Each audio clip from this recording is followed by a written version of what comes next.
Chapter 701, Invasion, Going to War. Su Ping also summoned the little skeleton, the dark dragon hound, and the purple python. It would be great if they could gain some new talent by staying in the upgraded nursing pens. Regular consumers would have to pay 100,000 astral coins per hour. Leaving the nursing pens vacant would be a waste of great resources. Afterward, Su Ping walked around the store. He saw the new virtual battle gym for battle pets. The place was a hall with quite the futuristic style. It had many devices inside. The customers could pick beasts of different types by configuring those devices, enter the information of their battle pets, and make the two sides battle virtually. The customers would then have the opportunity to find weak points in their battle pets and enhance their own command skills. Su Ping felt that it had to be the most advanced battle gym on the blue planet.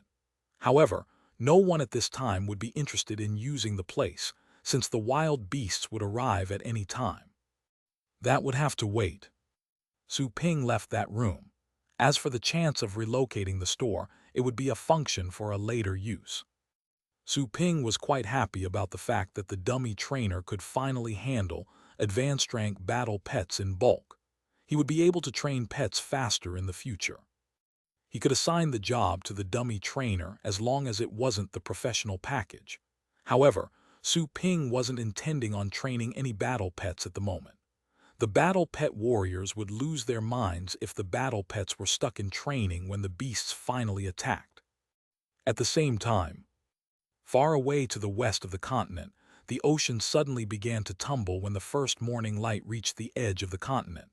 There was no wind that day. However, a hundreds of meters tall tide was formed. Many ferocious figures were swimming inside. Those ocean beasts were moving along with the tide. Behind the tide was a dense swarm of beasts. All of them seemed quite cheerful. In the meantime, an island was moving toward the north of the continent. That mobile piece of land was filled to the brim.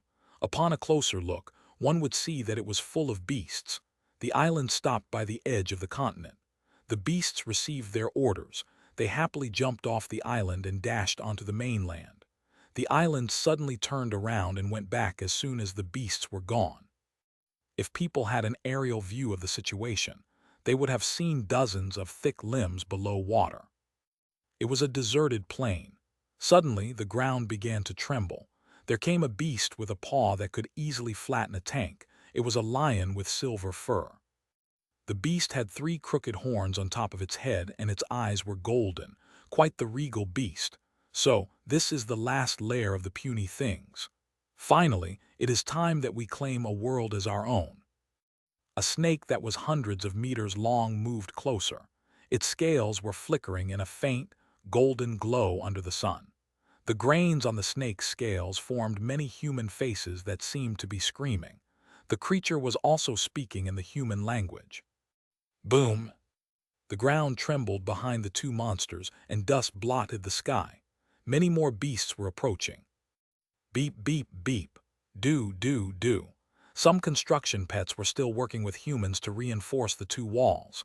The alarm sounded at the command center. The sound was harsh to the ears.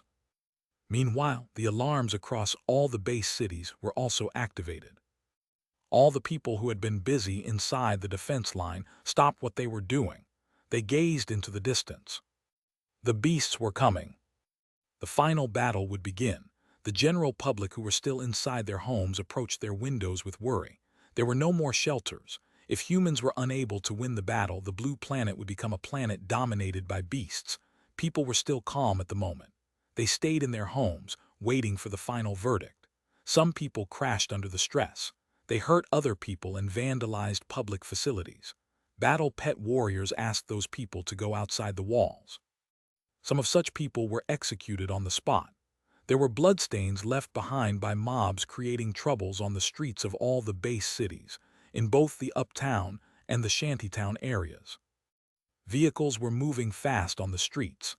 The general public was restricted by curfew, which left the streets empty. All the combat personnel started to hurry to their rally points as soon as the alarm sounded. The vehicles carried battle pet warriors to their destinations. Some of the battle pet warriors were still teenagers. They still had childlike appearances, and they were afraid of the upcoming battle, the unknown. People watched with troubled minds as the vehicles drove by. They started to pray. "They're coming." "Sir, Sentinel Station 3 at the south detected a large number of beasts, identified as a Level 5 strike." "Sir, Sentinel Station 29 at the north detected a large number of beasts with 28 Beast Kings, identified as a Level 8 beast strike." "Sir." The intelligence staff were issuing reports in a hurry, moving all around the station. They relayed all the information to the command center. The ratings of the strike had been recently modified. In the past, the scales were identified as small, middle, and large, but then the ratings were expanded to consider 9 levels. A Level 9 beast strike would have 50 Beast Kings. As for a Level 10 beast strike, that would mean the number of Beast Kings had gone over 100. It would be a clear indicator that the main force of wild beasts was underway. Goose Sipping was at the command center with 2 legendary battle pet warriors accompanying him. The others present were the best military advisors who hailed from different base cities. Some legendary battle pet warriors were good at combat but not in strategy. The experts had to take care of the professional job. From which side will they arrive first? Goose Sipping was overwhelmed by the information. He had barely finished hearing the first message when the next came. He had little time to process the information. There were other pieces of information as well. For example, some Sentinel stations had been destroyed and the battle pet warriors had gone missing. In addition to that, some places' micro-communication stations had been destroyed. They could no longer hear back from them. The beasts were there. They had arrived on the continent. Goose Sipping wore a grave face. He was nervous. He didn't know when their ace card would come into play. He had no idea. However, once the alarm went off, he immediately sent legendary battle pet warriors he trusted back to the tower. It should be the south. A military advisor held his smart laptop in his hands. He was calculating the trajectory of the wild beasts and their speed. There are 7 groups of beasts coming from the south. The first group is at level 6. There are 9 beast kings. The ETA of the first group is 53 minutes. "Sir, they may stop before they get here, to wait for the other groups so they can strike together. If so," the military advisors talked quickly and perspired out of nervousness. Goose Sipping was worried about that as well. He could find ways to stop them if the beasts moved in separate groups. However, the situation would be hopeless if the beasts stayed together and launched a group strike. It was evident that the beasts were coming with a plan. That was to say, they would indeed not attack separately because they knew this wouldn't work. They would strike together. Goose Sipping opened up the group chat of legendary battle pet warriors. "I need people to stop the beasts in the south. Who wants to go? There are 9 beast kings in the first group coming from the south. One of the 9 is at the void state. I need them dealt with as soon as possible." All the legendary battle pet warriors saw the message. All of them had been on alert and checking their group chat since the alarm sounded. They had been waiting for orders. I will handle the south," Xiang Fengren said first. Almost at the same time, Yi Wuxiu's message also arrived. "I will go." "Where are they?" "Me." "I will." "Let me." The ones who answered the call were mostly those from the deep caves. Those from the tower also started typing, but Goose Sipping made his choice before they could finish their messages. "I will have Brother Xiang take care of this. Pick 3 at the ocean state to go with you." Xiang Fengren said, "No problem, I will finish them all." He named 3 ocean state warriors, Mo from Yi Wuxiu's team and 2 others from Jiang Shen's team. "I'll be borrowing your team members. I'll bring them back to you later." Xiang Fengren added a smiling emoji. Yi Wuxiu replied, "Don't mention it, take care." "Don't worry," the 2 replied. Xiang Fengren named a place for them to meet and added, "I'll try my best to bring them back with me." "Captain Xiang, we don't need you to bring us back. We can do that ourselves." "Right, Captain Xiang, are you belittling us? You'll be taking care of the Void State Beast King and we'll handle the rest," Jiang Shen added.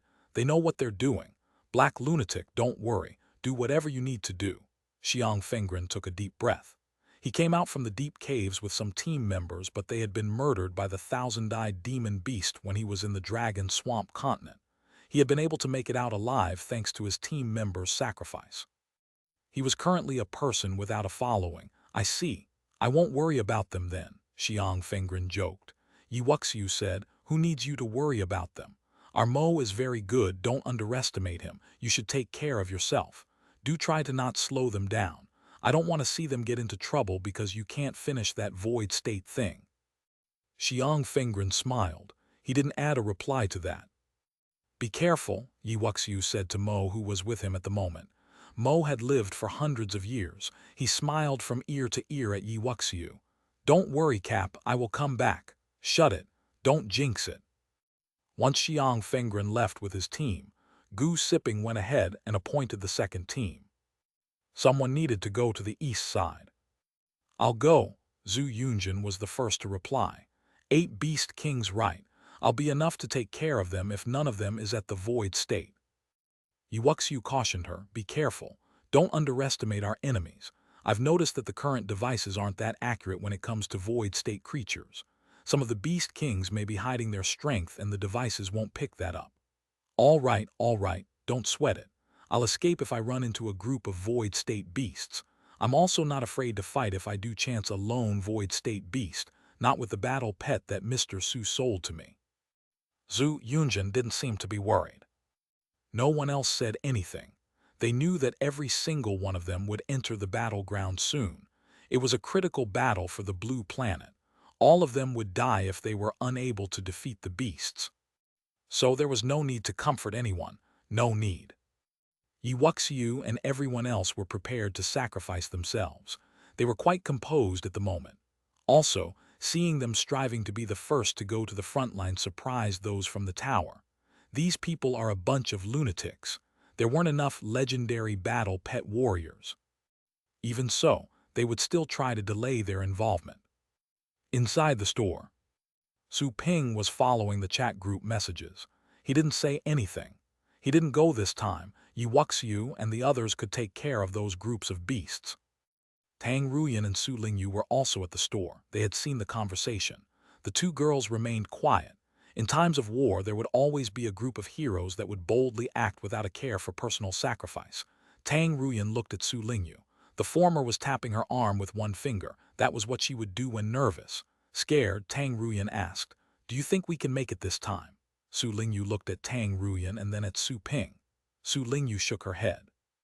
Thinking about this is pointless at this moment. Tang Ruyan didn't expect that Su Lingyu would offer such a response. Tang Ruyan gazed at the latter and nodded. You're right. That being said, I still hope we can survive. Su Lingyu bit her lips. Tang Ruyan replied with silence. At the same time, back in the command center, Gu Sipping was going through the information he was receiving. He was talking with the military advisors to find the best solution. Why would those beasts come from different regions of the continent? They could certainly crush us if they would have simply concentrated their forces at the east or the west. Some military advisors voiced their questions. An old advisor said with rage and coldness, those bastards are trying to catch the whole lot of us in one fell swoop. The other advisors turned pale at the thought. The beasts were coming from all sides just to surround them. They didn't want to spare any lives. They wanted to kill all humans. How cruel. The advisor felt the true heartlessness of the wild beasts. The beasts wanted humans to go extinct. Damn those bastards, one of the advisors said in anger. The old advisor pulled a long face and said in a low voice, let's not lose our minds to anger. A cool head is what we need. The other advisors came back to their senses. They looked at the old advisor to express their respect and appreciation. They focused their minds back on the information and the map. They will have to pay the price, Gu Sipping said. They're coming from different sides. We will then have a chance to crush them one after the other. Oh hell, the second group of beasts coming from the east is going to merge with the first group. The appointed legendary warrior is going to be in danger, an advisor cautioned. Gu Sipping looked at the map and opened the group conversation again. We need reinforcements in the east. Who wants to go? The second group of beasts is going to meet the first group. We need at least 2 void state warriors. Me, Yi Wuxiu shouted first. Jiang Shen followed closely. I will go. Okay, you two do hurry, Gu Sipping said. The advisor cried out in alarm. The first group in the north has stopped their merging with the second group. They're going to strike. They're waiting for more, damn it. We're talking about a level 9 strike if we look at the north side. The advisors looked pale. Goose Sipping's hands were sweating. A level 9 strike. That was the highest level they had. Goose Sipping knew how many legendary battle pet warriors they had. All of them would have to head out in order to stop a level 9 strike. After all the captains from the deep caves were leaving. Only a few of those who had yet to be dispatched were at the void state. Sir, do we need blocking maneuvers in the north? It was Li Yuanfeng who added the message. I can go if you need more people, the bald legend said. He had once worked for Zhu Yunjin and was at the peak of the ocean state, inching close to the void state. After some hesitation, Gu Sipping said, the north side has the largest group of beasts. The current assessment is that the strike is at level 9. I need all of you to go and finish the beasts before the third group merges with the first two. Otherwise, we'll have to withdraw. Based on the current information, you have 40 minutes to finish the beasts. The warriors from the tower had yet to say a thing. They were all ghastly pale. A level 9 strike. That was to say, there were more than 50 beast kings. Some of them were bound to be at the void state. Maybe there was one at the fate state. After all, the tower master had said before that there should be 20 or so fate state beast kings around the world. It was about time one of them came out to lead the strike. Suddenly, a man said, I will handle the north side. It was Su Ping. He then continued, I will go to the north side. The rest can go and support the other 3 sides. Be careful. Li Yuanfeng was the first to disagree. Brother Su, are you sure? What if you find fate state beasts? And considering the number of beasts? Right, don't worry about us. This is a level 9 strike and it must be finished within 40 minutes. It will take you some time to go there from where you are in Longjiang. Take me. I can help. And me. They all shouted to help. Su Ping took a deep breath and said, don't argue with me. I myself will be enough for the north side. I don't care if they have 1 group or 10 groups. I will end them all. His words were enough to enlighten the benighted. End them all. He would stay till all the beasts were killed. He would do this all by himself. Tang Ruyan and Su Lingyu were frightened. Su Ping was losing his mind. How could he go and deal with those beasts by himself? That was almost 1/4 of all the wild beasts in the world. No one could do this. Ping, fearful, Su Lingyu wanted to stop Su Ping, but he motioned her to stop talking. It's settled. Tell me where to go, Su Ping said. Gu Sipping didn't expect Su Ping's heroic stance. The other advisors looked at each other, clearly stunned. Fine, I will let you handle it, Gu Sipping said. Escape if it's too difficult. Got it. Su Ping put the phone back in his pocket. Roar. Roar. The store was full of violent energy. The Inferno Dragon, the Dark Dragon Hound, and the Purple Python came out from their nursing pens. The little skeleton was quieter. However, while standing between the Inferno Dragon and the Dark Dragon Hound, the little skeleton was like their king. Come to battle with me, Su Ping said. The Dark Dragon Hound barked. It wasn't a bark of excitement, but of courage and killing intent. Having stayed with Su Ping for such a long time, his battle pets knew full well how important the battle would be. Stay in the base city and do not leave the store for any reason, Su Ping said to Su Lingyu. Her eyes were wet. He walked to where she was and tenderly patted her head. Be a good girl, I will come back. Promise me that you will, Su Lingyu looked at him. She was bursting into tears. Su Ping smiled at her. Of course, but don't run away before I come back. Don't make me go look for you again. Su Lingyu remembered her plight while trapped in the corridor. Her nails dug into her palms while she lowered her head. I will wait for you to come back. If you don't, I'll stay here all the time until you do. Su Ping gazed at her and nodded. Take care of my sister, Su Ping said to Tang Ruyan. Tang Ruyan's eyes were also misty. She bit her lips and remained silent. Stay inside the store if the beasts come to Longjiang. Joanna will protect you, Su Ping said to the two. He then turned to Joanna. I will entrust you with taking care of them. Joanna nodded. Chapter 702. One man against them all. Su Ping exited the store. He gazed at the end of the street, eventually choosing not to go and say goodbye to his parents. For one thing, he didn't want to worry them. For another, he had very little time. Also, he trusted that he would come back. He was not the weak young man he was before. If he had to fight against several Fate State Beast Kings, even if he could not defeat them, he could at least get out safely. Let's go. Su Ping had the Inferno Dragon, and the Purple Python returned to the contract space first. He rode on the dark dragon hound with the little skeleton and flew toward the north. Su Ping was further and further away from the Longjiang base city. Brother Su, do come back. I'm waiting to have drinks with you. Mr. Su, I still owe you. You must come back safely. Li Yuanfeng, Qin Du Huang and the others sent their goodbye messages to Su Ping in the group chat. If it weren't for the fact that people were needed everywhere, they would have rallied to the north along with Su Ping. Su Ping saw the messages. He smiled and hung up. He then gazed into the distance. He took a deep breath and told the dark dragon hound to hurry. 10 minutes later, he arrived at the location that Gu Sipping had sent to him. He could see the myriad beasts in the distance. The beasts were breathing heavily. There were some amongst them that stood out, having the size of mountains. Some beasts hid themselves in the crowd so as not to attract any attention. Just with that one glance, Su Ping had seen dozens of beast kings, including several at the void state. He could not even. It was impossible to see the end of them. There had to be millions of beasts. Anyone else who saw that swarm would have been scared silly. Those beasts could cause a catastrophe. Su Ping took a deep breath. He lowered his head and placed his hand on the little skeleton's head. The little skeleton raised its head. Flames were burning violently in its eye sockets. One look and the little skeleton understood what Su Ping intended. The next second, the skeleton turned into a red blur and merged into Su Ping. Raging and boiling energy was increasing in Su Ping. A wisp of energy managed to seep out. That single wisp had been enough to alert some of the beasts. Su Ping immediately felt cold glares trained on him. He felt he was a rat facing a snake, and there was nowhere he could run to. However, instead of becoming afraid, Su Ping was burning with battle rage. White bones emerged over his skin. His face was covered in white bones as well. He looked terrifying. "Come on out," Su Ping said. Roared. The dragon roared.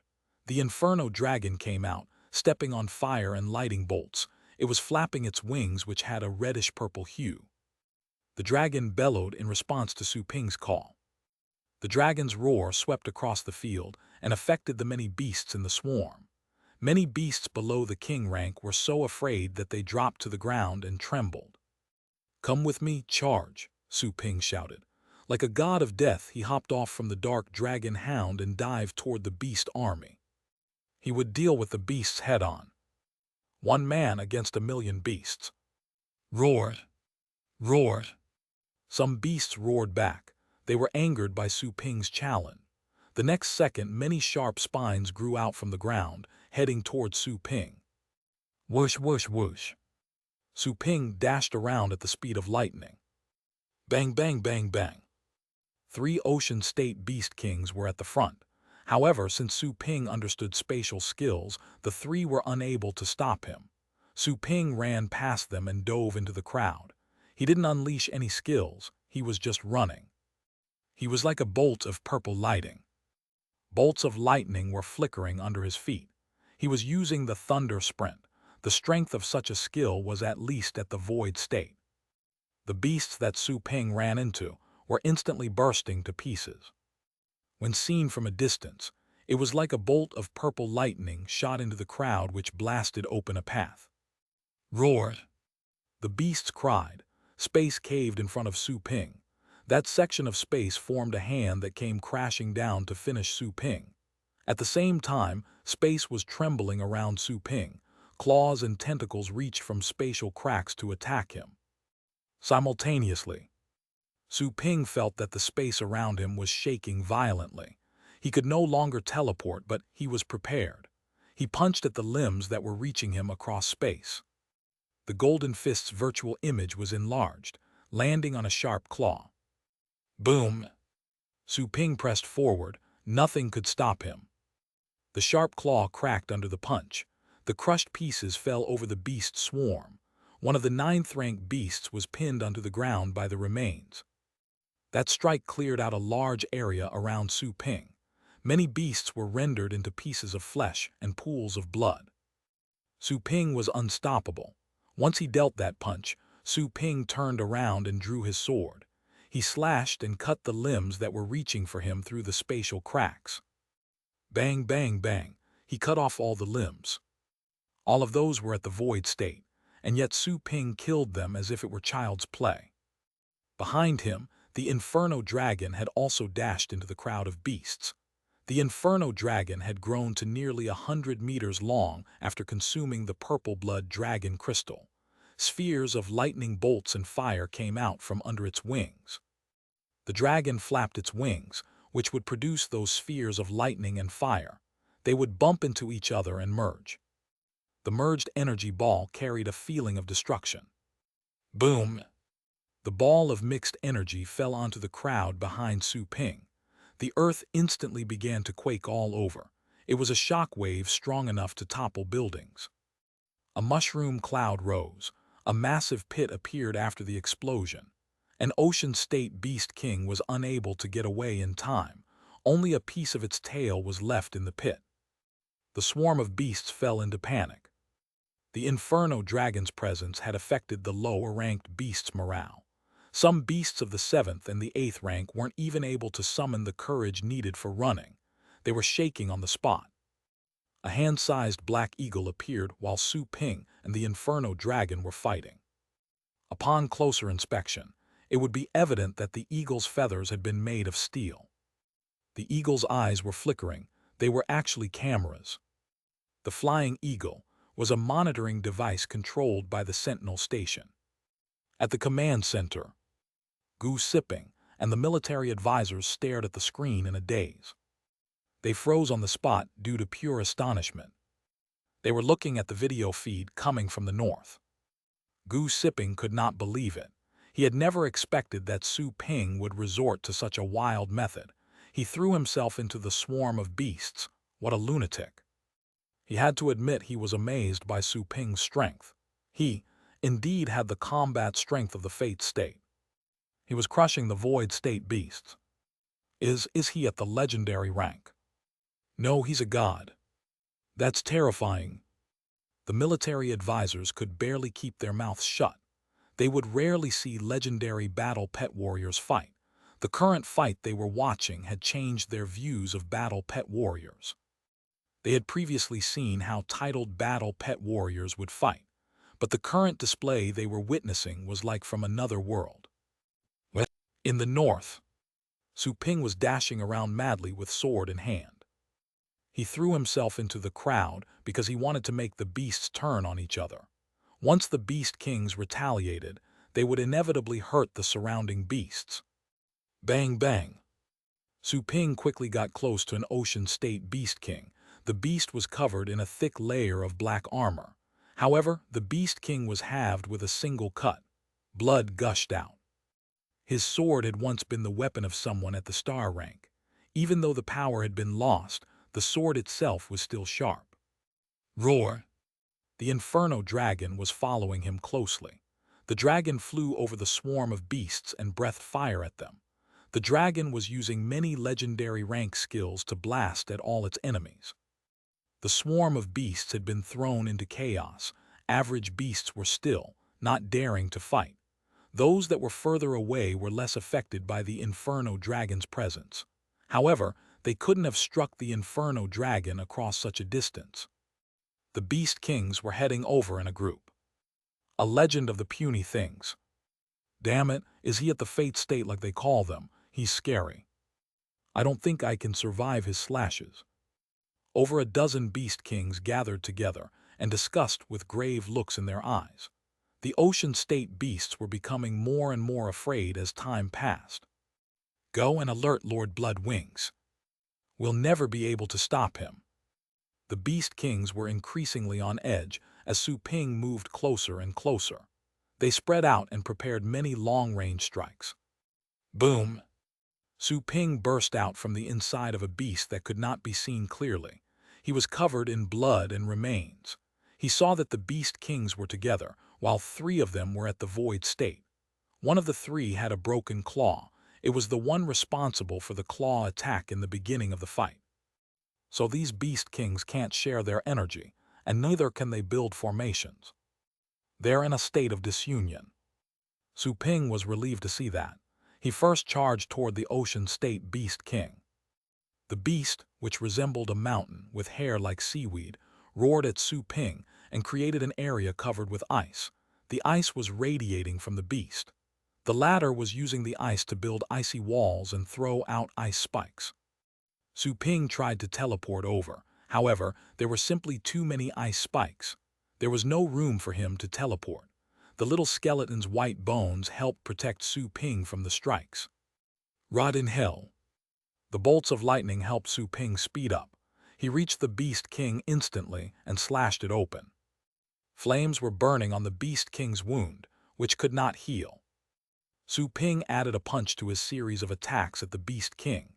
In the meantime, strikes of the stone, darkness, flame, and wind families were on their way over. The area where Su Ping was standing turned into a place of death. Break! Su Ping swung his sword. He waved the strikes away and made a path for himself. The strikes were diverted, landing on the ocean state Beast King he had been attacking. The Beast King was reduced to shreds. The surrounding beasts were flattened to the ground as well. Die, die. Su Ping turned around and tirelessly went to face another Beast King. In an instant, that Beast King fell dead. The other Beast Kings continued attacking him. The Void State Beast Kings were working together to disturb the space around Su Ping, all to prevent him from teleporting. Boom! Su Ping had just cut open a Beast King when he was thrown to the ground by the strikes. He was feeling coldness and heat. He was hearing ghost-like wails and wolf-like howls. The latter were spiritual strikes from beasts of the demon family. Roared! Go away! Su Ping shouted and dashed out from the pit. His hair was a mess, but he still had a sword in hand. He looked terrifying. Finish it! His eyes were turning red due to rage.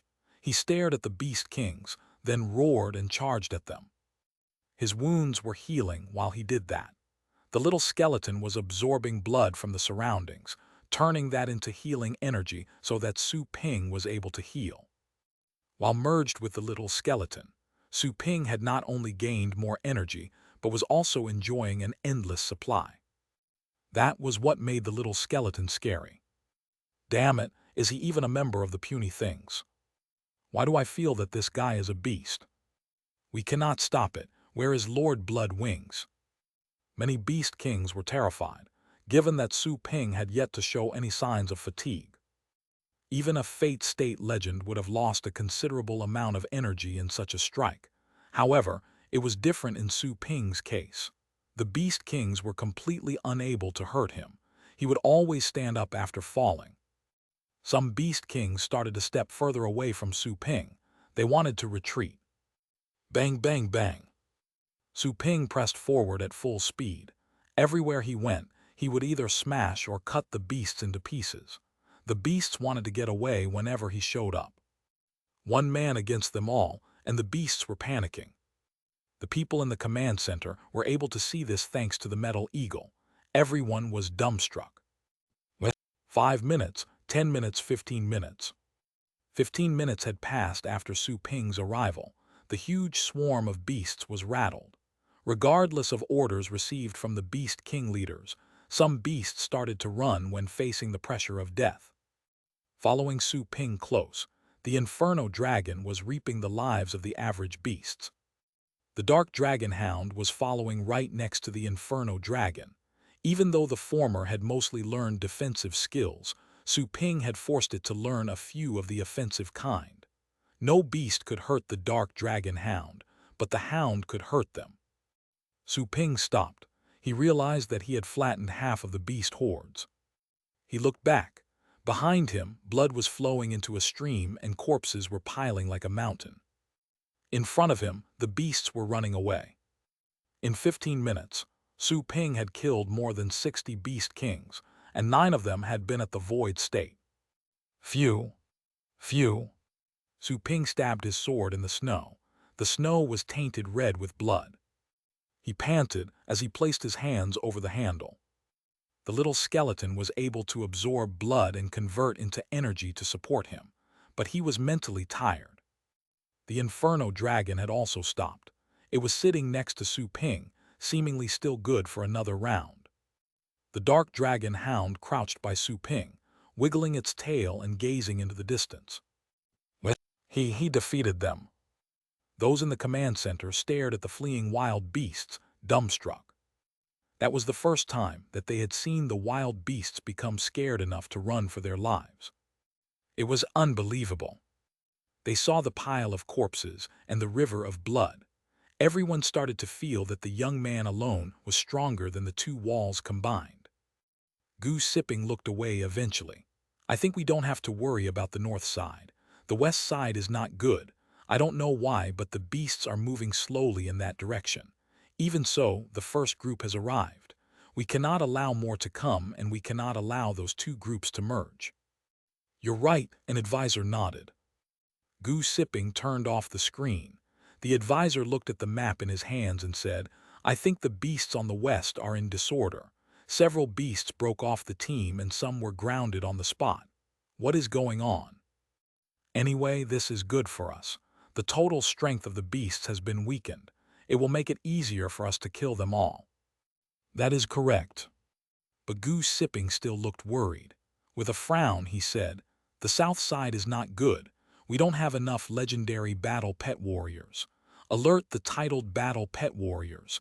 Tell them to be ready to work with legendary battle pet warriors. Yes. In the north. Su Ping remained on the spot. He didn't go after the beasts. He was worried that other groups of wild beasts could get around him and sneak over. Su Ping called Goose Sipping. Where's the first group of beast kings from the north? I was about to call you. They are right in front of you. You must have alerted them. The merging is happening while the third and fourth groups are coming. We are detecting signs of fate state beast kings. Be careful, Goose Sipping said quickly. Su Ping hung up. He gazed into the distance and took a deep breath. Let's go. We will do this together, he said to the Inferno Dragon and the Dark Dragon Hound.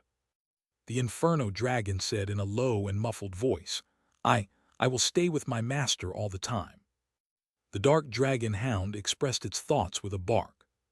Su Ping smiled at them, although the smile vanished quickly. A glint of coldness rose in his eyes. He hopped on the back of the Dark Dragon Hound and rode on. Soon after, he saw the place where the beasts were gathering. Without hesitation, he told the Dark Dragon Hound to fly over. He would fight the beasts head-on. He was there alone. No strategy would help him. He only had to fight. He could approach the beasts from the side, but anything he did would alert the entire group. He opted for saving time and confronting the beasts directly. Chapter 703, Earth-Shaking Move. Not again. It's that human. I'd say he has come at a perfect time. Lord Blood Wings will eat him up. I'm going to eat that human's dragon. Some Void State Beast Kings saw Su Ping and his battle pet approaching, both angry and excited. Su Ping didn't try to hide his momentum. After all, those at the Void State were not to be trifled with. Some of them that were more skilled in perception could even detect Fate State beings in hiding.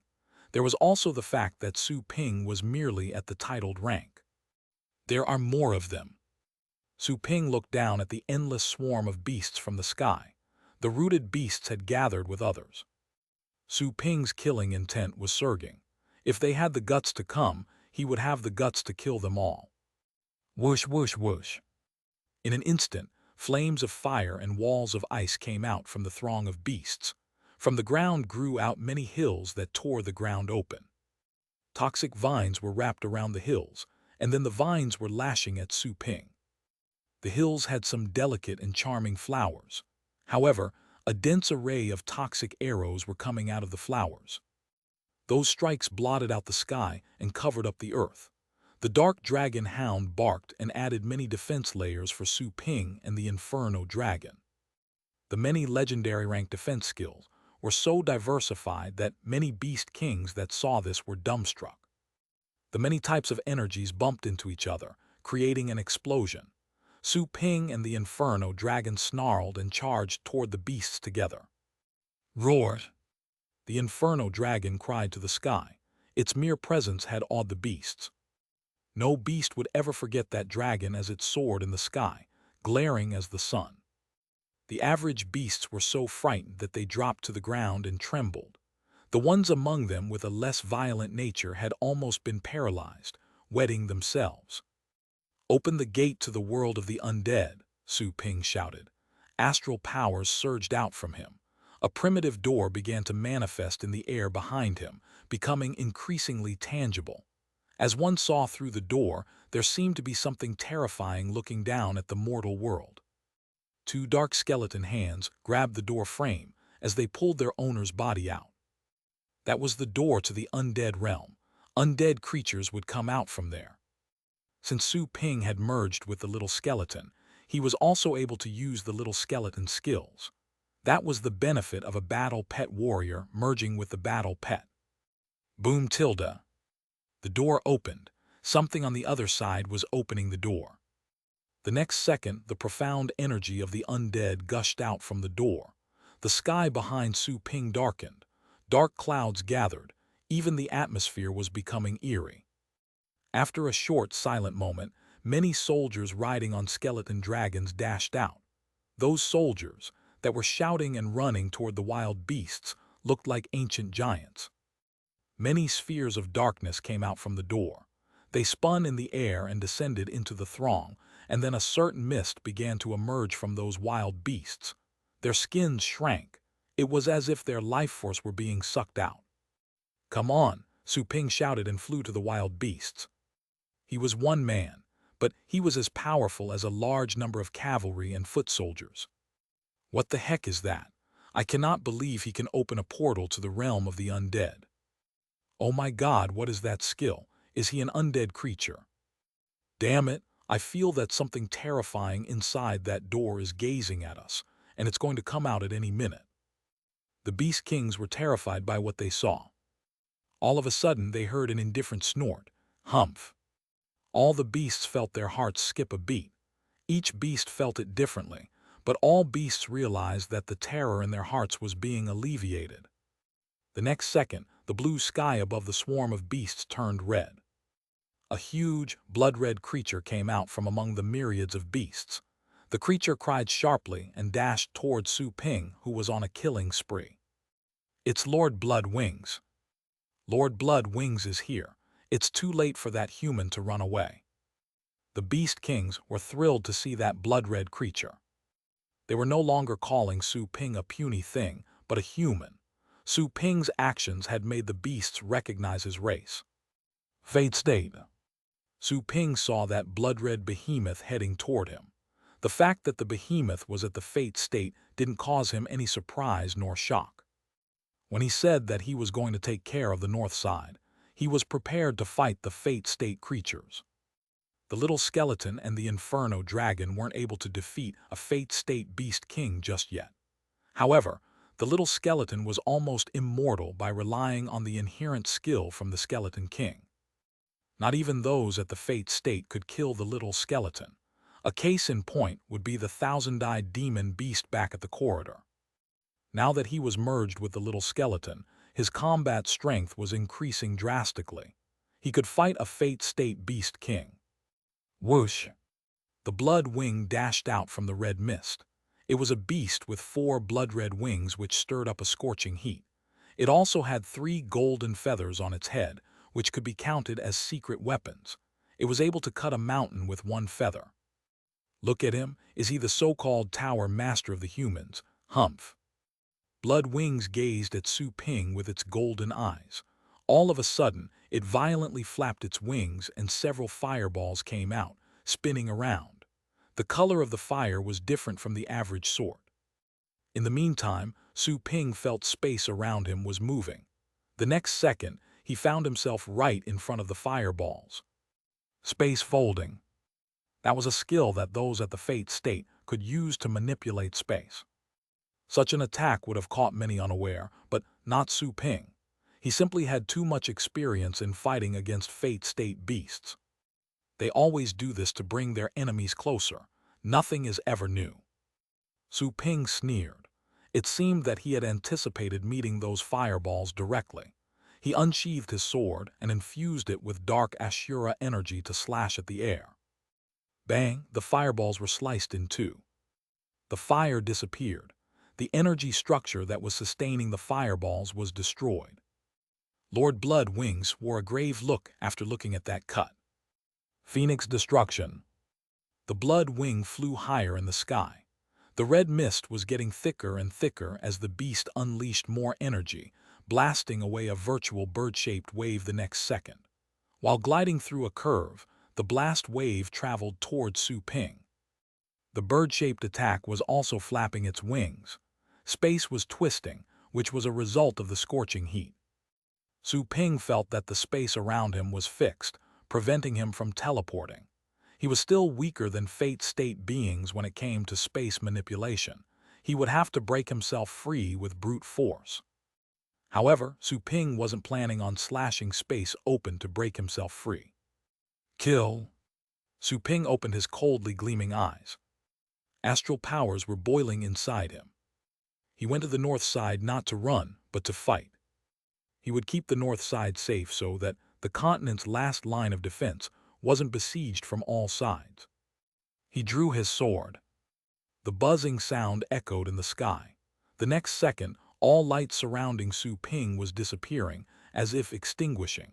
The space around the sword became pitch dark. Annihilation. Void sword. Come on.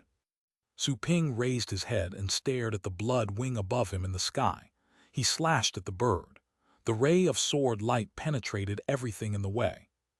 The frozen space was crushed into pieces, leaving behind a mark in the air.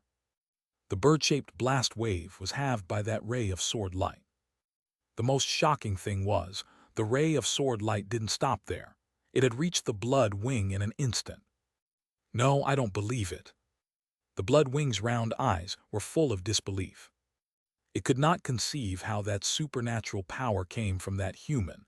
Such a power should only belong to those at the star rank. It was a power the blood wing aspired to attain. Is this human at the star rank? The next second, the large beast was unable to conjure a single thought. Bang! The blood wing cracked from the middle. Its head and chest were cut open. It felt as if the world had lost its color in that scene. Following that, blood poured down over the beasts swarming on the ground. The dozens of beast kings that had eagerly waited for the blood wing froze on the spot, 1 second before they were stunned by the blast wave. The next second revealed such a sight. What just happened? The beast kings found that they could barely think. That was Lord Blood Wings. A beast king at the fate state. How could the human kill the Lord Blood Wings with one cut? Horrifying. All the beast kings felt their hearts were racing and their minds were in a daze. They could not think. Phew. Su Ping breathed in relief while still up in the air. His mind was getting somewhat fatigued. He looked away from the Blood Wings corpse. Without any hesitation, he dived down to face the beast swarm. The void sword that he had learned in the world of golden crows was a skill of his own creation, which had some destructive rules integrated.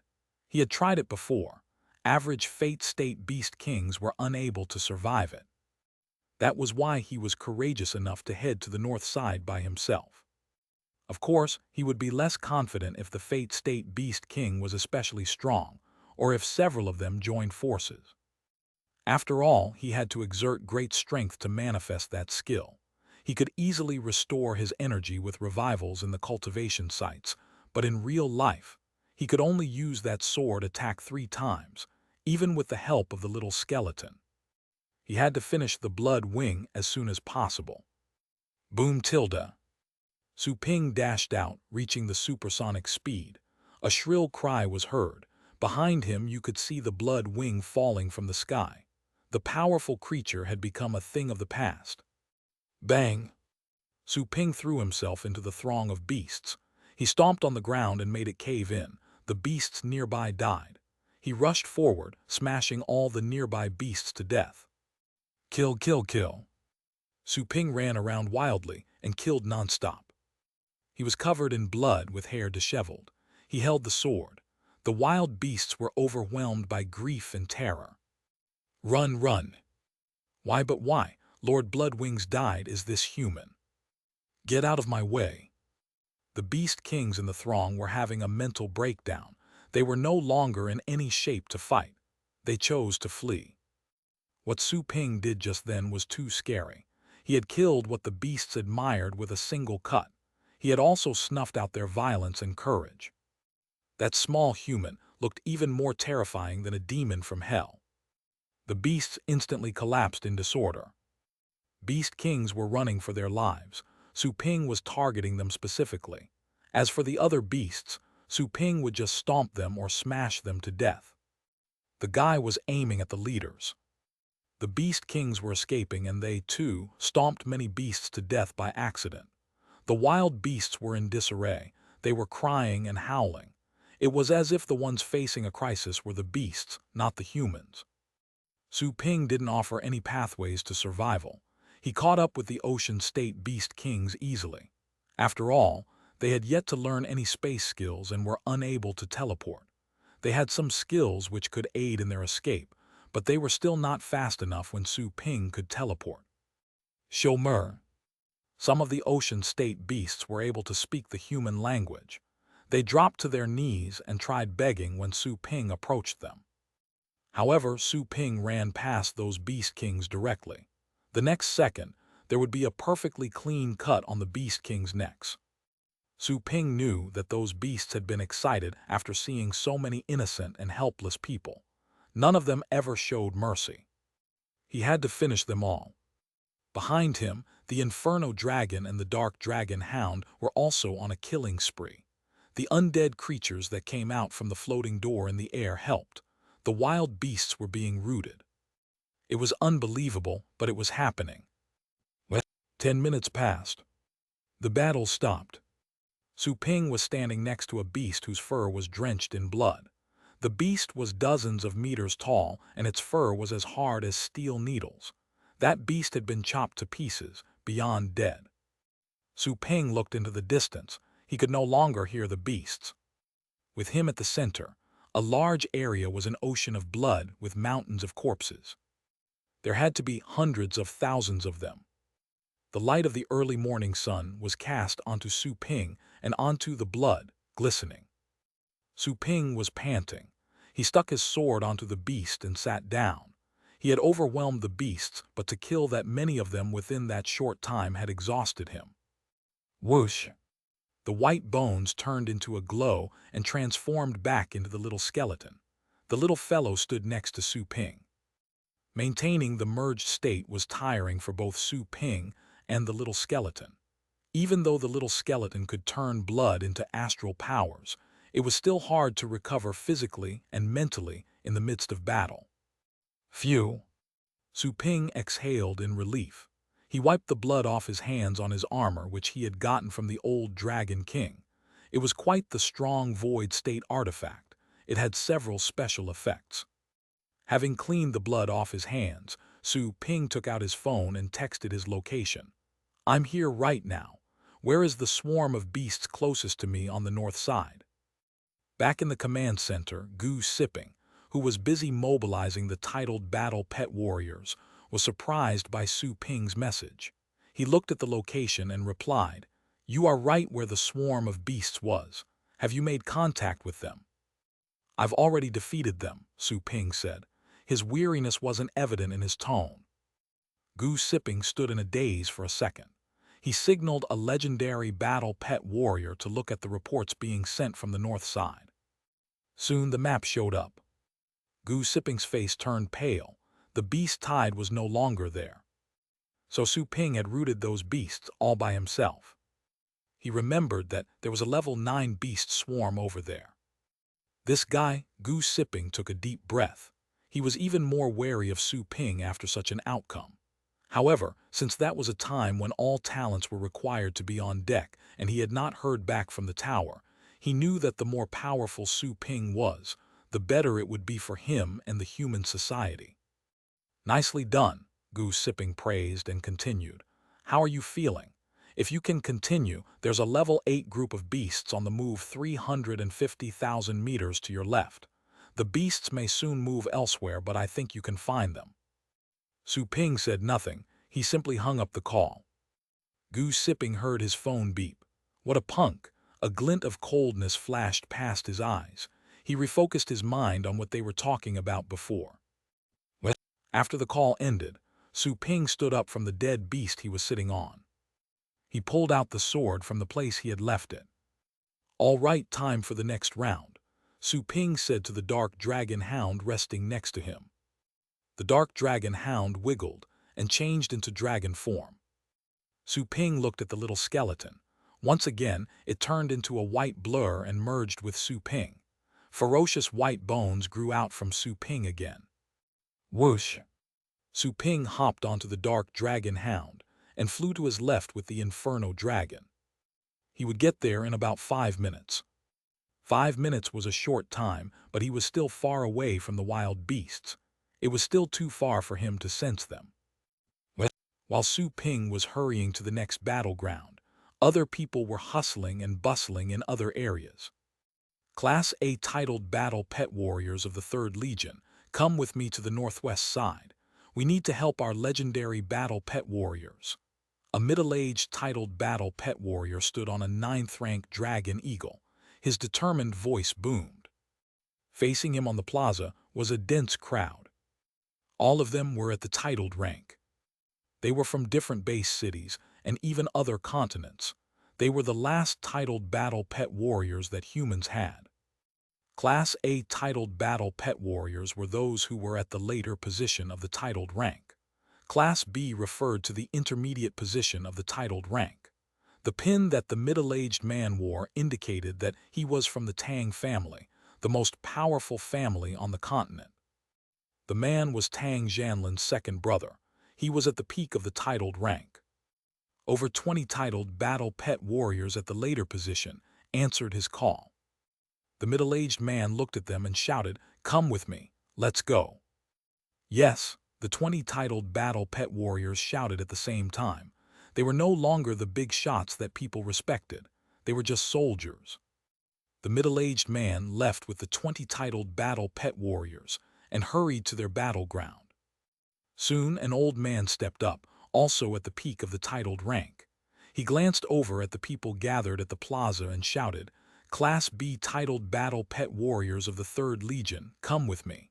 Let's go." Yes. Yes. A legion of 20 titled Battle Pet Warriors moved to the center of the plaza. In the meantime, at the command center, the military advisors wore grave looks. The wild beasts were too vicious. Every side needed reinforcements. All the legendary Battle Pet Warriors were on the field.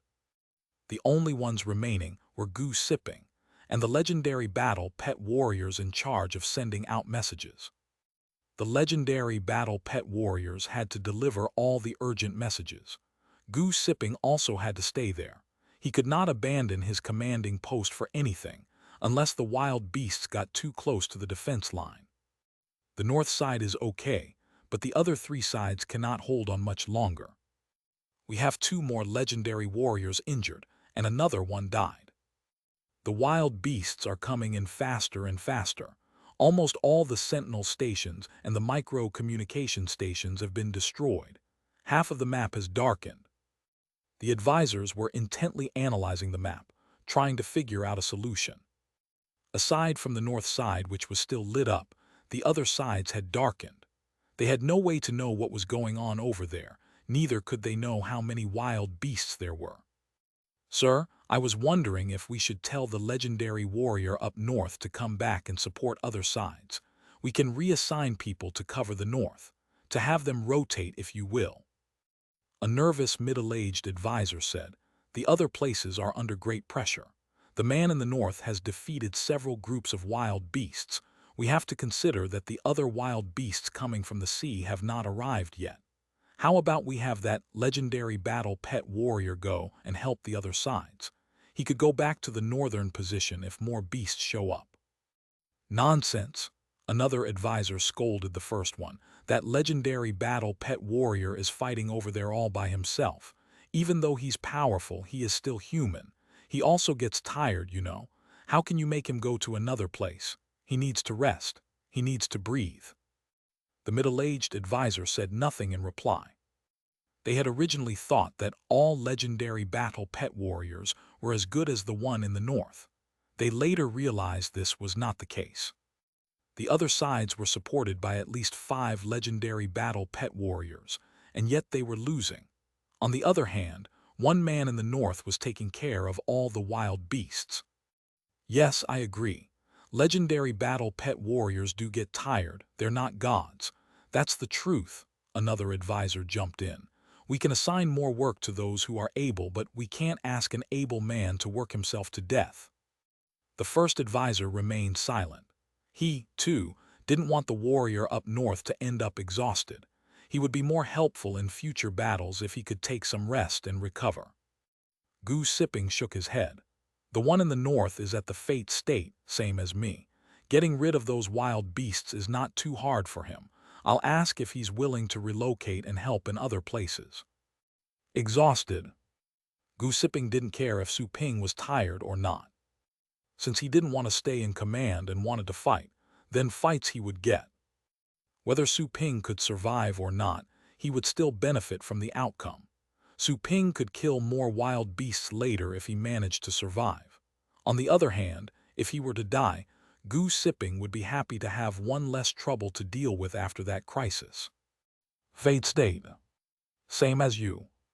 The advisors were surprised. They didn't know the legendary warrior in the north was that powerful. No wonder, he was able to take care of the north side all by himself. That explained it. Gu Sipping contacted Su Ping at once. Are you there? Several groups of wild beasts are gathering at the east, merging into a level 9 swarm. They cannot handle it. They need your help. This time, Gu Sipping left a message for Su Ping instead of calling him. The wild beasts haven't gone to the north side where you are.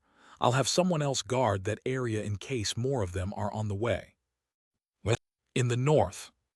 Beep. Su Ping was resting after having killed another group of wild beasts. He heard the beeping and saw the message. A private message. What is he thinking? Su Ping sneered. It was quite an urgent matter, and yet Gu Sipping didn't call. Gu Sipping was definitely not afraid of disturbing Su Ping. Even if Su Ping was fighting and was unable to answer the call, he would know that someone was trying to contact him. He would return the call as soon as he could. He would have missed that private message if he were in battle. After some thought, Su Ping called back. You need reinforcements in the east, right? I can go there. Have some people keep an eye on the north side in the meantime. Gu Sipping didn't want to say something out loud, but he could no longer hide it since it was Su Ping who made the call. He said directly, yes. How are you doing? Can you keep going? He asked as if he cared. Beep. But the reply he received was the busy tone. Gu Sipping swallowed his anger and pocketed his phone. Let's go. Su Ping patted a blood-stained dark dragon hound. He jumped onto the dark dragon hound's back. At the same time, he told the Inferno dragon and the little skeleton to go back to their contract spaces so they could rest a bit. The dark dragon hound didn't bark. The fights had been exhausting. The pet hound flew toward the direction Su Ping had indicated. After about 20 minutes, Su Ping reached the east side. He saw a mess there. There were hundreds of thousands of birds flying around. Riding on each bird was 1 or 2 battle pet warriors who were at the 8th rank. There were titled battle pet warriors that were working to make a formation across the distance. There was a dense mass of beasts. Su Ping could faintly see the end. There had to be 700,000 to 800,000 beasts, and most of them were advanced beasts. Zhu Yunjin. Su Ping saw a familiar person. She was being sieged by the wild beasts, and the 4 battle pets around her were drenched in blood. 8 beast kings and many 9th-rank beasts surrounded them. The beasts were using long-range strikes to blast at the place where Zhu Yunjin was standing. More beasts were surrounding 2 other men who weren't far from Zhu Yunjin, Yi Wuxiu and Jiang Shen. The three were in grave danger. Dozens of titled battle pet warriors in the air were trying to disturb the beasts, but they seemed to be too scared to go near. They were unable to distract the Beast Kings effectively. Roared. One Beast King bellowed. Afterward, a storm gathered above its head. A whip formed by wind lashed out, although Zhu Yunjin wasn't the target. They beast aimed for the titled battle pet warriors in the sky. As seen by that Beast King, killing those titled battle pet warriors was like killing some bugs. Those titled battle pet warriors were bugs of the annoying kind. Oh gods! An old man wearing a dark green robe was startled by the strike. He shouted at once, "Run!" However, the wind whip had reached them. Somewhere in the distance, the battle pets that were busy fighting against other beasts felt that their masters were in danger. They hurried over, but it was already too late. Some battle pets were so anxious that they resorted to using skills that were too hard for them. They were burning their lives away. Bang! Suddenly, a ray of glaring golden light dispersed the darkness and leaped into the sight of the titled battle pet warriors. It was a massive golden fist. The punch dispersed the wind-based whip. All the titled battle pet warriors were in a daze. A man covered in blood charged over. He flew past the stunned titled battle pet warriors and went straight toward the beast swarm. "Come on out." Su Ping opened up two swirls. The little skeleton and the inferno dragon came out. Roared. The inferno dragon let out a roar able to shake a large area. The roar disrupted the entire battlefield. Both humans and beasts felt the presence of that dragon. The Beast Kings could not help but turn their gazes over to see the dragon. They saw that the dragon was bathing in fire and standing on lightning bolts. Merging. In the meantime, the little skeleton had quietly merged with Su Ping. A violent wisp of energy was spread over. Su Ping held his sword while covered in white bones. He was a hellish demon that had entered the mortal world. "Come on!" Su Ping shouted and flew to attack the Beast King that formed the whip of wind. The Beast King was only at the ocean state. Wide-eyed, it felt Su Ping's killing intent. How could a human be this violent? Boom! Su Ping stomped the Beast King. The Beast King's head was crushed and the ground caved in. The other Beast Kings nearby didn't have enough time to react. That happened too abruptly. Su Ping's appearance and the dragon's roar were completely unexpected. "Su Ping!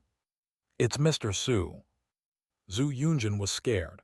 She looked at Su Ping as he stomped on the Beast King. It was shocking. Su Ping had crushed the head of a Beast King the size of a mountain. The Beast King's body was also cracked. How appalling. Yi Wuxiu and Jiang Shen saw Su Ping as well. That was the first time they had seen in a battle. They were gladly surprised as well as stunned. Even they felt a bit scared of Su Ping. Go to hell. Having finished that Beast King, he rushed to deal with another one. That Beast King was at the void state. The Beast King snarled, "Come over and help me. Let's finish him first." The Beast King felt the pressure. Even before Su Ping broke the formation nearby, the Beast King already knew that it wasn't strong enough to deal with the human. Several Beast Kings in the throng immediately froze the space. They wanted to contain Su Ping that way. The Beast Kings were working together. They were unlike the Beast Kings Su Ping had encountered in the north. Su Ping clearly felt that his motions were slowing down. Also, he could forcefully teleport away. Break. If space was locked, he would break it open. Void sword again. A destructive force merged into the sword. A dark crack appeared in the air at the speed of lightning. The crack was spread across half of the field. The Beast King who was crying for help was halved. In the meantime, the Beast Kings nearby didn't have time to run away.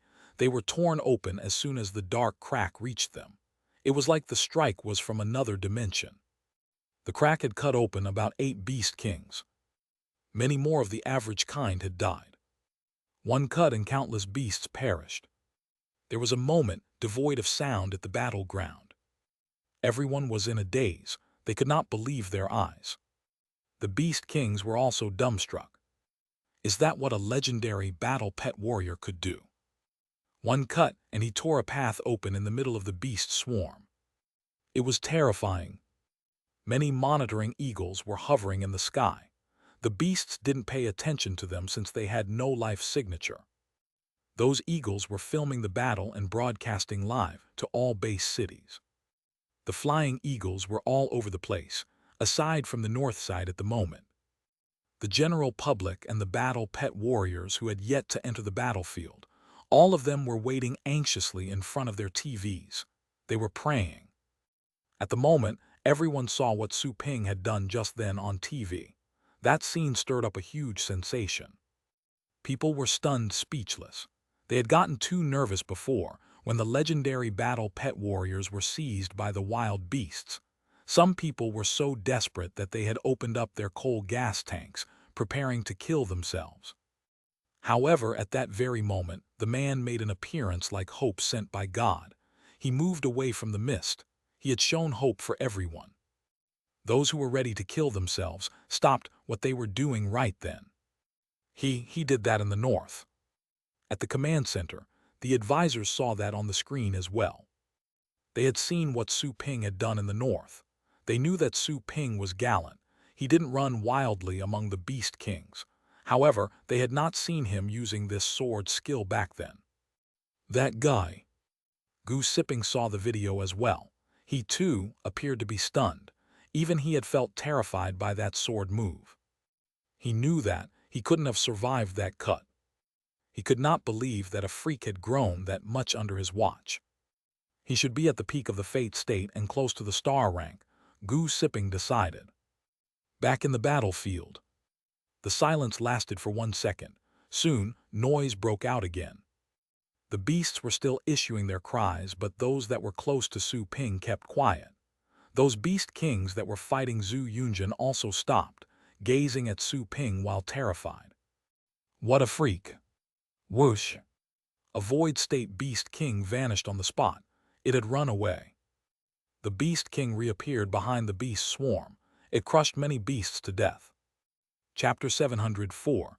The General Assault begins.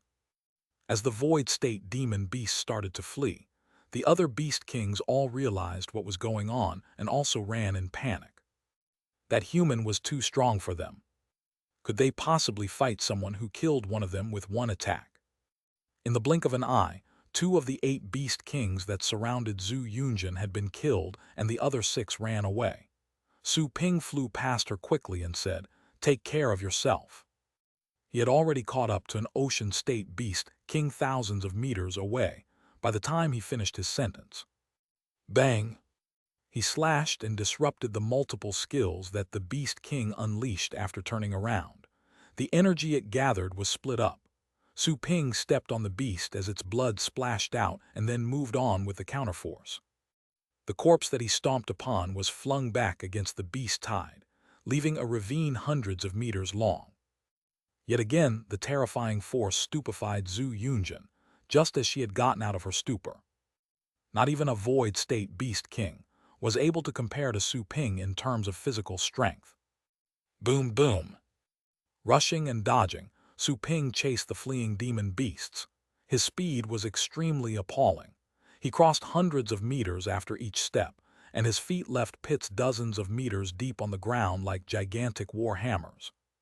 All the demon beasts within the range of the pits were killed, without being able to dodge. Su Ping was absolutely unstoppable as he went through the overwhelming tide of beasts, just like the god of killing. Whoever saw that scene ended up being too shocked to speak. The people who were in the bases behind the defense line were both surprised and excited. The battle pet warriors who were preparing for battle even shed tears. They were prepared to sacrifice themselves to protect the last line of defense and their families behind them. But at this moment they saw hope. Kill them all. Far away, Yiwuxiu recovered from the shock caused by Su Ping's astonishing attack. With determination for battle bursting out of his eyes, he got rid of his tiredness and roared, charging to the left side with his battle pets. Roared. His pets, influenced by Yiwuxiu's emotions, roared furiously and were brutal as they fought back. The Beast Kings surrounding Yi Wuxiu were still horrified by Su Ping's attack. Two of them were instantly wounded and thrown away when Yi Wuxiu attacked them. They crashed into another group of beasts. The other Beast Kings were infuriated when they realized what was going on, but none of them dared to confront Yi Wuxiu, who seemed to be raving mad. It would take time even if they wanted to kill that human. However, the monster that was even more horrible was on a rampage as he was heading in their direction. Their thoughts were all about retreating. On the other hand, Jiang Shen, too, roared and attacked without holding back. Soon, he forced the demon beasts back, and he approached Su Ping while he fought. "I'm coming to help you." Far away, Zhu Yunjin rose to the sky and quickly flashed to stand with Jiang Shen, who was nearest to her. The 6 Beast Kings around Jiang Shen were scared after hearing the roar. They looked at each other and retreated simultaneously as if having reached a consensus. "Run!" The Void State Beast Kings simply flashed and escaped, but the Ocean State ones weren't so lucky. All of them cried bitterly when their fellows were gone. Jiang Shen wouldn't miss that opportunity for the world. He was a Void State legend anyway, and he was like a raging ape while in the merged state. He smashed 2 Ocean State behemoths to death with his giant stick in the blink of an eye.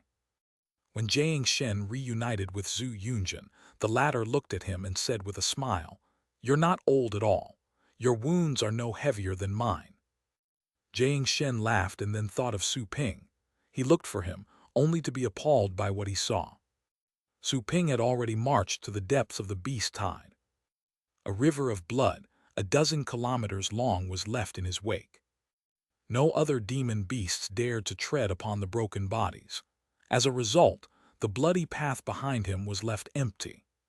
Su Ping had killed as many demon beasts as they did while working together. The higher ranking among the demon beasts that Su Ping executed were the Beast Kings. 5 of their bodies could be found on the bloody path, and 2 of them had been Void State creatures. "Is he really a legendary warrior?" Jiang Shen gasped and asked in shock. Zhu Yunjin was just as shocked as he was. She said with a bitter smile, "Didn't they say that he was at the Fate State? Why do I feel like he's even stronger than our leader? The previous attack was really horrifying."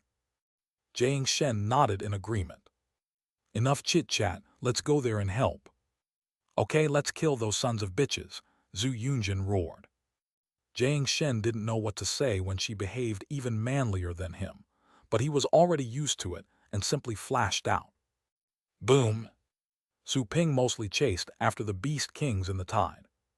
He simply ignored the other demon beasts and killed them by crashing or stepping on them, not even bothering to attack directly. Very soon, Su Ping reached Yi Wuxiu.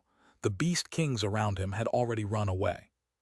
As he looked at Yi Wuxiu, Su Ping paused for a moment and asked, "Can you endure some more?" Yi Wuxiu was drenched with blood, and half of the blood came from himself. He had killed 2 of the 5 Void State demon beasts that surrounded him, but he was heavily wounded too. After all, those 2 demon beasts were extremely ferocious. "Thanks." Yi Wuxiu wiped the blood on his face after seeing Su Ping and put on a smile. "These are just minor injuries. I can still fight." "Okay." Su Ping nodded and left him there. He quickly chased after the escaping Beast Kings. Bang, bang, bang. He left giant pits in the beast tide as he gave chase. All the fleeing Ocean State Beast Kings were using their life-saving skills. Some were carried by tornadoes, while others dug into the ground. Su Ping didn't bother to chase those that went underground. Although he could chase them, that wasn't his forte, so his speed was limited. As for the demon beasts that were running using other means, he simply flashed and chased each and every one of them.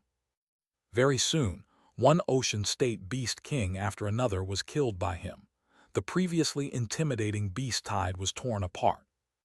After Su Ping killed and drove away all the demon beasts, Zhu Yunjin, Yi Wuxiu, and Jiang Shen, 3 Void State legends, went on a killing spree to annihilate the beast tide.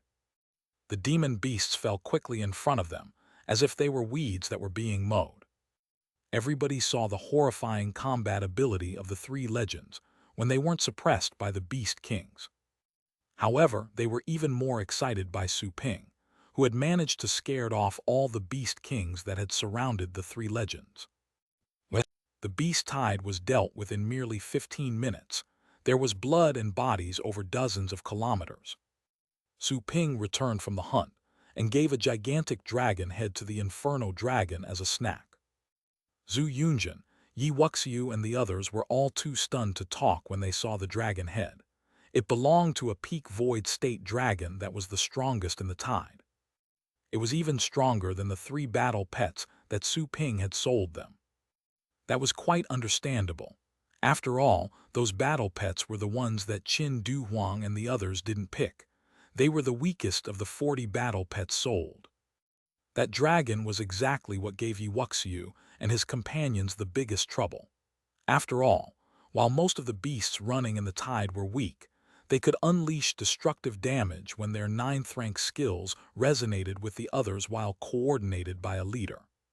Whoosh! Su Ping returned to meet them. His body was covered in blood, and the intimating vibe around him gave them a lot of pressure. "Go back and treat yourselves," said Su Ping, who noticed that all of them were wounded. Jiang Shen said with troubling feelings, "Thank you for saving our lives, Boss Su." "Thanks, Brother Su," Yi Wuxiu also said. Su Ping waved his hands and replied, "We're comrades, no need to thank me. The beast tides aren't over yet. Go back and take some rest. There are more battles to come." The two of them nodded solemnly. "I'll be defending the east. Heal yourselves for the moment. You can take over once again if anything happens in the north," Su Ping said to them. It wasn't until that moment that they realized Su Ping had been originally deployed to the north. Since he was there, did it mean that the north was left undefended? How are things in the north?" asked Zhu Yunjin anxiously. Yi Wuxiu and Jiang Shen also seemed nervous as they looked at him. If the north had been invaded by the beasts because Su Ping went there to help, they would certainly be to blame. "I killed several beast waves in the north. No more beasts have shown up, so I had the time to stop by. But I think they'll arrive soon," said Su Ping. Everybody was stumped when they understood what he implied. No more beasts have shown up. Doesn't it mean that Su Ping killed the beasts faster than they could reach the shore? All of them looked at Su Ping as if he were a monster. The Fate State combat ability was really horrifying. "Go now," Su Ping urged them. They woke up from their shock and bid Su Ping goodbye with mixed feelings. Once they left, Su Ping went to see a beast king that was as huge as a hill. He sat on the top of the creature to take a break. Su Ping sat alone in the middle of an ocean of blood. He seemed rather lonely and heroic. The reinforcements that came from the sky soon received the order to retreat. They were asked to leave the east side to Su Ping. One person to defend an entire side. One after the other, everybody made their escape. Before they left, they couldn't help but look at the man who was alone in the mountain of corpses. There was no one else around, except for a dragon and a dog. Very soon everybody was gone, and Su Ping was left alone. Only 5 minutes later, the Beast King's body under his feet started to tremble. It was not that the body was turning into a zombie. That tremor had been caused by an earthquake.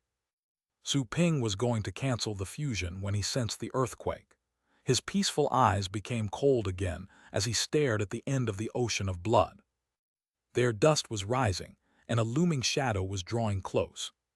He took a deep breath and rose from the Beast King's body before he clenched his sword. He grabbed the sword because he was afraid he might accidentally drop once he was exhausted in the coming battle. He was quite worn out from the consecutive battles. Even though he had fought countless times in the cultivation sites and his stamina was quite good, he could replenish himself by dying, but not there. He only had one life and limited stamina. "Let's continue," said Su Ping in a low voice. Both the Dark Dragon Hound and the Inferno Dragon rose from the ground and forgot their weariness. They were prepared for battle again. They were not tireless, though. They were simply stubborn and insane enough to forget their weariness. Boom tilde. The earthquake was getting louder and louder. Su Ping had already seen the front end of the beast tide, and even some of the demon beasts inside. Kill them all. When he was several thousand meters from the beast tide, Su Ping went on a rampage and summoned his astral powers to charge at the creatures. He was drowned in the beast tide the next moment. The magnificent and unstoppable beast tide's momentum was instantly swallowed by Su Ping. Then, it was completely halted by the Inferno Dragon and the Dark Dragon Hound. Another chaotic battle began. The beast tide on the east was blocked. When the legendary warriors retreated, including Yi Wuxiu and the titled legions, there were no more incoming beasts on the east front, as if they would have already left. The advisors in the command room focused their attention in the other directions. The beast tides were moving on the north again, and reinforcements were needed. Yi Wuxiu, Zhu Yunjin, and the others were in the middle of their treatment when Gu Sipping summoned them. Without a word, they rushed out of the infirmary, donned their armor, and marched to the north. Beasts approached the southern barricades when they went to aid the north side. A dozen legends reinforced the south, one of them perishing in the process. The rest of them were unable to finish off the beasts quickly, and as a result, more and more beasts were joining.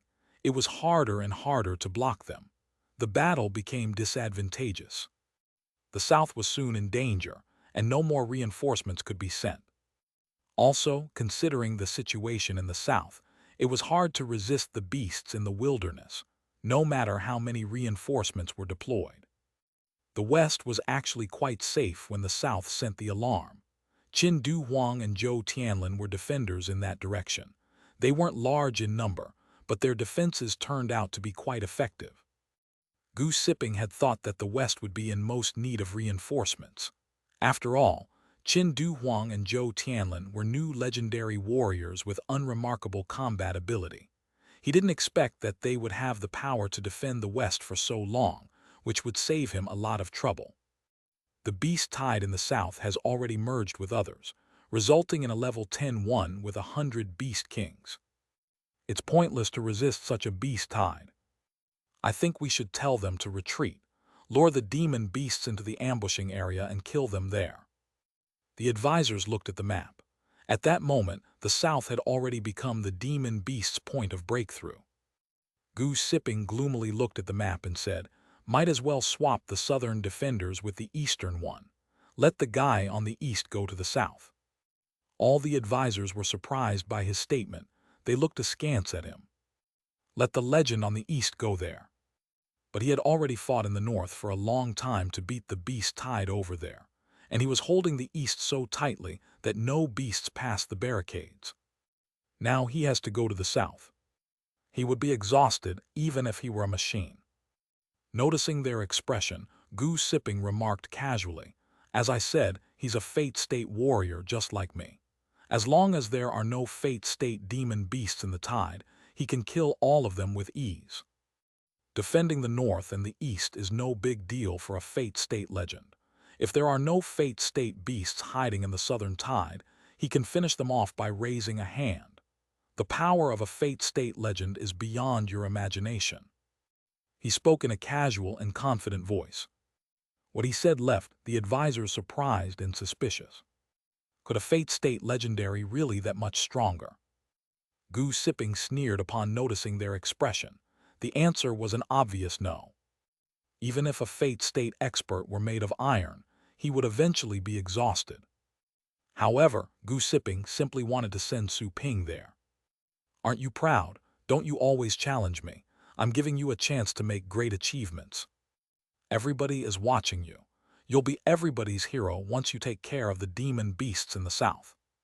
That is, provided that you can return alive." He was the only fate state warrior in the world. The other legends couldn't see through his statement, as they didn't have a clear grasp on a fate state warrior's combat ability. If he said it was possible, then it should be. If Su Ping was unable to make it, that would be his own fault. Isn't it too?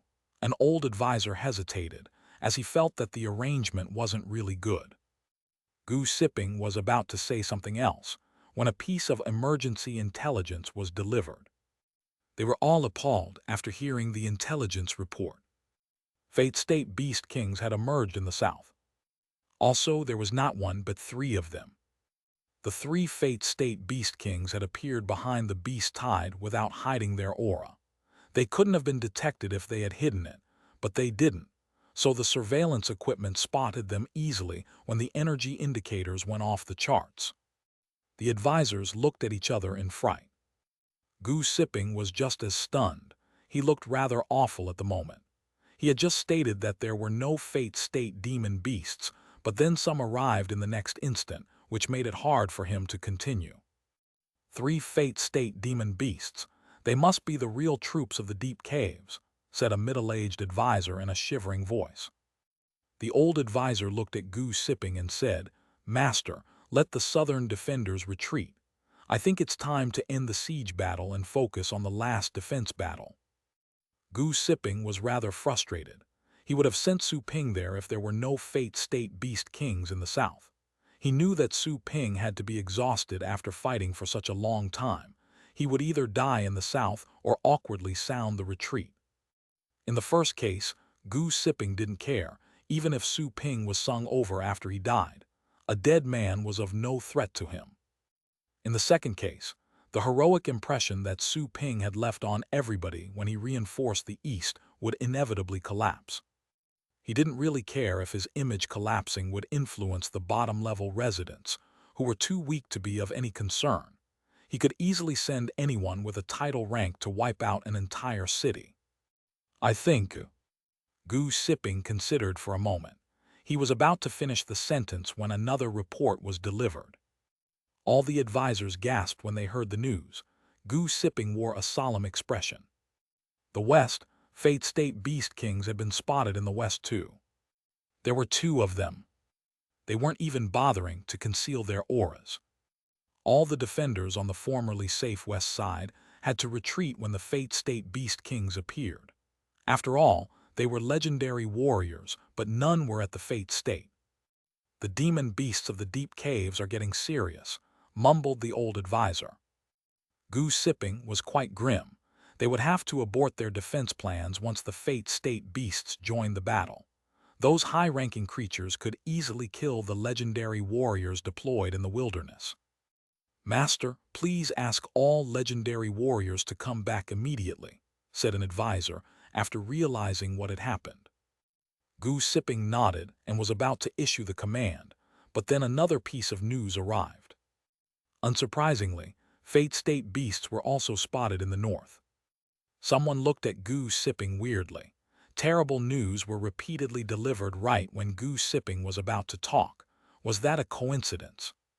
"Order everybody to retreat behind the defense lines," said Goose Sipping quickly as he realized that he might be jinxed. He was relieved after saying that. 5 minutes later, there was news from the east that Fate State beasts had arrived. All the legendary warriors and the titled legions fighting outside the defense lines were shocked to hear the news. They immediately followed orders and retreated. Qin Du Huang and Zhou Tianlin had been fighting on the west side. Their combat ability was enhanced by merging with their pets, and they could make use of their pets' void state abilities thanks to the bond they shared.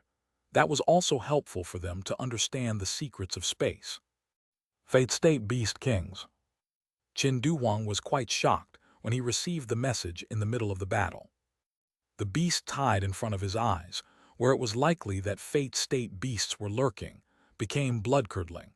They would probably be unable to escape by the time they saw the enemy. "Just run," Qin Du Huang shouted at Zhou Tianlin. "There are Fate State beasts." He turned around and immediately fled. Zhou Tianlin was stunned for a moment. Just like a bucket of cold water poured over his head, his scalding fighting spirit was cooled.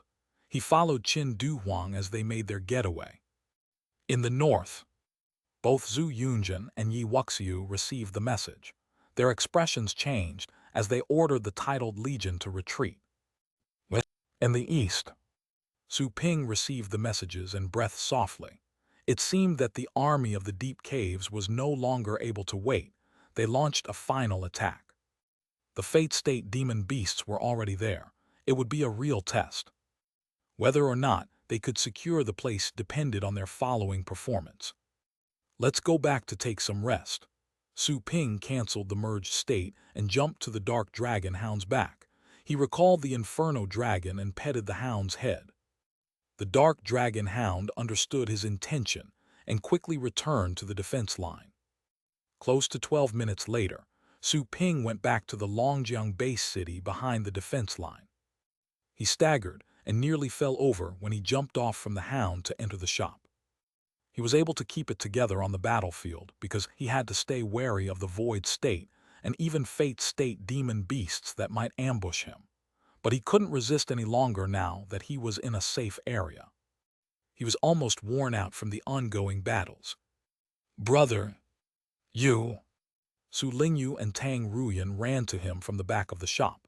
They were both shocked to see Su Ping stagger and hurriedly gave him a hand. Tang Ruyan saw the tiredness in his eyes and opened her lips, but she didn't say anything in the end. She had seen how Su Ping reinforced the East. Judging from his exhaustion, it wasn't hard to imagine how many demon beasts he had killed. Su Ping waved away their supporting hands.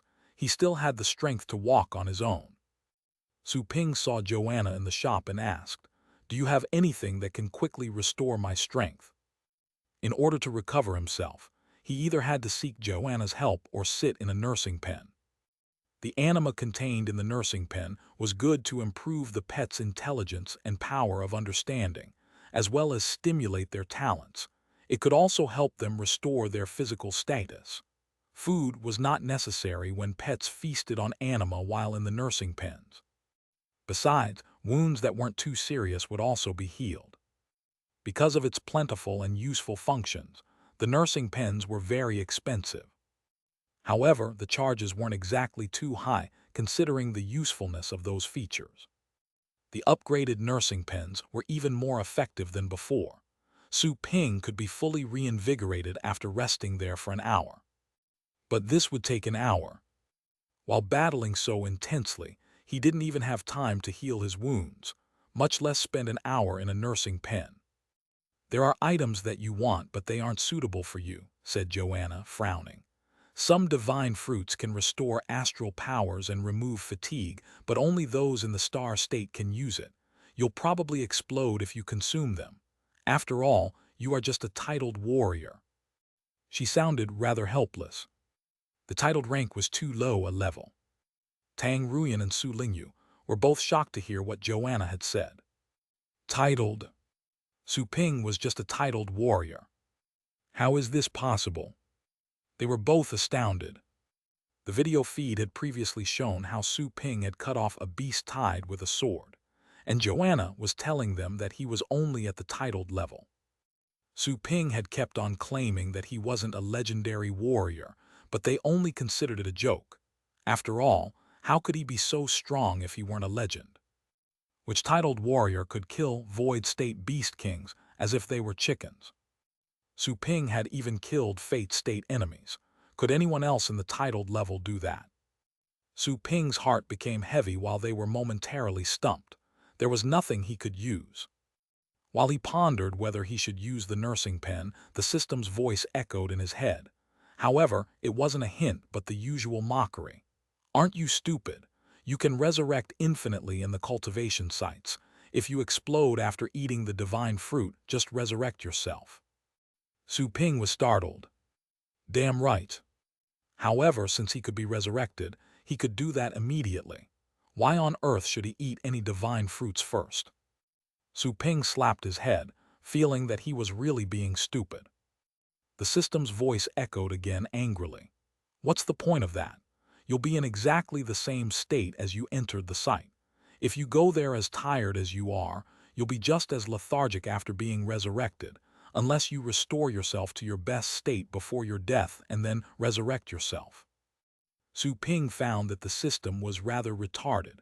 Why on earth would I kill myself if I manage to restore myself to my best state? Who knows, maybe you'll like it. Damn.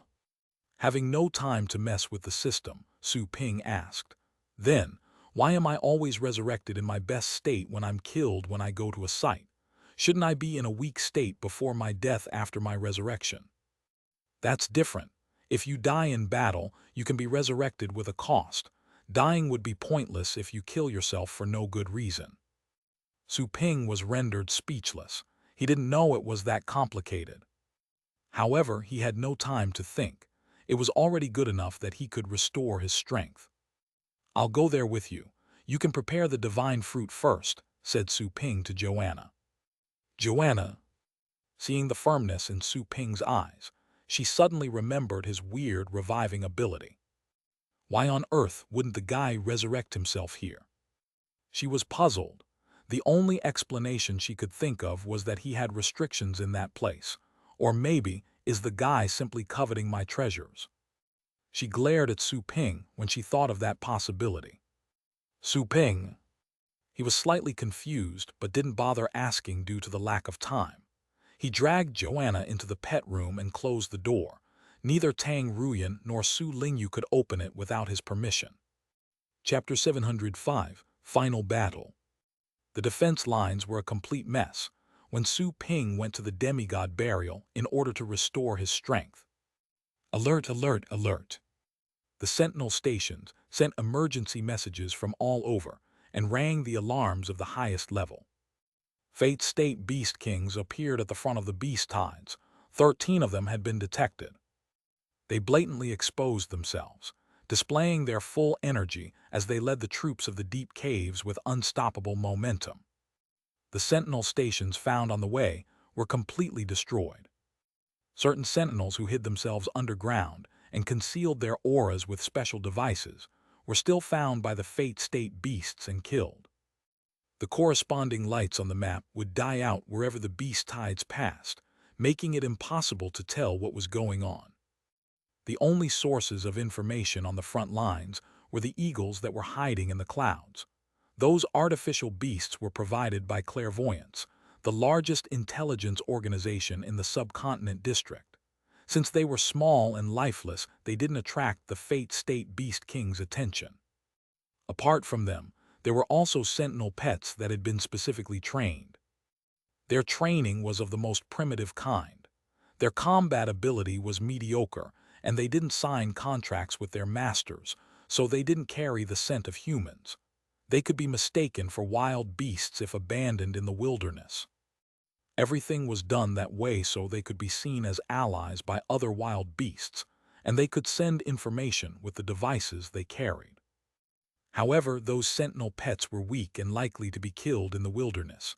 The cost to train them was also high, so their number wasn't large. The occasional pictures on the monitors were delivered by the eagles and the sentinel pets, which informed everybody about the rough scale of the beast tides. Considering the speed of their movements, the beast tide in the south will arrive first. Holding a smart tablet in his hand, an advisor said grimly, "It will arrive in 48 minutes. The beast tide in the west will be the second to arrive, in an hour and 3 minutes. The third one will arrive from the north."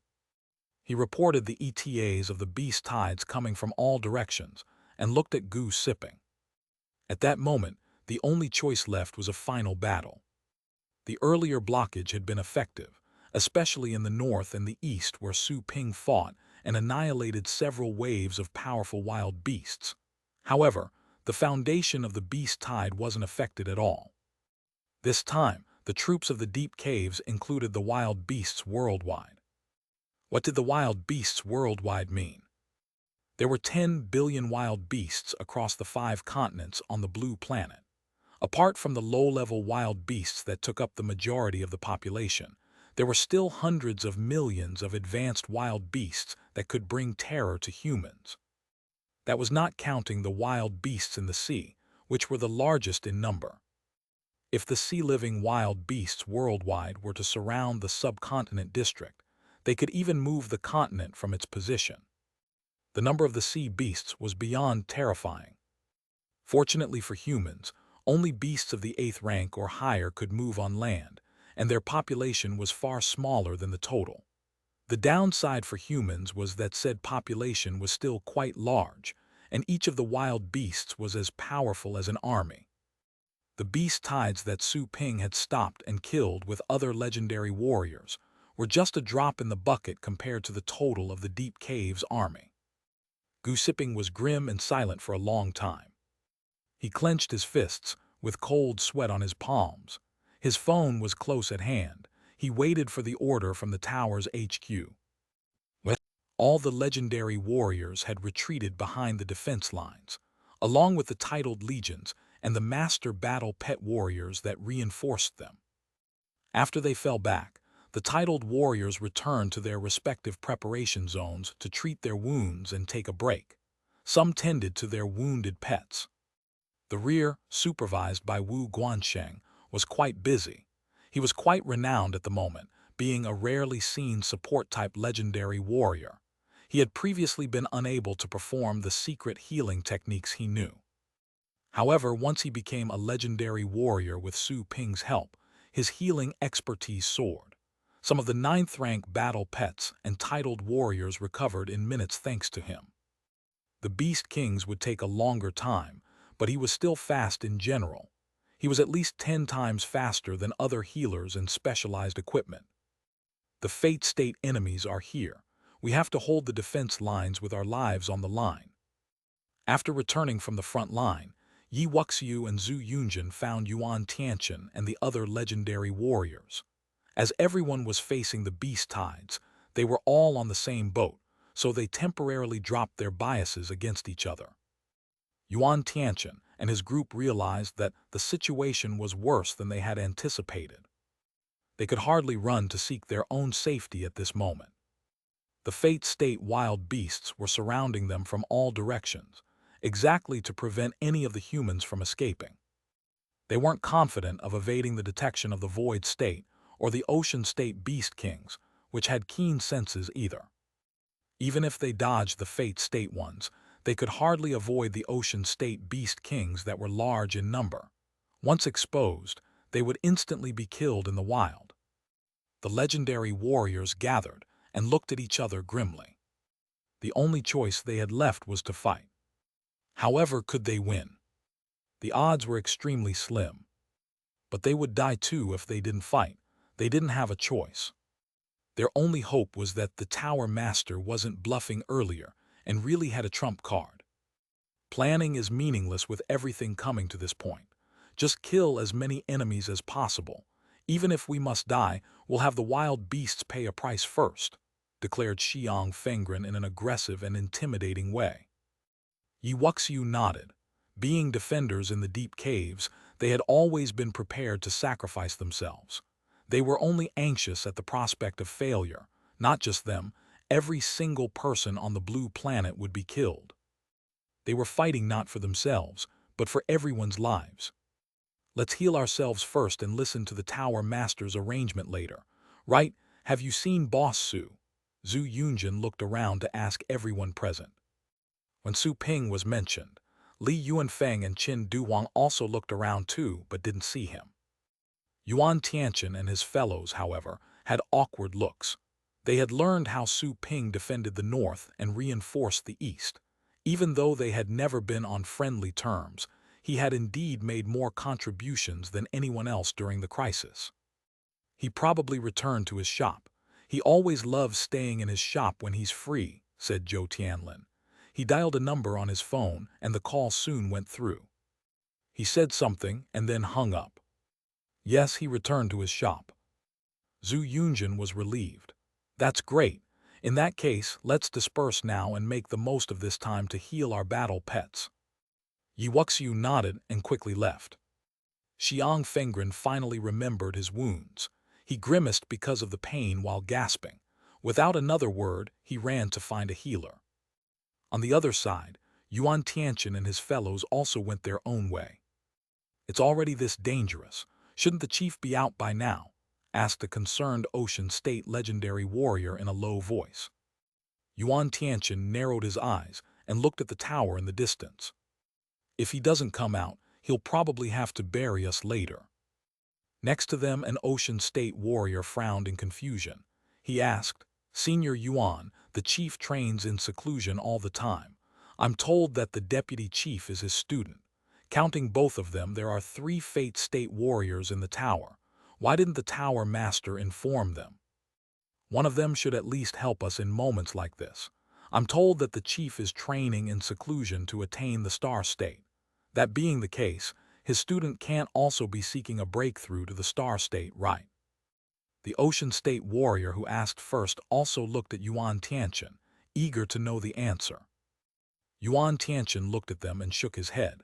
Then he said cagily, "Things are complicated in the tower.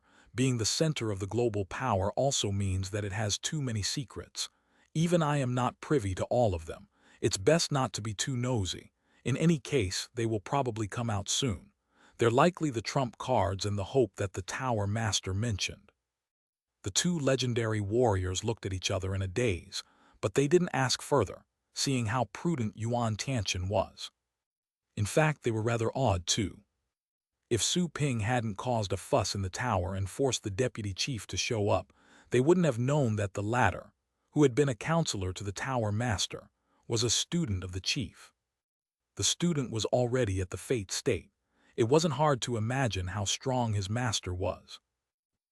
In the meantime, the south, deep in the midst of the beast tides, three magnificent creatures were moving among the beasts, from which all kept a distance, clearing a path for them.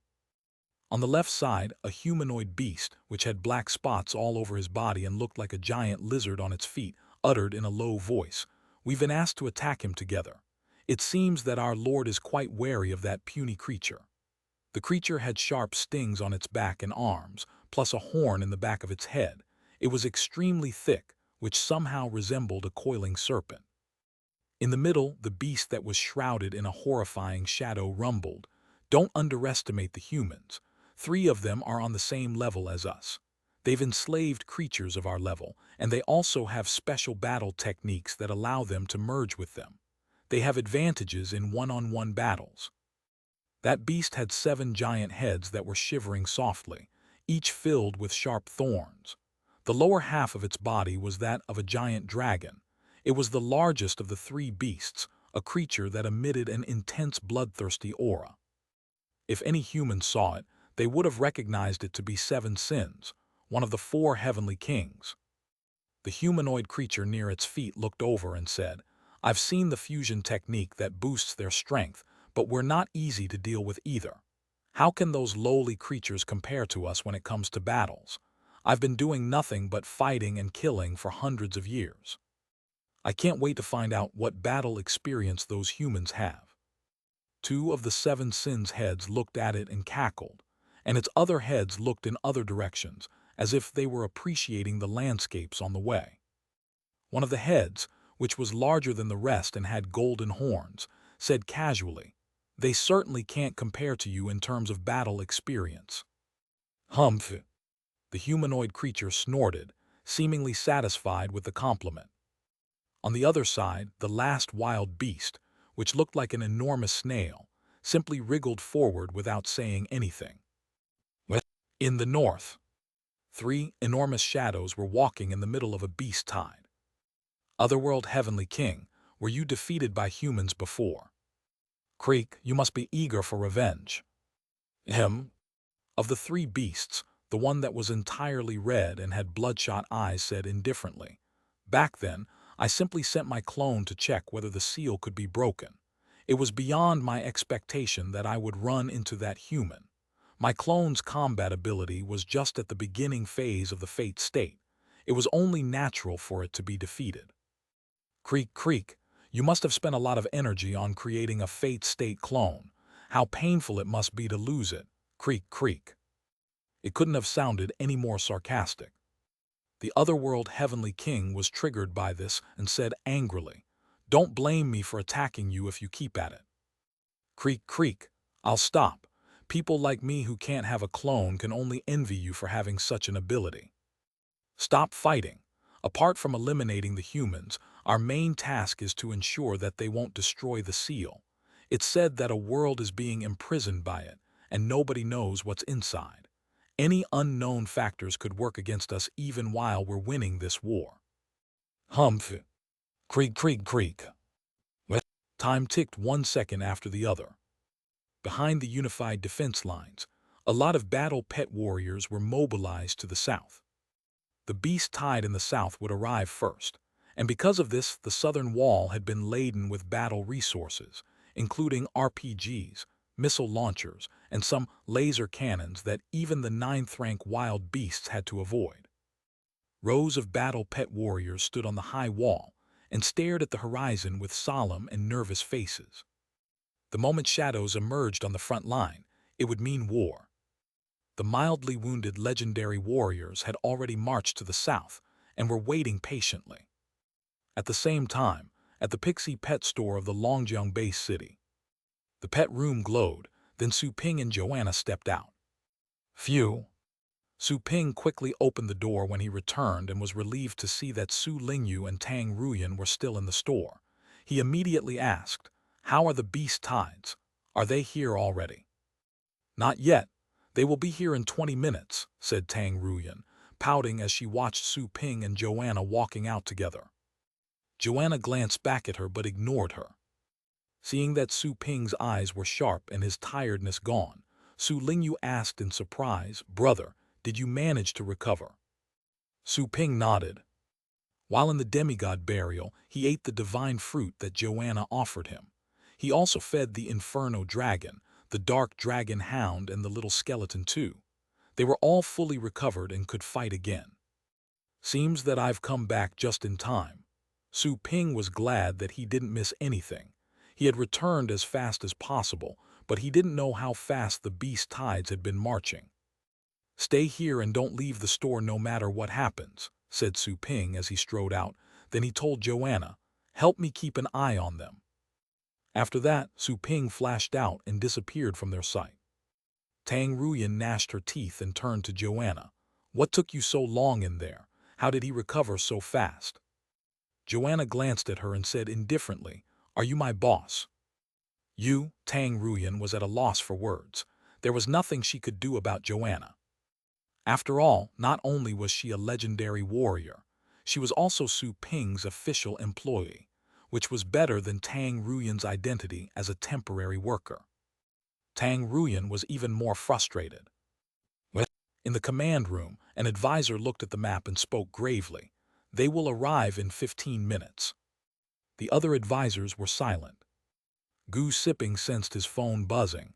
His heart pounded, but he didn't show any excitement. He quickly picked it up. "What's up?" A voice came from the other side of the phone. "The chief and his student are out. They're on their way." Gu Sipping was stunned for a moment before he asked, "Have they made a breakthrough?" "I don't think so," said the other voice with uncertainty. Gu Sipping frowned and thought for a moment. Then, with relief on his face, he put down the phone and said to the advisors, "Don't panic, everybody. 2 more Fate State warriors will join us in 15 minutes. 2 more Fate State warriors."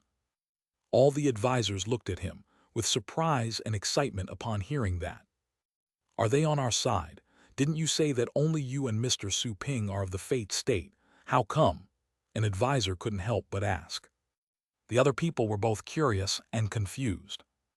Gu Sipping explained casually, "Those 2 people train in seclusion all the time, so I didn't consider them. I hope their cultivations are higher now that they're out." The advisors were enlightened, but they found it slightly odd too, because the Tower Master could have informed them or asked them to come out earlier if they were only training in seclusion. However, the advisors were never aware of such experts until a moment earlier. It seemed as if the 2 experts had been overlooked all the time. 2 tigers can't share one mountain. An advisor thought, and his expression changed slightly, but he didn't say anything. On the first wall, in the southern defense line. Whoosh! Su Ping appeared there with a flash, finding both Zhu Yunjin and Qin Duhuang. He instantly dashed to them and asked, "How is it going? Where are the others?" "Healing their wounds.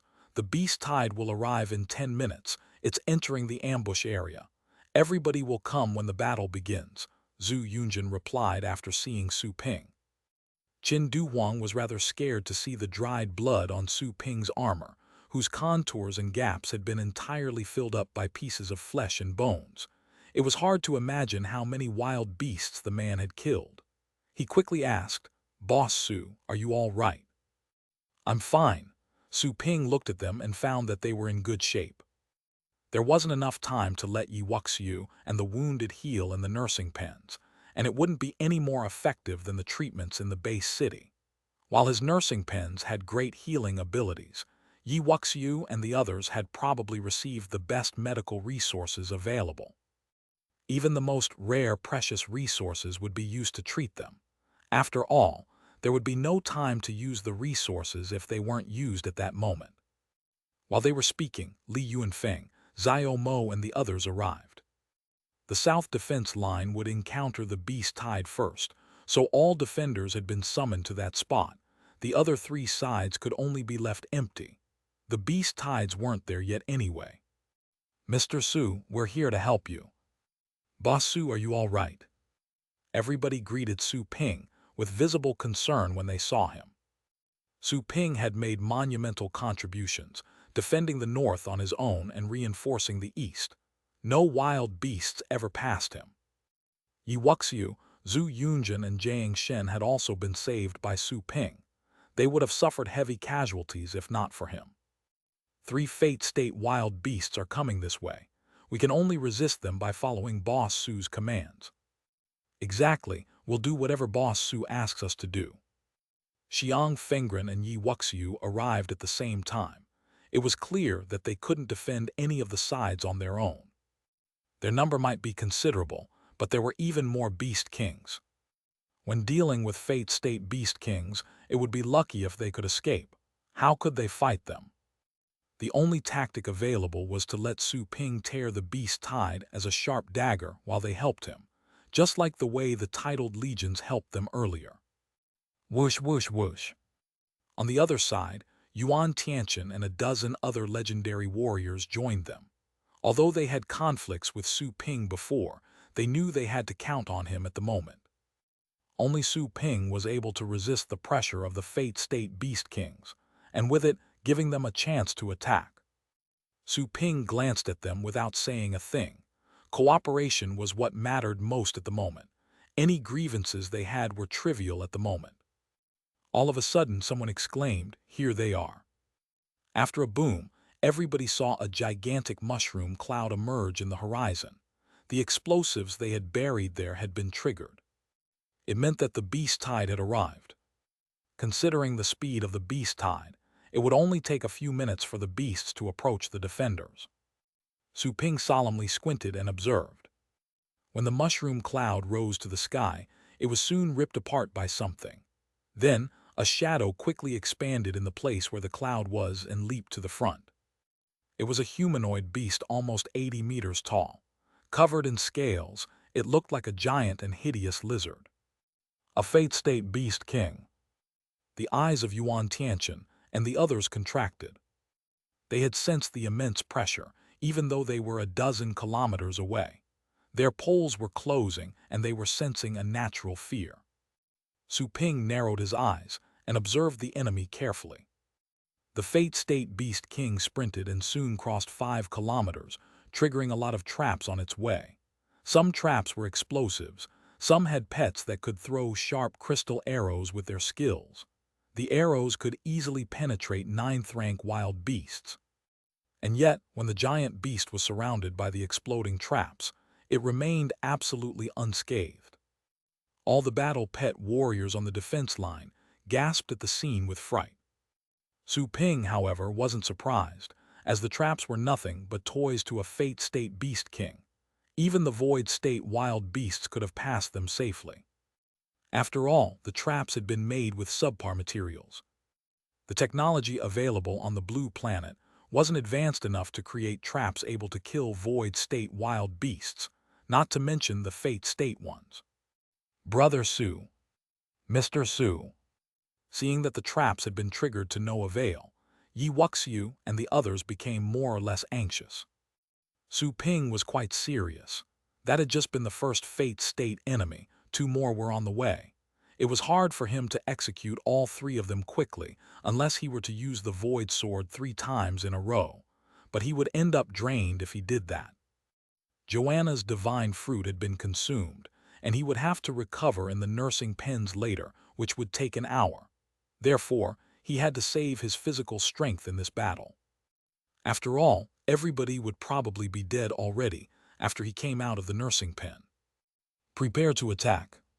Su Ping took a deep breath and made a decision. A vortex was opened and the little skeleton appeared, but he didn't merge with it this time. Although the little skeleton wasn't as strong as a Fate State creature, it could hardly be killed thanks to the Skeleton King's bloodline skill. With the help of the Inferno Dragon, it could keep a Fate State wild beast occupied. Su Ping could deal with another one on his own. Even without merging with the little skeleton, he was powerful enough to counter enemies in the beginning phase of the Fate State thanks to the training in the Golden Crow world. If he used all of his strength, he could fight with someone in the middle level of the Fate State. Yuan Tianchen and the others wore grave faces upon seeing that Su Ping was summoning his pets, but they didn't have a choice except to grit their teeth and summon their own, ready to follow him to battle. "Let's go," Su Ping roared and ran out. When he flew out, a vortex appeared behind him, then the Inferno Dragon and the Dark Dragon Hound rushed out. As for the Purple Python, it was only as strong as an Ocean State Beast King. Su Ping didn't intend to use it unless he was out of options. Roar! The Dark Dragon Hound began casting countless defense spells on the Inferno Dragon, and Su Ping the moment he appeared, although skipping the little skeleton. It had already witnessed the little skeleton's crazy survival ability and knew that it couldn't be killed. Enhanced by king-level skills, Su Ping and the Inferno Dragon looked particularly splendid and eye-catching. Everybody was stunned, wondering how scared of death must the pet have to be to learn that many defense skills. The aura that Su Ping and the Inferno Dragon released drew the humanoid beast's attention. It narrowed its long eyes as if it were laughing. It even licked its face with its long tongue and charged at them. Bang! Su Ping and the Inferno Dragon suddenly disappeared and reappeared in front of the humanoid beast, which had teleported them closer. Once they appeared, a sharp blade was stabbing towards the Inferno Dragon's chest. It was the long horn behind the humanoid beast's head. Bang, bang, bang! The defense skills protecting the Inferno Dragon exploded quickly, as if made of paper. They didn't offer any protection. However, the Inferno Dragon reacted fast enough. It had been through too many life-and-death battles, and it was very familiar with the Fate State Beast King's way of attacking. Whoosh! It quickly flapped its wings and dodged aside, before it unleashed a thunderous and fiery ball at the enemy's face. The humanoid beast was briefly stunned. It obviously didn't foresee that the dragon could have dodged the attack. But the humanoid beast wasn't that easy to deal with either. It moved its long horn and aimed to stab the dragon again from a weird angle. After a bam, a sword that came out of nowhere knocked the long horn away. Huh! The humanoid beast, infuriated, let out an ear-splitting roar that immediately broke space and covered the nearby area with powerful sound waves. Those sound waves were bounced and enhanced by the broken pieces of space, until its potential damage was increased to an appalling level. Su Ping's expression changed as it was an indiscriminate attack. He quickly roared at Yi Wuxiu and the others behind him, "Don't come any closer." But it was too late. After a booming sound, Su Ping felt that his brain was trembling. The sound waves were mixed with mental attacks. He felt as if his brain were stung by needles, falling in a trance. At that moment, his training in the Golden Crow world kicked in. His soul was so tough that it recovered and nullified the excruciating pain after only a moment of dispersion. However, the physical sound wave attack he took was unbearable. The defense skills on the surface of his body had exploded instantly. In the next moment, a violent and chaotic pressure was imposed on him. All his pores were squeezed and oppressed to the limit. Su Ping vomited a mouthful of blood as his internal organs had been hurt. "Oh no! Retreat now!" Screams came from Yuan Tianchen, Zhu Yunjin, and the other people behind Su Ping. All the defense skills that the legendary warriors had deployed in advance were blown up. When the defense skills were shattered, other colors shined on them as the defensive secret treasures were broken. 6 of the Ocean State warriors exploded along with their flying battle pets, turning into a mist of blood, which fell to the ground with whatever was left of their bodies. Further away on the wall, many of the warriors had bleeding ears because of the ear-splitting sonic explosion. Some had even passed out. They were quite a distance away, but they were still heavily wounded. Everybody on the wall had been heavily wounded by a single strike. That was the ability of a Fate State Beast King. Upon seeing that, all the people in the command room in the base city opened their mouths, completely at a loss for words. "What? You're still alive?" The humanoid beast with bulging eyes was shocked to see Su Ping and the dragon. "My strike didn't kill this human nor the dragon." If caught unprepared, even another Fate State Beast King would have been blown up by the strike. "What a strong body." The humanoid beast was amazed. Right when it was about to attack again, the sharpest blade aura approached its head and slashed. Chapter 706, Reinforcement. Whoosh! The aura disappeared and reappeared hundreds of meters away, cutting forward without hitting anything until it ran out of momentum. What was that? The humanoid beast teleported away the aura that had almost cut its face. It looked at the source of the attack, only to discover that it had been a little creature. Is it a low-rank skeleton? Wait, it carries a strange vibe. What the heck is that? The humanoid beast was rather shocked, as the tiny skeleton was unharmed and simply ignored its attack. Its attack had fused the power of space, sound wave, and mind. It was a great skill that the beast had invented. Why was it ineffective? The little skeleton quickly flashed to Su Ping and stood in front of him with its saber raised high. Sonic and mental attack. It didn't have any ears. The sonic attack was destructive to living creatures because they had countless pores, organs, and tissues in their bodies, which could be ripped apart by the reverberating sound waves. In comparison, the little skeleton's body was simple and hollow. Also, its bones seemed no different from those of other skeletons, but if they were observed with a magnifier, one could see the strange patterns etched on the bones. That was the skeleton king's body. The sound waves, which carried no special power, were almost ineffective to it and also produced very few reverberations. As for the metal attack, it was even less effective. The skeletons had a naturally weak mind. However, the Skeleton King's family was different. They would fuse their minds with their bodies to avoid being controlled and enslaved by undead creatures. Only in such a way could they distinguish themselves from the common skeletons and proclaim themselves kings. The little skeleton's attack was a major contrast when seeing the screaming humans. Back in the base city, everybody was still shocked by the humanoid beast's attack when they noticed that the little skeleton had just counterattacked. Everyone was stupefied when the picture was zoomed in, and they saw the little skeleton more clearly. Anyone with the least bit of knowledge about battle pets would have recognized it as a first-rank skeleton. A mere first-rank battle pet. Even the legendary warriors were screaming and moaning in that battle. How could such a low-level battle pet get a chance to fight? Soon, someone realized that something was wrong with that skeleton. How could any skeleton possibly fly? It's the white bone demon.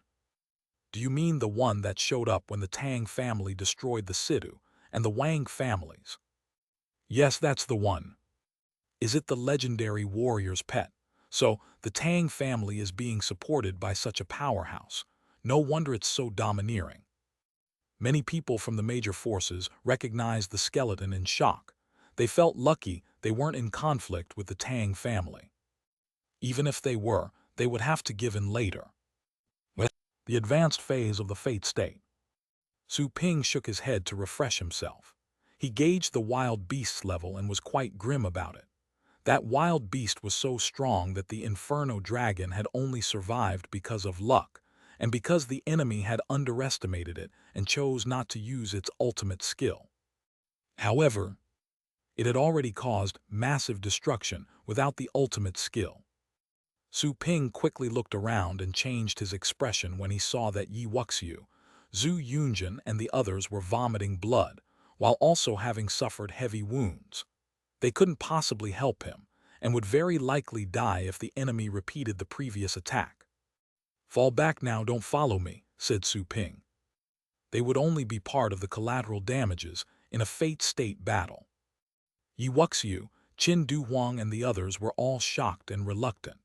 They were shocked after seeing that the fate state wild beasts were far more horrifying than they thought, and reluctant since they could only retreat and observe the battle like the civilians.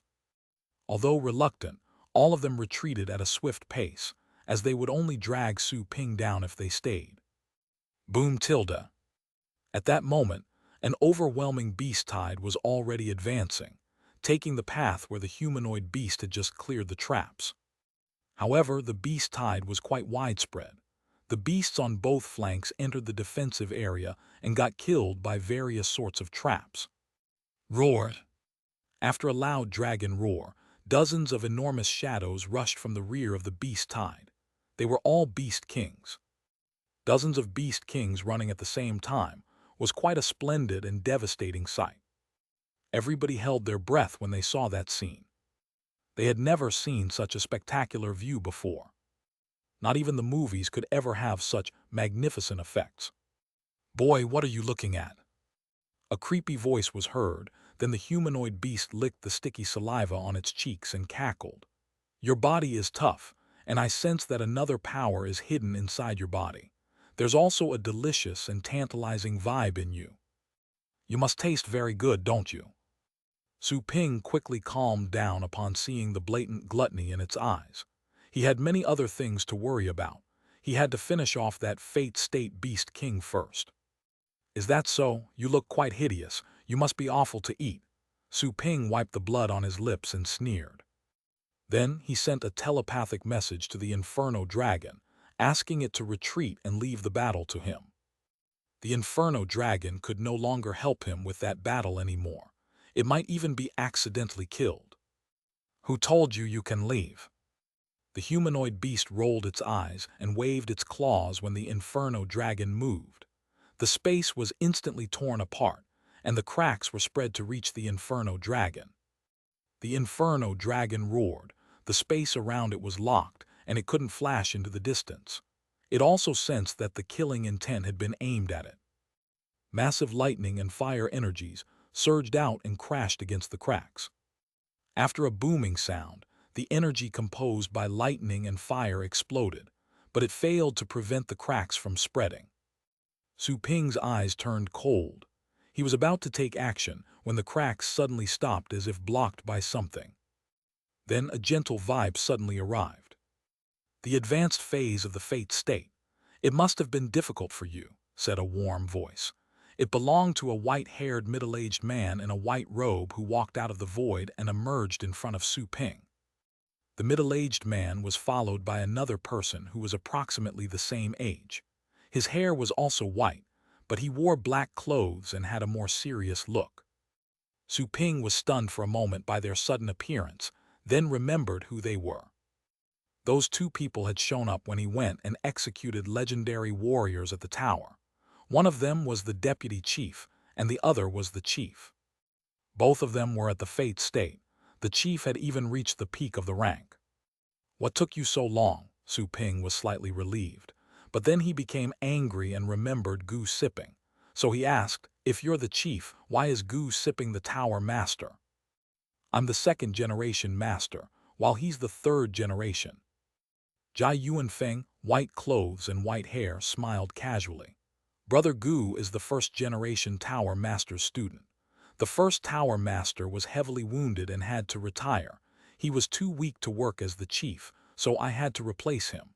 I was never interested in the job, so I stepped down and handed the position to Brother Gu when he reached the fate state.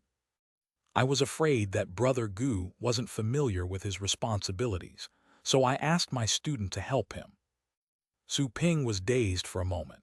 He looked at the deputy chief, who went back on his promise when Su Ping demanded the soul-nurturing grasses from the tower.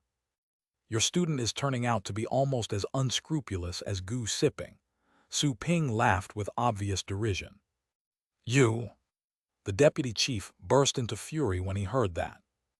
Jai Yuanfeng looked at him, which vaporized the deputy chief's fury and made him lower his head. "You said that the first-generation Tower Master was heavily wounded and retired. Is he still alive?" asked Su Ping. If he indeed was still alive, they would have another strong ally who would most likely be at the peak of the fate state. Jia Yuanfeng shook his head and replied, I'm not sure. Brother Gu is probably the only person who knows the answer. Roared. Right before he could finish, a furious roar from the humanoid beast was heard. The beast was outraged. These humans are chit-chatting. Do they think I don't exist? Oh, I almost forgot about you. Jia Yuanfeng heard the roar and remarked, which made the humanoid beast roll its eyes in fury. It opened its mouth to let out another shriek. Oh crap! Su Ping's expression changed in a flash. It was another widespread sonic attack. This time the energy released by the beast would be even more massive than the last time. Now, when the humanoid beast was about to roar, Jia Yuanfeng waved his hands, and the creature seemed nauseated, as if it had swallowed a fly. Its throat had been blocked by a spatial wall. Xiao Yi, come out, said Jia Yuanfeng softly. A giant vortex almost 100 meters in diameter appeared next to him, and a horrifying aura was spreading out. Su Ping was stunned to find that it was a peak fate state wild beast. Call! A sharp call resounded, and then a black bird that looked like a giant falcon dashed out. The bird's feathers were entirely black without any exception. The moment it came out, it swooped down on the humanoid beast and locked down the space around it. The humanoid beast roared in fear and raised the sharp thorns all over its body like a provoked lizard. Once the giant falcon arrived, it directly jumped and waved its claws at the enemy. The black falcon's iron claws dug deeply into the humanoid beast's shoulder, but the latter also took the chance to stab with the long horn behind its head at one of the falcon's claws, making it bleed. Su Ping shook his head upon seeing that. That black falcon had a high level, but had limited battle experience. It seemed that the chief had never bothered to properly groom his battle pet at all. However, it was hard to groom peak fate state battle pets on the blue planet. After all, even opponents of the same level were rare, unless we considered the deep caves. However, there were too many fate state enemies in the deep caves, and they might attack invaders collectively. After seeing the wound on his pet, Jia Yuanfeng slightly changed his expression and cast a few astral spells. The black falcon became significantly stronger instantly, tearing a large piece of flesh off the humanoid beast's shoulder, just before it pecked the enemy's head. The humanoid beast shrieked in fright. Several streaks of light emanated from its head, which were manifestations of its defensive skill.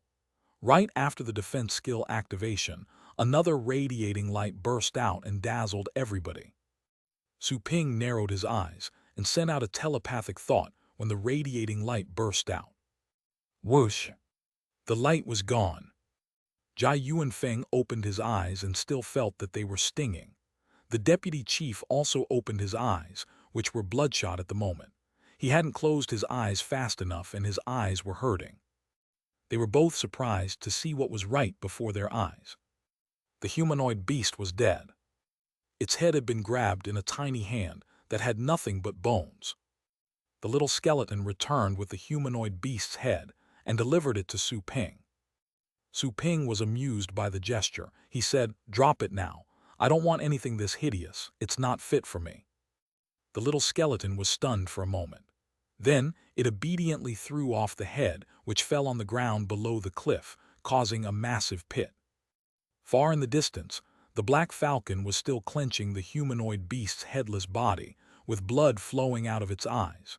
It stared at the little skeleton, obviously not expecting that the tiny creature would steal its prey. Su Ping smiled. The little skeleton didn't have biological eyes.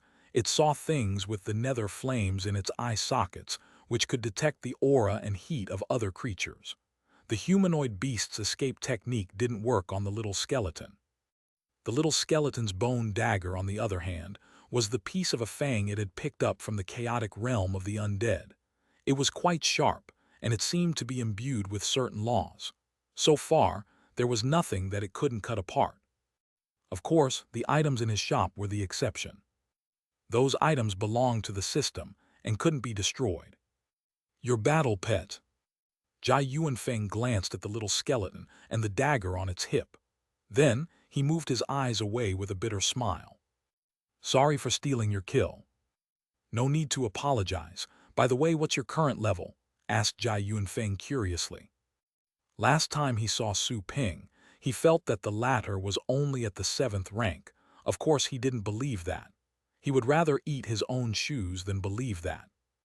This time, when he met Su Ping again, he found that the young man had set his level to appear as being at the peak of the 9th rank. He was unable to see through Su Ping's disguise.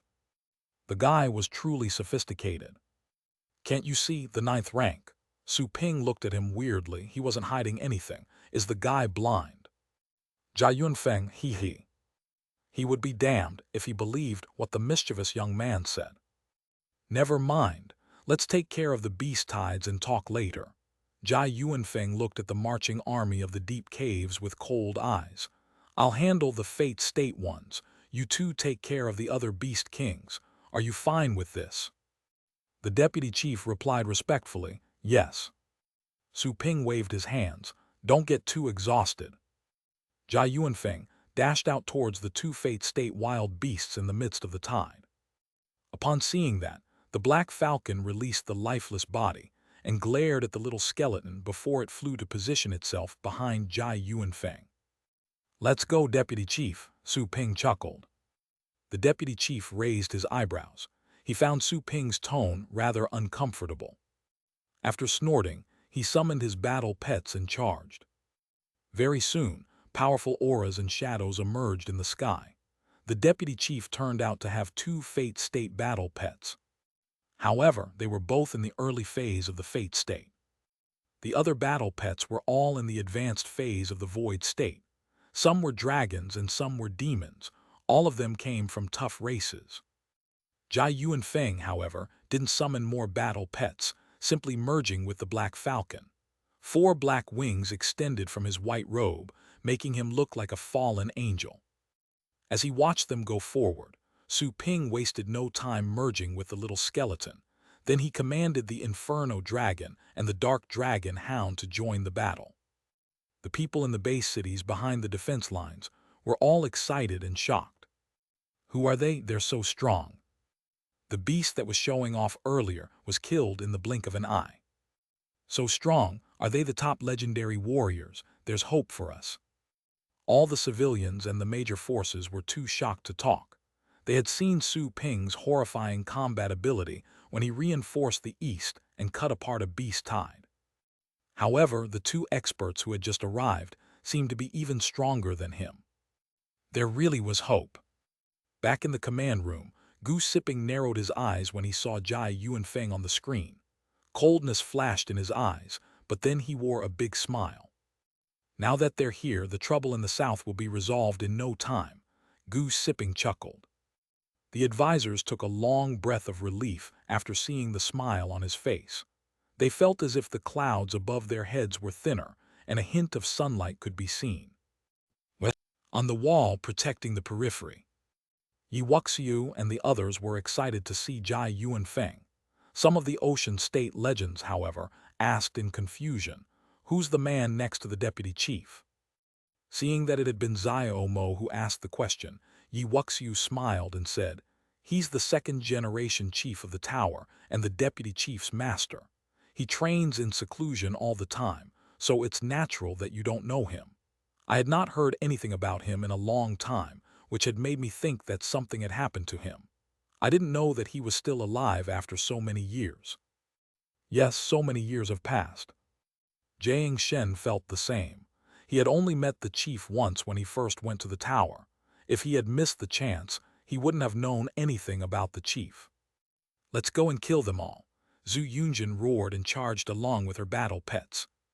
The others looked at each other and laughed. All of them followed her.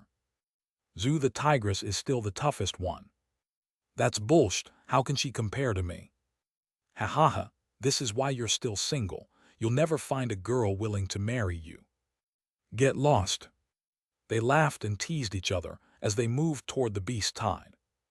On the other hand, the Void State warriors headed by Yuan Tianchen looked at each other in bewilderment. wondering why those lunatics didn't focus on healing first. "Stop gawking. Let's join the battle," a void-state old man said and rushed forward without caring about the others. Yuan Tianchen took a deep breath and said, "Go." They marched out again, straight towards the beast tide. Having 3 protectors leading the vanguard would allow them to take care of the lower-tiered wild beasts without worries. In the depths of the beast tide, the 7 heads of 7 sins, which stood in the middle of the breathtaking beasts, craned and saw what was going on. One of the heads shrieked, "It's the Jai Guy, the Jai Guy." Another head roared, "Stop making noises." Another head said gloomily, "Let's report this to the Lord. The Jai Guy isn't easy to deal with. He fought an evenly matched battle against the heavenly king of good and evil years ago. I'm no match for him." "Just get the hell out of here, coward," snapped one of the heads. "Who says I'm no match for him? I can blow him up," cried another head. "All of you, shut up," the head with golden horns roared, immediately silencing the other heads. It then looked at the beast king that looked like a giant snail and said, "Inform the Lord about the situation and ask him to send reinforcements. We can only delay him for 15 minutes at best." The giant snail slowly turned its head and looked at 7 sins before it said, "I already informed the Lord when the idiot jumped out.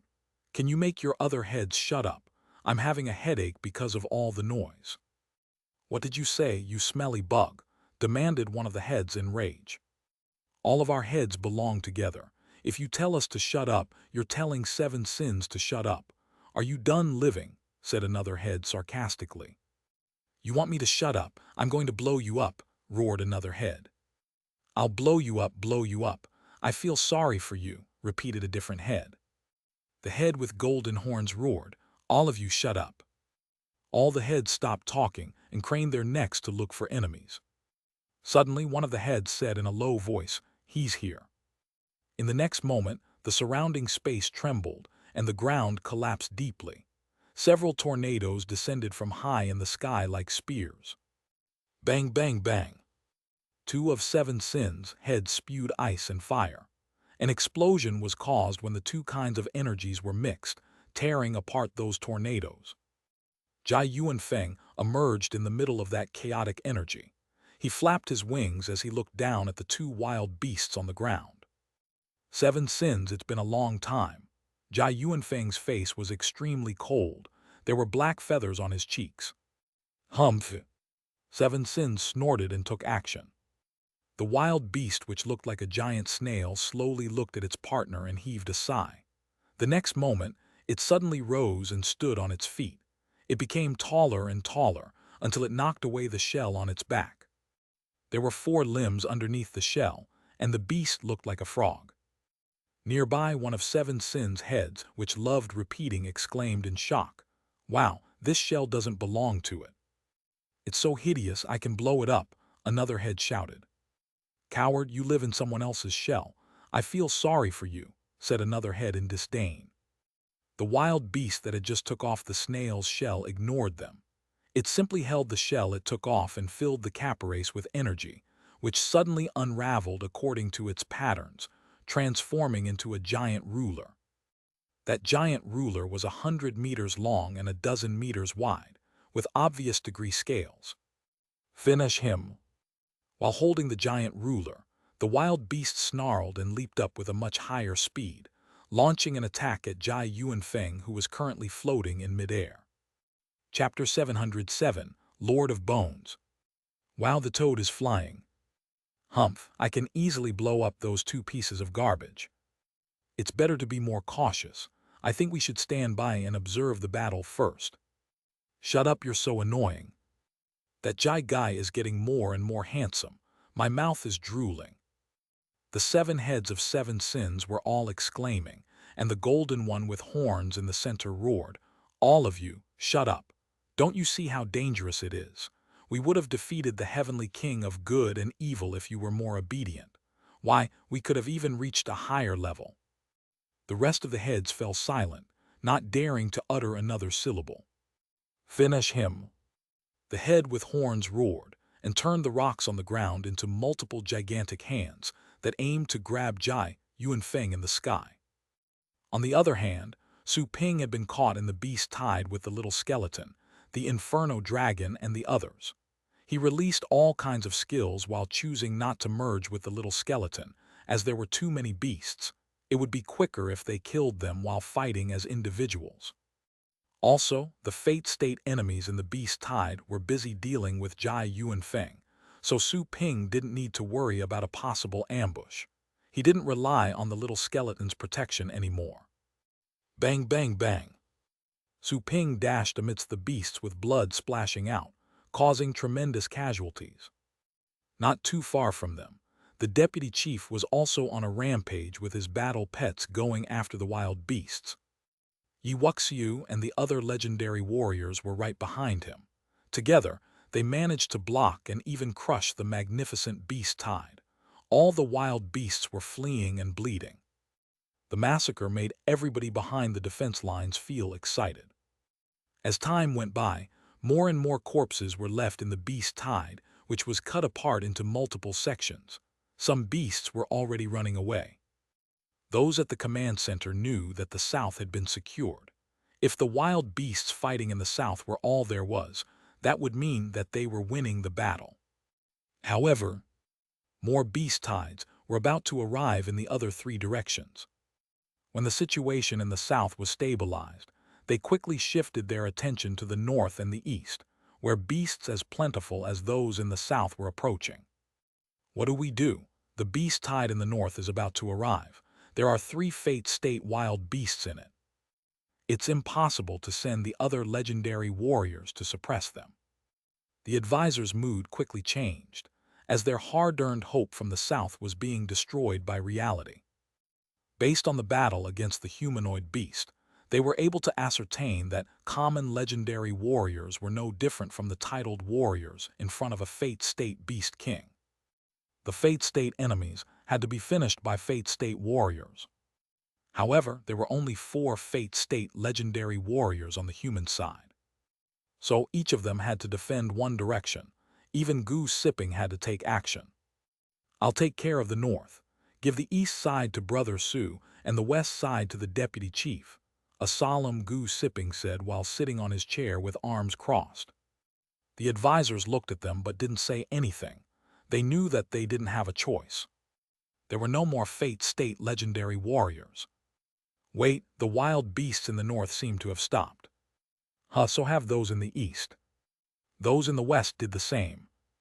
Suddenly, the advisors noticed something was off. The beast tides in the other direction stopped and didn't press further. Ask the sentinels to send videos. Don't forget the east side. The advisors quickly gave commands. Soon, a few video clips were delivered to them and were opened, one by one. The videos were shot by the monitoring eagles. Others were shot from the sentinel stations on the ground. It could be seen that a swarm of beasts stopped in front of the cameras and stopped moving, as if taking a rest. Not just the north, the east and the west sides were the same. The beast tides in all 3 directions had halted when they were only 10 minutes away from the defense lines. They would enter the ambush area in another 5 minutes. What's going on? What are they waiting for? Have they learned about the south? No, they would have been attacking more fervently if that were the case. An advisor was surprised and suspicious. Weren't the beasts acting as onlookers if they stopped? If they charged immediately, they would ease the pressure on the beasts in the south and give them a chance to catch their breath. Still, they surprisingly decided to stop. Was there any kind of conflict among those beasts? Everybody was surprised, not knowing what the beasts were doing. Goose Sipping was as perplexed as everybody else, but he had a strange sense of foreboding. Send someone to look for the beast kings leading the beast tides, ordered Goose Sipping. The advisors became frightened when they realized what Goose Sipping meant. If the beast kings in all the beast tides went and reinforced the south would become the most horrifying point at this moment. Send the titled warriors there. They must figure out where the beast kings are even if they have to sacrifice themselves, shouted an advisor while he contacted the soldiers. While an urgent investigation was conducted, Su Ping and the others who were fighting the beast tide in the south heard a roar.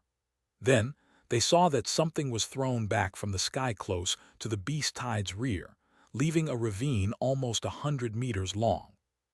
Su Ping was quite shocked to find that such a thing turned out to be Jai Yuanfeng. Jai Yuanfeng looked quite awful at the moment. His wings had lost most of their feathers, and his white robe was torn apart, revealing the glittering armor underneath. Sir. On the other side, a wide-eyed deputy chief also saw this happen. Jai Yuanfeng, who was omnipotent in his eyes, was defeated. They had reinforcements. Jai Yuanfeng rose to his feet. He looked at Su Ping and the deputy chief with no more casualness, only determination remained on his face.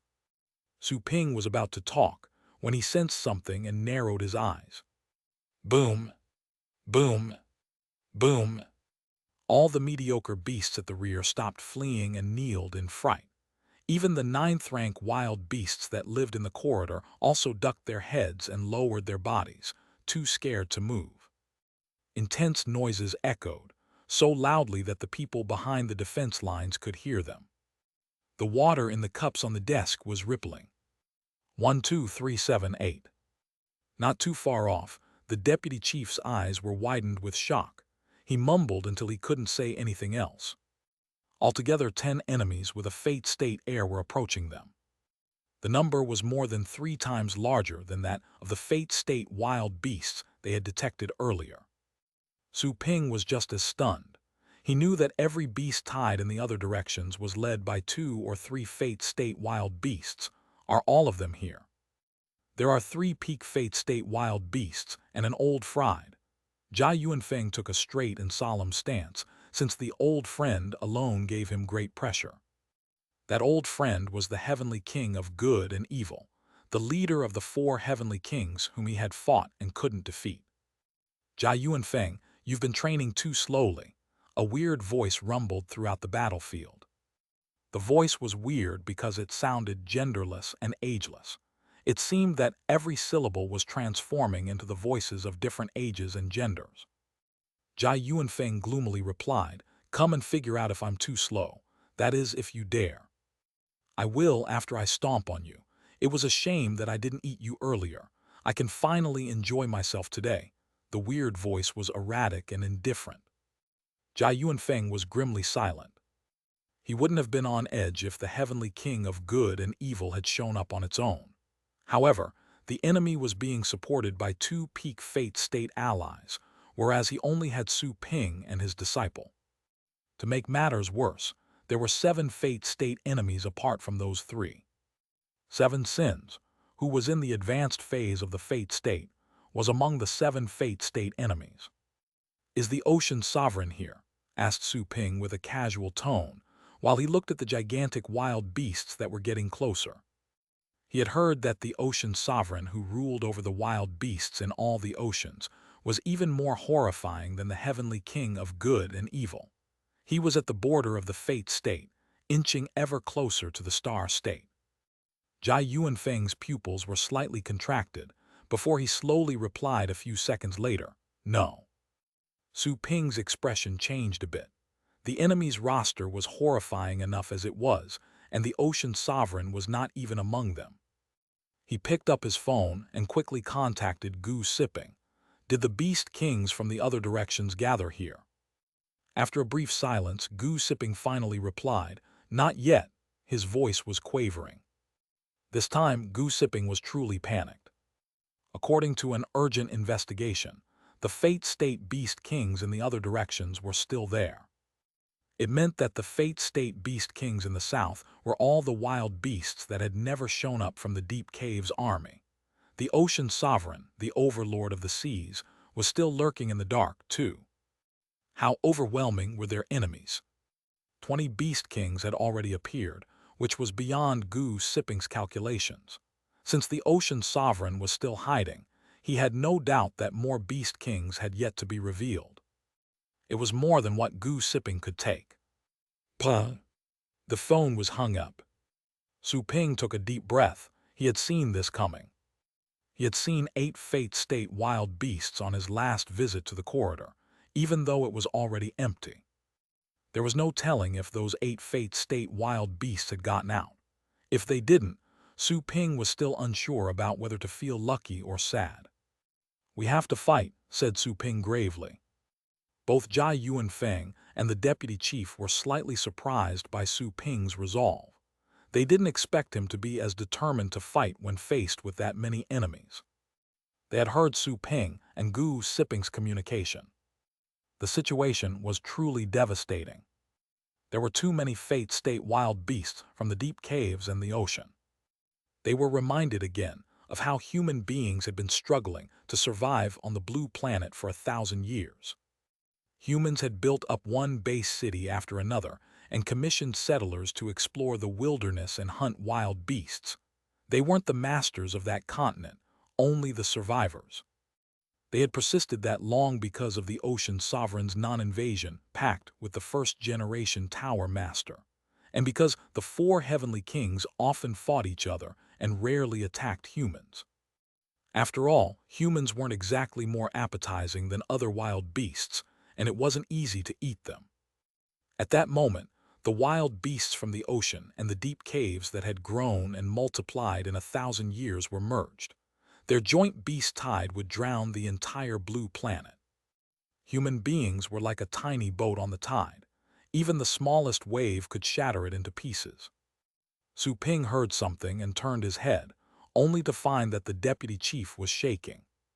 A Fate State expert was trembling with fear. Su Ping was quite serious, but at the moment he didn't despise the man he had always loathed, because he would have felt desperate too in such a situation if he didn't have a system store to rely on. It was all thanks to the system. He wasn't devastated yet, and he was still able to think clearly. Actually, there was very little he could think about. Any trick was futile in front of absolute strength. The only thing he could do was to fight. They are all. How is it possible? Are all the Fate State enemies from the other directions here? Far in the distance, Yi Wuxiu and the others who were fighting in the beast tide looked at the Fate State wild beasts, which were as massive as mountains. They became more and more desperate as the wild beasts got closer. Even veterans like Yi Wuxiu were stupefied. They had heard the number of beast kings detected, but seeing that many of them gathering with their very own eyes was much more shocking. Whoosh! A man rushed closer from a distance. He wore a golden armor and held a long spear. He was none other than Gu Siping. With everything coming to that point, he could no longer stay in the command center. So many Fate State enemies had shown up. If he didn't get out to fight, it would be impossible for Su Ping and Jai Yuanfeng to resist their attacks. If either of them was killed, the other would have to endure a much greater pressure. If everyone fell, the entire defense line would easily be shattered by the Fate State enemies. Given such a scenario, the only surviving fish behind it would be Gu Siping, who would soon end up in pieces, too. Therefore, he had to run immediately or fight. After considering the pros and cons, he chose the latter. After all, he didn't know where he could run to, and he intended to fight for a while longer. Maybe there would be a miracle. Su Ping was slightly surprised to see Gu Siping. He couldn't help but respect the man for choosing not to run away from such a great danger. Jai Yuanfeng looked at him and said in a low voice, "Leave the Heavenly King of good and evil to me. Of the other two peak enemies, take care of one of them and I'll deal with the other one." Several vortexes appeared on his back as he talked, and a horrifying air was spread out. 4 Fate State battle pets, all in the advanced phase, walked out in sequence. They were Jai Yuanfeng's trump cards. Gu Siping was slightly shocked to see the Fate State battle pets. Then he forced himself to act normal and nod. "No problem. You two have to take care of the other Fate State enemies. Just keep them occupied." Jai Yuanfeng looked at Su Ping and his disciple with worry. After all, the 7 Fate State wild beasts weren't easy to deal with, and it was too hard for Su Ping and his disciple to hold them back. However, with everything coming to that point, Jai Yuanfeng didn't have a choice. After all, he was no longer able to help them. The deputy chief's expression changed subtly, and he opened his mouth, but he didn't say anything. He didn't have a choice in such a situation, and there were no options. He had to either run or fight. He lowered his head in silence with flashing eyes. Su Ping, who had been silent all this time, suddenly said, "You can take care of the other 7. Leave these 3 to me." All his companions were stumped by what he said. Su Ping raised his head with determination. He didn't explain anything as he simply sent a telepathic thought. Immediately after, a streak of light came from the distance and entered his body. Cracking noises echoed, and the heavy, awe-inspiring vibe of a king emanated from Su Ping. White bones grew and covered his body, even his cheeks. He became much taller than before, and he emitted a grim aura of violence. Jia Yuanfeng was quite shocked after sensing the energy waves radiated by Su Ping. Chapter 708, Slaying a Fate State Enemy. What a magnificent vibe. Jia Yuanfeng realized that he still couldn't tell Su Ping's level. To be more exact, he had never sensed the unique vibe of a Fate State creature from Su Ping. But weirdly enough, the astral power that Su Ping released was intimidating even to him. It was so abundant that it felt like a boundless ocean. Coming back to his senses, Jia Yuanfeng quickly said, "Brother Su, don't be too proud. Since you're so capable when it comes to fighting, each of us will take care of one of the top 3 Fate State enemies." "That won't be necessary. You must kill the other Fate State enemies as soon as possible. Speed is what matters. Don't forget that the beast tides on the other flanks are awaiting us," said Su Ping coldly and assertively like a king would. His eyes, as dark as a bottomless abyss, were filled with the cold air of destruction, which made Jia Yuanfeng feel somewhat awed, so he stopped persuading him. Yes, he felt awed by Su Ping.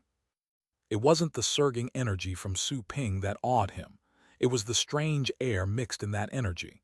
It seemed to be from an ancient life on a more advanced level, which frightened on a cellular level. While he was in a trance, Su Ping had already roared and taken to the sky. He stomped on the air, and a terrifying thunder echoed throughout the void. "Huh? What's going on? He's so strong. He's not at the Fate State, is he?" All the Fate State Beast Kings that emerged from the Beast Tide were shocked. Even though Su Ping was small, they couldn't neglect him. His energy was so scorching, and yet his vibe wasn't on the same level as theirs, which was rather weird. "This snack is interesting. He's mine." One of the peak Fate State wild beasts walked forward, making the ground rumble under his feet. The wild beast looked like a rhino, only dozens of times bigger. It had pointed fangs in its mouth and white, short horns all over its body. Its overall image made it look sturdy. It peered down at Su Ping as if it were looking at a piece of delicious cake. Then, it raised its forelegs and stomped. After several explosions, dragons made of rocks darted from the ground up and went after Su Ping in midair. The space around Su Ping was completely locked, making it impossible for him to run. Whoosh, whoosh, whoosh. The raging wind that came at Su Ping's face made his hair dance. The blowing sand and stones were hitting Su Ping's face. He suddenly opened his eyes, with brilliant spots of light beaming out. In the next moment, the sword in his hands unleashed a dazzling black light that swallowed all the rays on the battleground. Go to hell. The demonic power and the laws of annihilation were triggered as the countless star vortices in Su Ping's cells exploded. They were all compressed in his sword. All of a sudden, the ultimate air of destruction was spread out. The void sword slashed forward. "Oh no!" Huh! The brutal rhino that had just launched an attack suddenly felt a horrifying aura. Its relaxed expression was quickly replaced by shock and fury. The other 2 peak Fate State Beast Kings behind it were also stunned. They looked at Su Ping in shock. Bang, bang, bang, bang. Walls rose one after another in front of the rhino. The rocks which made the walls were quickly crystallized, increasing their defense. The beast opened its mouth and spewed a black, spinning shield during the crystallization process. The shield was only about 3 meters in diameter and protected the center of its eyebrows, which was where its soul lay. Su Ping slashed with his sword the moment the black shield appeared. The clouds in the sky were split up, as if instructed to do so. His sword cut the air, the ground and space apart. A terrifying black crack appeared. The space, which could have only been ripped apart by void-state beings with their understanding of space, was brutally torn. Boom, boom, boom. The dozen crystallized walls in front of the rhino were destroyed as if they were paper, even though each of them could have resisted the bombardments of a void-state expert for hours. Squeaka. After an ear-splitting explosion, something seemed to have been torn apart. The high-pitched sound waves were spread throughout the battlefield. Many mediocre wild beasts near the rhino bled and died. The enormous battlefield was caught in a weird moment of silence when the aftershock died down. Even the unbridled beasts had stopped roaring and grunting. Boom! As if a century had passed, even though it was actually only several seconds of silence, another loud noise resounded. Then, to everybody's shock, the magnificent rhino collapsed. It was also falling while split into two halves, right from the middle. Its blood and guts were flowing everywhere. Undigested remains of wild beasts could be seen inside some of the organs. Well, Jai Yuanfeng, Gu Sipping and the others were so astounded by what they were seeing that their eyes were on the verge of bursting. The man had killed a peak fate state enemy with one attack. They felt that everything had been an illusion, or maybe a dream. The people at the base were just as stupefied. Su Ping's attack had been too powerful. It silenced the entire battlefield and executed one of the wild beasts' leaders at the same time. Incredible. The black shield had already cracked. It fell next to the rhino's body. The formation it had inscribed had also been broken. The ear-splitting noise earlier had been caused when it tried to resist Su Ping's attack, until it failed and was eventually crushed. All the Beast Kings were dazed while they stood behind the body. The Fate State Beast Kings, which had roamed casually to the front line, were getting chills. They looked at the small young man as if he were a monster. That had been a bloodthirsty giant rhino, an overlord at the peak of the Fate State. And yet, it had been slain by him with one attack. Only one attack. An instant kill. Has this young man transcended his level? In a place nearby, the Heavenly King of Good and Evil and the other peak Fate State wild beasts were too shocked to believe it. The Heavenly King of Good and Evil was the most shocked. It knew that Jai Yuanfeng was the strongest human and quite tricky to deal with in fact. Little did it expect to see someone who was even more horrifying than Jai Yuanfeng. That guy could easily be compared with the Ocean Emperor. No, he was even more horrifying than the Ocean Emperor. Hoo-hoo. Su Ping breathed heavily and soon caught his breath. He looked at the Heavenly King of Good and Evil with appalling coldness beaming out of his eyes. That was the strongest of the three peak Fate State enemies. The Heavenly King of Good and Evil was a dragon covered in black and white scales. It had two heads. Its scales weren't mixed together, since they were used on two different sides of its body, as if having been combined from two dragons. It looked quite uncoordinated, if not hideous. Su Ping had heard a lot about the Heavenly King of Good and Evil. He did feel a horrifying vibe after he finally saw it. The Heavenly King of Good and Evil was a peak Fate State dragon, with the vibe of the undead. Considering the Usura blood in his body, Su Ping had developed keen senses for all things from the undead. He was able to tell that the Heavenly King was a mixture of a dragon and a demon, both of which were very strong races. No wonder it could be the leader of the four kings. You're next. Su Ping approached the Heavenly King of Good and Evil in the air, while holding his sword. He seemed to be challenging all the Fate State wild beasts on the battlefield, with nothing but his sword. The scene was so shocking that too many people in the base city were at a loss for words. His straight and lonely back looked like an indestructible wall. In a certain civilian house in the Longjiang base city, a woman suddenly covered her mouth and couldn't stop crying. She was Li Qingru, Su Ping's mother.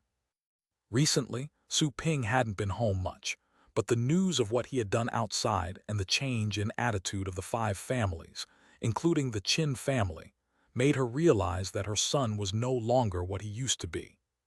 Still, his son was fighting on a battlefield completely on his own. which mother could bear watching her son fight that hard. Su Yuenshin held her in his arms and comforted her, while he watched the TV with a complicated expression. In another base, inside a lofty manor, many titled warriors and young elites of the Tang family were gathered. To think we once tried to make trouble for him. They were completely stunned as they saw the video feed on the screen. Tang Linjin, who stood in the middle, slightly opened his mouth but didn't know how to reply to Tang Yuenking's remark. Standing nearby, Tang Ruyu was greatly shocked. She remembered that she had first met Su Ping during the Supremacy League. Back then, she never expected that the young man could grow to such a horrifying degree. At the same time, everybody at the Trainers Association, which had relocated behind the defense lines, was too shocked to talk. Su Ping had visited the Trainers Association earlier and was eventually certified as a top trainer. However, nobody knew that he was also a legendary warrior, and a top one at that. On the battlefield, Su Ping quickly approached the Heavenly King of Good and Evil. He was releasing such a strong killing intent that the latter's eyelids twitched. It couldn't help but lean back and feel the urge to run. However, it knew the consequences of defection, which made it hold back the urge. "Let's attack him together," the Heavenly King of Good and Evil roared furiously. He had no time to care about his dignity anymore. Duel? Only an idiot would duel with him. Yes, the guy who challenged him first and got killed was an idiot. They outnumbered him. Why on earth would they fight a one-on-one battle?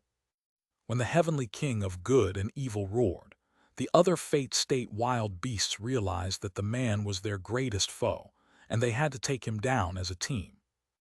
Nearby, a peak Fate State Beast King, which looked like a sea dragon, bellowed, "Finish him." It was a gargantuan beast with the body of a whale, the head of a crocodile, and the limbs of a lizard. It opened its mouth and spouted a mouthful of black water. The black water was smelly and covered up Su Ping like a web the moment it appeared, corrupting and twisting the space around him.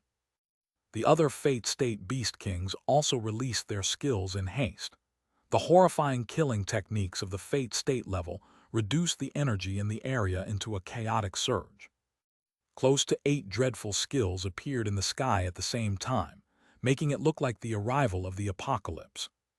Any of those skills would have caused a huge opening on the defense line if it happened to land a hit. Seeing that the Fate State Beast Kings had joined forces to attack Su Ping, Jia Yuanfeng was refreshed by the violent energy and changed his expression.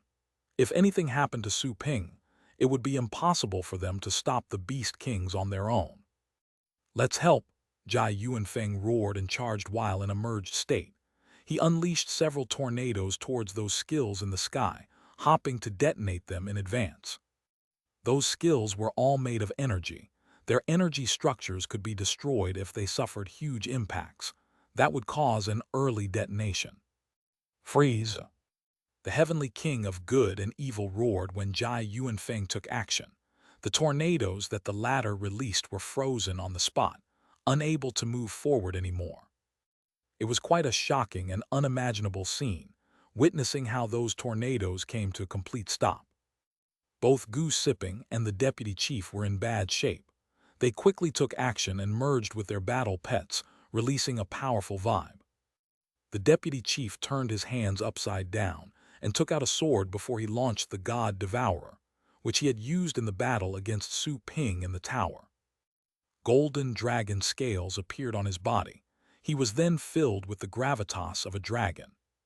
Shadows were moving in his force field right behind him, as if splendid gods were arriving to cover his back. He used his maximum strength in the first strike. Golden and brilliant sword auras instantly burst out of the sword and ripped the void apart, cutting the many skills horizontally. The Heavenly King of Good and Evil roared in shock and fury, "Block them." The sword aura was powerful and sharp. The pressure that the Heavenly King of Good and Evil released was cut apart. It was completely unable to stop it. The nearby Beast King that looked like a sea dragon bellowed and generated a huge billowing vapor cluster out of nowhere, which surged to counter the sword aura. Water was the softest and most flexible of all things. The sword aura soon disappeared in the billowing vapor and failed to pass through.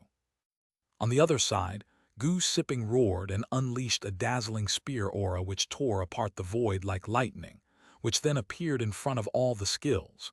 It immediately stabbed through an ocean of fire and reduced it to a rain of flames. As he looked at the scene, raining flames, the other skills that filled his eyes, and the heavenly king of good and evil which was staring at him angrily and aggressively, Su Ping stopped walking. He put away his sword and clenched his fist. Dazzling golden light radiated from his fist, making it look like a blossoming lotus. Sacred and vast divine energy burst out. In an instant, it seemed as if gods were chanting. A force field appeared behind Su Ping. There were dim shadows of demons inside it and those of gods on the rise. He looked like a god of all gods and a king of kings. Then a long stifled roar echoed throughout the battlefield. Break! Su Ping punched. His fist aura expanded quickly into a shocking size before it encountered the Fate State skills in the sky. Boom, boom, boom. The world was in chaos. Violent and turbulent energy was spread out. No sounds could be heard because their frequencies were beyond the human sensory threshold. It wasn't until a dozen seconds later that the sounds were weakened to the point where humans could hear. Deafening explosions echoed, and all the base cities behind the defense lines suffered such a strong hit that an earthquake seemed to have started. The several skills were detonated by the fist of Exorcist in advance. Su Ping was pushed back by the blast, but not very far, as his body was as hard as the fist attack and was able to handle the impact. Whoosh! Su Ping narrowed his eyes and dashed forth to exit the energy turbulence. Space was trembling, and he couldn't move with his usual flash steps. He had to approach the enemy by dashing. Damn it! The heavenly king of good and evil was on the other side of the turbulence, infuriated by the failure of the attacks.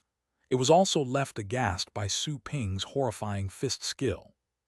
It was ready to initiate another wave of attacks when it suddenly detected a feeble, yet sharp killing aura.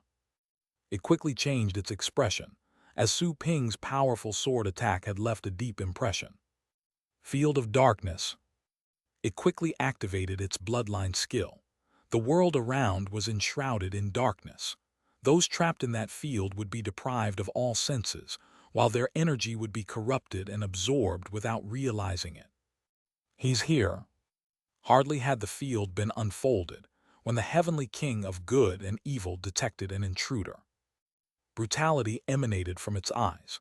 Su Ping was blind inside that field, but it wasn't an impediment. It was very easy to defeat someone who was blind when the other could see. Its white scale-covered head suddenly opened its mouth, where a highly condensed, pure white holy sword was being condensed. It was sharp enough to cut apart a peak Fate State wild beast. Whoosh! The light radiated by the holy sword didn't illuminate the dark field. Instead, it simply made the sword brighter. Oddly enough, nothing could be seen in the field of darkness, which seemed to be covering everyone's eyeballs with mucus. Not even the brightest light could be seen unless it was right next to the eyes. It was a kind of darkness that couldn't be dispelled by light. The holy light was about to hit the target when Su Ping suddenly leaned down and sprinted. The man instantly dashed forward with an awfully weird movement technique. The heavenly king of good and evil was stunned and wide-eyed. However, in the next moment, it was too afraid to consider why Su Ping was able to see things in the field of darkness. It simply remembered his previous attack. No, I don't want to die. Appalled and enraged, it spouted dragon air essence from both heads. 2 breaths of dragon air, one black and the other white, spurted out. One contained the holy and scorching vibe, and the other was cold and corruptive. However, Su Ping drew his sword in the next moment. The horrifying attack that the heavenly king of good and evil couldn't forget was launched again, from close up. Bang! When the sword slashed out, the invisible aura of annihilation tore apart the field of darkness as if it were a black curtain. Then the sword aura reached the heavenly king of good and evil in the blink of an eye and cut its heads. The one with white scales exploded. Its neck and body underneath the head was cut apart too. No blood spilled from the fractures. Instead, white steam popped up. The blood that was about to gush out under the squeezing of the veins was instantly evaporated. Su, Jai Yuanfeng, Gu Siping, and the deputy chief, who had anxiously arrived to help, were all astonished when the field of darkness faded away. The heavenly king of good and evil had been beheaded. Everybody in the base was startled. That wasn't just any beast king. It was the heavenly king of good and evil, the strongest of the 4 infamous kings on the blue planet. Yet it had been defeated and beheaded by Su Ping. Jai Yuanfeng's eyeballs were almost popping out. He couldn't believe that the heavenly king of good and evil, whom he had fought for hundreds of years, died just like that. He had fought the heavenly king of good and evil times, and neither of them could beat each other. So he trained himself in seclusion and attempted to reach the star state.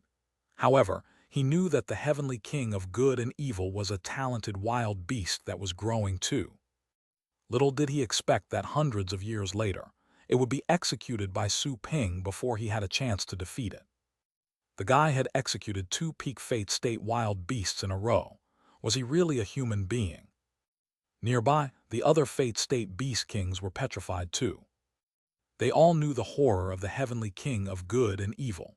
Some of the fate state beast kings from the deep caves had conflicts with the 4 kings on the surface after they came from the underground world. However, they were all subdued or killed by the heavenly king of good and evil. The heavenly king of good and evil is dead. The heavenly king of good and evil is dead. The head of 7 sins, which loved repeating, mumbled in shock and frustration. Another head which always declared that it would blow up the enemy fell silent too, and simply opened its mouth. It probably knew the heavenly king of good and evil better than anybody else. After all, the heavenly king of good and evil's ranking was always higher than its, and it was always reluctant to admit its inferiority. But admit it or not, the heavenly king of good and evil was simply stronger. Su Ping was about to deal with the last peak fate state enemy, when he found that the heavenly king of good and evil was still breathing.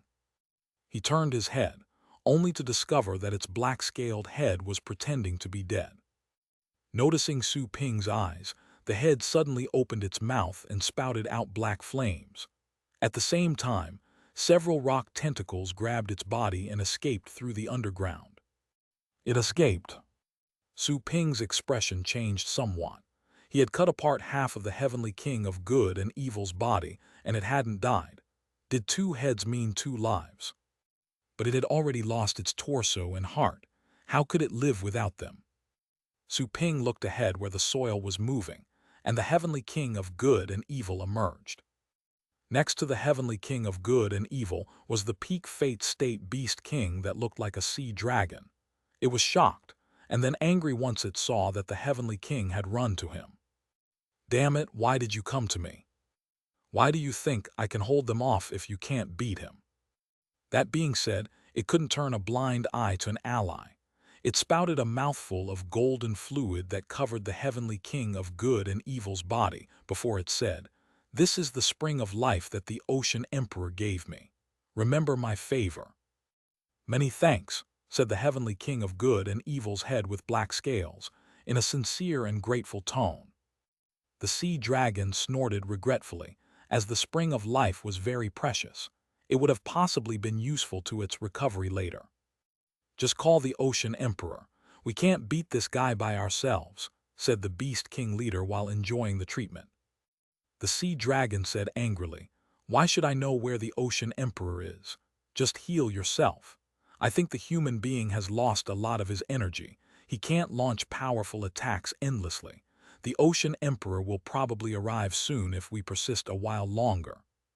The heavenly king of good and evil was stunned, not expecting that the sea dragon, being a peak fate state beast from the ocean, and one of the ocean emperor's 3 best generals, would be unable to reach out to the ocean emperor. Was there another pair of master and servant like them? No longer counting on reinforcements anymore, the heavenly king of good and evil focused on healing himself. Su Ping looked at the golden fluid on the Heavenly King and sensed the vibe of plants and divine energy from it. His brow frowned ever so slightly. Was there divine energy on the blue planet, or was it acquired from certain relics? He had no time to think. He was under a lot of pressure since he failed to kill the enemy in the last attack. He could launch one last attack.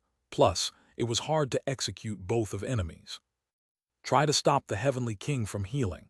I'll take care of this one, said Su Ping quickly to Jai Yuanfeng and the others. The latter mentioned saw that the Heavenly King was treating itself. Their expressions changed quickly and nodded. Su Ping strode towards the sea dragon. The aquatic beast secretly cried when Su Ping moved closer, but it certainly didn't show it on its face. It demanded brutally, "Boy, you'll be dead for sure if you dare to hurt me." Su Ping's lips twitched a bit. Was the guy scared even before the battle started? That Beast King was slightly weird, and even cute in a way. It's a shame that I don't have additional beast-catching rings, or I would catch you as a pet, remarked Su Ping. The sea dragon was instantly outraged.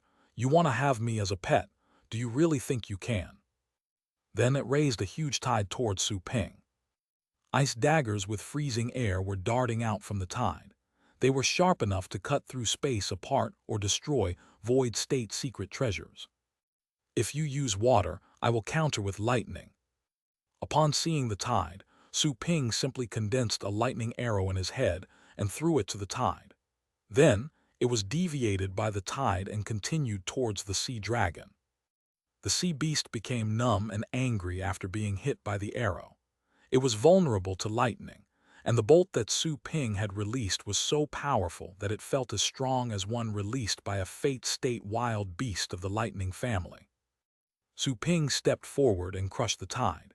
He stood on top of the remains of the tide and raised his sword again, determined to finish off the Beast King once and for all. The sea dragon shivered when Su Ping raised his sword. It had zero confidence in resisting his attack. Right when Su Ping was about to launch the void sword, the air temperature suddenly dropped, and snowflakes began to fall out of nowhere. Chapter 709, The Empress. Whoosh, whoosh, whoosh. The ground was suddenly covered in cold ice. Dozens of sharp thorns rose from the ice between Su Ping and the sea dragon. Su Ping slightly narrowed his eyes and raised his head. A spatial gap had appeared in the air in front of him, and then a beautiful leg slowly stepped out of it. The leg was long and straight, covered by a thin dress. The dress moved smoothly, following the leg movement as if made of silk, making that luscious limb partly invisible and even more alluring. The owner of the leg was a beautiful woman who had the most attractive face, albeit one devoid of expressions. Only nonchalance could be seen on it, as if she didn't have a care in the world. A transparent jellyfish was floating like a cloud right above her head, blocking the wind and dust for her as a parasol. The jellyfish was a wild beast too. It was clearly another fate state creature, even though it was concealing its aura. The Ocean Emperor. She's here. Jai Yuanfeng, Gu Sipping and the others were paralyzed, as if they had suffered an electric shock. They knew that they would meet the Ocean Emperor eventually, but they didn't expect to see her so soon. She also seemed to have grown even stronger than the last time they had met. The Ocean Emperor. Su Ping became solemn upon hearing Jai Yuanfeng's exclamation.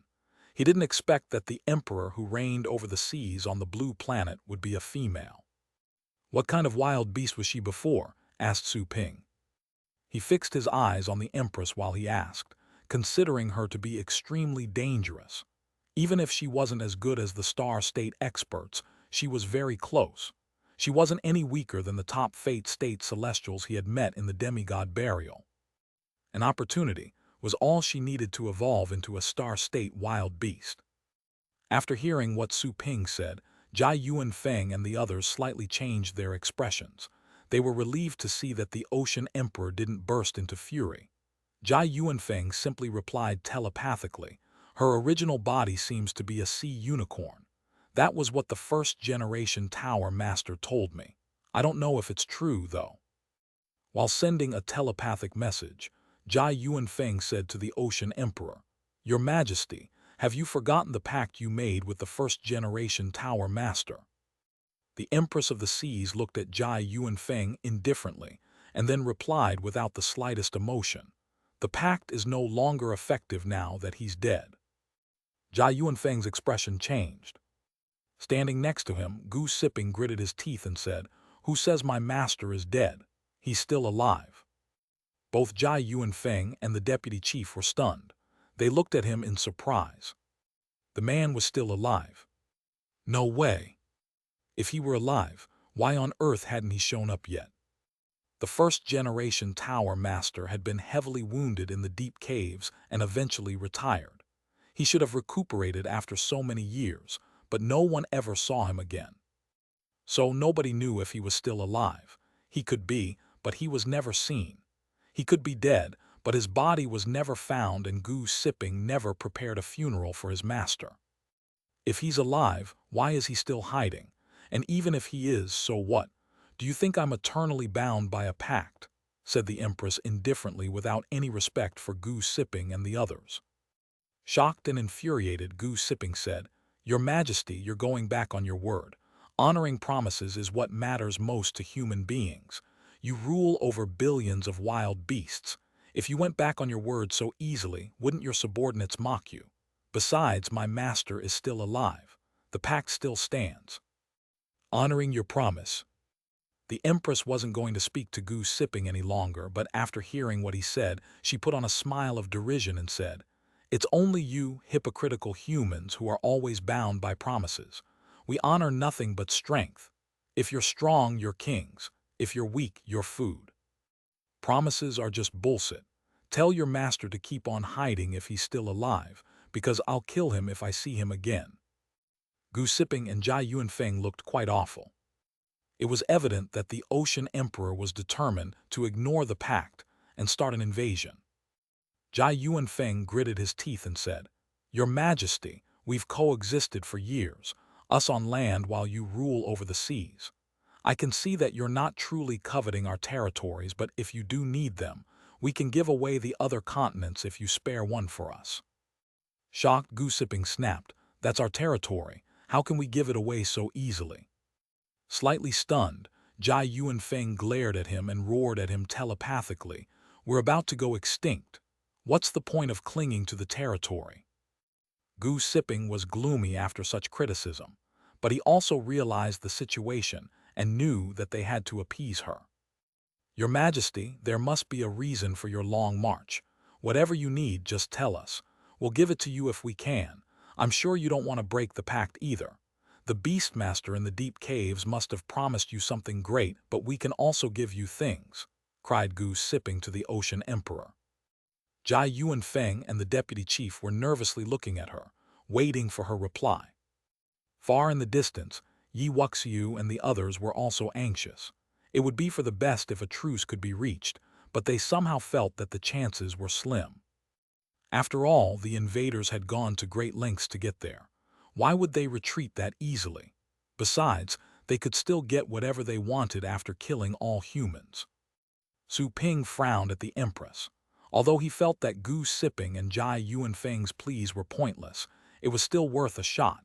Theirs was a desperate situation where they didn't know what else they could do.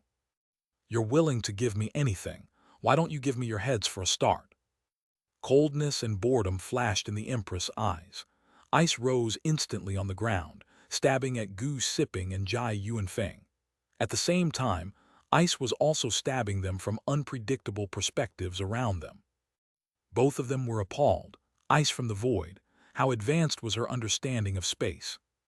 Su Ping knew that things weren't going well when he saw the boredom in the Empress' eyes. He gasped when Gu Sipping and Jai Yuanfeng managed to block the attacks. It seemed that he had to give his last strike to the Empress. However, he wasn't confident of executing her this time.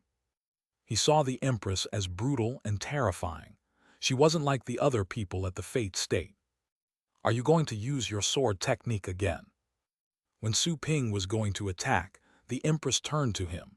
In fact, her attention had been focused on him all the time while she talked to other people. Su Ping narrowed his eyes and asked, When did you arrive? Your sword technique contains the power of laws. I can't tell your level, but you can't be in the star state. I can spare your life if you teach me the laws you've comprehended, said the Empress indifferently, not deigning to answer Su Ping's question. Su Ping's pupils contracted. She can see the laws of annihilation in my sword technique. With a pounding heart, he said gloomily, you need me to teach you laws. Haven't you perceived laws on your own? I have, but you can't have too many laws, said the Empress in a casual tone. If your laws serve as any inspiration, I may be able to establish a complete set of laws and transcend, so that I may step into the star state. Your life will mean nothing to me by then, and I can spare you. Su Ping instantly realized her plan. It seemed that just like him, she had only perceived some basic laws and hadn't fully grasped them yet. Once she had a fuller grasp of them all, she would have a system of laws, and she could transcend with the laws and break through to the star state. First, you have to set everyone free if you want me to teach them to you, said Su Ping coldly. Although the Empress didn't seem trustworthy, he had to see if he could make a deal with her. After all, she was in control of some laws, and she was at the peak of the fate state. His odds of winning against her weren't high. Besides, he only had enough energy to launch one attack, which was unlikely to kill her. To Su Ping's surprise, the Empress quickly declined. That's impossible. To be honest, you're dead for sure. That Lord loathes human beings. The best I can do is to ensure your safety if you're obedient, said the Empress with a cold tone. Su Ping was surprised. That Lord. He had goosebumps all over his body. The Lord which an overly powerful Empress was referring to could only be a star state expert, right? Also, he loathed human beings. Had a star state demon king emerged in the corridor during the past 1,000 years? Su Ping lost his determination upon considering such a scenario. The star state. That was a level completely beyond his abilities. He had defeated star state wild beasts in the cultivation sites, but only by fighting a war of attrition with countless resurrections. Once those beasts chose to leave, he was completely unable to stop them. Their level gap was too wide. If the beast tides from the deep caves were backed by a star state creature, then there was nothing Su Ping could do except to say, GG. Now that you've realized it, my advice is that you act obediently. The Empress noticed the wavering faith in Su Ping's eyes, which caused a flaw in his posture, but she didn't use that chance to attack him. She could have wounded him heavily if she had ambushed him. But she was too proud to do that. Indeed, she had broken the pact, but only she knew why she did that. Su Ping came back to his senses when the Empress talked again. He realized the weakness he had just exposed. He slightly changed his expression, relieved to see that she didn't do anything. In the meantime, he treated the Empress more solemnly. He didn't believe that the Empress was bluffing. Besides, so many fate state wild beasts from the deep caves had been domesticated. It couldn't have been done by the Empress alone. The real star state demon king surely had a hand in this. Do I have to retreat to my store? Su Ping's lips twitched. He was truly reluctant to do that. He had been fighting that hard because he wanted everybody behind the defense lines to survive. His store was indeed a safe place, but it was too small. It wasn't enough to accommodate everybody behind the defense lines. The Empress furrowed her brows and said impatiently, "Do you even need to consider this? Aren't you afraid of death?" Su Ping took a deep breath and looked at her. "I think I'll pass since you're not in charge. I don't need you to ensure my safety." The Empress was stunned for a moment and then turned cold. "Do you really want to be killed?" "You can try." Su Ping raised his sword and sneered. "Do you really think I'm interested in your superficial laws? I'll complete my own laws in another 100, no, 10 years. A horrifying surge of coldness was spread out of the Empress. Since she had reigned the seas for 1,000 years, she was too proud to ask Su Ping for the information again. Now that you've refused my first request, don't ever consider having a chance again. Kill him." Coldness was spread out, and then a pointy ice spear suddenly appeared in the Empress' hand. It looked like a long dragon and was quite intimidating. She charged at Su Ping with the spear. Dozens of her clones were manifested at the same time. Su Ping was dazed for a moment, as he couldn't tell which of them was real. The enemy was also moving too fast for him to identify them. Boom! Su Ping roared and punched. If he couldn't recognize her, might as well smash all of them. After a boom, the brilliant fist of Exorcist was on its way, but then it was frozen after moving a few meters in front of Su Ping. It was quite similar to the scene where Jai Yuanfeng's tornadoes were frozen. However, Su Ping's fist of Exorcist contained divine energy, which had a penetrative nature which could hardly be bound. Nevertheless, it was frozen at the moment. Su Ping was stunned for a moment, before he came to an appalling understanding. It wasn't a space blockage, it was real freezing. His fist aura had solidified. It was the Empress ability, or rather, a law she managed to control. After a booming noise, the giant fist aura exploded, and its constituent energy was torn apart. An ice spear descended from the sky and pierced Su Ping. Su Ping's expression changed greatly. He raised his sword, ready to perform the Void Sword.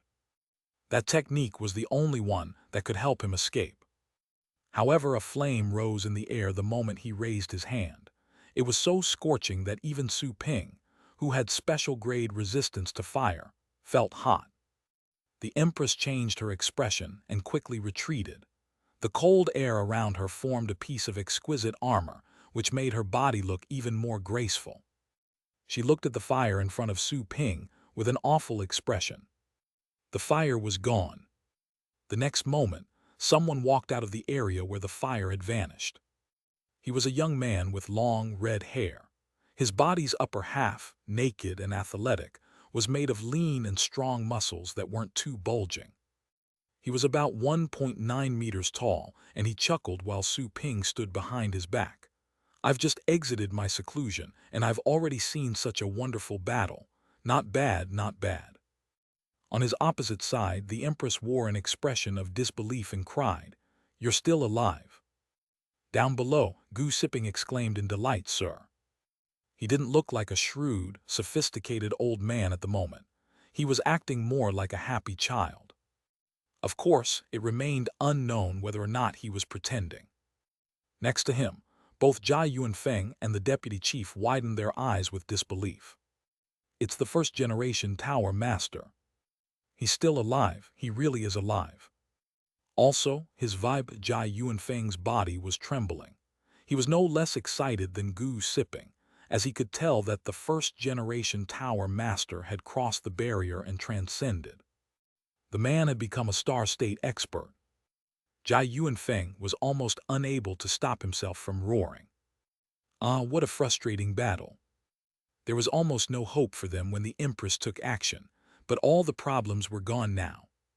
Would there really be a need to be scared of the beast tides with a Star State first-generation Tower Master fighting on their side?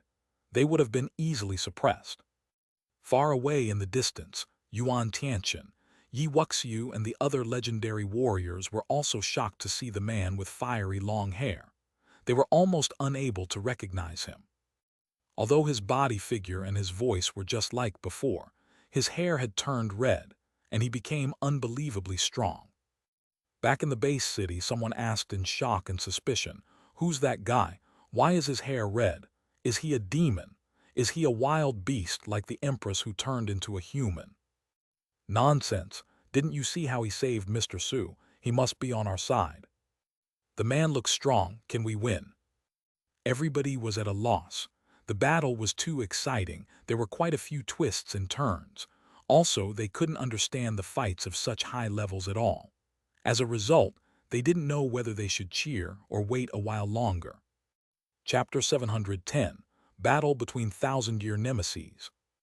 "I never said goodbye to you. How could I die?" The young man with red long hair chuckled as he stood on the battlefield. He sounded casual and even flirtatious. Su Ping, who was right behind him, had already identified the young man from Gu Sipping's earlier exclamation.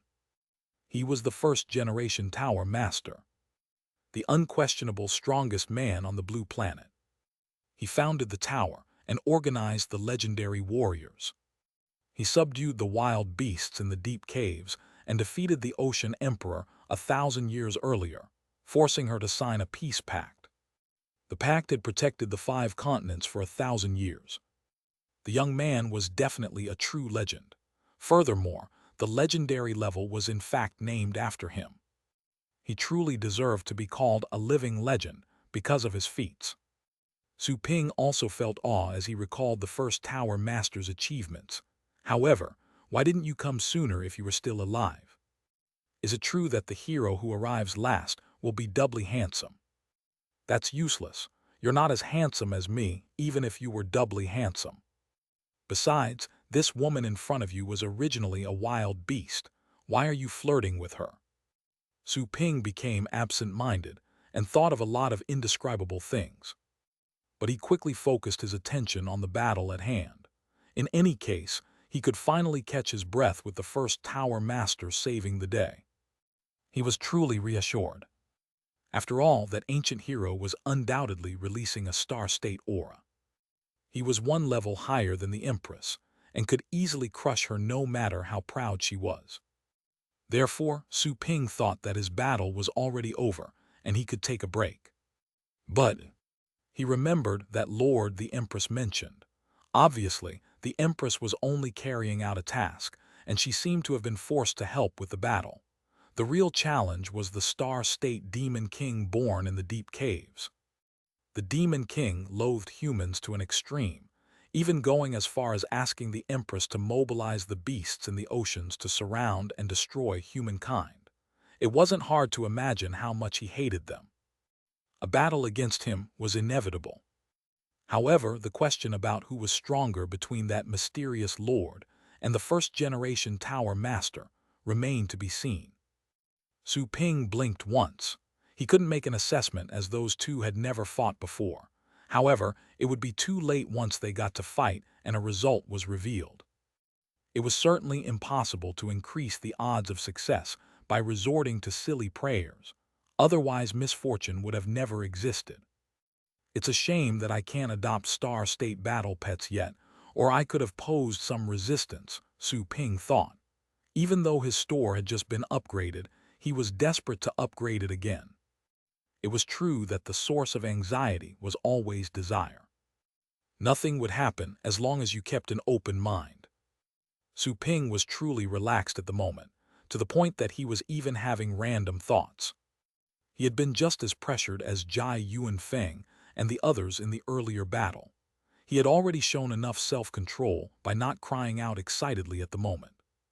While Su Ping was having all kinds of random thoughts, the Empress looked at the first-generation Tower Master with a complicated expression. She also realized that her old opponent had reached the star state faster than she had. She bit her lips, knowing she was no longer a match for him. "You seem to have broken your pact," said the first Tower Master with a casual smile. However, the Empress wore a grave expression while a cold temperature surged around her, as if she was preparing her defense. "Yes, I have." She coldly stared at the first Tower Master. "I had abided by the pact for 1,000 years without breaking it once. You should be satisfied." The first-generation Tower Master raised his eyebrows and said, "You seem to be right." Before the Empress could heave a sigh of relief, the Tower Master then changed his attitude. "However, I remember that the pact was supposed to be effective for all eternity, which means until the demise of humanity. You promised eternity to me, yet you only honored it for 1,000 years. I'm not happy about that." The nearby goose sipping, Jai Yuanfeng and the others looked weird. Why is he sounding more and more flirtatious? Was there truly a relationship between the Tower Master and the Empress? But she's a beast. Su Ping narrowed his eyes upon sensing the Tower Master's killing intent and focused on the battle. His strength was also recovered in a short period. "What do you want? To kill me?" The Empress looked at the Tower Master coldly. "So be it." The Tower Master chuckled and vanished. Then, he reappeared in front of the Empress the very next moment. That was done in a flash. However, unlike the Void State Flash, he didn't do so by tearing space apart. Rather, it seemed that he had been standing in front of the Empress the whole time. Was it some sort of law? His instantaneous reappearance made the Empress' pupils contract, but she had prepared her defense. The Tower Master was frozen in ice the moment he showed up. However, hardly had the ice covered his body when it was burnt and thawed by flames. Then the Tower Master reached for her throat. Bang! The Empress's neck was crushed, but then her broken neck splashed apart as ice blades, while her body followed suit and exploded. The Tower Master unleashed flames that melted all the ice blades. Then he narrowed his eyes and looked several kilometers away. Your old trick. It still works, doesn't it? There the Empress stepped out of the void and breathed heavily. She had only escaped by a narrow margin. There was still a fist-shaped burn mark on her throat, which was quite eye-catching. Huh, interesting. The Tower Master chuckled and dashed out, covered in flames. He looked like a god of fire in the middle of furious flames. The Empress' pupils contracted. She raised hundreds of concentric ice walls. Meantime, her hair grew and moved like algae, emitting a horrifying vibe. Bang, bang, bang. The ice walls were broken through, and the Tower Master reached the Empress in the blink of an eye. However, his expression changed when he was about to launch an attack. He dodged to the side, and in the next moment, a sharp claw swept past him. He might have been hit by the sharp claw had he not dodged in time. The Tower Master dashed to another side and narrowed his eyes with a solemn expression. The Empress was relieved to see the claw, knowing that her part in the battle was over. She couldn't help when it came to a battle between star-state beings. However, she could observe them and see how they made use of laws. Maybe she would find inspiration. Thinking about that, she said to the horrifying shadow that just walked out, I'll take my leave now that you're here. Okay, replied a bloodthirsty and brutal voice. The voice conveyed the ferocity of the beast that had just stepped out of the void. It was a monster about 5 meters tall, with 2 rows of bloody wings flapping on its back. There were pointy brown stings on elbows and shoulders. It had a human-like face, albeit much more horrifying than that of most human counterparts. A curse-winged beast.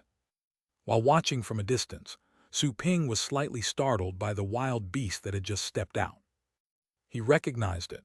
He had seen it in the chaotic realm of the undead.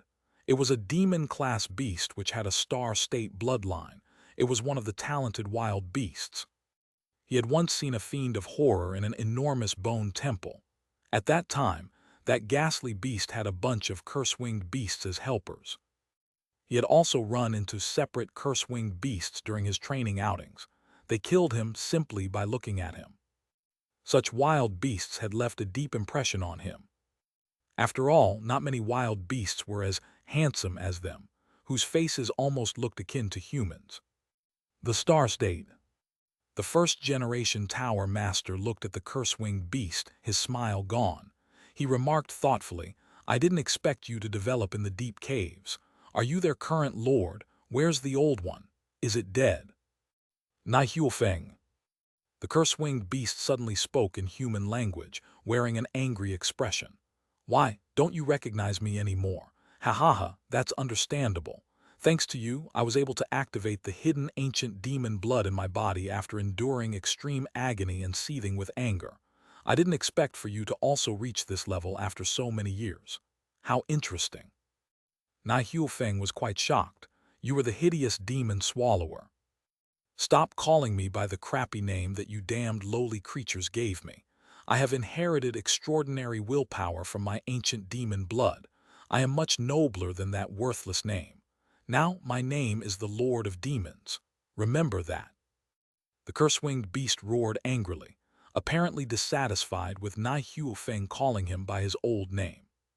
Su Ping was rather stunned by the curse-winged beast's roar, but he could sympathize with it.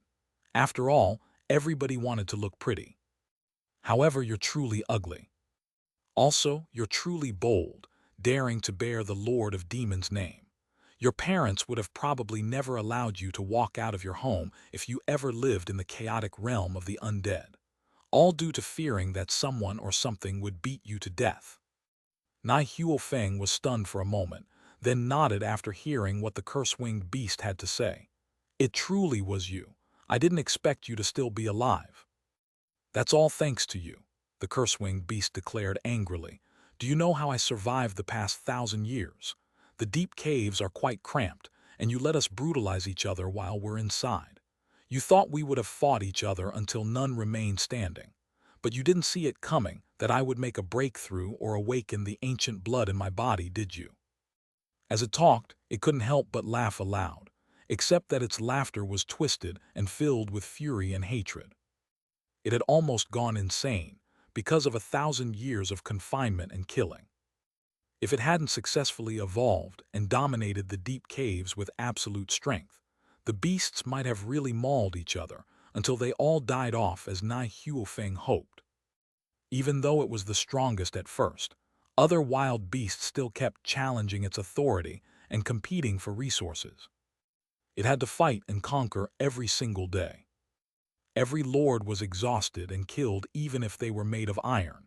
Then, their successors were challenged incessantly until they were exhausted to death, and so on. However, that curse-winged beast didn't collapse after all it went through. Nai Huofeng stared at it calmly and said after it was done laughing, "Do you really think I didn't know anything that happened in the deep caves?" Huh. The curse-winged beast, stunned, became grave and asked, "What do you mean?" "Are you interested in working as my battle pet?" asked Nai Huofeng. "Have you lost your mind?" The curse-winged beast burst into a fit of fury, feeling quite insulted. "I already knew the trouble you caused in the deep caves, but I didn't know it was you. I thought it was just a new beast that arose from the competitions. It's even better since you're an old pal. We're more familiar with each other." Nai Huofeng said calmly, "Although I'm in the star state, I have yet to find a star state battle pet to match. You are a perfect choice. I can probably advance to a higher level with your help after I absorb the astral power that has been gathered for 1,000 years. The curse-winged beast snapped, "You must be crazy to even think of taming me. Your long-accumulated astral power is mine. Once I eat you, refine your soul, and absorb your laws, I'll claim the position of Star Lord with 1,000-year astral power. Then all the other beasts will deify me, becoming my believers." "You're overthinking," Nai Huofeng smiled casually. "Cut the crap and die." The curse-winged beast burst into a momentary spike of fury and extended its sharp claws, which were almost as long as its body. Space in the first layer had been torn apart, and they entered the second layer of space. That was a deeper territory. It was said that one could break the wall between universes and travel to another world in a deeper space. However, they could only reach the second layer of space, given their current combat ability. The chaotic energy in the third layer of space could also significantly damage them if the second layer of space was ever torn apart, so they only dared to tear apart the first layer and fight in the second layer. Nai Huofeng took action too. His body was covered in flames which contained laws, thus setting the second layer of space ablaze. The curse-winged beast released an intimidating demonic aura, truly looking like a king of fiends. It was horrifying to see. The space where they were fighting was completely dirty. The blue sky and the beast tides could be seen outside of the torn space. However, anything out of range in their battlefield seemed to have a background made of cloth. They had torn apart the cloth at the edge and were fighting in the central area. Su Ping intended to warn the tower master of the curse-winged beast's wings. He had seen them fighting other wild creatures in the chaotic realm of the undead. Their wings could unleash powerful spell attacks, which was why they were named curse-winged beasts. After all, no names could be wrong. It was just like how it had been called hideous demon swallower earlier. However, according to the pet encyclopedia he got from the system, Su Ping knew that its real name before evolving should be Paradise Glutton. It was a unique species on the blue planet. Therefore, the first-generation Tower Master didn't know that it was actually a star-state wild beast. At that moment, the Tower Master was fighting in the second layer of space that Su Ping's voice couldn't reach, so he had to give up. From his recent actions, Su Ping was able to tell that the guy wasn't as great and selfless as he thought. It didn't make sense that he would let the beasts break the seal and swarm out when he already knew what was going on in the deep caves. He could have gone to the deep caves and tamed a pet, if all he wanted was to pick a good battle pet for himself through competitions. Wait, if he's been to the deep caves, there wouldn't have been a great battle which would have destroyed the seal all the same. Su Ping was instantly staggered. Could it be that the first-generation Tower Master suppressed the wild beasts in the deep caves exactly for that purpose, to raise a tough battle pet for himself? Su Ping knew how alluring a powerful battle pet could be to a battle pet warrior. The battle pet development technology was rather underdeveloped on the Blue Planet. Very few people could raise ninth-rank beasts. It was already commendable that they were able to raise Ocean State Beast Kings, which required a Holy Spirit trainer such as the president of the Trainers Association.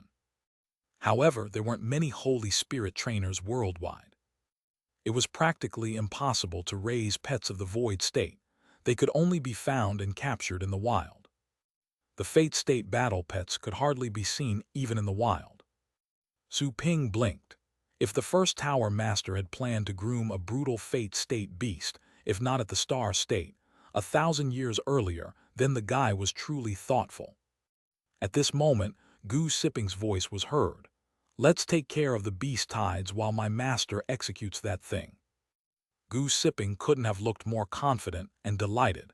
He seemed to be in control of everything again.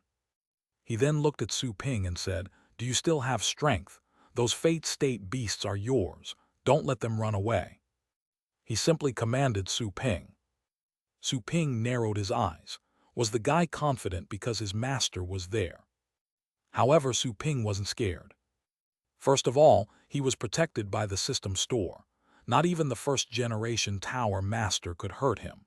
Secondly, it remained to be seen if Nai Huofeng could defeat the Demon King from the deep caves. After all, the curse-winged beast was an extremely ferocious beast even while having a Star State cultivation.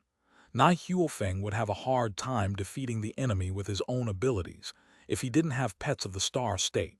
That is, unless he had as much battle experience as Su Ping did. But Su Ping didn't think he did.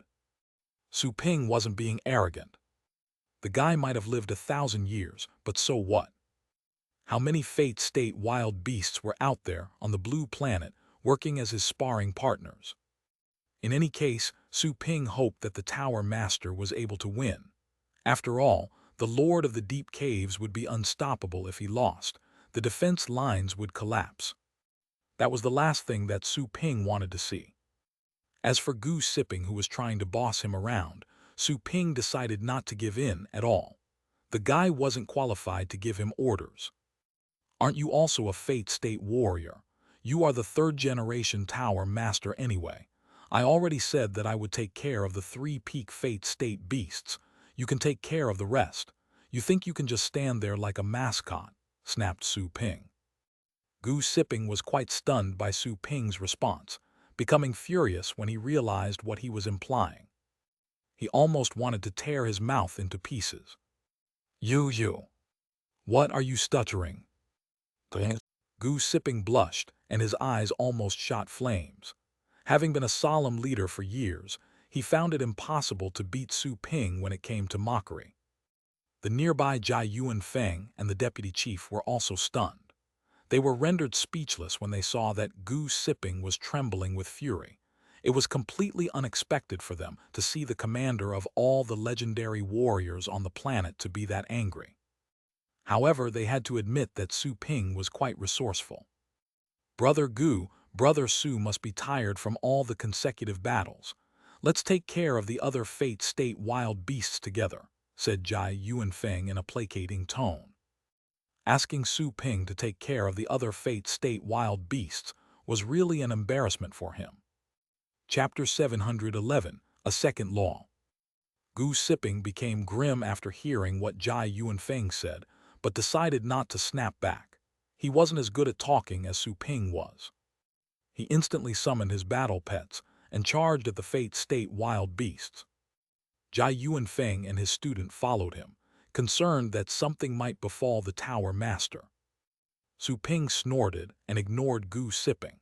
He solemnly focused his eyes on the sea dragon and the Empress. The Empress would probably make a move if he wanted to kill the sea dragon. Otherwise, she wouldn't have appeared when he prepared the previous attack.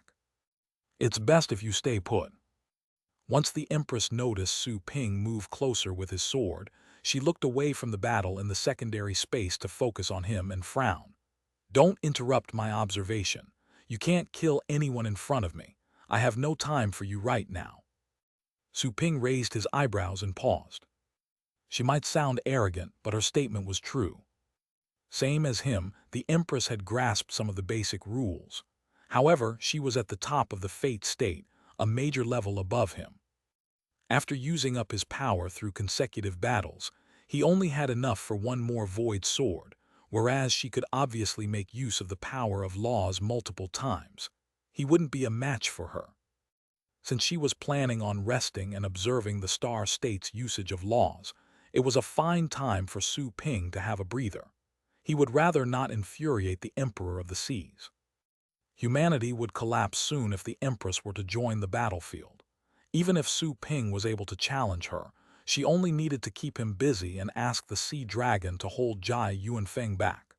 That way the other Fate State Beast Kings would be enough to exterminate Gu Sipping and the Deputy Chief. Not to mention that there were plenty of Void State and Ocean State Beast Kings, as well as an overwhelming tide of lesser beasts. Besides, the beast sides in the other directions remained inactive.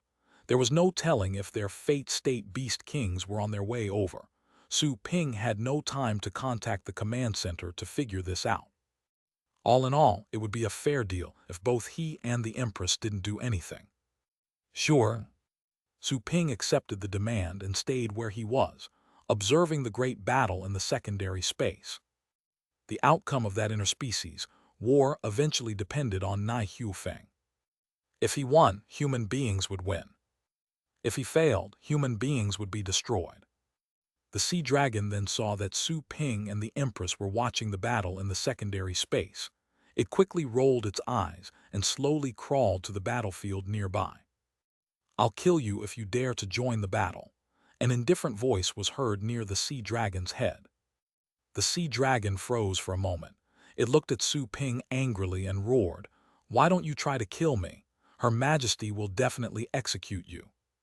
Su Ping replied with a casual remark, "It's fine if she attacks me if I attack you, but that way she won't be able to enjoy the battle."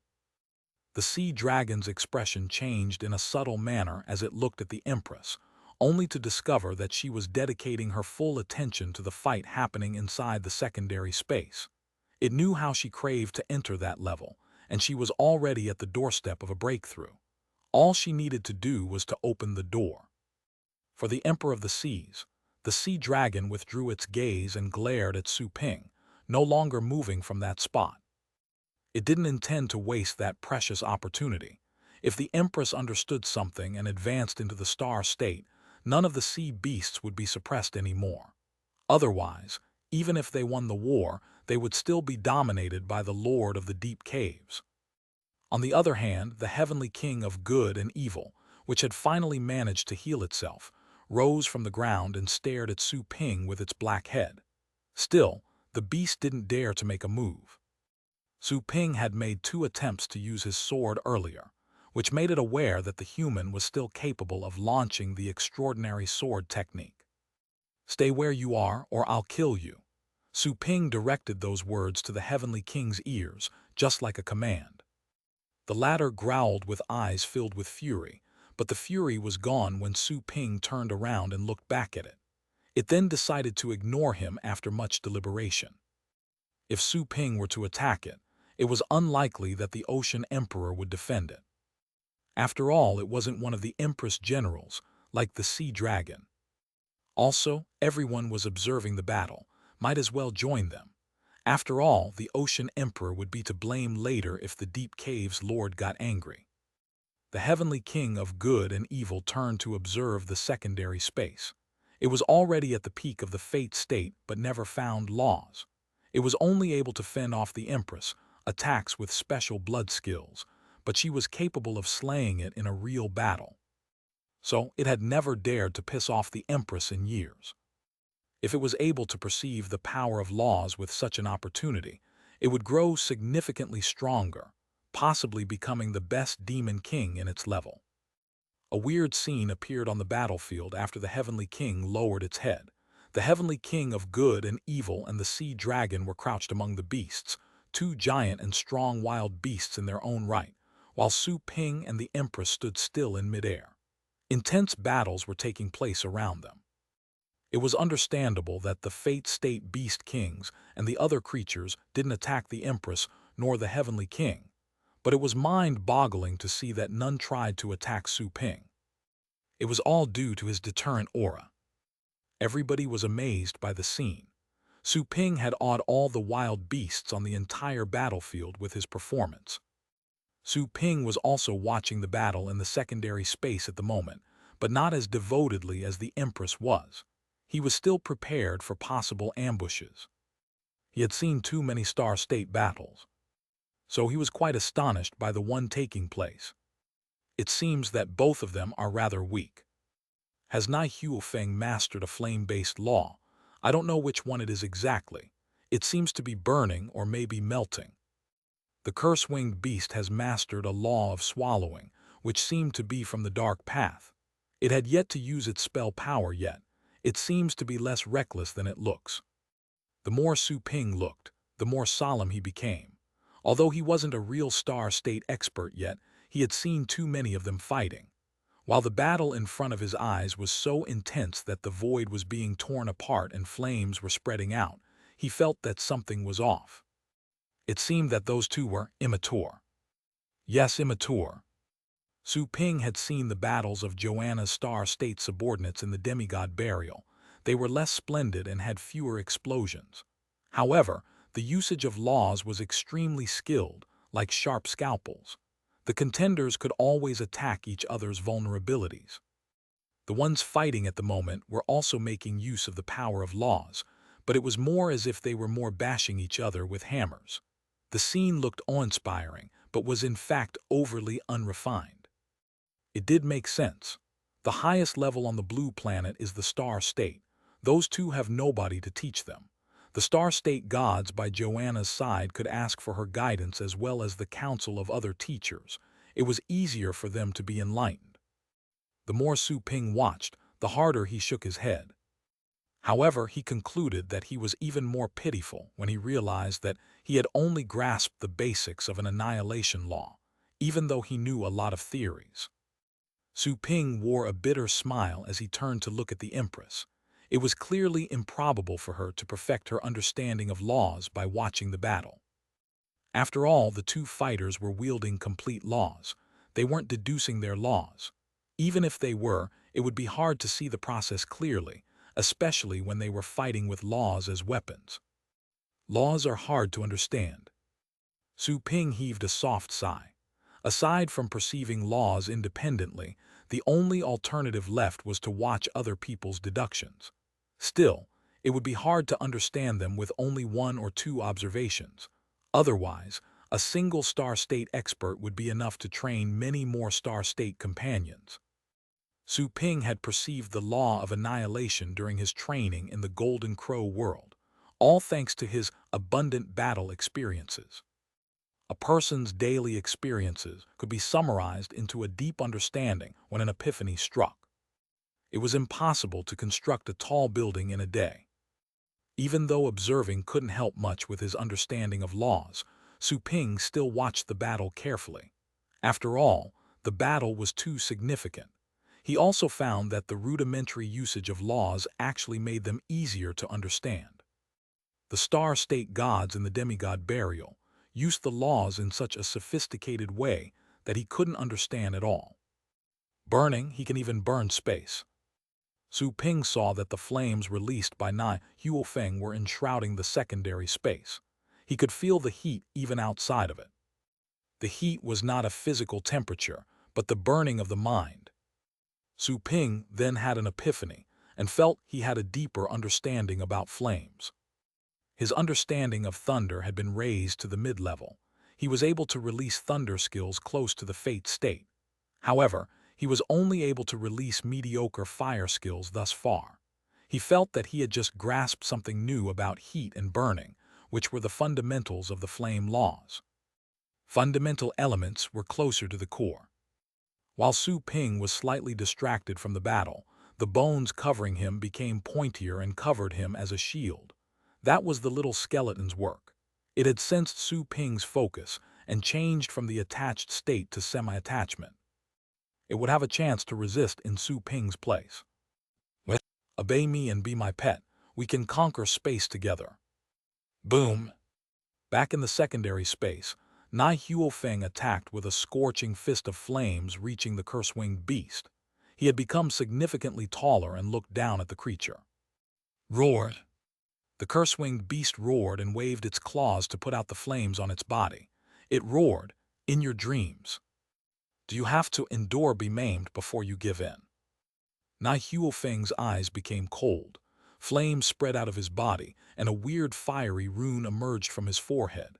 Adding his crimson hair, he looked like the god of fire. Once he became furious, destructive flames gathered in his palm.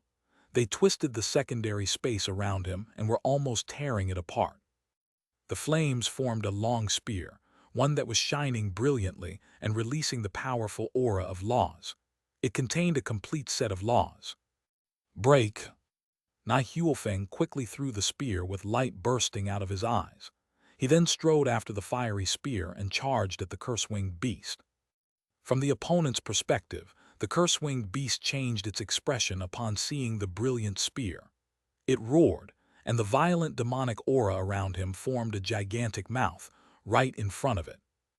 Demon Swallower. That was a law it had perceived. It had swallowed too many disobedient wild beasts in the deep caves over the years. "It's useless. Your law is too weak. Burn to ashes," roared Nai Huofeng while he sprinted. He had seen that his old opponent's law was one of the most durable, while his own law had a much greater explosive power and could completely handle the enemy. The moment of explosiveness was enough to win the battle. Bloodspell Demon Sea.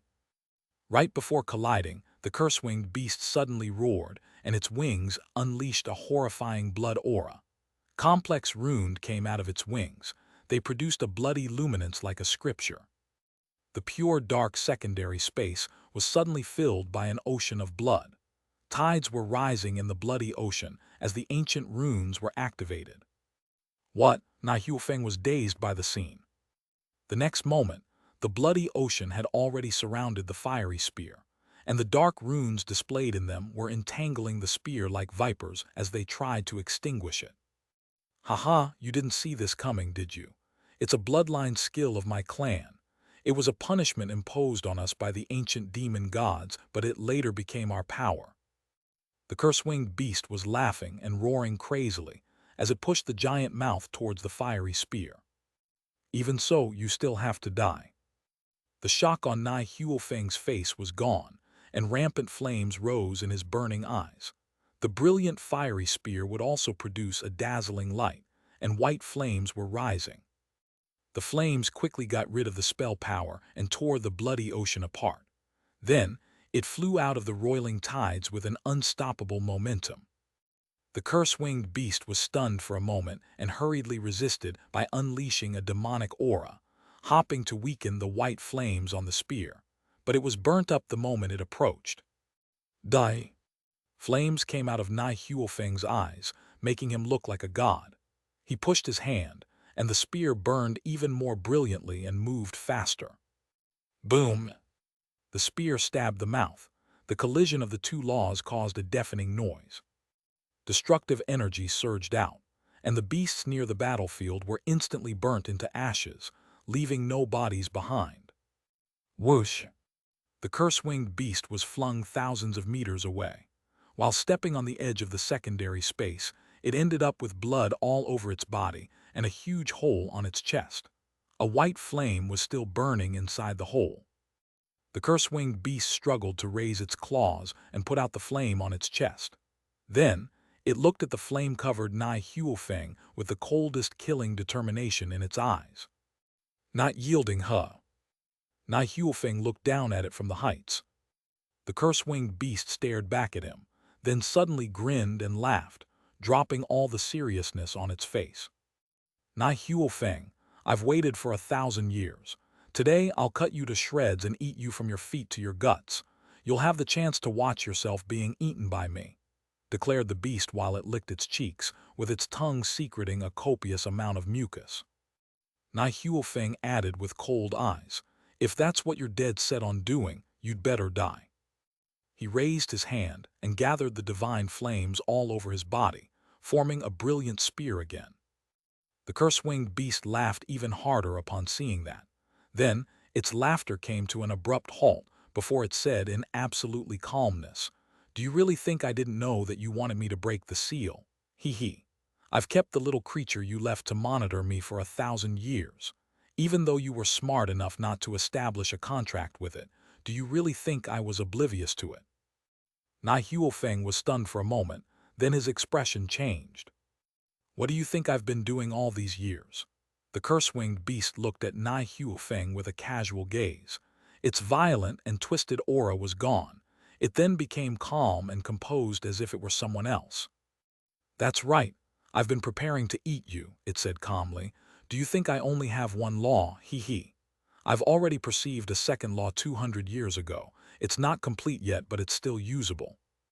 Nai Huofeng's pupils contracted as he looked at the beast in shock. Was that statement true? "Speaking of which, I have to thank you for allowing me to fight in the deep caves without a chance to take a rest. You didn't have such opportunities on the surface, did you?" There was mockery in the curse-winged beast's eyes. "Do you think the resulting energy from the collisions in our earlier battle was dispersed?" "Yes, some of it has dispersed, but the rest of it is here." Then an overwhelming demonic aura surfaced behind it, and then a giant mouth dozens of meters long appeared. It had released a demonic aura multiple times thicker than before. Nai Huofeng could only gasp at the notion. His eyes were covered in brilliant divine fire while he observed the enemy. He changed his expression, as he did see the hints of a second law behind the demon swallower. The law was quite thin and vague. It seemed to be a law of disguise. Chapter 712, Fall and Massacre. Something is wrong.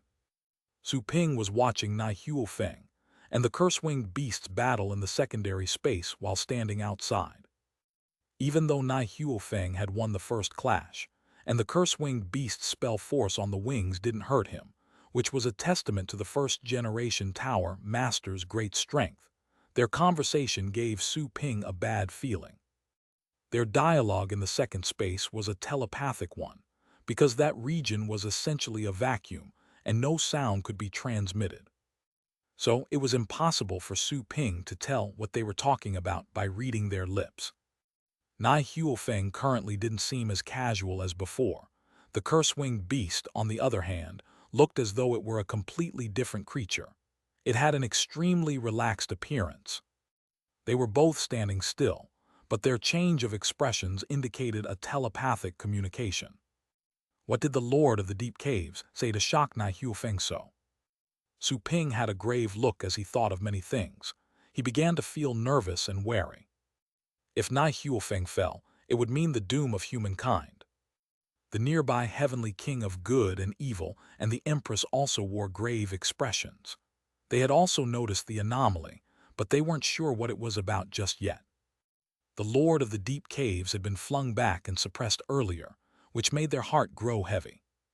Another clash happened in the secondary space while they were wondering what was going on.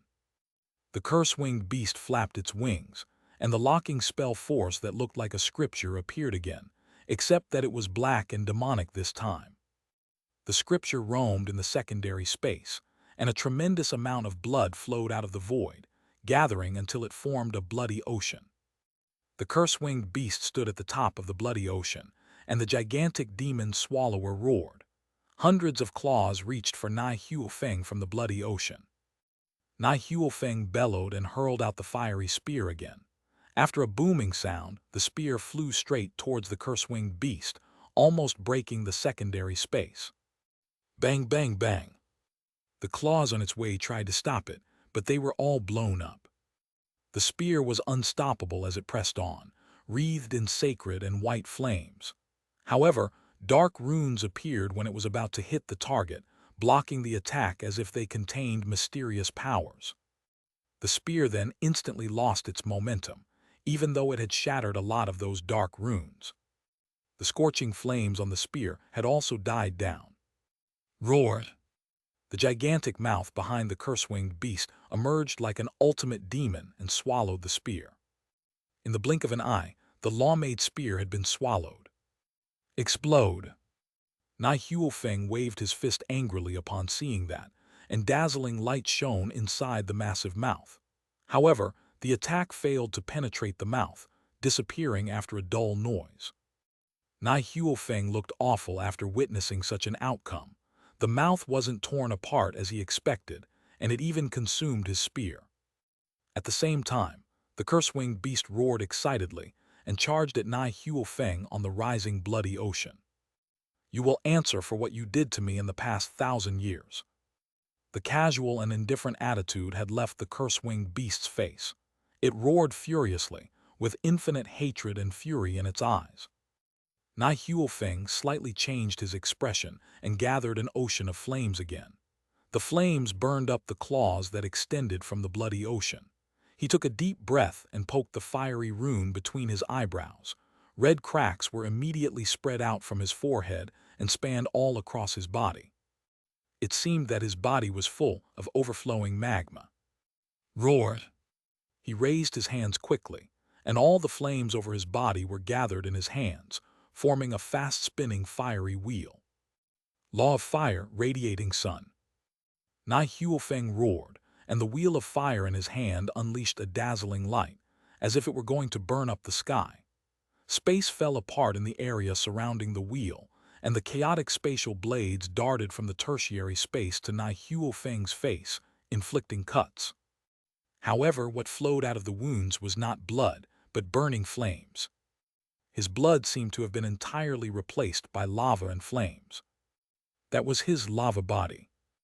After a boom, the wheel was thrown out, and the entire secondary space was cut apart by it in the blink of an eye. The curse-winged beast, which was rushing over at a high speed, quickly rolled the bloody ocean in its way. In the meantime, a thick and black demonic aura was spread out from its body, forming a demon domain.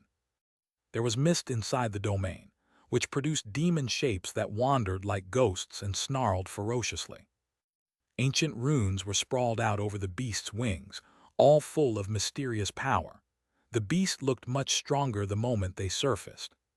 The cracks in the secondary space were expanded to thousands of meters long as they battled.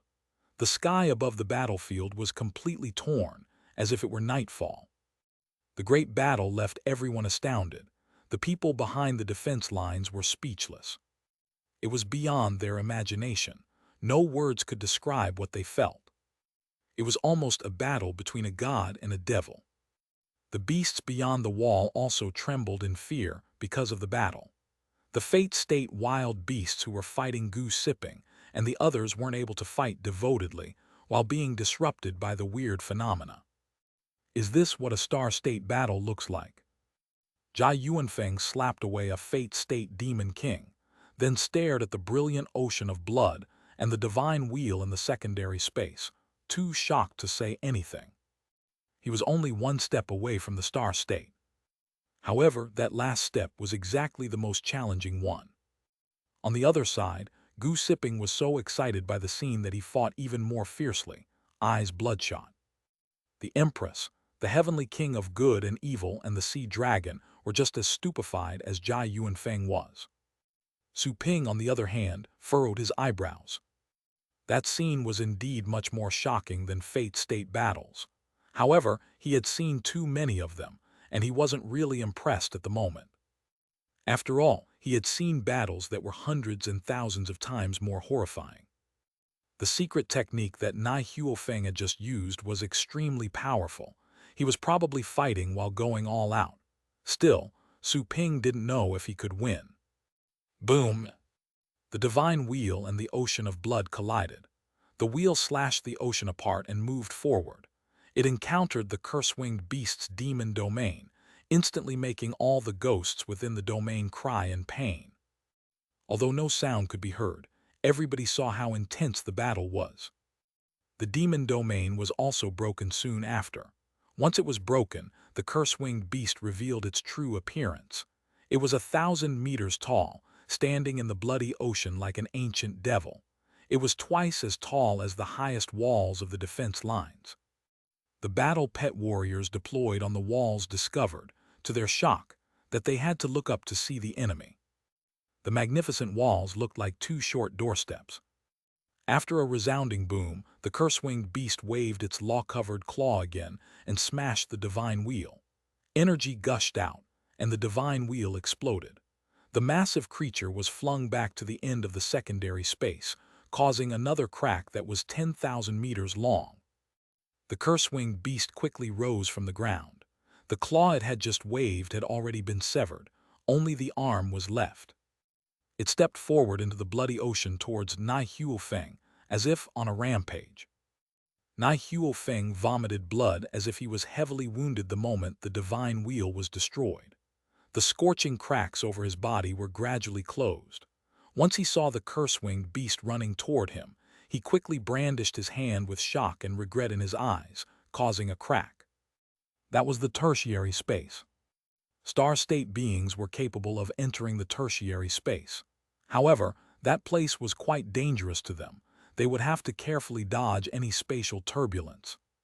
A spatial turbulence carried the power of laws and was extremely destructive. Nai Huofeng opened a crack to the tertiary space. He slid into it, and the cracks on his body started to close. The bloody ocean that rushed at him crashed into nothingness and collapsed. Roared. The curse-winged beast roared furiously, like an enraged ape. However, it managed to hold itself back, and decided not to break into the tertiary space. Nai Huofeng had escaped to the tertiary space exactly to prevent it from chasing him. The tertiary space was so dangerous that both would very likely die, even if the Lord of the Deep Caves managed to kill him first.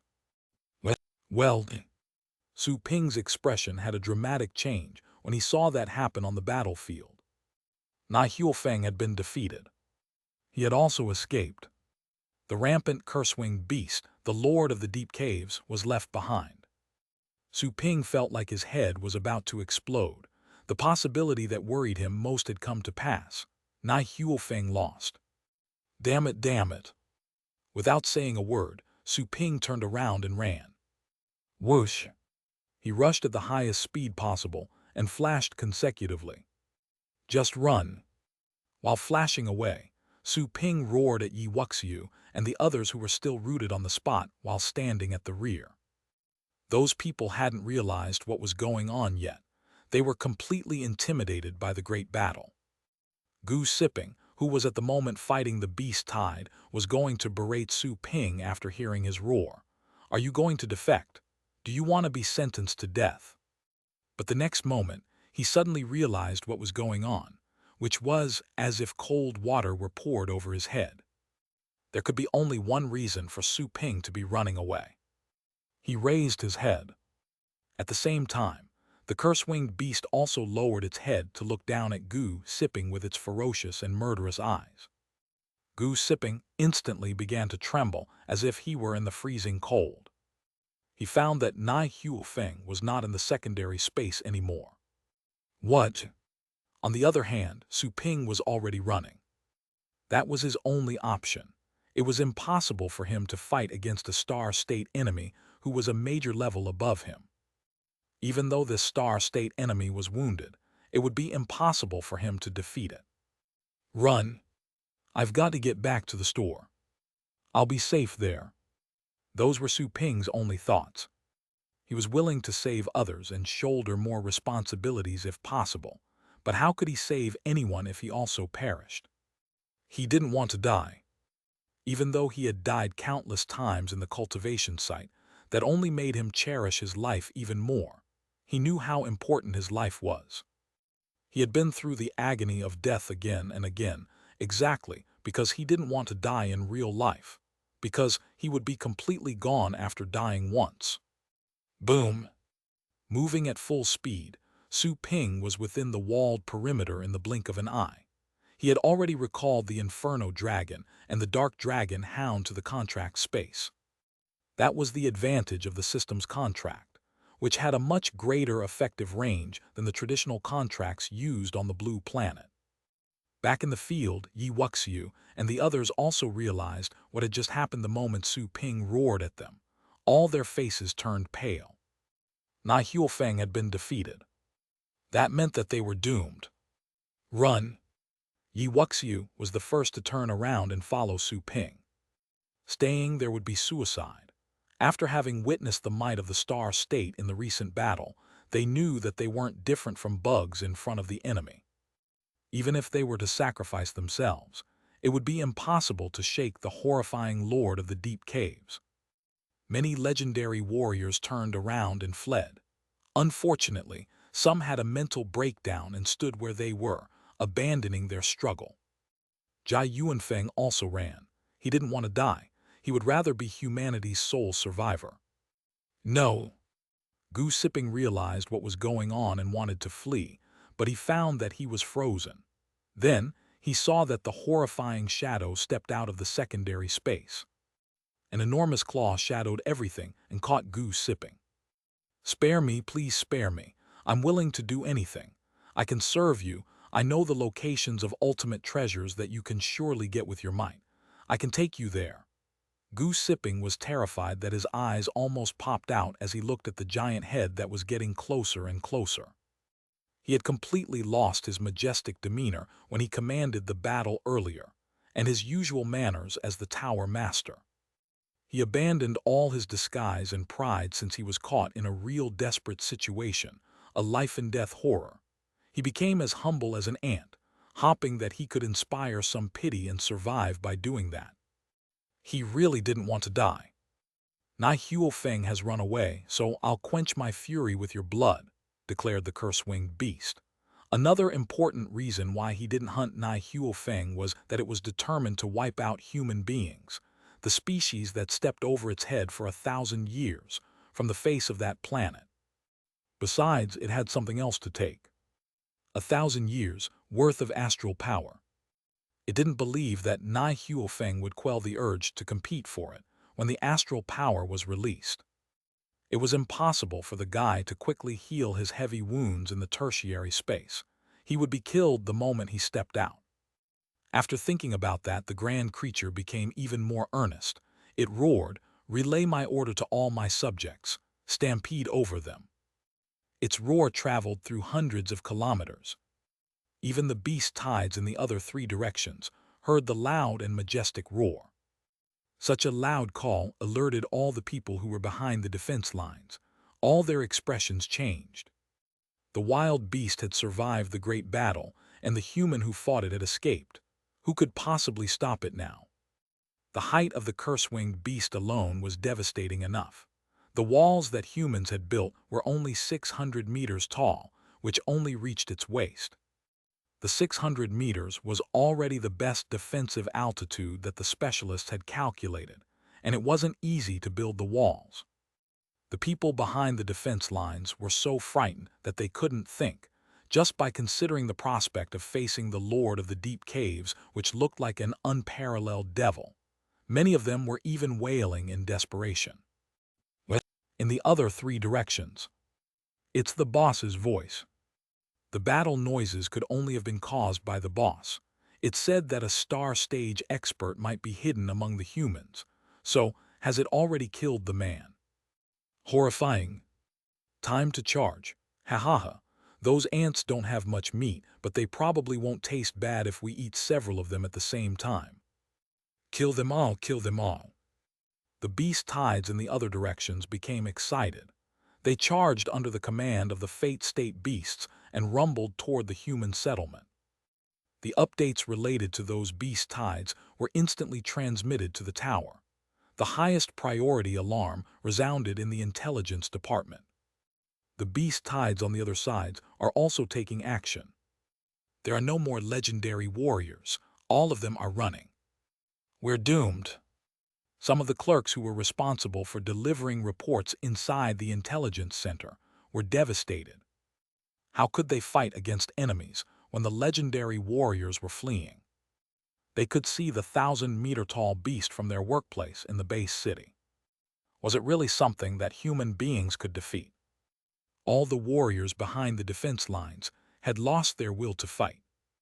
They had completely lost hope. However, some people were still shining and burning. They summoned all their astral power and were ready to fight. I'm going to have them pay a heavy price even if I must die. I'll make sure that at least one of them dies with me. Kill them. The roars gradually woke up some of the desperate people.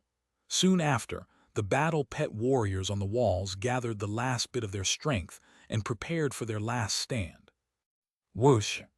Someone was quickly traversing the sky, who was none other than Su Ping.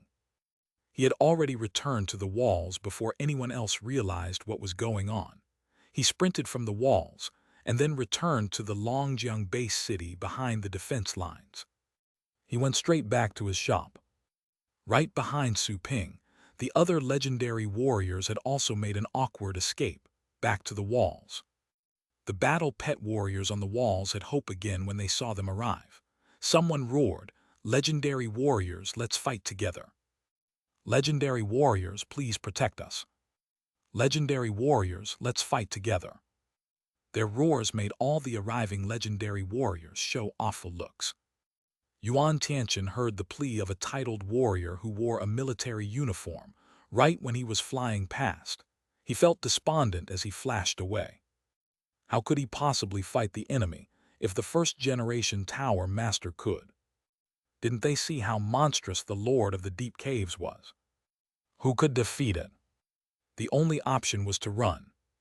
Many legendary warriors ignored their pleas and ran to the back of the defense lines, ready to look for opportunities to escape from the hopeless battle. However, they weren't sure if they could really make it out. Hearing the imploring battle pet warriors, Zhu Yunjin gritted her teeth and stopped. "FCK, I'm done running. We can't even run away. I'll just fight them." Her beautiful legs came to a sudden halt in midair and landed on the walls.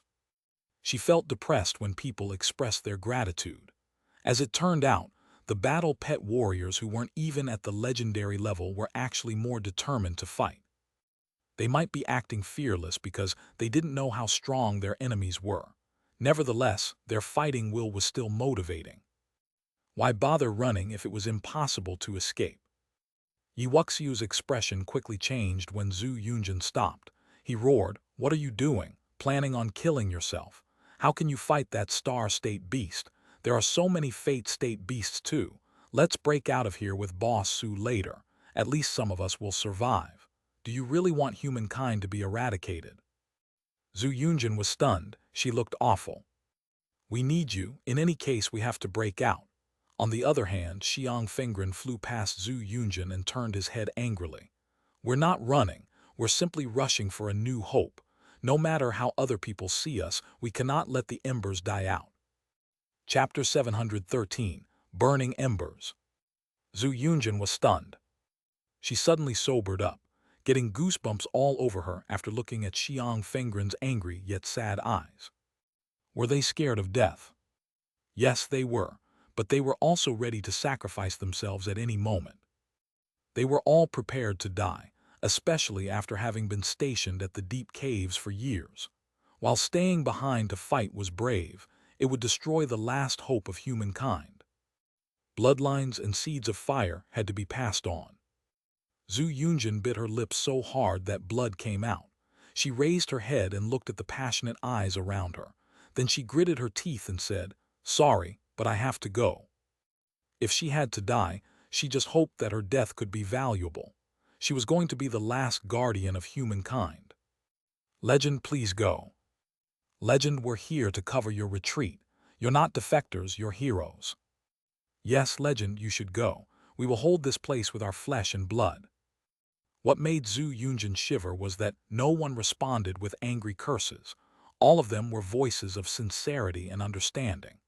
The other battle pet warriors had heard what Xiang Fengren and Yi Wuxiu had said and knew of their determination.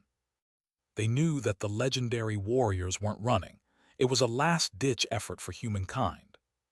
Why would they force such heroes? Zhu Yunjin's eyes were wet. She suddenly thought that her hundreds of years of fighting in the deep caves were worth it.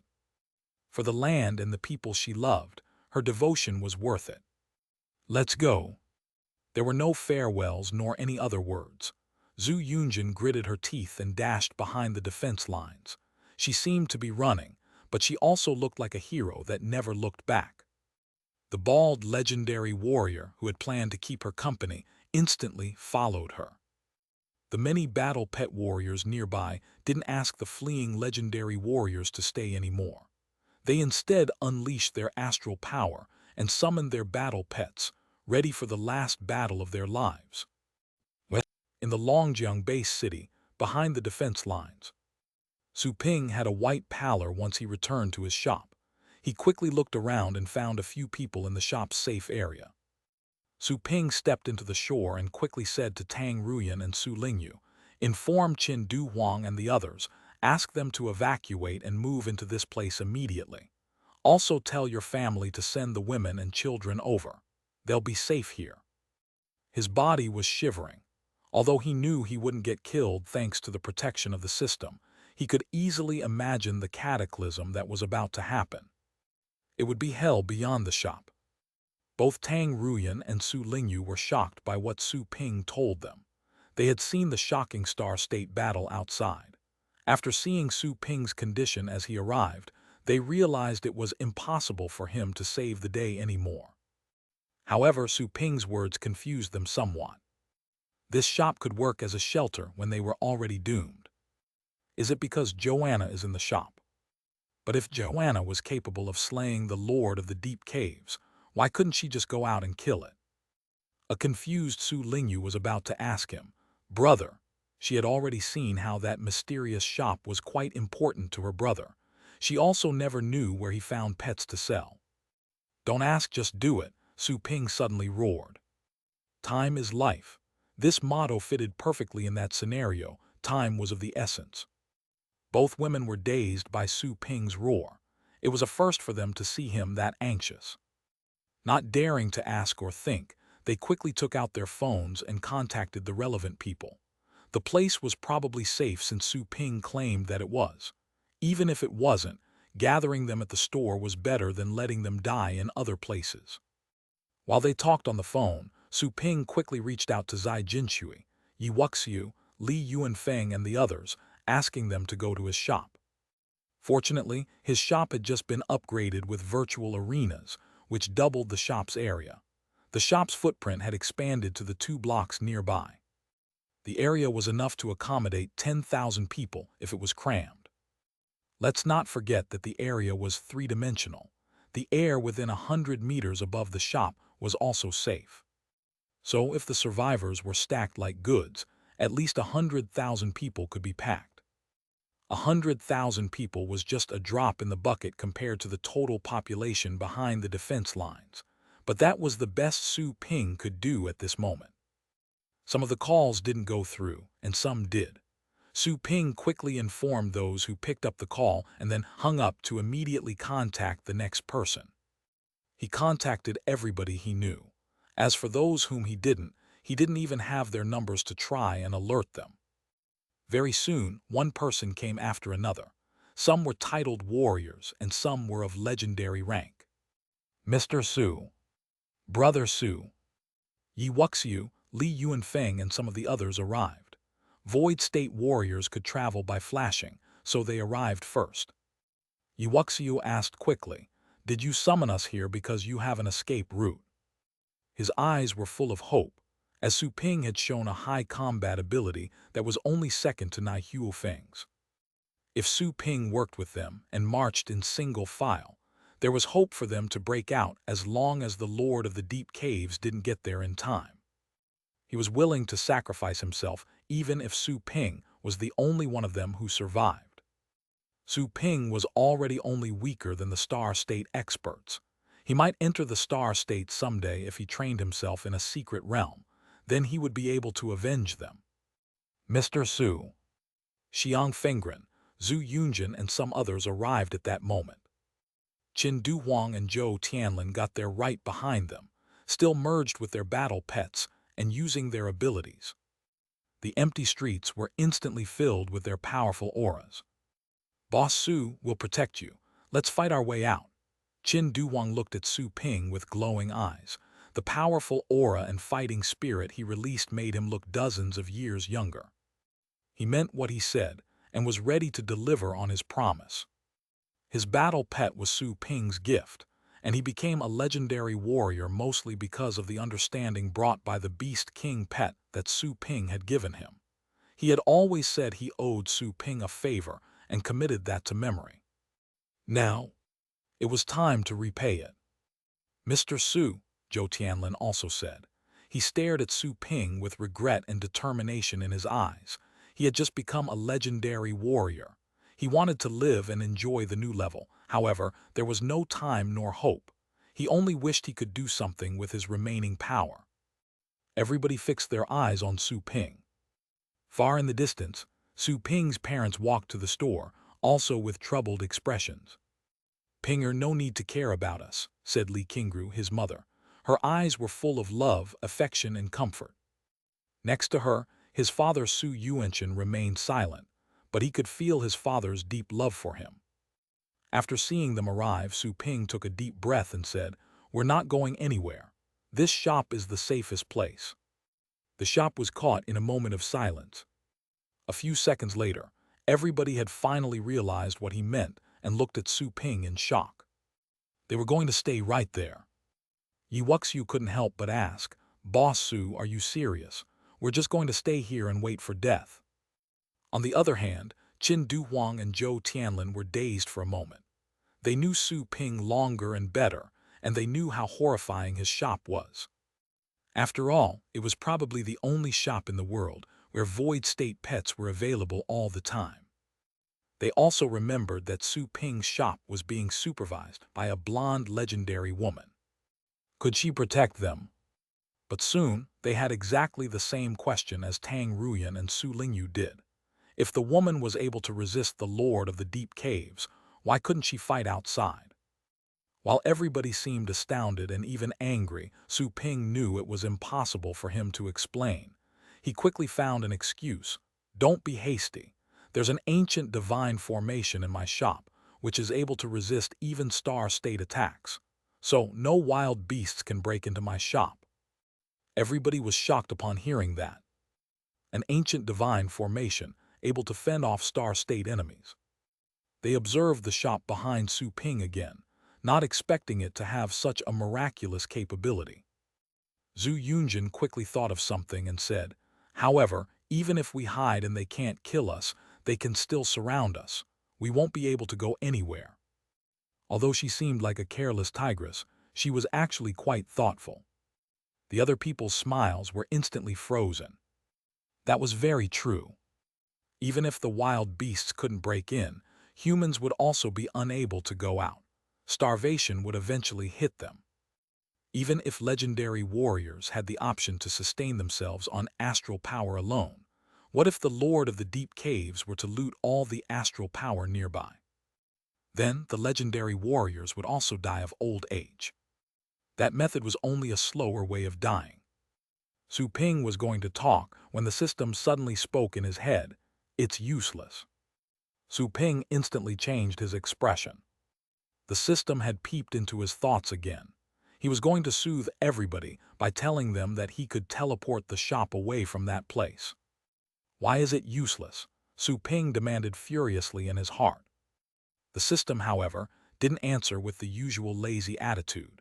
It said with a cold tone, "Even though you have been given a chance to relocate your shop after it's upgraded to level 4, the rule is that it can only be sent to a place with enough customers.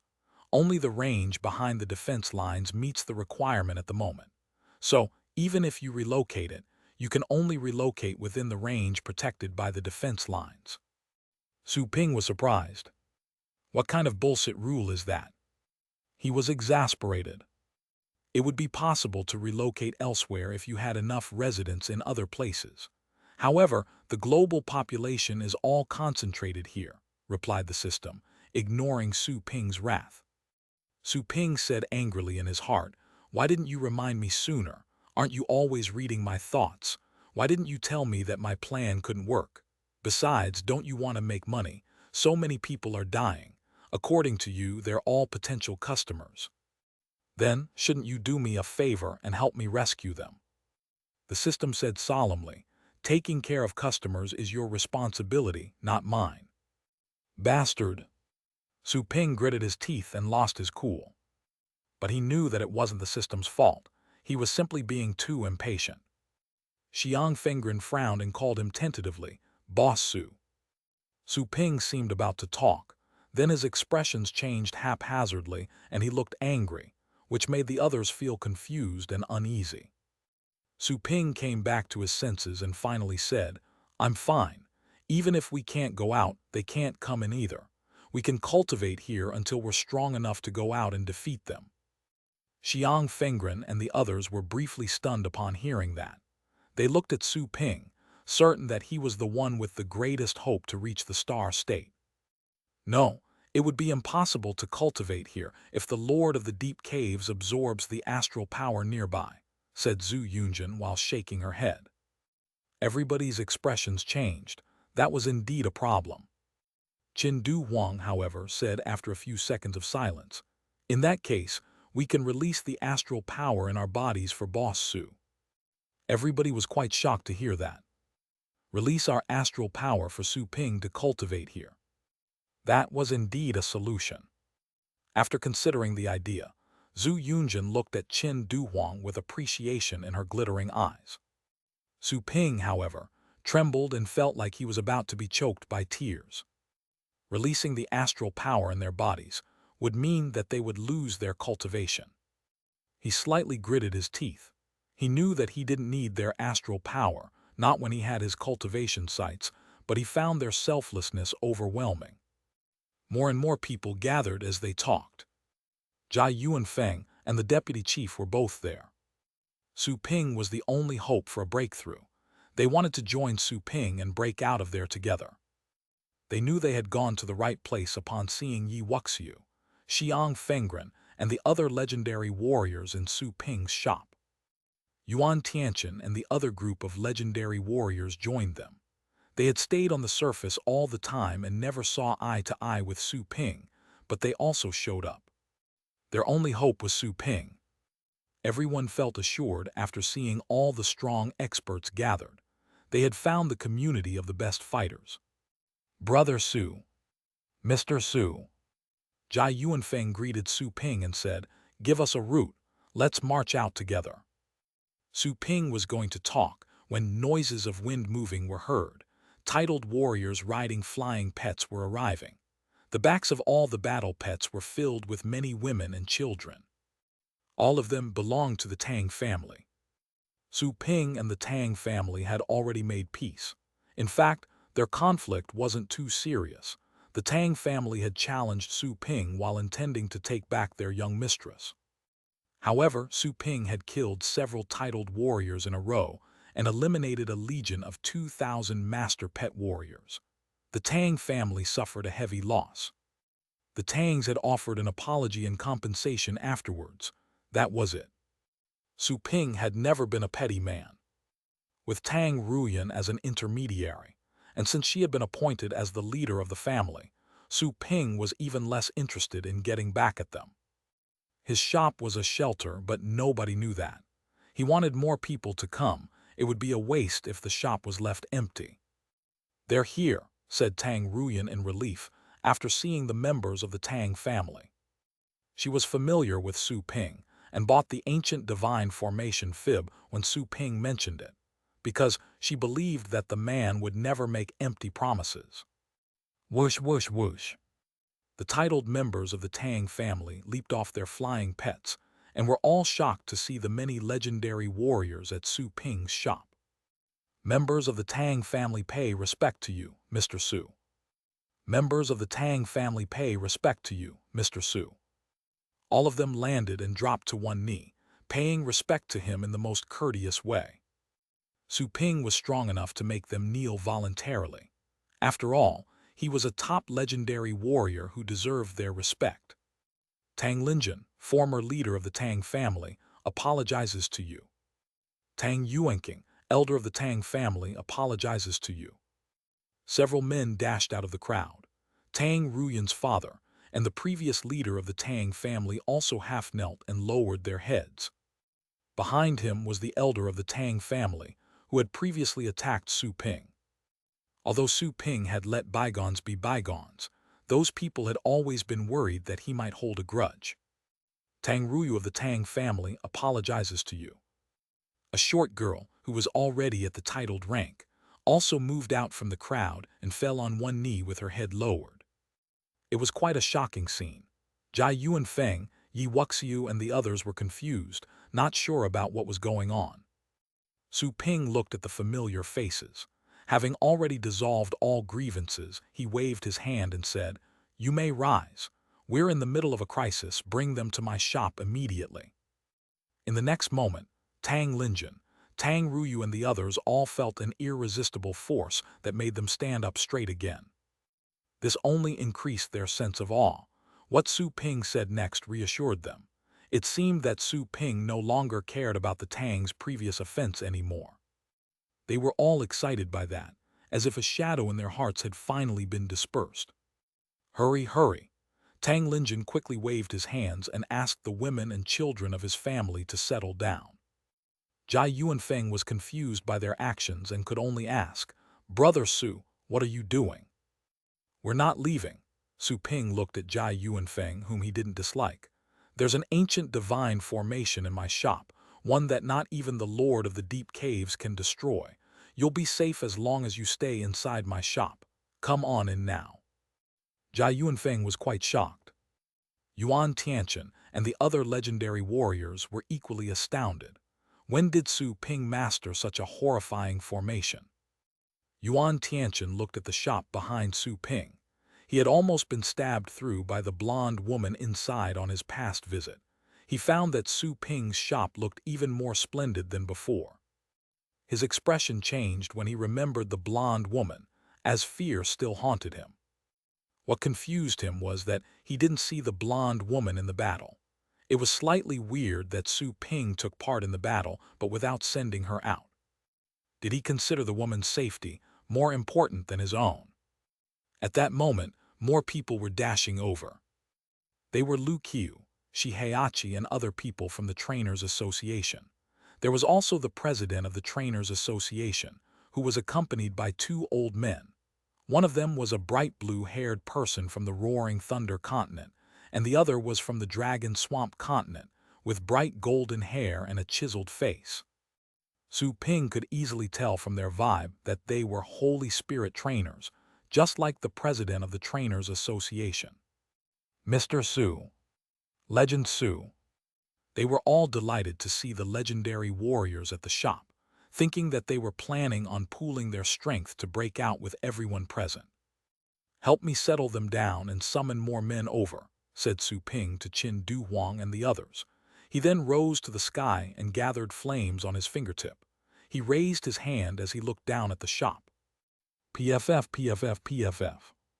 The compressed flames on his fingertip were shot out like a laser, drawing a circle that marked the safe area.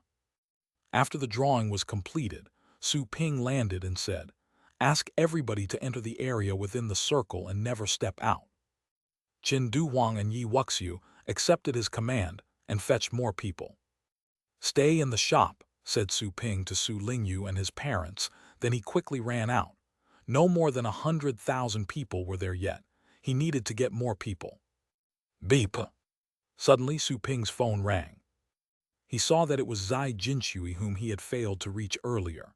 He picked up the call and said, "Old Zai, come to my shop immediately. Also inform others to come. My shop is protected by a divine formation and can resist the beast tides." Su. Zai Jinshui had just said one word and was going to explain why he missed Su Ping's call, but then registered what Su Ping had told him and was shocked. "Got it," he quickly responded and accepted the offer. Su Ping quickly dashed out after hanging up. Soon after he saw a car driving over with several acquaintances riding it. Su Quang, who called him master all the time, and his sister were among them. The other passengers seemed older than them. They looked like their parents and relatives. Su Quang was excited to see Su Ping in the sky. He instantly cried, "Master!" "Go to my shop," Su Ping instantly shouted. Then he flew further away. Still inside the car, Su Quang was stunned for a moment. Then a middle-aged man in the backseat asked in shock, "He's your master?" Su Quang nodded quickly. "Yes, that's how I've always called him." "Then did he accept you as a disciple?" Su Quang quickly shouted, "Hey, stop asking questions. Sister, let's go to my master's shop. He asked us to wait for him there. He's going to take us out." While at the driver's seat, Su Yingsu rolled her eyes. Su Ping didn't mention anything about taking anyone out of anywhere. However, given the great crisis, she hoped that what her not-so-reliable brother said was true. Su Ping flew a dozen kilometers and asked everybody he met to go to his shop. As for people further away, he simply carried them to his shop with astral power. He later found that the shop was almost full when he returned. Then the other survivors would have to be stashed on top of them. Boom! Right when Su Ping was going to ask Yi Wuxiu and Qin Duwang to make the necessary arrangements, an ear-splitting explosion burst out. The expressions of all the legendary warriors in and out of Su Ping's shop changed. They already knew it would happen, but it wasn't any less shocking when it really took place. The walls outside of the defense lines were destroyed.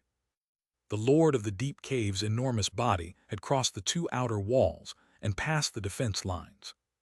Many Fate State behemoths and some Ocean State beasts had appeared in the other parts of the defense lines.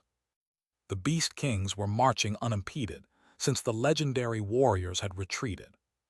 Far away, Su Ping and the others could almost hear the screams. They shivered as the beast surged in like a flood. They didn't need to look to know that the battlefield in the front line was already an inferno. Su Ping's body was as sturdy as that of one in the Fate State. His eyesight was so good that he could even see the battle pet warriors on the walls. Although several holes had been left on the walls, a lot of battle pet warriors were fighting where the walls still stood. The skills they released were extremely feeble. They looked like fireflies, causing no damage at all when they struck the Beast Kings. However, for some reason, Su Ping shed tears. Next to him, Yi Wuxiu and the other legends also fell silent. They clenched their fists with bloodshot eyes. Roar, roar, roar. Ear-splitting roars echoed in all directions. The defense lines had been overtaken one after the other. The beast tides attacked all four directions, and the defense lines were easily torn apart, as if they were made of paper. Whoosh! Far in the distance, dozens of shadows were moving closer. All of them were battle pet warriors. Su Ping and the others were shocked. They quickly flashed out and caught the thrown battle pet warriors. Some beasts had already reached the Longjiang base city. The Fate State Beast Kings that were hundreds of meters high were able to easily crush the city walls and break in. The beasts trailing behind them inundated the city through the openings. Cries and screams were coming from all directions. Apocalypse was at hand. While the beasts were charging, Su Ping saw a lot of titled warriors riding battle pets and carrying passengers. They seemed to be moving to Su Ping's shop. They arrived soon after, and were able to relax when they saw Su Ping, Jai Yuanfeng, and the other legendary warriors. Some of them dropped to their knees upon seeing Su Ping and begged in fear, "Please help us." Not all of them were from the Longjiang base city. Some had been relocated from other places. Zai Jinshui had released the news, which was then delivered to the command center. Then, the people who received the message in other areas rushed over to Su Ping's shop. The survivors of other continents who didn't know where the shop was could only ask other people or wait to die. Su Ping asked Jai Yuanfeng and the others to help the new arrivals to settle down. A battle pet of the rock class appeared after a resounding boom. It belonged to Xiang Fengren, who gave it an instruction. The soil immediately began to move. Thin rock plates rose inside the circle that Su Ping had drawn and covered his shop. Then, the rock plates were separated into different layers and formed a massive cube. The cube looked like an enormous container with many compartments inside, all to accommodate as many survivors as possible. Hurry up, have everybody go inside, said Su Ping in haste. Those who had just arrived were sent to the compartments. Some of the newcomers didn't know what was going on, simply joining the others. After all, they were willing to follow a legendary warrior's arrangement. Roar! A noise burst out. Far in the distance, a group of several dozen people who were on the way to take shelter were slapped by a rock claw that emerged from the soil, taking all their lives. Su Ping, Jia Yuanfeng, and the others were all grim. More deafening noises echoed. The Beast Kings were right there, inside the base city. Stop now! All of a sudden, Zhu Yunjin, who was patrolling in the sky, burst into a fit of fury and dashed out. There was a group of ordinary people, including men, women, and children, on a street a dozen kilometers away, and they were facing a hideous 8th-rank wild beast. The seemingly hungry creature stuck out its long and mucus-lined tongue. All those humans were distressed. Boom! Flashing consecutively, Zhu Yunjin suddenly appeared above the 8th-rank wild beast and stepped on it. The ground exploded, and the wild beast was pulverized into a mist of blood. Zhu Yunjin looked at the stunned humans, then carried them with astral power and declared, "Follow me." She was going to take them to Su Ping's shop. However, a sharp claw was suddenly extended from the void, and with a deafening boom, smashed the ordinary people she had just lifted into pieces. The children were also smashed into a pulp. Zhu Yunjin's eyes widened. Then she felt as if all her blood was rising to her head. With bloodshot eyes, she roared, "Ah!" Her astral power burst out, and she attacked the giant claw. The body behind the giant claw was fully revealed. It was a mountainous fate state demon king. It had white fur and resembled a polar bear. The beast looked down at Zhu Yunjin and grinned. "Not bad, this is a delicious one." The next moment, Zhu Yunjin sensed that the space around her had been locked. Her pupils contracted, but she simply let out an angrier roar. A vortex appeared next to her, and she merged with her battle bet. She then unleashed bolts of scorching lightning. Her powerful constitution belonged to the Thunder family. At that moment, she performed an ancient secret technique to enhance her constitution. She released thousands of light streaks that caused a crack on the locked space. When she was about to run, a giant claw fell down and blocked her way. However, exactly at that moment, a brilliant sword aura appeared and chopped the giant claw apart. Su Ping arrived where Zhu Yunjin was. His black hair was dancing, and his eyes were filled with killing intent and fury. The Fate State Demon King was greatly appalled to see Su Ping. It didn't expect that the base city it had invaded turned out to be the place where Su Ping was located. Overwhelmed by panic, it quickly tore space apart and escaped. Su Ping intended to kill it, but it managed to escape. No longer trying to give pursuit, he said to Zhu Yunjin, "Go back to the shop." Zhu Yunjin looked at him. Su Ping soon changed his expression and flashed away before she could thank him. Boom! Two Ocean State Beast Kings were chasing a group of titled warriors on the street. Su Ping got there and slashed at them. Sword auras surged out, and he killed the two Ocean State Beast Kings on the spot.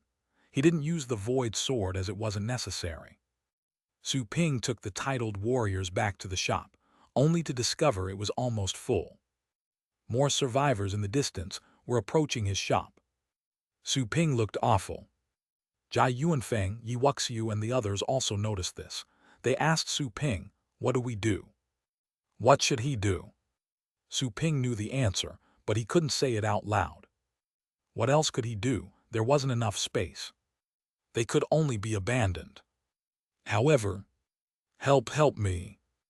At a distance, several battle pet warriors cried for help while riding their battle pets, but king-level flying wild beasts soon passed by and squeezed them into pieces.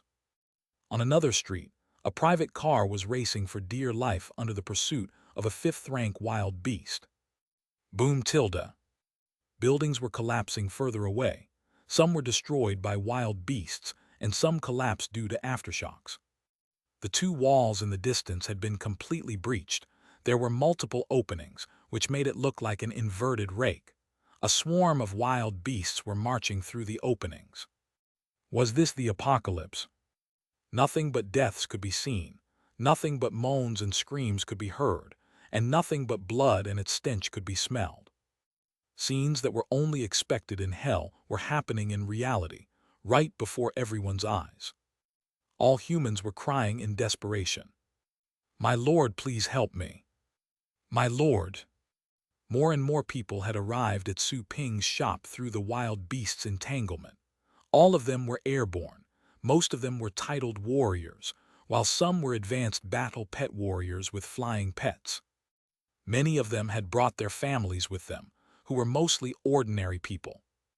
At ground level, cars were also driving over and blocked the nearby streets. All of them were abandoning their vehicles and running to Su Ping's shop. They found a sense of safety when they saw Su Ping and the other legendary warriors. However, the consecutive explosions and screams behind them was scaring them out of their wits. Su Ping's face was covered in the shadow. There was no telling what his expression was. The shop behind him was already crowded. All the rooms had been crammed. As for his parents, Su Lingyu, and all his close acquaintances, he had asked Joanna to take them to the pet room, which was also full. There was no more space. Jai Yuanfeng and the others had awful looks, as too many survivors had shown up. After all, there were billions of people behind the defense lines. A mere 1% of them was enough to fill up the neighborhood. Jai Yuanfeng understood Su Ping's silence. The situation was beyond their control. Jai Yuanfeng looked at everybody and said with a sigh, "Sorry, there are no more vacancies." All the survivors who had reached the place were stupefied. With an even greater fear on their faces, some of them fell on their knees and kowtowed loudly. "Please, my lord, please save us. Please." The titled warriors who were midair were also kneeling in panic. Everywhere Zhu Yuanfeng looked, people were imploring him, which made him look quite bad. There was nothing he could do. The people in Su Ping's shop looked at those outside who were on their knees, pleading for help. Some felt lucky that they had gotten there early, while others had troubling feelings. Someone suddenly declared in the midst of those cries, "I'll give away my spot. I can still fight." A brawny man walked out of Su Ping's shop. He was quite average-looking, someone who wouldn't have been noticed at all in a crowd. But at this moment, he squeezed through the crowd and walked out. Everybody looked at him. He was a battle pet warrior, but only a 7th rank one. "Please take care of my wife and my children." The brawny man looked at Su Ping in the sky and kowtowed. He then rose and walked to a woman who was holding a baby in her arms. "Go inside with your baby." The woman was an ordinary person. She was quite surprised that she would eventually be saved. The next moment, her tears flowed out, and she was about to kneel at him. The brawny man stopped her in time. He then looked at the man next to her, who was evidently her husband. "Sorry, I only have one spot," said the old man. The man quickly shook his head and said gratefully, "Thank you, thank you, thank you very much." He said countless thanks in a row. His gratitude was genuine. "Go inside," the brawny man urged her. Her husband stopped offering thanks and quickly urged her to go. The woman looked at her husband affectionately while carrying her child, then she ran to Su Ping's shop in the end. She was accepted by the crowd inside. At that moment, the shop had become an ark that carried the hope of life. After a brief silence, inspired by the brawny man's valiant action, the men in the shop declared one after the other, "I can give away my spot. I can fight too. I'm a titled warrior. I can't live like a coward. My child, your father can't accompany you anymore. I'll fight for you. Tell our child that his father never flinched, never." One man after the other stepped out of the shop.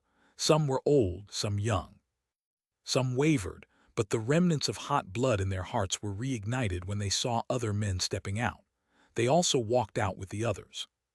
However, there were still some men who kept their heads lowered. They didn't dare to look around, nor to go out and be sacrificed. There were again many vacancies as those men walked out of the shop. Some of the people who were pleading on their knees outside were stunned by this. Some of the titled warriors who were begging were also motivated. All of them stood up with a scorching battle spirit in their eyes. Other men were giving away the hope of life. It was truly demeaning for them to keep begging on their knees. They couldn't accept such ugliness, so they decided to pick up their dignity again. On the other side, more people saw the vacancies and hope. They swarmed closer and begged even more vehemently. Chapter 714, Subduing the Empress. My lord, please give us a spot for my daughter. She just had her 6th birthday. A battle pet master flew to a spot several hundred meters away from Su Ping and knelt on the pet's back. He kowtowed so hard that he was on the verge of breaking his head. Next to him was a lovely little girl who was shaking his arm and trying to stop him from kowtowing. Her tears were heartbreaking. My lord, please let my wife in. She's pregnant. Some titled warriors moved closer and fell on their knees with bloodshot eyes before they implored humbly, I'm willing to be your slave and forever work for you in my next life. Please. More and more people were approaching. Some wanted to go into the shelter, while others wanted to send their families in. Su Ping's face was covered in the shadow. All the begging around him was too loud to be unheard. Jia Yuanfeng and the others were sitting next to Su Ping. All of them looked horrible. Given Su Ping's lack of response, Jia Yuanfeng gritted his teeth and made a decision. He pointed at the man who escorted his pregnant wife and allowed her to go in. The titled warrior was so thrilled by Jia Yuanfeng's approval that he quickly kowtowed and said gratefully, Thank you, my lord. I'll definitely repay your favor if I have a next life. Go now, Jia Yuanfeng quickly said, and then pointed at some people in the crowd. Those people were mostly women and children. Jia Yuanfeng saw a lot of old people too, but after a moment's hesitation, he decided to leave hope to the next generation. The shop was soon crowded again when those people flooded in. There were a lot more women and children who were pleading to be saved. Although they only took up 1/3 of the population present, their number was still astonishing. After all, almost 10 million people had gathered, and half of the district had been filled up. Seeing that the begging worked, more and more people kowtowed and did the same, which made Jia Yuanfeng look bad. He knew that there wasn't enough space to save all of them. Furthermore, more humans were waiting to be rescued in places that they couldn't see. At that moment, all the legendary warriors present were silent. They had proudly enjoyed people's awe and respect in the past, and yet they felt like they were roosters that had just lost a fight at the moment. While facing that cataclysm, they could only watch their compatriots fall. They wanted to save those people, but they were incapable of saving any. They couldn't even save themselves without Su Ping's shelter. Sad. The deepest sadness. Suddenly, a rough yet confident voice came from the safe area in the shop. Men of the Tang family, come out with me. Then a muscular middle-aged man struggled to squeeze through the crowd. He was Tang Linjin, the former leader of the Tang family. Following his command, a lot of men trailed behind him and exited the shop. Most of them were young, but some were old and others were just teenagers. The youngest didn't even seem to have hit 20 yet, and the oldest already had white hair. Then men of the Tang family can still fight, roared Tang Linjin. His loud voice echoed in the shop and stunned everybody. Amidst the crowd in the shop, Tang Ruyan fell into a daze as she looked at the back of the man who had just walked out of the shop. Her old memories suddenly flashed back, and she suddenly remembered how the same man had warmly helped her get back to her feet every time she fell when she was little. However, the man changed the moment she became a substitute. He had always scolded her, asking her to try harder. Father. She felt she was on the verge of tears. All her anger and disappointment faded away. Hovering in the sky, Qin Du Huang and Zhou Tianlin looked at him in astonishment, not expecting the old leader of the Tang family to be man enough to stay willingly. Everybody knew that staying outside meant certain death. Thank you, Mr. Su, for protecting the female members of the Tang family. This is the least I can do, said Tang Linjin loudly to Su Ping while clasping his hands. Everybody looked at Su Ping, only to discover it was impossible to see his expression. Su Ping showed no response. Tang Linjin took a deep breath. He had walked out, both because he was manly and because he hoped that, after sacrificing himself, Su Ping would let the female members of the Tang family stay in the shelter. He had been more or less worried about the friction with Su Ping, which was why he walked out so determinedly.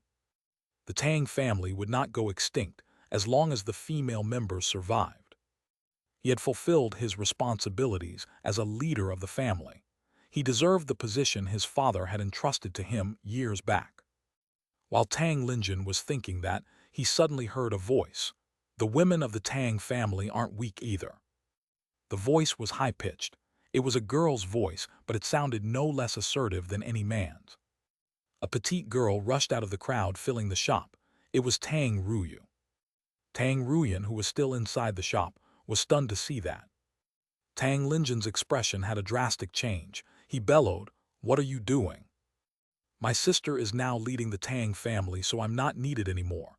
I'll stay and accompany you," said Tang Ruyu to Tang Linjin with a solemn tone while staring at him. Her eyes seemed to be saying, "Father, I know what you're thinking, so I'm here with you." "Nonsense," snapped Tang Linjin. "I've made up my mind." Tang Ruyu stared at him with glittering eyes. Tang Linjin was stunned, unable to say anything else. The legendary warriors in the Sky War troubled expressions. Some seemed to be admiring the Tang family, and some turned around, as if they were too ashamed to look at them. Exactly at this moment, Qin Duwang suddenly opened his mouth. "Men of the Qin family, time to come out." The Qin family was the nearest to Su Ping's shop, so a lot of members of the Qin family were there. A lot of men of different ages strode out after Qin Duwang said that. "Haha, I already wanted to come out just now." Is the Tang family really afraid of a battle? The worst possible outcome is death, isn't it? I've been waiting for it since I was born. The Qin family won't be dwarfed by the Tang family. More and more men of the Qin family walked out. Some elders put on a smile and said, "I've lived long enough anyway." After seeing that, Zhou Tianlin gritted his teeth and also roared, "Men of the Zhou family, get out." Many members of the Zhou family instantly ran out, as if they were staying not to be killed, but to be awarded. They were full of pride. Some of the members were hiding in the crowd. Zhou Tianlin saw them and was angry, but he didn't say anything. After all, some of the young men of the Qin family didn't come out either. They were obviously the cowards. Since they were cowards, it would be pointless and humiliating to ask them to come out. 10,000 spaces were emptied after the men of the families walked out. After that took place, Jai Yuanfeng quickly sent the vulnerable groups in. However, the vacancies were soon filled up again. Su Ping's shop was like a cup, while the people outside were like an ocean. The cup could easily be filled until it overflowed. Most people were still without a spot. They could only wait to die in despair. Seeing that Su Ping had been silent for a long time, Zhu Yunjin called him uneasily, "Boss Su." Several seconds later, Su Ping slowly turned his head and looked at her before he said, "I'm fine." Staring at his face for a while, Zhu Yunjin said in a low voice, "Don't be frustrated. You have tried your best. All of us have. We wouldn't have saved anyone without you. If you must blame someone, just blame the Lord of the Deep Caves for being too strong." Su Ping's lips twitched slightly, but he didn't say anything. Exactly at that moment, the coldest voice suddenly boomed, "You're all here." The air rippled, and the ocean sovereign stepped out of the void, with her long legs gleaming as attractively as before. Her appearance lowered the temperature in the neighborhood and formed ice on the ground. Everybody changed their expressions. The ocean sovereign has come. She was the toughest Fate State wild beast below the Star State, and she had made her appearance there. The moment the Empress arrived, multiple void doors emerged behind her. The Heavenly King of Good and Evil, the Heavenly King of the Otherworld, Seven Sins, and the other Fate State Demon Kings walked out. The Fate State wild beasts that were in the other directions had mostly gathered around her. They made the buildings in front of them collapse while releasing a horrifying pressure. The humans who had gathered at the shop were so terrified that they were all screaming. The survivors inside the shop were scared, also screaming at the top of their lungs. The The terrible monsters that they had usually seen on TV had arrived right in front of their eyes. Adding to that, the TV could only display their image, whereas the monsters in reality were giving off their full presence. Their horrifying aura was almost reaching for the survivors like claws. Many of them were suffocating and trembling with fear. Most had even lost control of their bowels, and the place was becoming smelly. Some of them even passed out. "It's great that you've gathered. This saves me some time." The ocean sovereign looked at everybody. Her eyes were briefly fixed on Jai Yuanfeng and Su Ping, then she put on a cold smile. Jai Yuanfeng, Yuan Tianchen and the others felt their blood was freezing. They were no match for the ocean sovereign at all. Everybody looked at Su Ping, who might be the only person that could fight the ocean sovereign. But not even Su Ping might be able to defeat her. "Let's evacuate," said Jai Yuanfeng, gritting his teeth. They weren't going to hide in the shop anyway, and a fight would be pointless. More importantly, they would never win the fight. Even if Su Ping was able to keep the ocean sovereign busy, the other Fate State beasts were still too strong. Some of them might die while entangled in a fierce fight. The Lord of the Deep Caves was also close. It could arrive in the blink of an eye with its Star State abilities. However, the Lord of the Deep Caves didn't seem to be interested in annihilating them. Instead, it turned around and went to another base city. Su Ping took note of its movements, knowing that its aim was to destroy the Heaven Lock. It was obvious that the Lord of the Deep Caves wanted to swallow the 1,000 years' worth of astral power inside the Heaven Lock. Or rather, it was trying to force the heavily wounded Nai Huofeng to show up to kill him. All in all, the Lord of the Deep Caves wasn't paying attention to them. "We can fight them," said Su Ping thoughtfully after taking a deep breath. If it were a moment earlier, he would have chosen to hide as Jai Yuanfeng suggested, because a fight was absolutely pointless. However, he was greatly touched when the men down below gave away their precious spaces, their sole opportunities of life. Those who were much weaker than him were completely determined to fight. Could he hide and watch them be slaughtered? No, he couldn't. "Don't overestimate yourself," said a shocked Jai Yuanfeng after hearing Su Ping. Su Ping turned around and looked at him gravely. "I'm not overestimating myself. I simply don't want to regret it later. Even if I must hide or run, I want to do so knowing that I tried my best first." Other men were overestimating themselves, so much that they were basically giving away their lives. Why couldn't he try his best to save some lives and make his contributions in this battle that could annihilate the human race? Jai Yuanfeng was dazed after seeing Su Ping's eyes. "There's a way to suppress her," Su Ping said to Jai Yuanfeng telepathically, while looking at the ocean sovereign who was moving closer with an unhurried pace. He was scared of being overheard by her. Jai Yuanfeng's eyes glittered, but soon he resumed his usual expression and replied telepathically, "What is the method? How can I help?" Since Su Ping told it to him, he was definitely needed in the plan. Su Ping said, "When I fight her later, can you teleport her to my shop?" Jai Yuanfeng was stunned. He asked in confusion, "To your shop?" "Yes, if she fails to cancel her attack and hits the divine formation in my shop, her attack will be bounced back. That would heavily wound her," said Su Ping. The divine formation was a lie, but the effect was real. The ocean sovereign would trigger the system's counterattack if she invaded Su Ping's shop. In such a case, she would either be wiped out or be suppressed.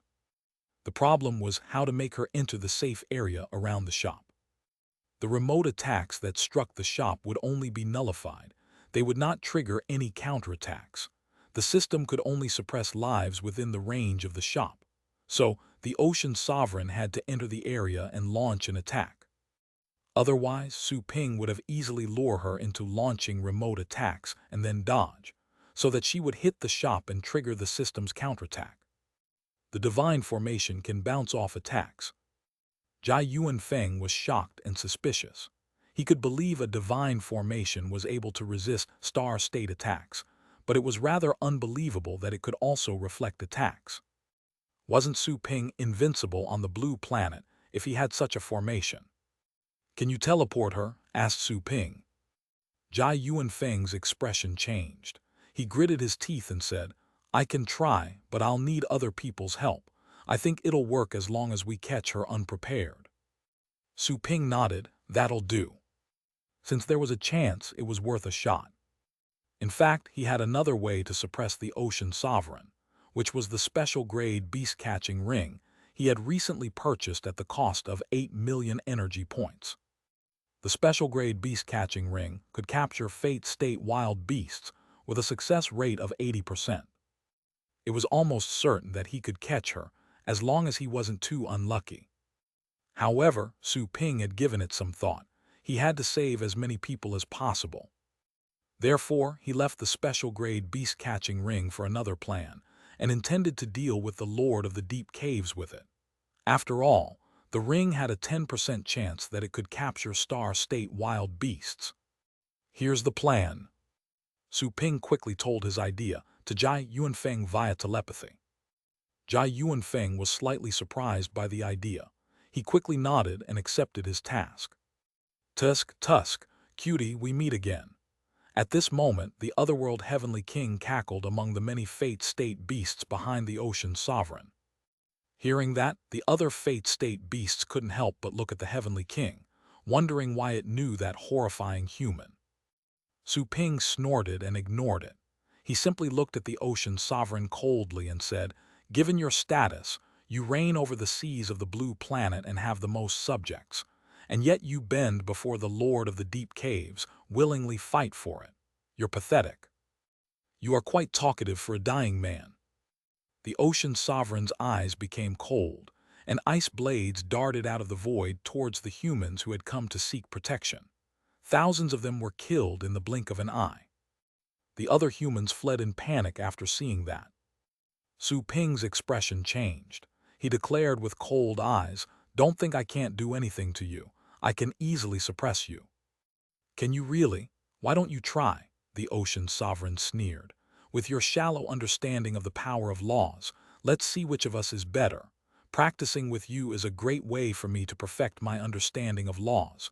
You're a rare opponent indeed. I almost can't bear to kill you." "Get lost." Su Ping roared and charged at her with his sword. The space around him was suddenly twisted. Hundreds of sharp ice blades, all made of laws, surrounded Su Ping at the same time. Su Ping's expression changed, all due to the Ocean Sovereign's deep understanding of laws. It wasn't perfect, but it was very close. Her energy was also much more abundant than his. After all, there was a major level gap between them. That was too wide a difference. Su Ping gritted his teeth and summoned the little skeleton. When the violent energy was attached to him, he waved his sword, which seemed like a black lightning bolt. After a boom sound, all the surrounding ice blades were annihilated. In the next moment, Su Ping saw that the environment around the Ocean Sovereign turned into a snow world. The ground, the air, and the space, everything was condensed. The condensed domain was like an enormous channel of ice that approached Su Ping, who was about to be swallowed by the laws. Of course, Su Ping would not allow her to do that. He had recovered some of his strength, and he could manage to launch 2 strikes with his sword. He felt exhausted after breaking the Ocean Sovereign's attacks with 1 strike. He could only launch 1 last strike. He had to make her reveal her vulnerability with the strike. "Ah!" Su Ping roared and punched. All the astral power in his body was burning, and all the star vortices in his cells were revolving like windmills. Violent energy was imbued into his fist, which unleashed a dazzling power. "Huh!" The Ocean Sovereign was slightly surprised by Su Ping's brutal punch, which didn't involve any power of laws but was almost capable of interfering with her domain. That was how strength could break all tricks. "Freeze," the Ocean Sovereign said softly. The coldness in the domain was all moved towards the Fist of Exorcist, trying to freeze the scorching fist aura. Su Ping's eyes emanated coldness at that exact moment, and his hidden killing intent was unleashed. He dashed and reached the Ocean Sovereign with a weird movement technique. "Die!" Su Ping roared suddenly. "Humph!"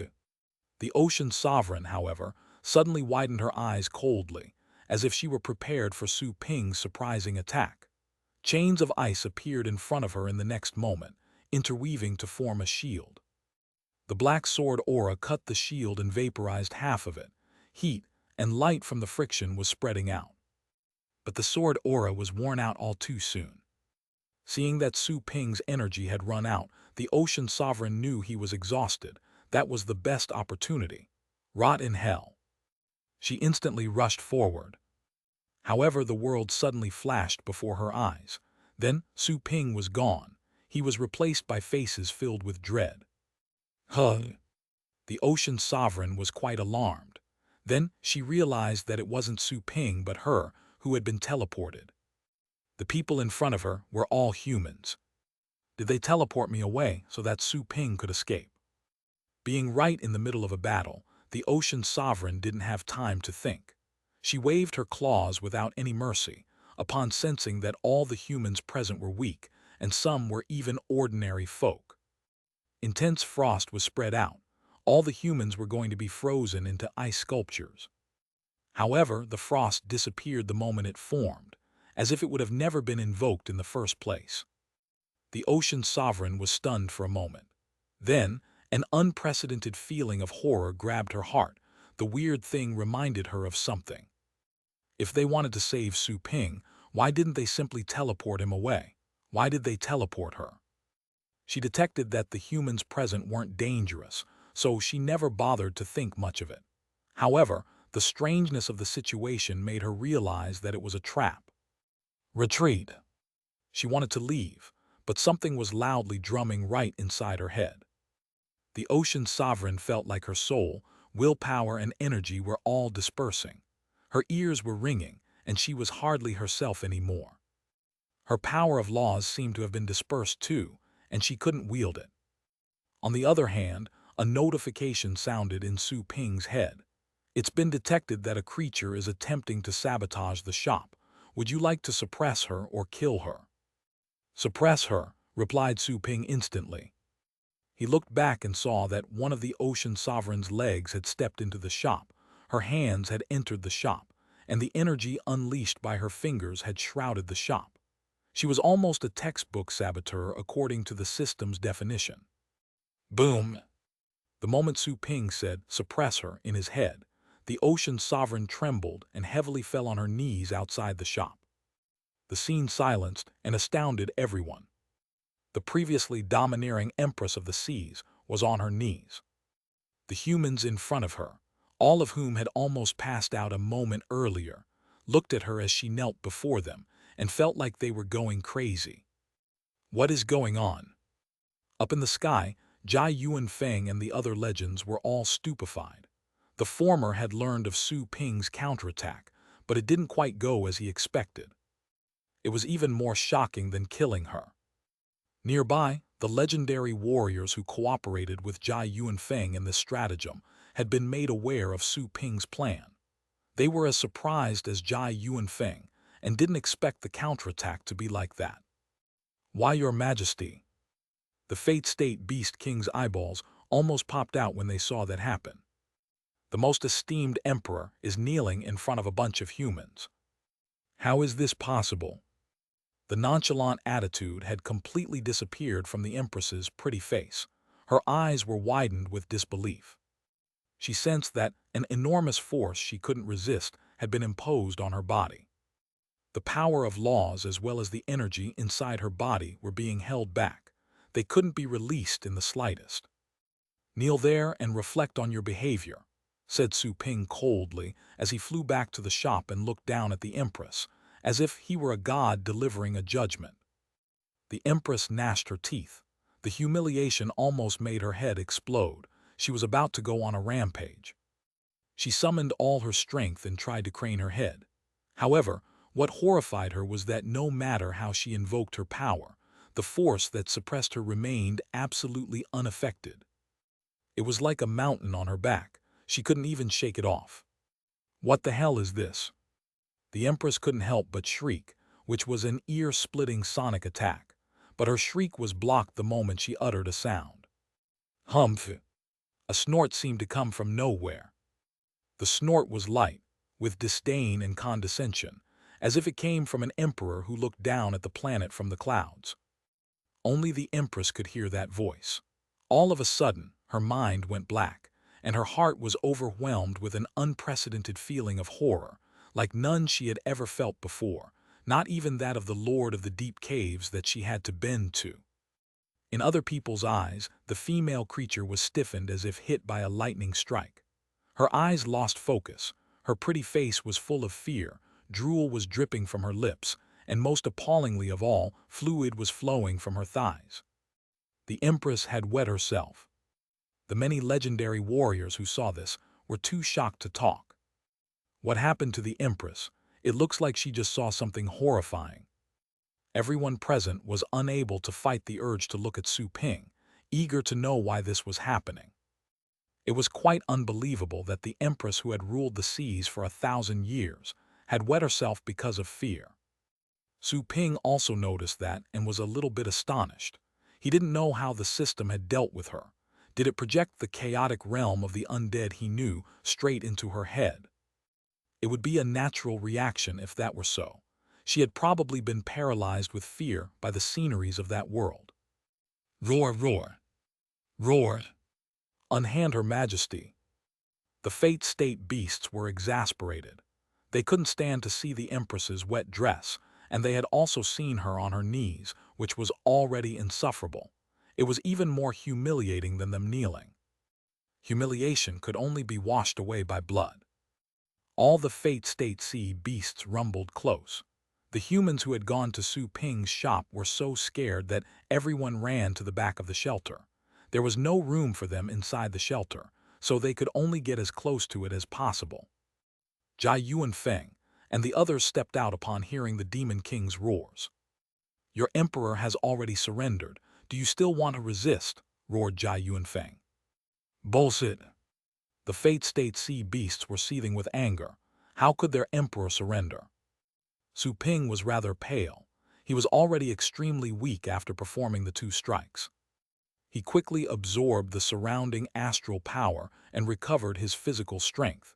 He canceled the fusion with the little skeleton in the meantime, and then asked it to help. He didn't summon the Inferno Dragon. Its combat ability hadn't truly reached the Fate State yet, even though it had swallowed the purple dragon crystal. It might accidentally be killed in a Fate State chaotic battle in the "If you don't surrender, I'll kill her."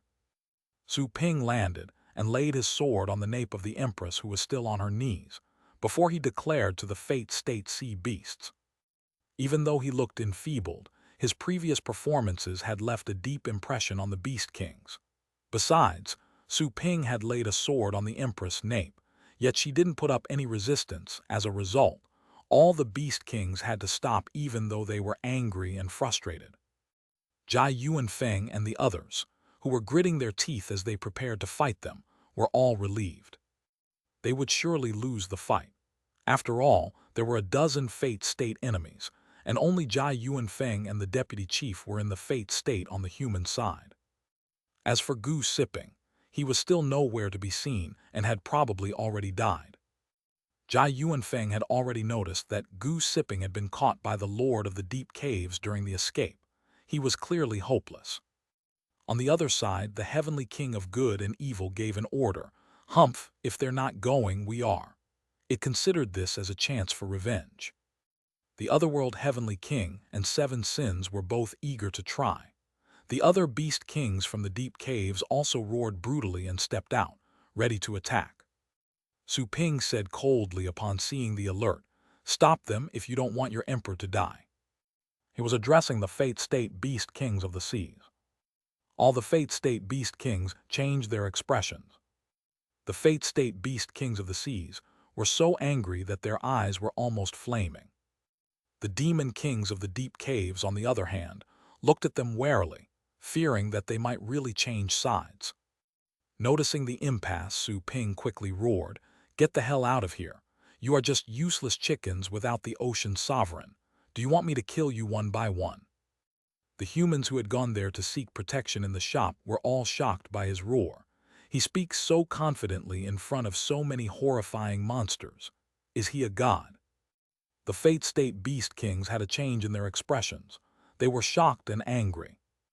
All of them could tell that Su Ping was not nearly as strong as before, but they clearly remembered his performance. Su Ping was indeed capable of killing them, and none of them knew how much strength Su Ping had left. A Fate State Beast King would prefer not challenging Su Ping, who was holding the Empress hostage at the moment, so it made a suggestion. Hurry up, go and inform the Lord of the Deep Caves. The other Fate State Beast Kings realized that they didn't need to waste their time on Su Ping either, and could simply leave him to the Lord of the Deep Caves. Let's go and conquer the other places first. Stomp on them and enjoy. Very soon, the bloodthirsty Beast Kings of the Deep Caves chose to play in other places and leave the food in that place for the future. The Heavenly King of Good and Evil looked awful. It looked back at Su Ping, seeing that all the other Fate State Beast Kings had retreated, only to find that he was also staring at itself. It changed its expression and remembered Su Ping's sword. Let's go. It didn't dare to stay any longer since all its allies had retreated. Phew. Everybody was relieved to see Su Ping force the Fate State Beast Kings to retreat with a few words. All of them looked at Su Ping with admiration and respect.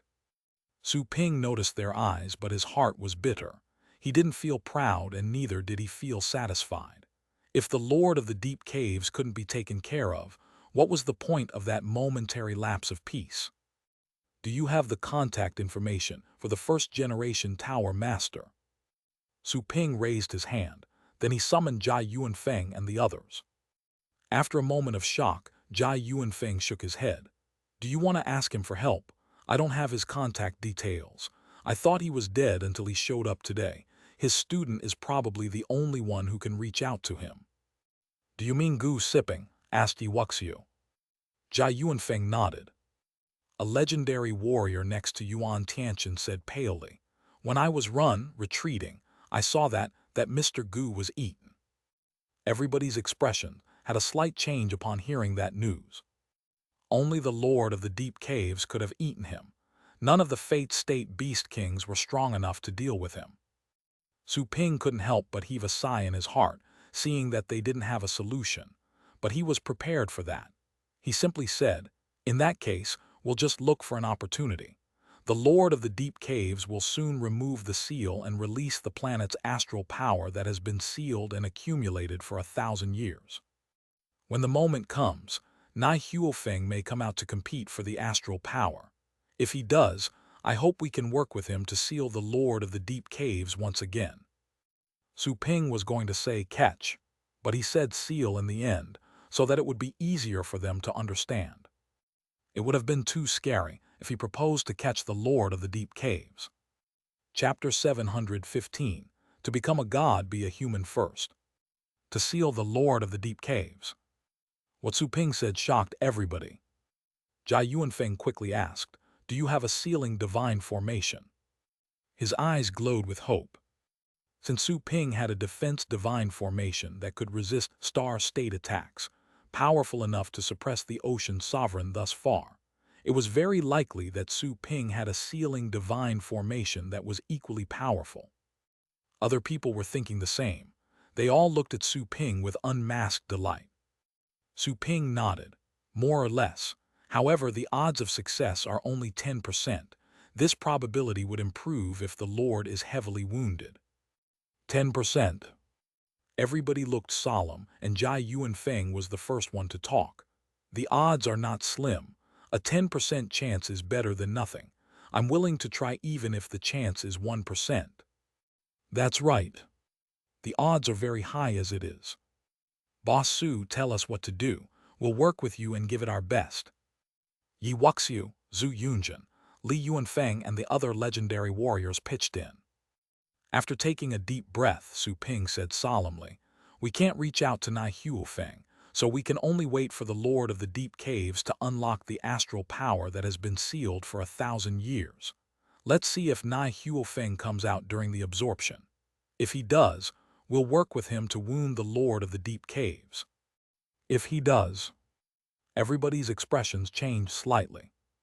Therefore, the key for suppressing that beast was the first-generation Tower Master. Nai Huofeng had previously been heavily wounded by the Lord of the Deep Caves, eventually running for cover to the tertiary space. It remained unknown where he was hiding, or whether he was still alive. "I'll try to manage on my own if he doesn't show up," said Su Ping slowly and thoughtfully. Everybody looked at Su Ping in shock. "He'll attack the Lord of the Deep Caves on his own. Wouldn't that be suicide?" "That's not possible," Jia Yunfeng quickly said.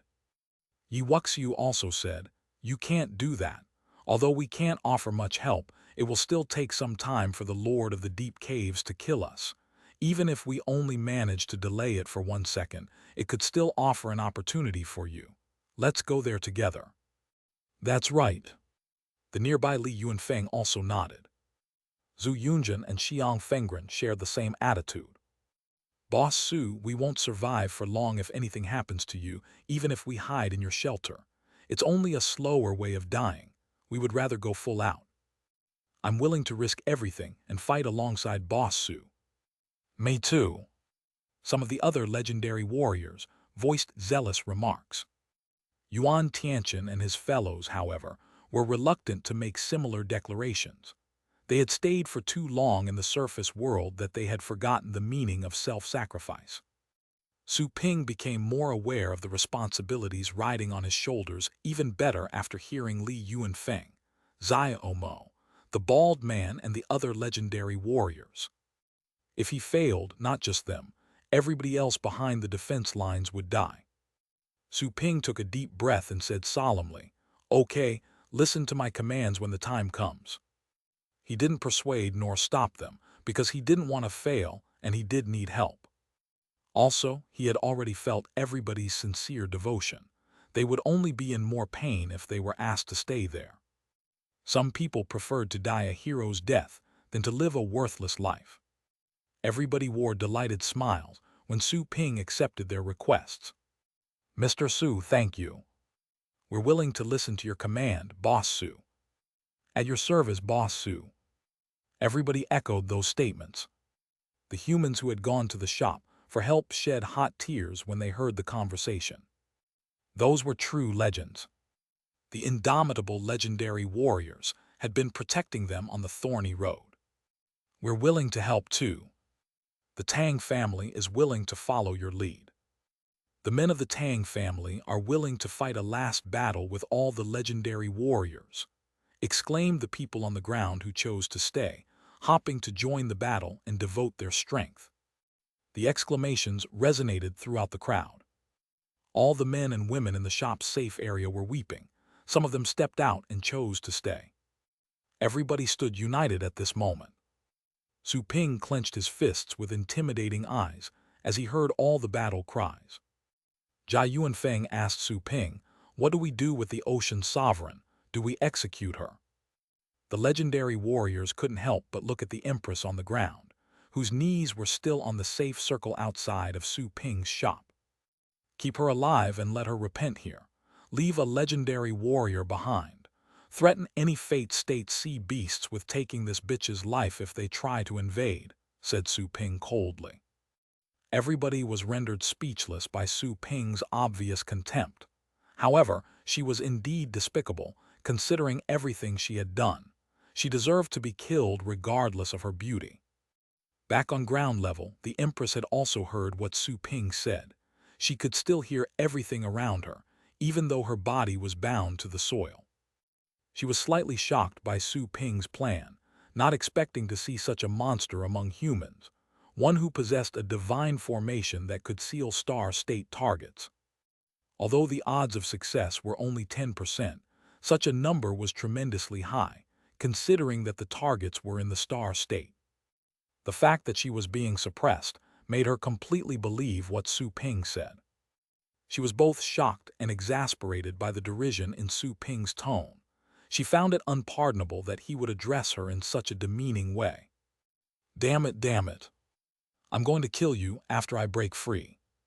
She secretly gnashed her teeth, and her eyes were scorching with fury.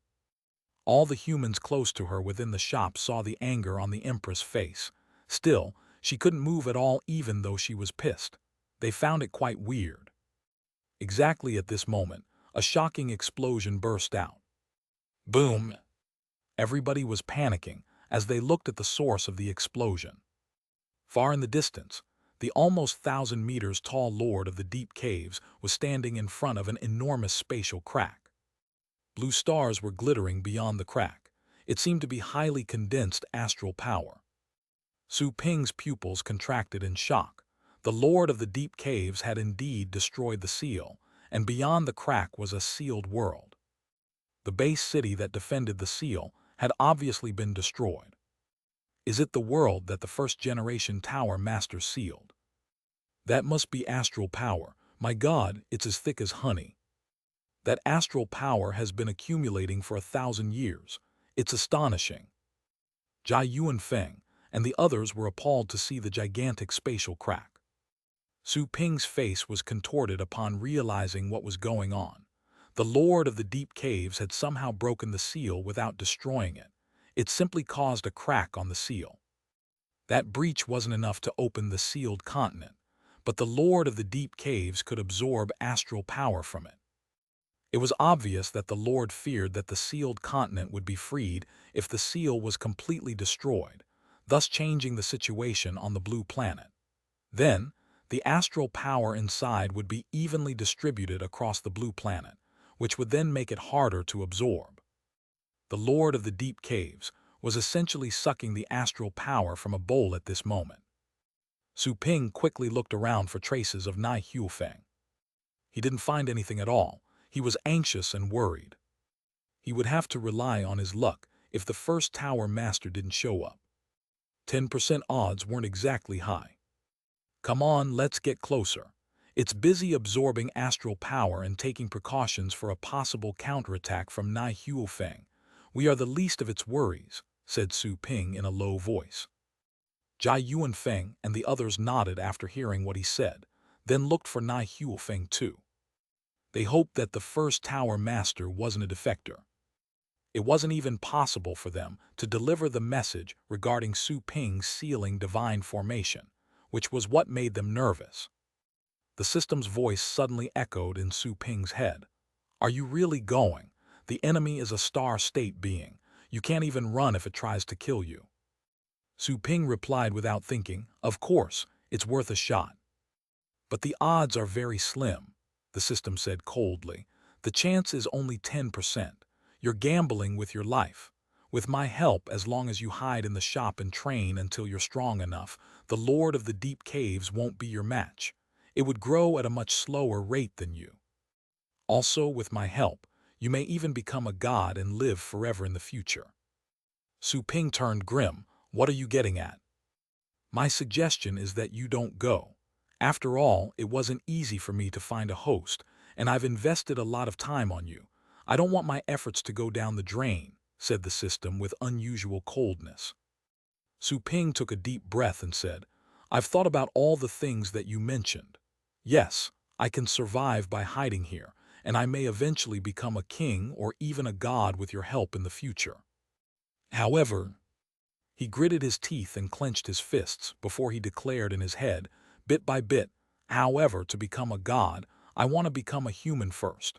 A human who deserves himself and who is not ashamed of what he does. The system fell into silence. Look at the people around me, said Su Ping to the system. They can't see any hope other than through me.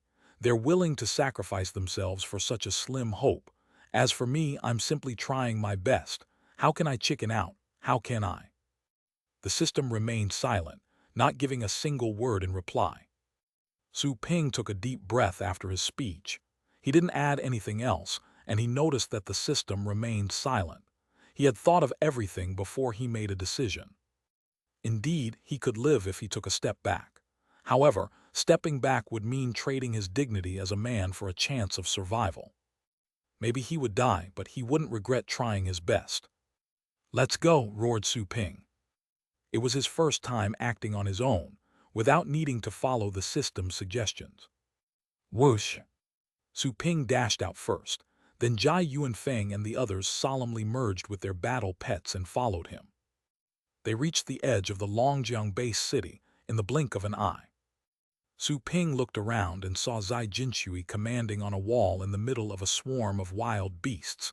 He had already informed Zai Jinshui to head to his shop, but the guy never arrived.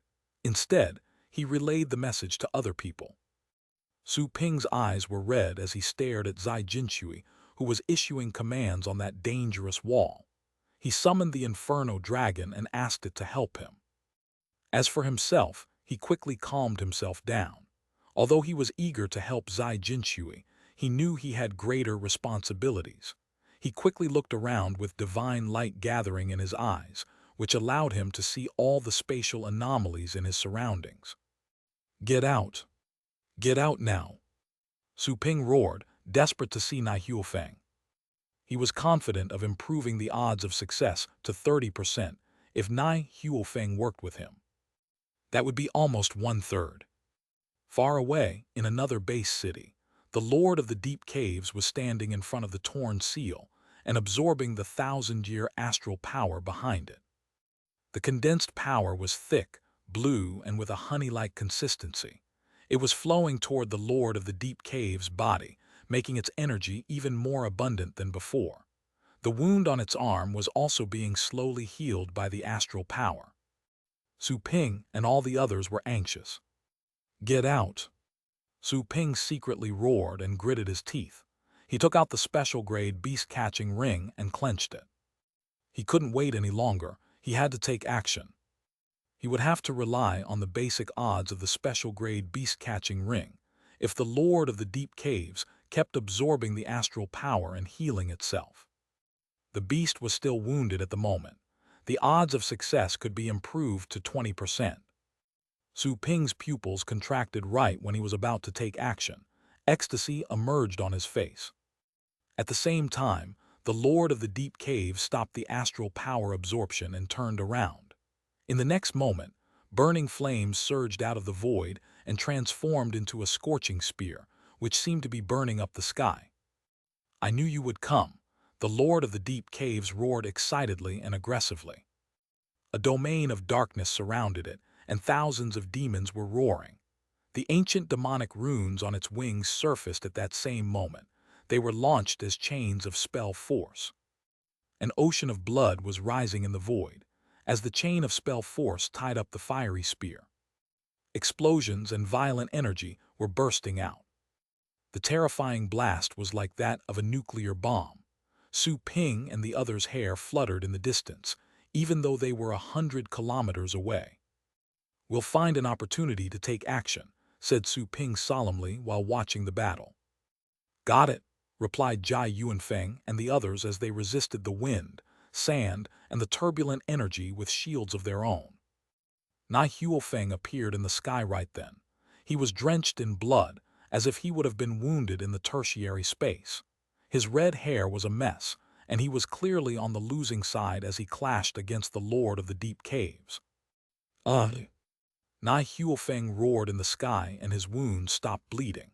Scorching, magma-like energy flowed out as he once again stimulated his battle body on a rampage. "Go to hell," the Lord of the Deep Caves roared back. It waved its fist, raising countless tides. The shrieking demons in the domain were both launching mental attacks and swallowing Nai Huofeng's attack to weaken it. Seeing that, Su Ping instantly roared, "Attack! Charge!" With passion in their eyes, Jai Yuanfeng and the others unleashed their maximum strength and darted at the Lord of the Deep Caves like moths. "Kill them all!"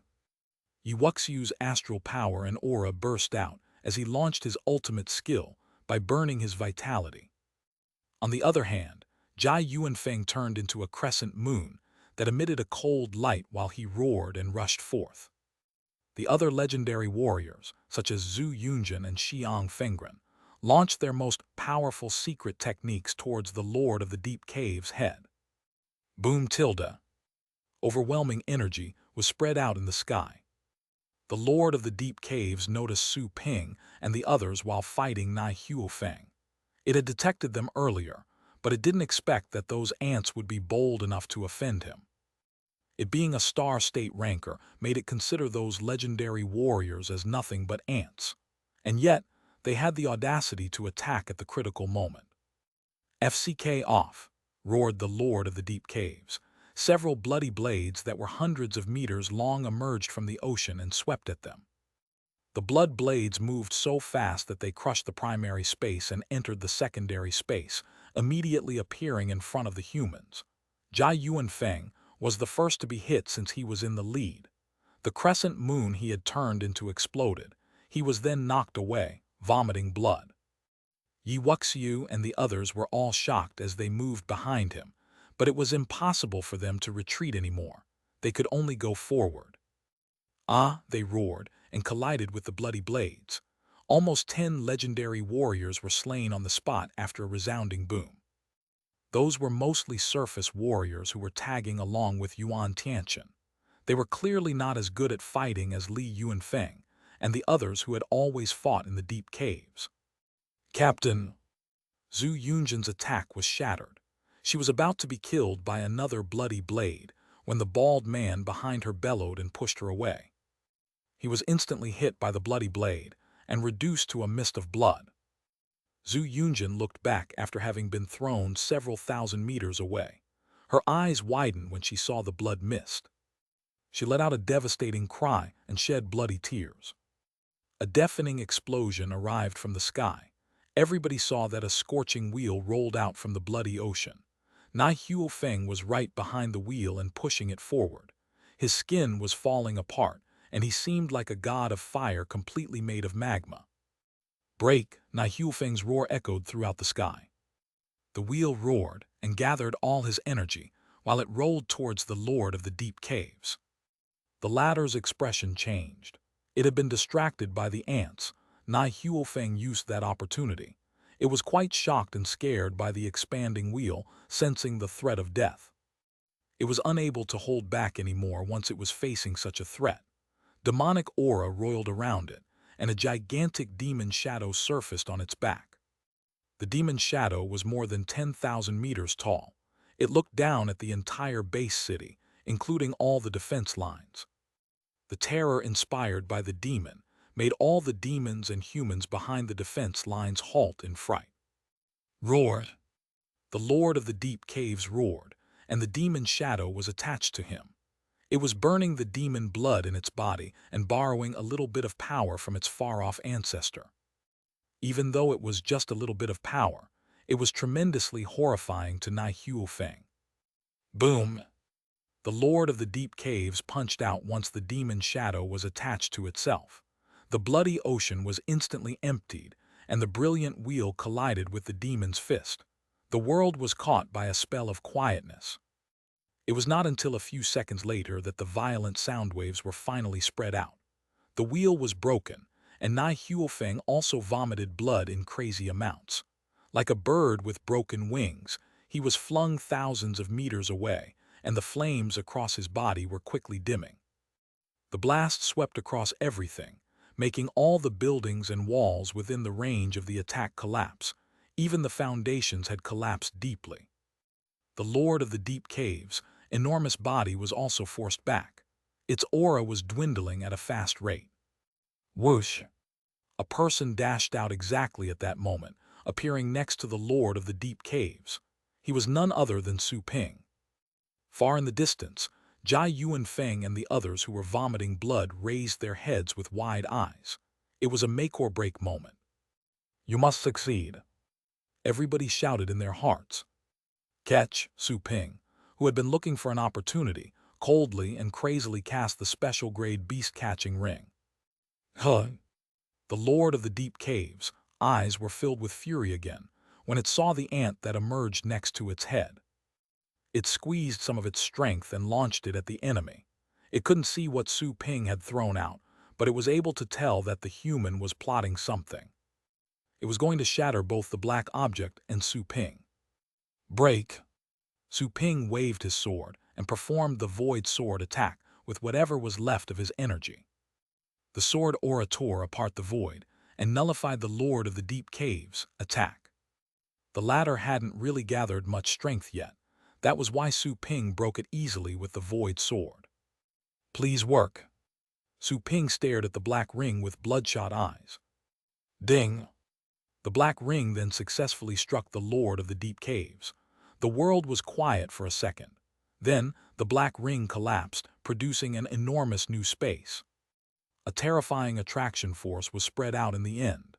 Many chains had also extended from space and tied up the Lord of the Deep Caves. The Lord of the Deep Caves changed its expression, with contracted pupils right then. It sensed fear from the collapsed dark space, as if it could never break free again after it stepped in. What the hell is that? Is that the humans' ultimate trick that they were fighting so hard to employ? Roar, roar, roar. The Lord of the Deep Caves roared so hard that the clouds within hundreds of kilometers were driven away. The collapsed dark space jogged the deepest fear in the Lord of the Deep Caves' memories. It didn't want to return to the underground to be sealed and suppressed again. Break now! The Lord of the Deep Caves roared furiously. The battle against Nai Huofeng had consumed all its energy. However, it simply burned its demonic blood and unleashed a horrifying burst of energy again. Then, it raised its claw and cut into the tertiary space before it teleported the collapsed black hole into the space. The black space floated in the tertiary space without being broken. Its chains were still bound to the Lord of the Deep Caves. It was such a critical moment that Su Ping, Jai Yuanfeng, and all the others held their breaths with pounding hearts. Roared! The Lord of the Deep Caves ferociously bit the chains on its body. One of the chains was shattered after a crack. Then it quickly struggled, and all the other chains crumbled one by one. The crisp sounds of the chains being broken echoed in Su Ping's head like the tolling of a death knell. He was completely stunned. Lost. Lost. He had lost. Su Ping's mind went blank. Jai Yuanfeng and the others' eyes opened as wide as they could go. Their hopes had been extinguished. All of them remained and stood where they were. They had done everything in their power. Many of the legendary warriors had sacrificed themselves. Nai Huofeng had also appeared and fought until the last moment, but still, they had failed. Reality wasn't changed because of their relentless fighting, and luck didn't side with them either. Everybody realized the cruel reality and the upcoming despair. Chapter 716, Final Protection, Enter the Legendary Rank. Go to hell. The Lord of the Deep Caves broke free from the special beast-catching ring and released an overwhelming terror. That trap was even more infuriating than its previous battle against Nai Huofeng. It almost felt as if it would be sealed again. Even worse, unlike the suppression 1,000 years earlier, it was going to be confined in a smaller and darker place, which made it even more horrifying. Boom! It quickly flung its claw. The world instantly became dark. Several cracks were left in the surrounding space. The claw fell on top of Su Ping's head in the blink of an eye. Su Ping had also woken up from that failure. He was greatly shocked by the claw above his head and tried to dodge. However, the previous attack had almost drained his energy. Whoosh! The bones that covered his body were suddenly erected. They hauled him back, trying to protect him from the sharp claw. However, the claw was too large, and there was no time. The bones quickly weaved an oval shield in front of Su Ping, hopping to endure the attack for him. Mr. Su. Brother Su. Far in the distance, Yi Wuxiu, Li Yuanfeng and the others were greatly shocked. They hurriedly moved closer in an attempt to stop this. Jai Yuanfeng was pale, and his silver hair was unkempt. He struggled to raise his arm, trying to teleport Su Ping away from the Lord of the Deep Caves. Next to him, a wounded deputy chief gritted his teeth and said, "I'll help you." Even so, they found it impossible to shake the space, even after joining their forces. The Lord of the Deep Caves was determined to kill Su Ping, and had completely locked down all the surrounding space, not giving him any chance to escape. Both of them looked frustrated and desperate. Bang, bang, bang, bang. Explosions burst out all of a sudden, as defense skills emerged on the path of the sharp claw. Those defense skills were from assorted classes and elements. Some were red, some were blue, and some were green. Their complexity was shocking. However, the king-level defense skills of those classes were shattered like mirrors the moment they appeared. Those defensive measures were as worthless as paper in front of a star-state power. The shattered energy passed by Su Ping's eyes. He was stunned, as if having been hit by lightning. An opening was opened in the confined space 10 meters ahead of him, and the dark dragon hound squeezed out. But he didn't summon it at all. Su Ping came back to himself and roared, "What are you doing? Go back." He never planned to defend himself with the dark dragon hound, because it was impossible to resist star-state attacks. It was better for him to die on his own than to ask his pets to die a pointless death. That way, even if he really died, at least his pets could be randomly teleported to a different place and survive. However, the dark dragon hound had torn apart the pet space and gone out without his permission. Go back now." Su Ping was so anxious that his bloodshot eyes were shedding tears. The dark dragon hound didn't look his way. It simply showed its back to Su Ping. It then began to burn its vitality the next moment, unleashing the most brilliant power. Bang, bang, bang, bang. Bang, bang, bang, bang, bang, bang, bang, bang. Explosions echoed non-stop. One defense after another was structured by the astral power before it exploded.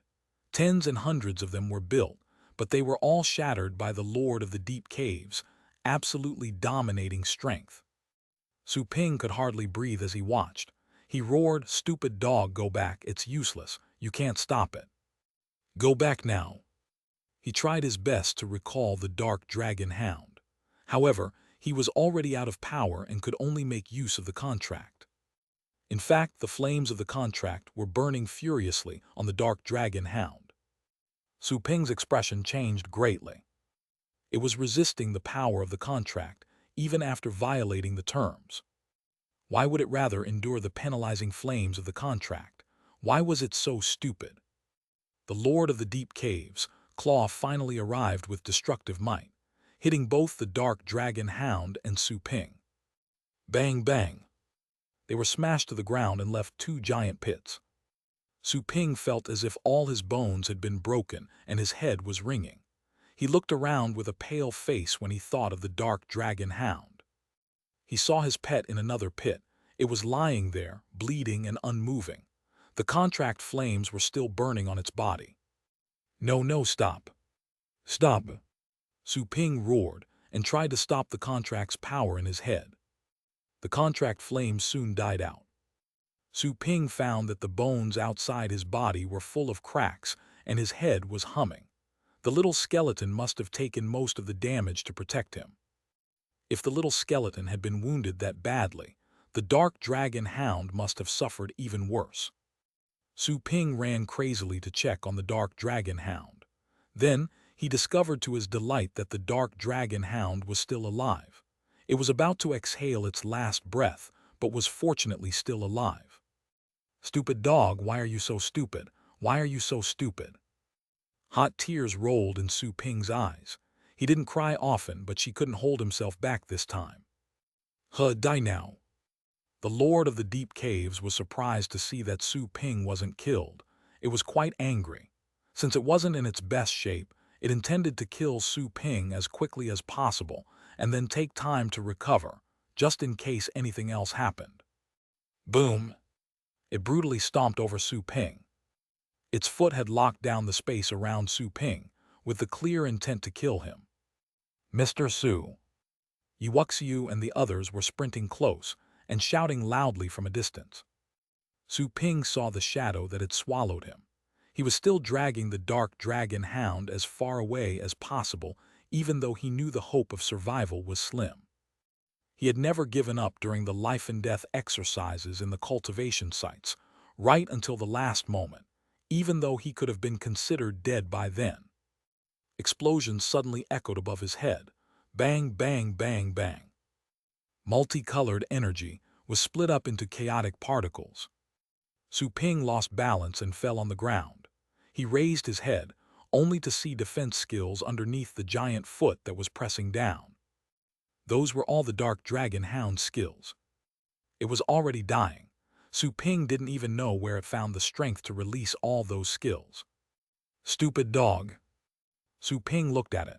Why were you so stupid, so dead set in learning so many defense skills? Didn't I tell you that offense is the best defense? The dark dragon hound's head had been deformed by the previous strike. Its eyeballs had almost been squeezed out, and its fur was matted with blood. It struggled to turn its head around and look at Su Ping. Because I wanted to protect you. Boom! Su Ping was stunned. The dark dragon hound talked in their darkest hour. What it said stumped Su Ping, who felt as if all his blood were frozen. Stupid dog, why are all the skills you've grasped about defense? Stupid dog, are you really so afraid of death? Stupid dog, can't you grasp more offensive skills, like the little skeleton and the others' pets? Well, because I wanted to protect you. While Su Ping sat on the ground in a daze, the dark dragon hound that had tagged along suddenly stood and growled with blood all over its body. The growl echoed throughout the city, as if it were the only sound in the world. The wind was sweeping out. Su Ping raised his head and saw the dark dragon hound that was growling and running. Lum-dum, lum-dum. His frozen blood was instantly warmed up. His eyes became bloodshot as he watched his pet move away. Because I wanted to protect you.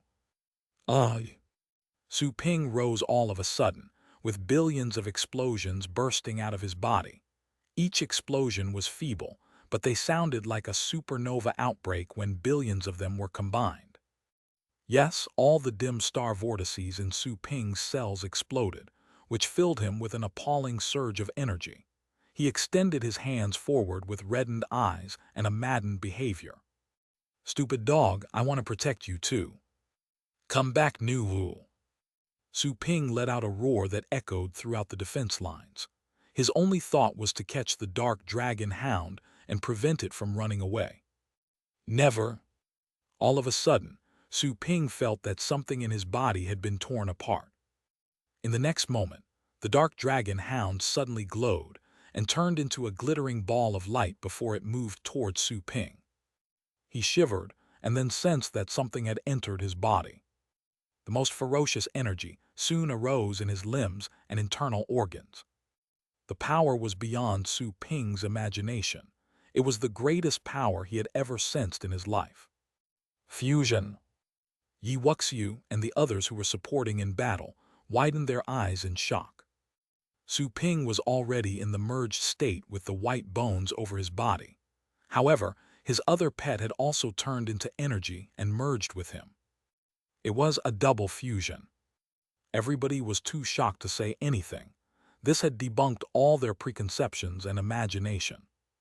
Whoosh! A sword aura that looked like a black lightning tore space apart.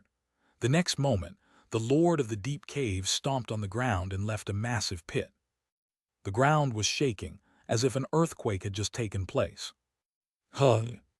The Lord of the Deep Caves was stunned, then becoming awfully gloomy. It turned around and looked at an empty space. Yi Wuxiu, Jai Yuanfeng, and all the others who tasked themselves as Su Ping's reinforcements were all shocked into stillness by the unimaginable double fusion. All of them looked at the same place the Lord of the Deep Caves was looking. A thunderstorm suddenly began in the sky. Boom tilde. A man was standing alone with a black sword in the empty sky. His silver hair was flying in the wild wind. Su Ping's appearance had greatly changed. He had previously been covered in bones. There were still bones on the surface of his body, but he had become 3 meters tall with the same body figure. His black hair also became long and silver-colored. Sharp talons protruded from his fists, and a thick silver tail emerged on his back. His legs had turned into those of a wolf and were full of explosive power. Su Ping slowly raised his head in the middle of the thunderstorm. His eyes were still bloodshot, but he managed to hold back the thirst for blood. He had sensed the power and the heavens' test.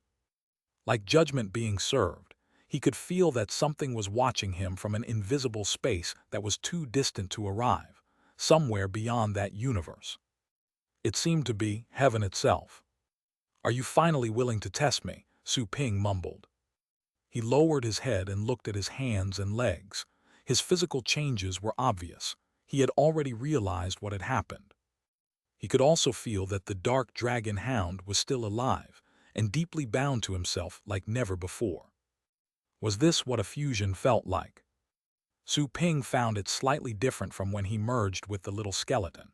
To be more precise, the ability to merge with the little skeleton was just one of its skills, and the fusion he was feeling was the real deal. He raised his head and looked at the gathering dark clouds. The sky had been torn apart by the battle's chaotic energy, and no clouds could be seen.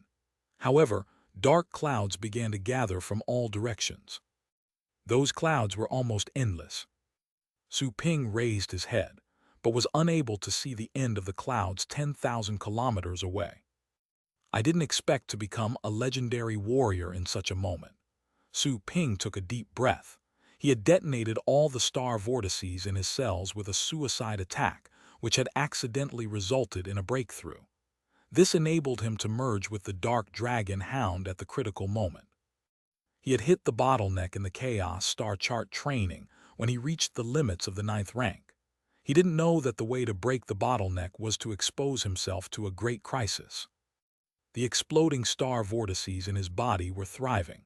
Every cell had been swept by the vortices' power, which then made them look like round planets. It was exactly the astral body state, the second state in the Chaos Star Chart. Su Ping could tell that his cells could accommodate 10 times more astral power than they did before. He could unleash his attacks faster and more powerfully. I'm an ocean state warrior now. Su Ping took a soft breath. His wounds had partly healed after the breakthrough, and his drained body had been replenished with energy when the star vortices exploded. He was in his best condition yet. However, he was about to face his heaven's test. As far as he could see, this tribulation seemed to be much bigger than he had anticipated. Chapter 717, The Test That Covers a Continent. What's going on? Jai Yuanfeng, Yi Wuxiu and the others raised their heads, only to be stunned by the cloudy sky. They suddenly detected that there was something familiar about the clouds. Is it a heavenly tribulation? Is Su Ping breaking through to the star state?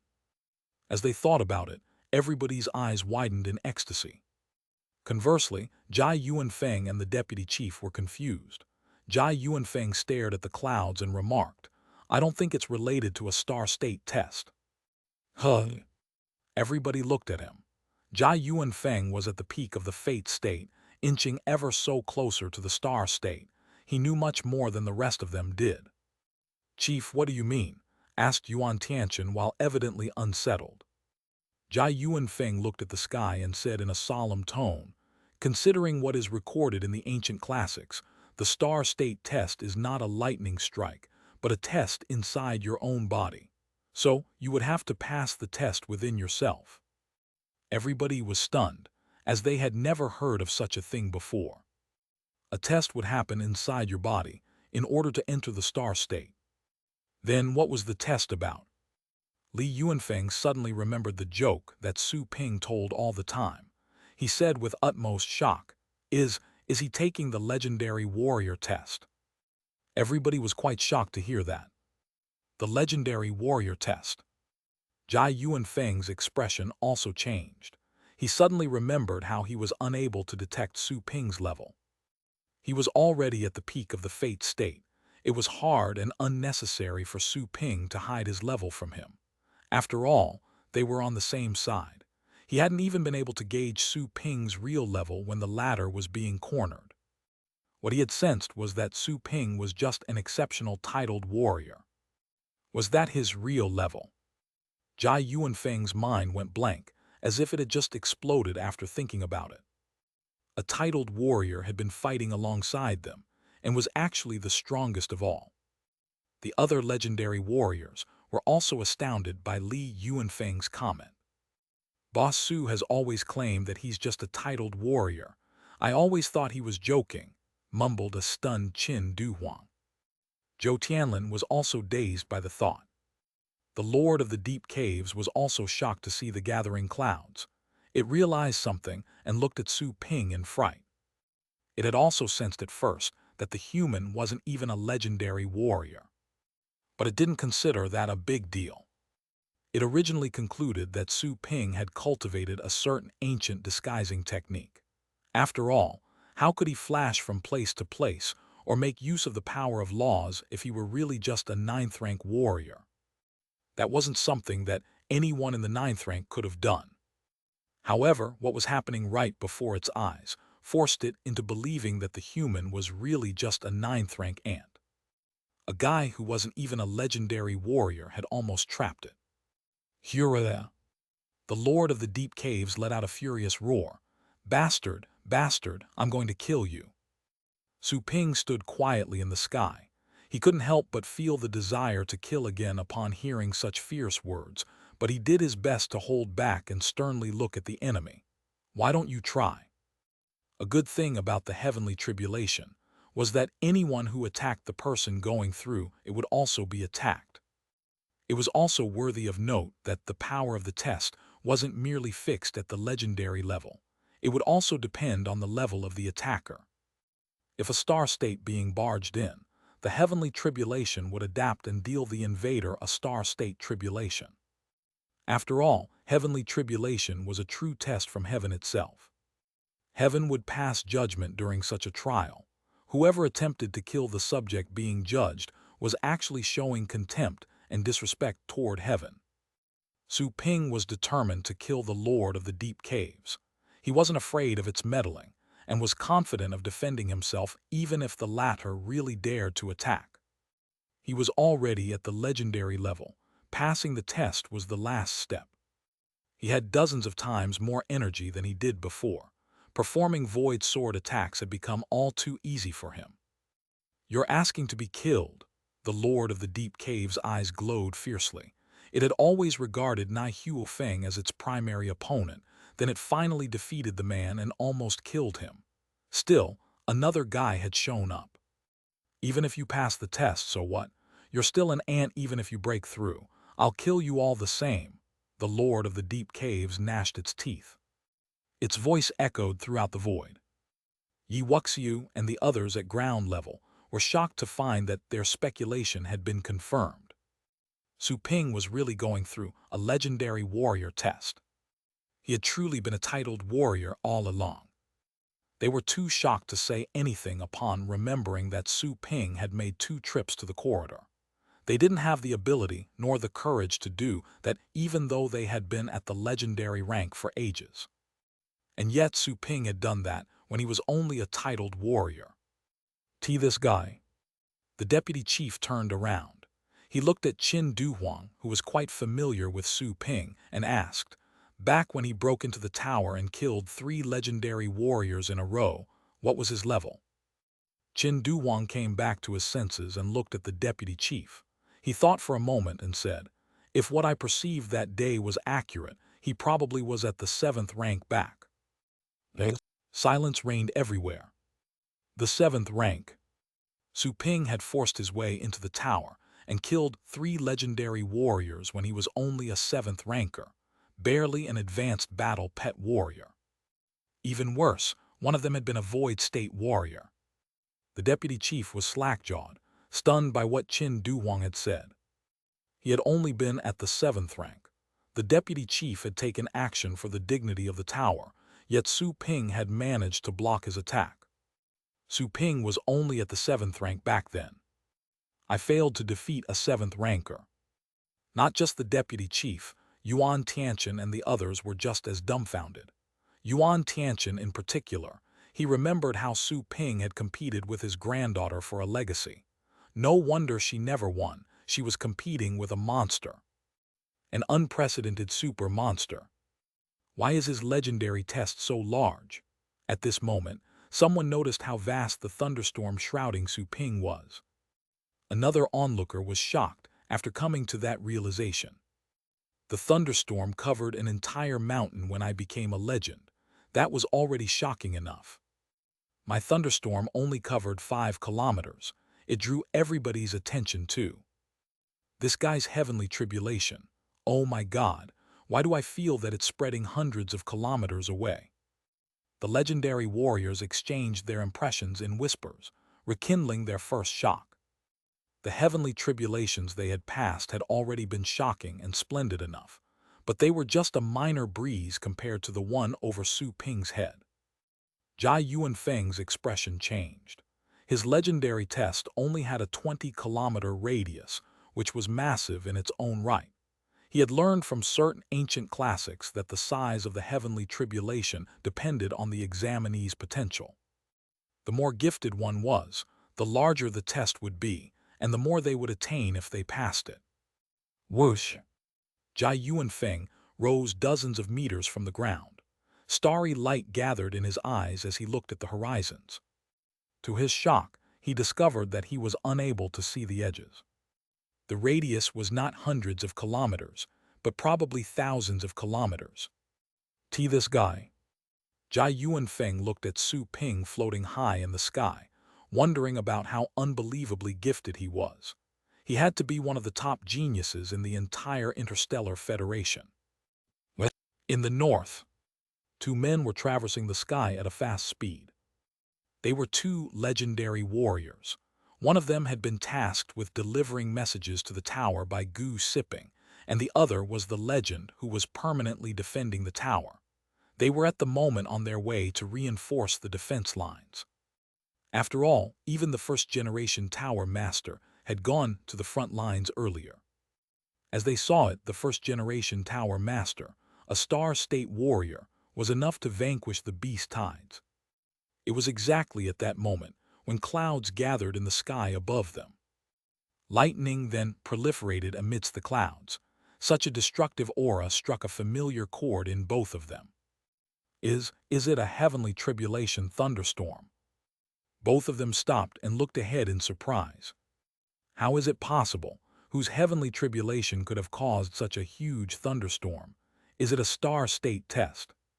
Further away, right at the edge of the subcontinent district, waters were surging and many wild sea beasts were moving closer to the shore. There were so many of them that they could occupy every corner of the continent if all they went ashore. All of a sudden, some of the beasts with higher cultivation stopped and looked up. The sky at the end of the horizon became dark. Dark clouds seemed to be gathering and roiling. The sea creatures were at a loss. Behind the defense lines, the entire sky had turned dim because of the thunderstorm. What the hell is that? The heavenly king of good and evil suddenly raised its head in the middle of their slaughter. The other beast kings also stopped, astonished by the clouds above their heads. Someone is passing a heavenly tribulation. What's this test? Is it for the star state? Is the ocean sovereign transcending? The Fate State sea beasts became excited and cheered loudly. The Fate State beasts from the deep caves looked at each other in bewilderment. The Sea Empress would probably fight against their king if she reached the star stage. After all, two tigers couldn't share one mountain. Outside the Pixie Pet store, the survivors who were hiding in the shop looked at the dim sky and the thunderstorm, wondering what was going on. The kneeling Empress also noticed the anomaly. She couldn't raise her head at the moment. The best she could do was to see from the corner of her eye. She noticed how the distant skies were dim. Someone is going through a heavenly tribulation. How is it possible? This isn't a star state test. Is it a legendary test? No, that's impossible. It wouldn't be this vast. The shocked Empress unleashed her energy and tried to break free so she could find out who was being tested. Joanna squeezed through the crowd and walked out of the shop. She looked at the thick clouds in the sky and gathered divine light in her eyes. The buildings then stopped hindering her view. She saw things in the far distance. It truly is him. Joanna was stunned for a moment. Her eyes twitched as she looked at the thunderstorm. The heavenly tribulation with a 100-kilometer radius that he had previously caused was already shocking enough for her, which also indicated his star stage potential. However, he was causing an even vaster test, with bounds she couldn't even see. He probably had the gift to become a god. Boom tilde. The dark clouds were surging as if countless dragons were flying and coiling. Their pressure was becoming increasingly horrifying. Su Ping became solemn as he floated underneath the clouds. He looked at the Lord of the Deep Caves, who had decided to return to the breached heaven lock and greedily absorb astral power to heal its wounds. Su Ping couldn't do anything at that moment. The heavenly tribulation would be disrupted if he tried. Su Ping looked at the clouds above and roared, "Damn it, strike down already." The clouds surged as if provoked. The sky, as dark as ink, looked like an inverted ocean. Thick bolts of lightning were congregating from all directions. "Come on," roared Su Ping. Boom! A lightning bolt struck down from the clouds. It was almost 100 meters in diameter, which illuminated the world like a glowing pillar. At that moment, everybody behind the defense lines sensed the pillar of lightning and looked at Su Ping. What a powerful lightning! Yi Wuxiu and the others became pale as they witnessed such a display of power. They didn't think they could have resisted such an attack even though they were void state warriors. While still in the base cities far away, the heavenly king of good and evil and the other fate state beasts from the deep caves learned the position of the being that was going through the test by using the lightning as reference. "Let's go!" The heavenly king of good and evil roared and rushed over. All the other fate state beasts followed, eager to know the examinee's identity. More and more beast kings were gathering in the place where Su Ping was being tested. They were all eager to appreciate such a rare view. Not even slaughtering couldn't pique their interest anymore. After a loud bam, the pillar of lightning swallowed Su Ping's body and heavily struck the ground, causing an earthquake with a 100-kilometer range. The lightning was so dazzling that it was impossible to tell what was going on inside. The lightning faded 10 seconds later. Su Ping was still hovering where he used to be. His clothes and secret armor were all damaged, and his pet-fused athletic body was exposed. Chapter 718, Double the Lightning Strike. It's been blocked. At ground level, Jai Yuanfeng and all the others were relieved to see that. Few people thought that they could have resisted such an appalling test of the heavens, except Jai Yuanfeng and the deputy chief. Some of the ocean state legends wore bitter smiles, because they would have been vaporized if they were the ones going through that test. Only a monster like Su Ping could have invoked such a horrifying trial and endured it. Boom tilde. The dark clouds above Su Ping's head were still surging after the first pillar of lightning. A second lightning bolt was brewing. Su Ping raised his head and stared at the clouds with glittering eyes. He had survived through 100 lightning strikes in the demigod burial, although mostly because of riding on other people's tests. He was no stranger to them. He found that the lightning strike he had just endured seemed to be much more powerful than those he had previously experienced. Nevertheless, it wasn't too much for him to bear. The intimidating lightning strike earlier was enough to make void state warriors feel pressure, but it caused nothing but a minor strain to him. His body was already as hard as that of the fate state beings when he attained the second level of the solar bulwark. Void state attacks were basically harmless to him. "Come on," roared Su Ping, opening his arms. Dazzling golden light emanated from his body as he was ready to take the next strike. He hovered in the air proudly and brilliantly at the moment, as if he were a god walking the earth. The world was completely dim behind the defense lines. Many people who were hiding in the shelter saw the dazzling golden light. The formerly rampaging wild beasts halted altogether when the lightning storm that Su Ping summoned showed up. The air was rife with a sense of danger under the thunderstorm, and the wild beasts were awed by the heavens again. Those less bold among them even crouched. All creatures had been scared of lightning since ancient times, not to mention those heavy, gloomy clouds caused by the heavens test that were almost pressing the ground. Boom! As if responding to Su Ping, the clouds surged even more violently and shot out another lightning bolt. It wasn't as magnificent as the earlier one, but it was much faster and reached Su Ping in the blink of an eye. Su Ping was completely enshrouded by lightning. Su Ping's silver hair was fluttering while wrapped in the massive power discharge, and golden light shined from his eyes. He sensed the pain in his chest when he was hit by the lightning, but it wasn't serious. It only made his blood boil. Heaven's test. Su Ping detected a weird power in the clouds that were exploding. There seemed to be laws hidden inside the clouds, or something that was beyond them. He had participated in other people's tests in the demigod burial almost 100 times, but his understanding had never been deep. All the feelings he had before suddenly popped up in his heart. Epiphany wasn't something that would happen for no reason. It had to be based on one's experiences and understanding. Su Ping examined that power while in the middle of the exploding lightning, and soon entered a mysterious state of perception. Heaven's test. Thunder. Boom tilde. Su Ping closed his eyes and stood in midair. Dark clouds were surging and roaring like dragons above him. The lightning bolts that were being shot out seemed to be destroying the world. People could see the glittering lightning bolts in every place behind the defense lines that illuminated the world under the dim clouds. Those lightning bolts were half frozen and striking something. It seemed to be a battle between the heavens and a human. The scene was so shocking that many people were astounded. Boom! Boom! Su Ping was entirely covered in lightning and became even more brilliant.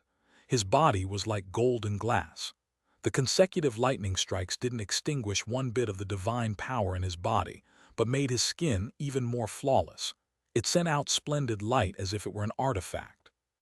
A scorching golden pattern was surfacing on Su Ping's back. It was a golden crow that just unfolded its wings. The primordial aura of a demon was spread out of Su Ping.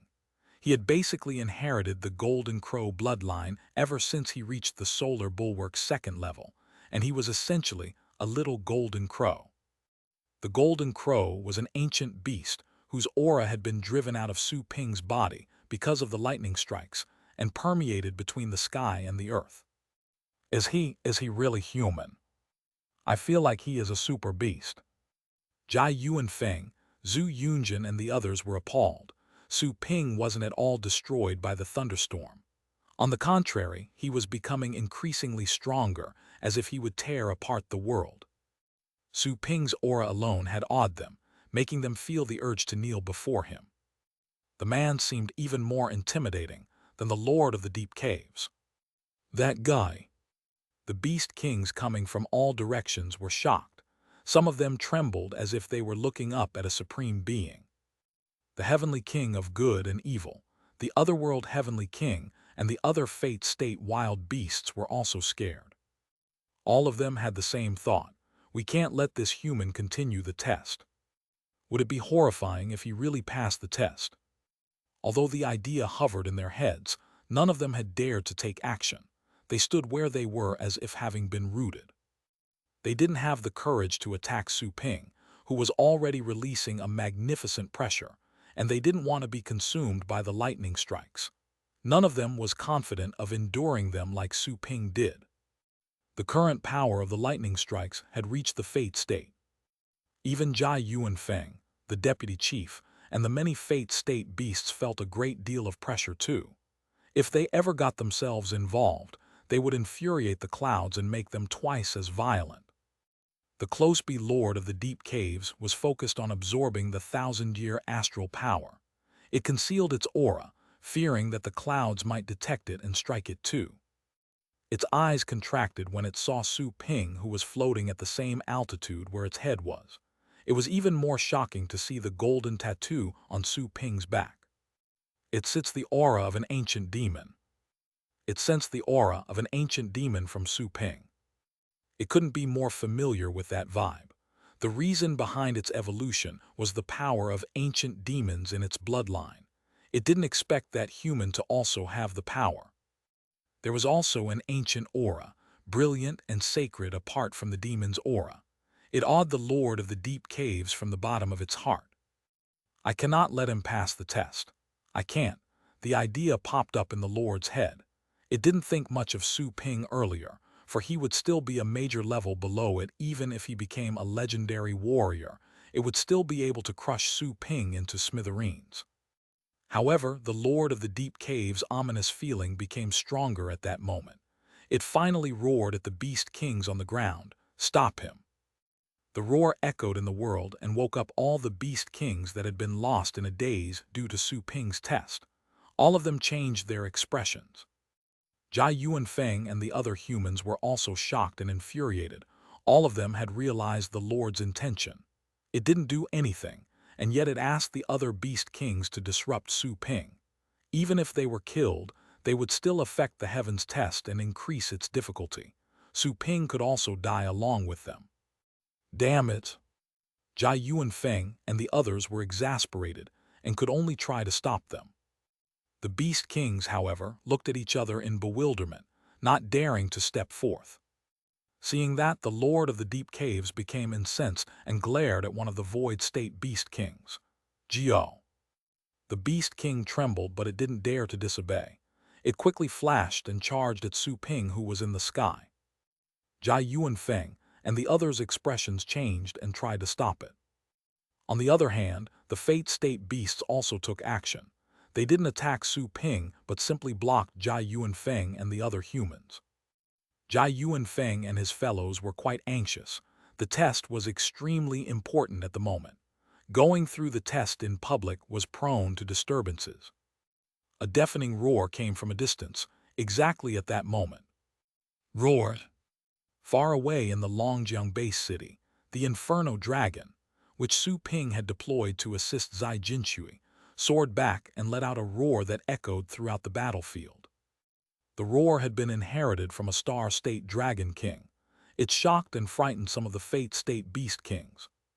Although their fear was soon gone, they were nonetheless shocked. The Inferno Dragon quickly flew over while producing a resounding boom, ablaze with lightning and fire. It crashed into the Void State Beast King, and divine light burst out of its claws, tearing the enemy apart. The Lord of the Deep Caves was shocked and infuriated. They might be swallowed if their energy affected Su Ping underneath Su Ping's thunderstorm, but his battle pet wasn't afraid of anything. The pet's attack would be considered as Su Ping's own because of the power of contract. They could resist the lightning strikes without doubling their power. Go, Fate State Beasts, kill him. Bloody eyes, go, roared the Lord of the Deep Caves.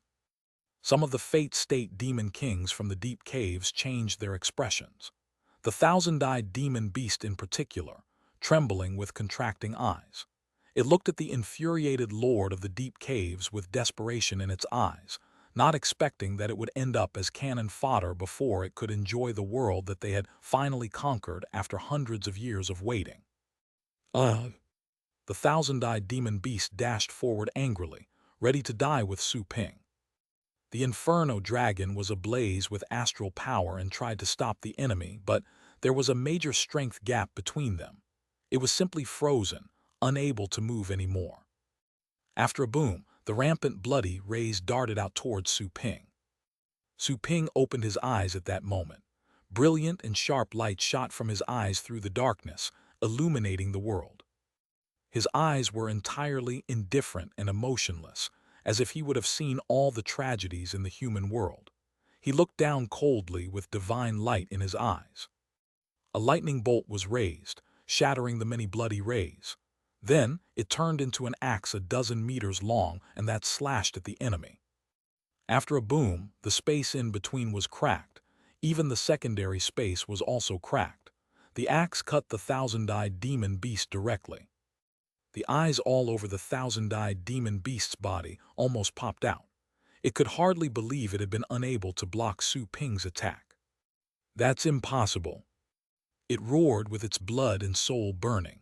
However, halfway through the roar, its body had been cut apart by the lightning axe. The scene was most shocking to the many Fate State Beast Kings down below. The thousand-eyed demon beast, in the advanced phase of the Fate State, it wasn't weak at all, and yet Su Ping killed it so easily. Boom tilde. The clouds above Su Ping's head roiled even more crazily after detecting the thousand-eyed demon beast's attack and prepared more powerful lightning strikes. Su Ping raised his head and looked at the clouds hopefully. The previous lightning strikes weren't good enough for him.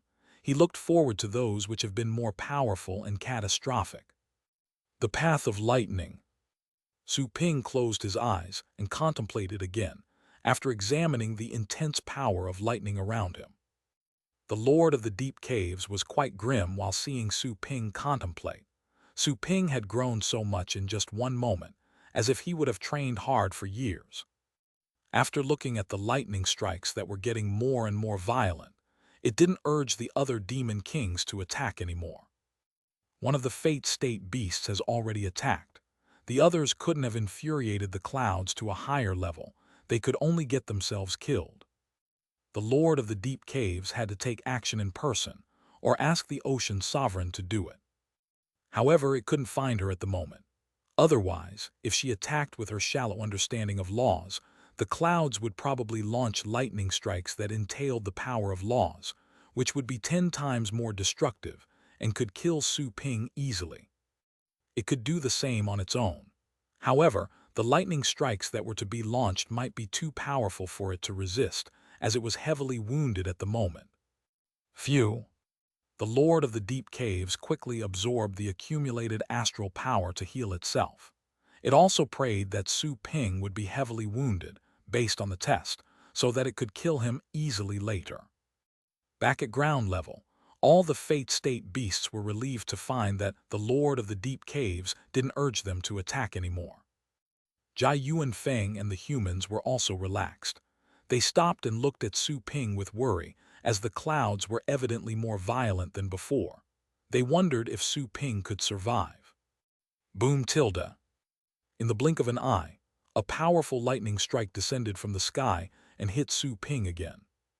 Su Ping remained absolutely still and weathered through the lightning strike. After the lightning strike's effect ended, a second one followed me immediately, not giving Su Ping any time to rest. Bang, bang, bang. Su Ping looked like a piece of iron that was being forged by a hammer of lightning in the sky. All the wild beasts hoped that Su Ping would be smashed to the ground by the lightning strikes, but his body only became more and more brilliant after the strikes. So horrifying. Every lightning strike is as powerful as one of my attacks with my full strength. The lightning strikes are becoming more and more powerful. Jai Yuanfeng was quite shocked, as the destructiveness of the lightning bolts that Su Ping endured were terrifying. He could have only endured 3 of them, even if he were in his best status. Su Ping, on the other hand, had endured 10 of them. Yi Wuxiu, Zhu Yunjin, and the others nearby were all at a loss for words. They stared at Su Ping, hoping that he could make it through no matter what. The Inferno Dragon floated like a guard next to Su Ping, with its back against him. It looked around at all the wild beasts, in case any of them would secretly attack. Boom! Boom, boom! In the dark and vast sky, nothing except the explosions of lightning strikes could be heard. The number of lightning strikes had far exceeded the usual test. Nobody knew when they would stop. Chapter 719, Invincible in the World. Heaven's Test. What is a test? Su Ping was wreathed in golden light as he floated in the sky, completely devoted to his own world. He scrutinized the aura of the mysterious test and tried to find its source. He could harness the test's power and use it to attack if he could grasp the mysteries behind it. As he continues analyzing, Su Ping gradually found that the source of the test was not based on laws, or at least not the laws he understood. The test went deeper than laws. It contained the power of laws and superseded them, like some sort of order. There was no telling how long it had been. Su Ping tried his best to get to the bottom of all those mysteries within the best of his abilities. However, he felt that he had just touched the test's surface. The more he studied, the more he understood its magnificence and the power of the heavens behind it. I can't explore any further. Su Ping's consciousness quickly returned. He felt that he would infuriate the heavens and end up being vaporized if he kept on exploring. The level was too high for him to explore just yet. That being said, the exploration was not entirely futile. He had grasped a feeling of the test and could fuse it in his sword technique, attacks, or body movement techniques. Su Ping opened his eyes and looked at the lightning bolts that were still roaring crazily above his head. His eyes were completely filled up by purple-colored, dazzling lightning bolts. He felt less and less pain as his body was strengthened by them, and the golden crow blood was better integrated with his body. My resistance to lightning seems to have improved. Su Ping detected the drastic changes that happened to his body during the test. Most of the lightning power had been blocked by his body. What had damaged him mostly was the test's power imbued in it. The astral power in his cells had also been stimulated by the lightning. His status was even better than before the test. The lightning strikes were like tonics to him. This should be over now. Su Ping looked at the rolling clouds in the sky, which weren't as dense as before. The energy contained in them seemed to have been mostly consumed. As he thought of that, the consecutive lightning strikes stopped. The next moment, all the clouds in the sky were gathered and compressed. An intimidating vibe was spread out as the clouds were being packed up together. Even Su Ping's expression changed a bit. He narrowed his eyes as he looked up. Jai Yuan Feng and the other humans, as well as the Fate State beasts, were all slightly frightened. All of them sensed that the energy inside the clouds was enough to shatter the continent, if not the planet. The Lord of the Deep Caves, which was absorbing astral power in the distance, was also moved by this development. Even though it didn't sense any power of laws, the strike was already at the star state level in terms of raw energy. It didn't expect Su Ping to face such a horrifying test while still breaking through to the legendary rank. The thousand-eyed demon beast had indeed played a part, but the strike wouldn't have been too weakened even without it. Bring it on! Su Ping opened his hands with divine light gathering in his eyes and the dark sword in his hand. The golden crow's divine tattoo on his back became even brighter. Fumes of black demonic air were also spouted from the bottom of his wolf feet. He invoked the solar bulwark and unleashed a tremendous amount of demonic aura. A gigantic vortex that was 100 kilometers in diameter appeared in the clouds above Su Ping's head. Lightning and storms were raging inside it. Boom! A pillar of lightning that was 3,000 meters in diameter descended like a dragon. Instead of moving back, Su Ping stepped forward with his silver hair flying, going straight for the lightning and slashing with his sword, with his brilliant golden body floating over the dark demonic air. A sword aura that was more than 1,000 meters wide clashed with the pillar of lightning and caused a deafening shockwave. The enormous pillar of lightning was cut apart and then swept close all the same, descending over Su Ping's body. After a resounding boom, the ground under Su Ping's feet was struck hard, producing a massive crater similar to a volcanic eruption. The buildings nearby were shattered into pieces. Jai Yuan Feng and the other humans were already hiding at a distance and watching nervously. The Inferno Dragon, which had been defending Su Ping, disappeared from its former position in the sky when the pillar of lightning fell. Su Ping recalled it by force. Even if the Inferno Dragon was willing to, Su Ping was still able to forcefully recall it in his current status. The thunder gradually died down. The clouds above everybody's heads seemed to have finally run out of power. They gradually dispersed and revealed the blue sky. There was light in the world again. Everybody looked at the place where Su Ping was hovering when the clouds dispersed. They instantly saw that he was still there, sword in hand. The divine light had faded from his body, and his blood was gushing out, dripping from his fingers and running through the blade, then all the way to the ground. Mr. Su, Zhu Yunjin, and all the others were shocked by Su Ping's heavy wounds. Once it saw the outcome, the Lord of the Deep Caves grinned and declared, "You're dead." It instantly stopped absorbing the astral power and unleashed a demonic aura. It could finally kill Su Ping, since the heavens test was no longer in the way. It had half recovered its strength by absorbing the thick astral power that had been locked for 1,000 years. It was a perfect moment to attack. He's dead. I didn't expect the last lightning strike to be so horrifying. I think I would have been killed if I had touched it. The attack was probably at the star state level. He endured a star state attack right after breaking through to the legendary rank and lived through it. It's already something to be proud of. The Fate State beasts wore relieved smiles. They would only act fearlessly if Su Ping were dead. Jai Yuan Feng and the other humans, however, looked awful. They didn't expect such an ending after all their fighting. They were unwilling to give in. Boom, boom. The Lord of the Deep Cave strode toward Su Ping. The earth rumbled under its feet. However, it suddenly stopped, and then gazed at Su Ping after only taking a few steps. Everybody saw that bits of brilliant golden light were again bursting out of Su Ping's body. The light emanated from his blood-covered body, emerged like mushrooms after the rain. Su Ping was immediately wreathed in golden light again. An intimidating vibe, which felt like that of a god, was spread out from him. Su Ping raised his head and gave an indifferent and expressionless look at the Lord of the Deep Caves. His eyes, filled with divine light, were fixed on the enemy. The Lord of the Deep Caves seemed shocked. Su Ping seemed to be much stronger than before he survived the test's attacks. Damn it! It was the result of the Heavens test, which could help with consolidating your cultivation.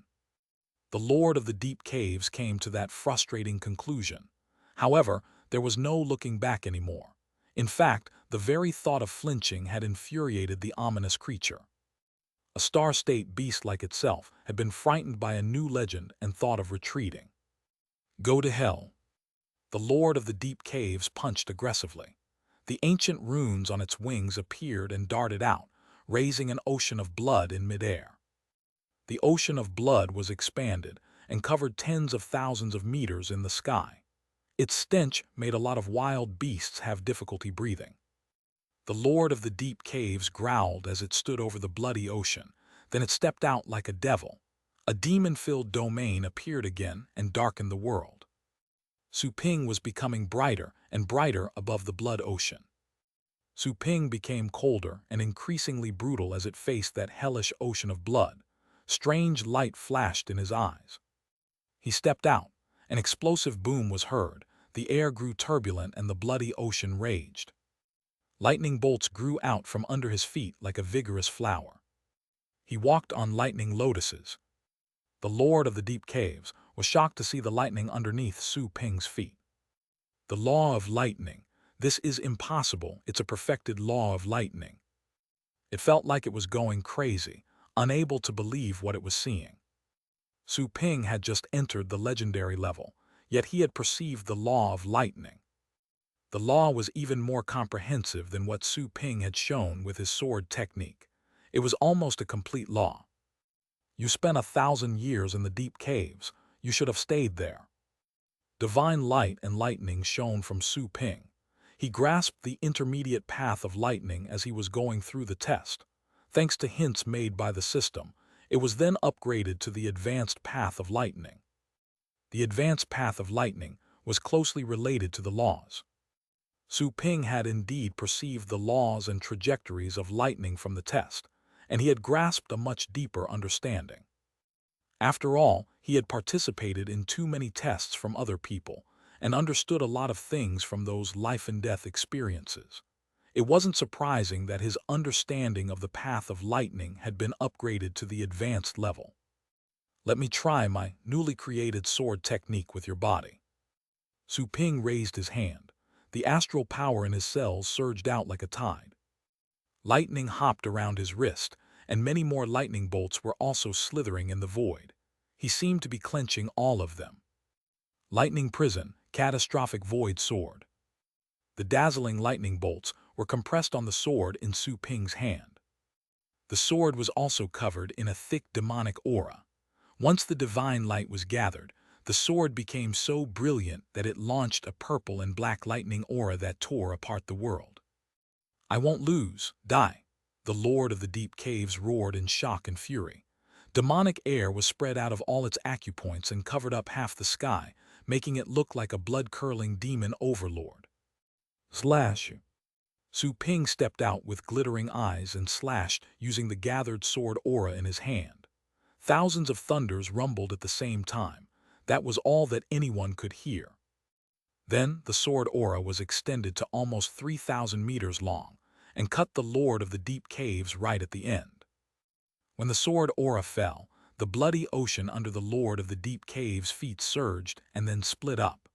The ocean had been split up beyond control when the sword aura approached it, as if it couldn't handle the pressure. All the creatures present were too shocked to say anything after witnessing such an attack. Boom! A deafening explosion burst out. The demons that roared around the Lord of the Deep Caves were torn by the lightning bolts gathered in the sword aura. Their lord's highly raised fist was frozen. The next moment, its body exploded and fell into halves. Space had collapsed in the place where the massive body was bisected, and the violent lightning of destruction shredded its body, turning it into a storm of blood. Its blood and skin fell off, leaving the bones to collapse like skyscrapers. They caused a noise as loud as that of a landslide, burying a lot of buildings and wild beasts. One attack and only the bones remained. The Fate State Demon Kings were so shocked to see that scene that they didn't know what to say. The Lord of the Deep Caves had been defeated. It had been slain by Su Ping with one attack. Even its blood and flesh had also been destroyed. It had to be noted that Su Ping was just a new legendary warrior. A new legend had killed a Star State foe, which was beyond anyone's imagination. Jai Yuan Feng and the other humans looked at the scene in disbelief, feeling like they were dreaming. They had already been overwhelmed by despair moments earlier, but then Su Ping gave them new hope, and nothing could destroy this hope ever again. Once the Lord of the Deep Caves died, the beast tides would soon collapse, as nobody could resist Su Ping's power. Dead, it's dead. Were we saved? Zhu Yunjin and the other legendary warriors stood in a daze.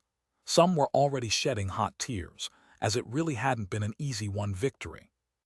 Too many men had been sacrificed in that war. There were dead bodies all over. All the battle pet warriors who had fought until the end were heroes, even though many of their names were unknown. Up in the air, Su Ping breathed heavily. He had just passed the test, and his cultivation hadn't been thoroughly consolidated yet. The previous attack had almost taken 90% of all the power in his body.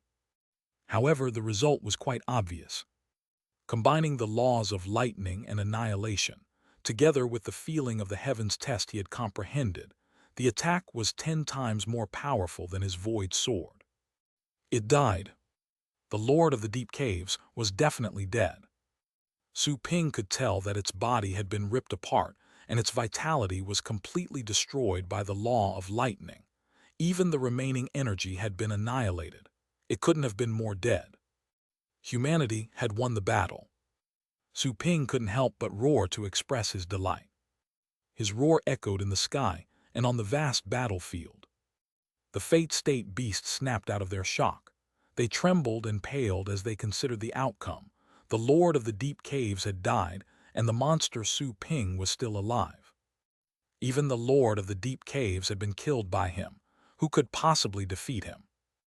This human is already invincible in the world.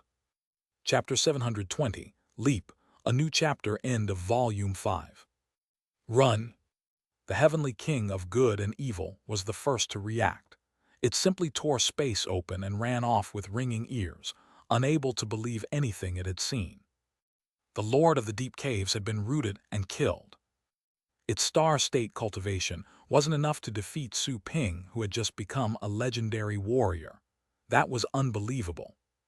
Where do you think you're going? Su Ping noticed that the Heavenly King of Good and Evil was escaping in the secondary space. The Heavenly King was nowhere to be seen in the outer world, but Su Ping's lightning-infused eyes saw it while it was running at full speed in the secondary space. Slash! Su Ping stood still and slashed forward. A boom was heard, then the void was cut open. The sword aura caught up to the Heavenly King of Good and Evil in the secondary space. While sensing the stinging sword aura behind its back, the once exalted Beast King begged, terrified, "I surrender. I'm willing to surrender." The Beast King that had dominated the blue planet for 1,000 years was kneeling in the secondary space and begging for mercy in front of Su Ping's invincible sword aura. But Su Ping wasn't willing to spare any. The Heavenly King of Good and Evil was already at the peak of the Fate State. Nobody knew what it had gained from the battle. Things would be tricky if it reached the Star State after escaping. Besides, it had slaughtered a lot of humans. There was still human blood on its claws and tail. No. Looking at the still advancing sword aura, the Heavenly King came to the ghastly realization that Su Ping was determined to kill it. The fear in its eyes was instantly replaced by aggression. It roared and unleashed a dark dragon power as an attempt to resist the attack. However, the sword aura was indestructible. It shattered all the energy it came across. Then, it flashed and cut apart the black dragon's head. After a loud bam, lightning exploded and blew its neck into pieces. Its body was forced out of the secondary space and fell thousands of meters. The other Fate State beasts looked at the Heavenly King's corpse while trembling with fear. Some fell on their knees and begged. Some of the others, however, tore space open and fled. The Beast Kings of lower levels were the same. All of them flashed and dispersed in panic. The battle was already lost. They had to run for their lives. Jai Yuan Feng and the others were of a mind to chase them, but they were already exhausted after helping Su Ping attack the Lord of the Deep Caves earlier on. They could end up dying if they decided to chase and corner those beasts. Su Ping looked at the running beasts and focused his attention on those at the Fate State. Right when he was about to take action, he suddenly sensed something and turned around. Then, he saw a shadow that was quickly escaping from the Lord of the Deep Caves' remains. It's not dead. Su Ping was quite shocked to detect the Lord's aura from that fleeing shadow. The Lord of the Deep Caves hadn't been slain. It was just pretending to be dead. He then ignored the Fate State creatures and quickly went after the shadow with lightning underneath his feet. The Fate State beasts were thrilled to see him leave and quickly ran for it. Whoosh! Su Ping flashed close to a certain area. He slashed with his sword, and a black crack appeared in front of the shadow. The shadow was apparently a beast no more than 2 meters tall. It had long, pointy ears and resembled the former Lord of the Deep Caves, but it no longer carried the Lord of the Deep Caves' gravitas. It seemed to be a weakened and shrunk version. You almost got away. Su Ping's eyes were cold. That Star State Demon King was truly good at escaping and almost managed to get away. Once it saw Su Ping again, it desperately knelt and kowtowed loudly. Please, spare my life. I've lost all my power. This is just a remnant of my body that I managed to preserve. I can't regain my strength no matter how I train. I'll go back to the deep caves and never come out again. Jai Yuan Feng and the others who had just caught up were shocked to see and hear the Lord of the Deep Caves. It was already surprising enough that the creature was still alive. It came as an extra shock to see it beg in such a pathetic manner.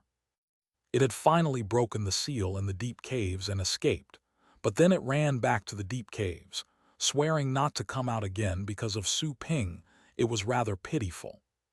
Su Ping sneered. He would never spare it. How many humans had died all across the globe? Right when he was about to kill it, he suddenly thought of the ceiling formation in the deepest part of the caves.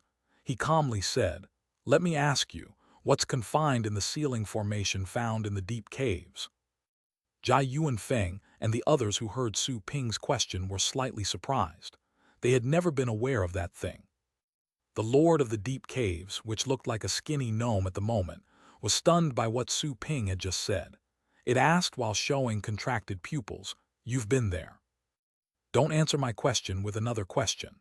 2 lightning bolts darted out of Su Ping's eyes and shot the Lord of the Deep Caves like sharp blades, causing a huge explosion and leaving a large scorched area. They weren't simply lightning bolts, but a power that contained the law of lightning. The Lord of the Deep Caves screamed and confessed, wait, there's a stronger monster than myself inside the formation."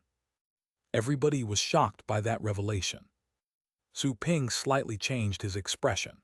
A monster that was even stronger than the one he had just beaten. "Is that so?" Su Ping stared at the Lord of the Deep Caves. "What is it? Why was it sealed? Was it sealed by you?" The Lord of the Deep Caves moaned, refraining from answering Su Ping's questions. Seeing its evasive eyes, Su Ping became cold and slashed at the creature. A bam resounded, then the aura of annihilation cut off half of its arm and body. The Lord of the Deep Caves was greatly scared. It shouted, "Stop! Stop now! Dog! Don't push me too far. That monster is much stronger than me. I can easily send a telepathic message to my clone back there and command the beast kings I left there to destroy the formation. All of us will be doomed if the things inside are freed," roared the Lord of the Deep Caves. Jia Yuanfeng and the others were all pale with fear. Su Ping, however, didn't completely believe what the Lord said. He felt that it was bluffing. Su Ping declared sharply, "Humph, you would have freed them already if you were really capable of doing that, especially when you were caught by me. Otherwise, you wouldn't have made such a confession to dissuade me from killing you. Since you're unwilling to confess, I'll just take you to a certain someone. She would easily examine your memories. We'll see what it's all about." Naturally, the person he referred to was Joanna. She could read the memories of anyone weaker than her, with secret godly techniques. Joanna's soul was more powerful than the Lord of the Deep Caves. After all, her original self was a god of rules. Star State god warriors were merely her lackeys. Don't push too far. The Lord of the Deep Caves was truly frightened. It didn't know if Su Ping was telling the truth, but with everything that he had done thus far, it didn't dare to underestimate that human anymore. Su Ping sneered and extended his hand, ready to catch it. The Lord of the Deep Caves became aggressive upon seeing that Su Ping was determined to catch it. It bellowed, "Let's die together then." Its throat was clutched by Su Ping right after saying that. How? Su Ping looked at the Lord of the Deep Caves, which had lost all of its cultivation and only had void state energy. He could kill it with ease. The Lord of the Deep Caves trembled with fury, as it noticed how the question was laced with disdain. It declared with brutal certainty, "Just you wait. I've just ordered my clone to destroy the sealing formation." Su Ping frowned. He was slightly worried, but he was more inclined to believe it was a bluff aimed at finding a chance to survive, judging from the Lord's odd behavior. Boom! An earthquake suddenly rattled the area. Su Ping and the others immediately reacted to the change. Was there really something horrifying about to come out? Su Ping also had a contorted face. "Ha ha ha, carry on. I warned you not to push me too far, but you just had to. Now prepare to die with me," the Lord of the Deep Caves laughed. "Let me tell you the truth, I had already destroyed the formation when you slashed my body. Ha ha. Go to hell." Su Ping's eyes were cold. He clenched his fists and was about to squeeze. The Lord of the Deep Caves had some trouble breathing, but its face was excessively red. It seemed to be ecstatic, or maybe delirious. It cackled and said, "I don't know what's sealed in the formation, but I can feel the horrifying energy contained within it. I protected the sealing formation for years, fearing that it might be broken. But I don't have to anymore. If you want to kill me, you can all go ahead and join me in death." Its body exploded before it had the chance to finish the sentence. Lightning dashed from the exploding body and evaporated it into nothingness. Not even ashes were left behind. Even though the Lord of the Deep Caves had exploded and disappeared, Jia Yuanfeng and all the others became pale when the earthquake began. After all, what the Lord said was too appalling. Never had they known that such a horrifying thing would be sealed inside the deep caves. "Chief, do you know what's sealed in there?" Someone looked at Jia Yuanfeng. Jia Yuanfeng replied gloomily, "No, I'd never heard of such a thing in the deep caves. The first-generation Tower Master probably knows about it." The first-generation Tower Master. Yi Wuxiu and the others were slightly thoughtful after being reminded of their predecessor. Zhu Yunjin quickly leaped out. She flew to the distance and then flashed back with another person. The person was exactly Nai Huofeng, who had fought the Lord of the Deep Caves in an earlier encounter. Nai Huofeng's skin had at the moment cracked, spilling blood everywhere. His previously red hair had lost its brilliance, becoming like dry grass. His cheeks were thin. He was extremely weak, as if all his fat reserves would have been extracted. "Tower Master, do you know what monster is sealed inside the deep caves?" asked someone as soon as possible. Nai Huofeng raised his weak eyes. He didn't look like a young man anymore. He was more like a dying old man. That's a formation from ancient times. I don't know anything about it, replied Nai Huofeng with a feeble voice. Everybody's heart became heavy after they heard that. Not even Nai Huofeng knew what was in it. Boom tilde. The earthquake then became even more violent. It didn't happen just underneath their feet, but behind all the defense lines, and even across the entire subcontinent district. What a loud noise! What kind of monster could that be? Everybody looked desperate, as the noise was 100 times more horrifying than what the Lord of the Deep Caves could have caused. Su Ping had a look of distress. Then, the drastic earthquake came to an abrupt halt without the slightest aftershock exactly at that moment. Everybody looked at each other in bewilderment. Suddenly one of them exclaimed, "Look at the sky." Everybody looked up, only to be dumbfounded by what they were seeing. A gigantic planet could be seen in the sky high above. There was also an enormous ring around the planet. Besides that one, there were also multiple planets of different sizes, probably due to the viewer's perspective. Nevertheless, all of them could be clearly seen. Even the green forests, the blue seas, and the brown continents could be appreciated on one of the larger worlds. They were as vivid as those seen on Earth's observatories that were beyond their atmosphere. What's going on? Everybody was befuddled. The sky above their heads changed in the blink of an eye. Was it an illusion? Apparently not. Su Ping was just as stunned, not knowing what had happened. The system chose that exact moment to send a message to reverberate in Su Ping's head, all with the already familiar casual and lazy style. It's been detected that the host is currently in the least prosperous area in the solar system. Please relocate the shop to an area with at least Tier 3 prosperity within a week. Su Ping was startled. Solar system, least prosperous. Confused, he quickly asked, "What is going on? What solar system?"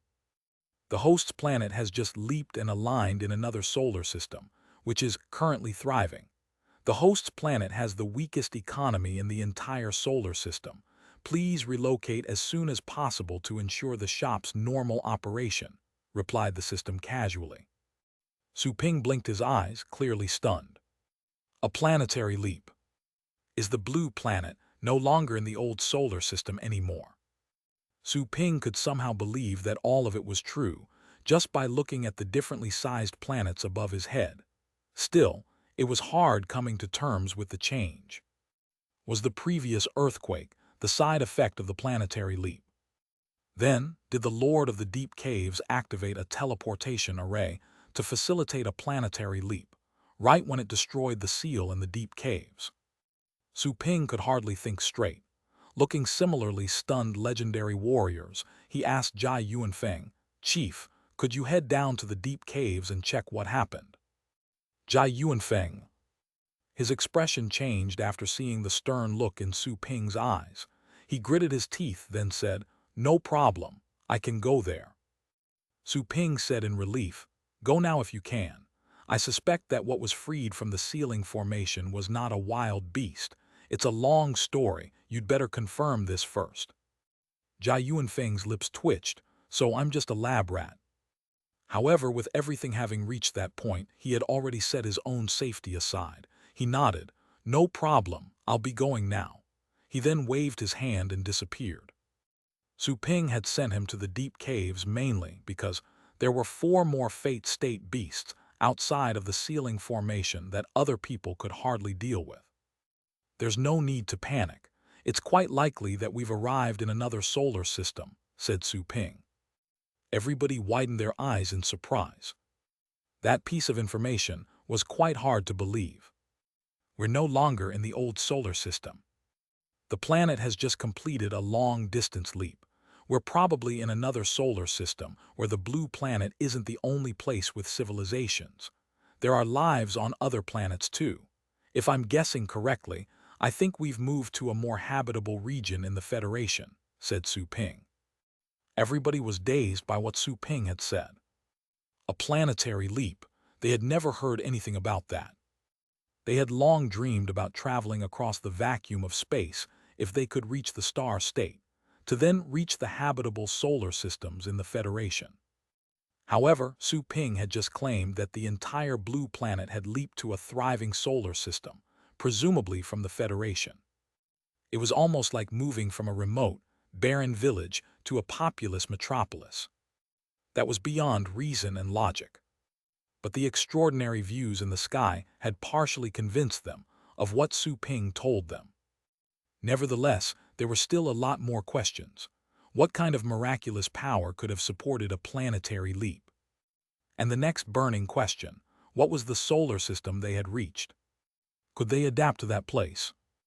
All the habitable solar systems of the Federation had been modified according to human living requirements. Any human could live there. Cosmic rays and sunlight were similar. However, there were still idiosyncrasies. After all, even on the blue planet, those who lived on the equator and those who lived in the poles had obviously different skin colors. Look, something's coming. It's a spaceship. It really is. Someone noticed that an enormous spaceship was approaching the atmosphere. It seemed to be only the size of a sesame seed, but it was probably 10 times bigger than the largest aircraft carriers in the old age since they could see it with their own eyes. What he said seems to be true. Everybody was becoming more convinced about the thing Su Ping was claiming as they saw the spaceship moving closer. They grew anxious. All of them were newcomers. That had to be a prosperous place in the Federation if spaceships had been built in that solar system, which would possibly host many experts. The spaceship stopped. Look, the spaceship is landing. It seems to be coming in, but it's blocked. Someone had soon noticed that the spaceship was weird. It was squeezing through the atmosphere and firing what appeared to be laser cannons. However, it failed to break the invisible obstacles and remained blocked outside the atmosphere. I don't think they can come in. Everybody discovered, to their astonishment, that their atmosphere was harder than they thought, given that more and more spaceships were joining efforts to enter. Su Ping thought of the recent planetary leap and the sealing formation in the deep caves. Is the previously contained energy still protecting the blue planet? Would the blue planet break into pieces without the protection of that extraordinary energy during the previous leap? However, the energy would be used up sooner or later. Su Ping was solemn, wondering what would happen when the spaceships landed on the blue planet later. Going by logic, the blue planet belonged to the Federation, and it was still inside a solar system of the Federation. It should be under the protection of federal laws. Those people would surely not dare to do anything. Everybody, clear the remaining wild beasts and wait until the chief comes back, said Su Ping as he withdrew his gaze from the sky. Everybody then finally remembered that there were still plenty of wild beasts behind the defense lines. All the beast kings had run away, but the ignorant and fearless lower-rank wild beasts were still looking for food. That's right, let's take care of the beast tides first. Let's go.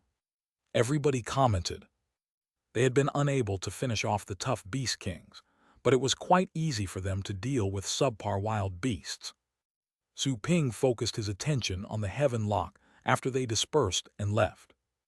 The astral power seeping from the seal had been kept for 1,000 years.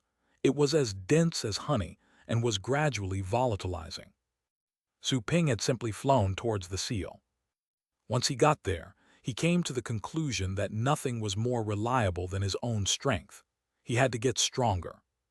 There were also plenty of spaceships outside the atmosphere at the moment. Nobody knew when the power that protected the blue planet would fade away. The foreigners could possibly become tempted by the thick astral power they could consume. Phew! Su Ping arrived at the honey-like astral power and activated the chaos star chart. All of his cells absorbed the power crazily, as if they were engines. All the astral power flowed into his body. He absorbed it even faster than the Lord of the Deep Caves did, particularly because of the difference in the cultivation arts they practiced. Su Ping soon felt that all the cells in his body had been filled up by astral power. His aura was on the rise. Impurities were removed when the astral power entered his body, becoming the purest astral power. Su Ping perceived that the cells in his body were bulging as the astral power was being compressed. The cells became more and more substantial than before. They were no longer empty. Every cell was like a solid small planet. Su Ping closed his eyes and compressed the astral power in his body until his cells were completely filled up. When he compressed the astral power again and again, it turned from gas into fluid, all until it was piled in his cells as concrete stardust. His cells were mutating and emitting light. Su Ping's entire body glowed when billions of cells mutated at the same time. His skin cracked completely and revealed new skin. All the impurities in his cells were squeezed out too. He became lighter and brighter, as if he would have been reborn. He shook the impurities off of the surface of his body. His skin was fair, seemingly having been made of beads of water which were elastic, flexible, and full of power. Su Ping slowly opened his eyes and found that the world was clearer. The cells inside his eyes seemed to have evolved. All his senses had also been enhanced. I think I've reached the peak of the ocean state. After checking the magnificent astral power in his body, Su Ping felt that he could unleash a horrifying amount of energy if he detonated the planet-like cells in his body. He had dozens of times more astral power than before. He felt as if he could kill the Lord of the Deep Caves with nothing but the Void Sword if they ever met again. He could break the enemy's defense with the annihilation law attached to the Sword of the Void, and then kill it, provided there was enough energy. The astral power is gone. Su Ping looked ahead and didn't find much astral power left beyond the seal. He crossed the barrier and immediately saw a vast terrain, and yet there was a little leftover astral power left in the soil. Su Ping's eyes widened. I honestly sucked up the astral power that had been sealed for 1,000 years. But I only just became full. Su Ping mumbled and wondered if the Lord of the Deep Caves had absorbed too much and didn't leave a lot for him. He thought it was quite a plausible possibility. The Lord of the Deep Caves would probably become infuriated to death again if it were alive, and knew what Su Ping was planning, for it only had no more than 1/10 of what Su Ping did. And yet it had to take the blame even though it was already dead. The heaven lock has been broken. It'll slowly crack if it's not repaired, and the world within would mix with the blue planet.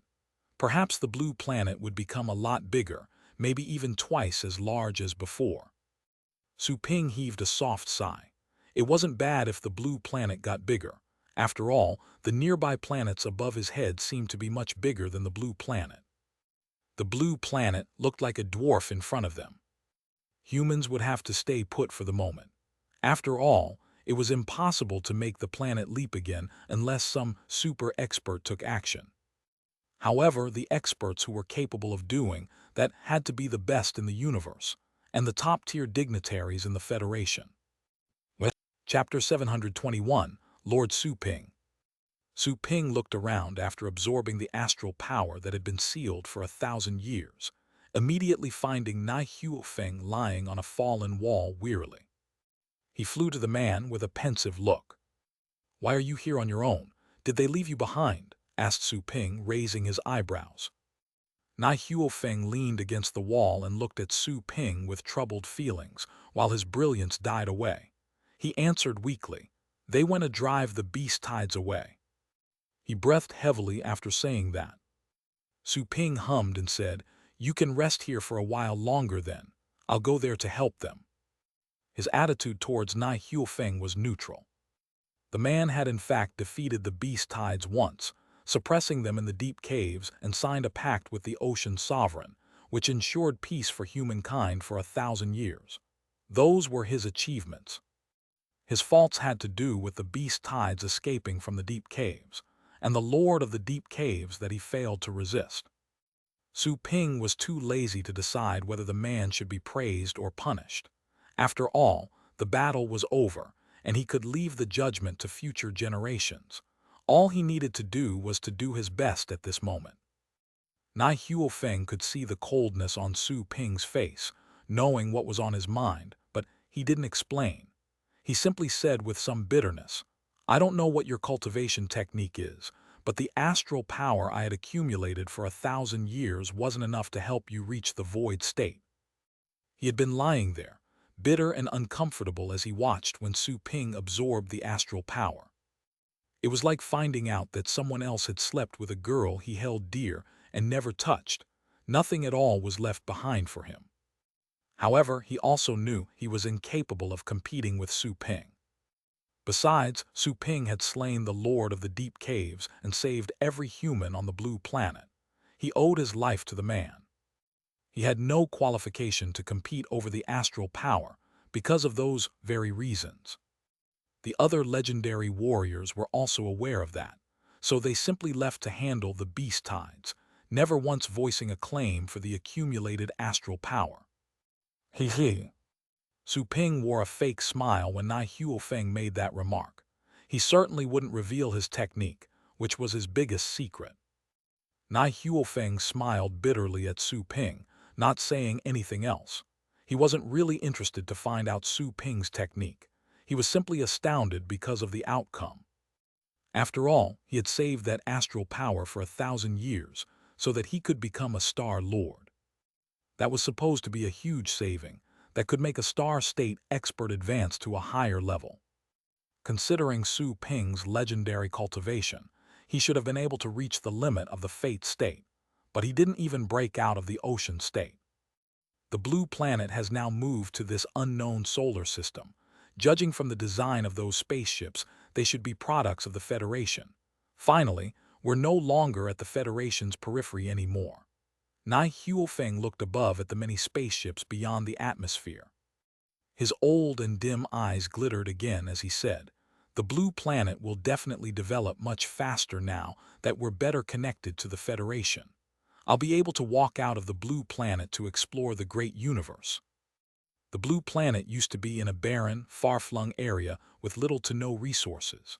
Nai Huofeng was confident of rising again since they had been relocated to a more prosperous area. Reaching higher levels on his own would be possible, even though he had lost the 1,000 years' worth of astral power. He would always achieve something as long as the fire in his heart never died out, and he kept pushing forward. Nai Huofeng was too determined to be beaten down by just one disgraceful failure. Su Ping slightly raised his eyebrows. He looked at the spaceships and said with concern, "I only know that the underdeveloped countries tend to be invaded. Do you think those spaceships will attack and try to enslave us after the protective energy in the atmosphere disappears?" Nai Huofeng gave him a rare smile and said, "You're overthinking this. Underdeveloped as the blue planet may be, it's a legitimate planet registered in the Federation and protected by federal laws. The natives of the blue planet have genuine ownership of the lands on this planet. Even after the protective layer disappears, they have to pay boarding fees if they want to land on our planet, as well as taxes if they want to catch wild beasts. Besides, the blue planet has just been relocated to this solar system. Many foreigners in this solar system must be very curious and would feel enticed to visit us. You should know that traveling taxes are very high." Nai Huofeng spoke eloquently, as if having been reinvigorated. Su Ping was quite stunned. He didn't know much about this kind of insider information, but he could tell that the man was probably not lying, seeing the flush of excitement on his old face. It was true that money was always the best ability. No wonder the system was so greedy. Su Ping secretly shook his head and interrupted Nai Huofeng. "Stay here for now. I'll ask my pet to protect you while I take care of the beast tides." Then he summoned the purple python. "I don't need your protection," Nai Huofeng was going to continue, but then was rendered speechless by the pet that Su Ping summoned. "Would you please show some sincerity if you want to protect me, a 6th-rank battle pet?" "It's enough to take care of you," said Su Ping impatiently. What's wrong with the 6th rank? The Beast Kings were all running for their lives. The purple python's combat ability was as good as that of the Ocean State. It could easily ensure his safety. Still, he despises it. "I would have simply walked away if you weren't still useful to me." Su Ping snorted and left. The purple python, too, realized that it had been underestimated. It whipped the ground with its tail and produced a deep ravine. Then, it looked at Nai Huofeng coldly while sticking out its tongue. Nai Huofeng was stunned to see the deep ravine. It was obviously not a feat that a 6th-rank wild beast could achieve. Also, this python isn't scared of me. Although in poor shape, he was still a Star State warrior. The pressure he released was enough to intimidate most of the mediocre wild beasts. That was the reason he dared to stay behind on his own without any protection. And yet that python didn't seem to be awed by him at all. It even disrespected him. Well, do strange people always have strange pets? Nai Huofeng's lips twitched. He then closed his eyes and took a rest. What? Kill them. The legendary warriors have driven away the beast kings. Those beasts are just subpar. Kill them all. Charge, charge. The battle pet warriors behind the defense lines were reignited with hope after being desperately waiting for their deaths. The Lord of the Deep Caves had been killed, and the beast kings ran away. They were fighting with everything they had. The wild beasts that had run to the streets were instantly blocked by the charging battle pet warriors. Run, protect the elderly and the children. Leave this place to us. We're battle pet warriors too. The battle pet warriors scoured the whole base city and killed the wild beasts. The wild beasts behind the defense lines were instantly slaughtered when Yi Wuxiu and the other legendary warriors joined the battle. Their bodies fell everywhere. Roar! Su Ping also joined the battlefield for the final cleaning. He summoned the Inferno Dragon. A loud draconic roar echoed throughout the battlefield. Some of the fleeing wild beasts trembled and ran even faster. Little skeleton, go. Su Ping canceled the fusion with the little skeleton, which appeared next to him and charged at the beasts under Su Ping's command. Stupid dog. Su Ping looked at his own body. His legs were still curled and full of explosive power, like those of a wolf. Deep hair had also surfaced on his arms. He looked like a werewolf in the moonlight, except that his face was still his own. Phew! Su Ping canceled the fusion with the Dark Dragon Hound. Soon the Dark Dragon Hound appeared in midair. It was still weak, but its horrible wounds had mostly healed. Go get some rest. Su Ping looked at the Dark Dragon Hound while harboring complicated feelings. He had understood what was on its mind during the battle. The stupid dog had been trying its best to understand defense skills, not because it was scared of death, but because it wanted to protect him. The Dark Dragon Hound sensed Su Ping's hand touching its head and rubbed against it, woofing with joy. Stupid dog, didn't you already know how to talk? Say something to me. Wolf woof. Su Ping was somewhat at a loss for words. He then smiled and burst into laughter. He hugged the Dark Dragon Hound after he had his fill of laughter. He said in a low voice, "Protecting yourself in the future is the most important thing, got it?" Woof! The Dark Dragon Hound opened its mouth gently. What? After sending the hound to rest, Su Ping marched to the battlefield with his sword. He released such an intimidating aura that all the wild beasts running in the alleys and streets trembled with fear and collapsed on the ground. Su Ping darted bursts of energy towards every wild beast he saw on the way. Screams of wild beasts were heard in every direction. The low-rank wild beasts were still on a killing spree in some of the unsecured areas. They were quickly finished off. The intelligence and command centers had gone back to work, delivering the intelligence related to the battlefields and mobilizing the battle pet warrior legions. The war was over half an hour later. Su Ping, Qin Du Huang, Yi Wuxiu and the other legendary warriors had worked together, eliminating all the wild beasts rampaging behind the defense lines. Corpses and blood of those creatures were found in every street and alley. Many base cities were dilapidated and would have to be rebuilt.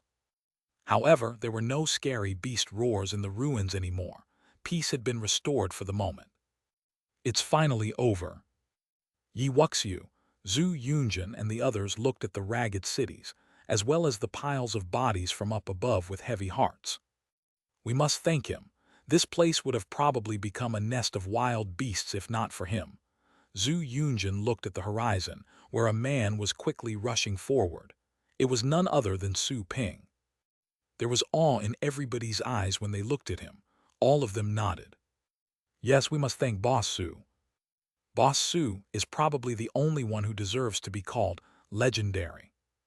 Now that this battle is over, I feel like I have to train in seclusion to reach higher levels, too. We've been relocated to a solar system in the middle of the Federation. If the spaceships can land, can we then go to other places? It's said that the Federation is very resourceful. Maybe we'll have a chance to reach higher levels. Everybody looked up at the many spaceships above them with glittering eyes. All of them looked forward to their future after surviving the disaster. Su Ping returned to his shop in the Longjiang base city. As he made his way over, the battle pet warriors who were cleaning the fallen buildings and the civilians who walked on the street cheered. All of them waved at him when he flew past. Some of the ordinary people even dropped to their knees, along with their wives and children, as a gesture of gratitude. He had moved quite fast when he headed to the battlefront, but he didn't fly at full speed when he returned. He was overwhelmed by all the cheering, seeing how excited the people were. It was great that he didn't give up and chose to hide in his shop. He probably would have regretted it for the rest of his life if he would have given up. Even if he survived, he would have always remembered that he didn't try his best, wondering if he would have nailed it with only 10% odds if he had charged out with the special grade beast-catching ring. Even though what came to pass didn't mark him as the son of destiny, and the goddess of fortune didn't quite favor him at the critical moments, at least he wouldn't be regretful. He deserved whatever came to pass, whether he survived or died. Even if he got killed, he would have died as a man. Soon after, Su Ping saw the Pixie Pet store in the distance. Many people were standing near his shop.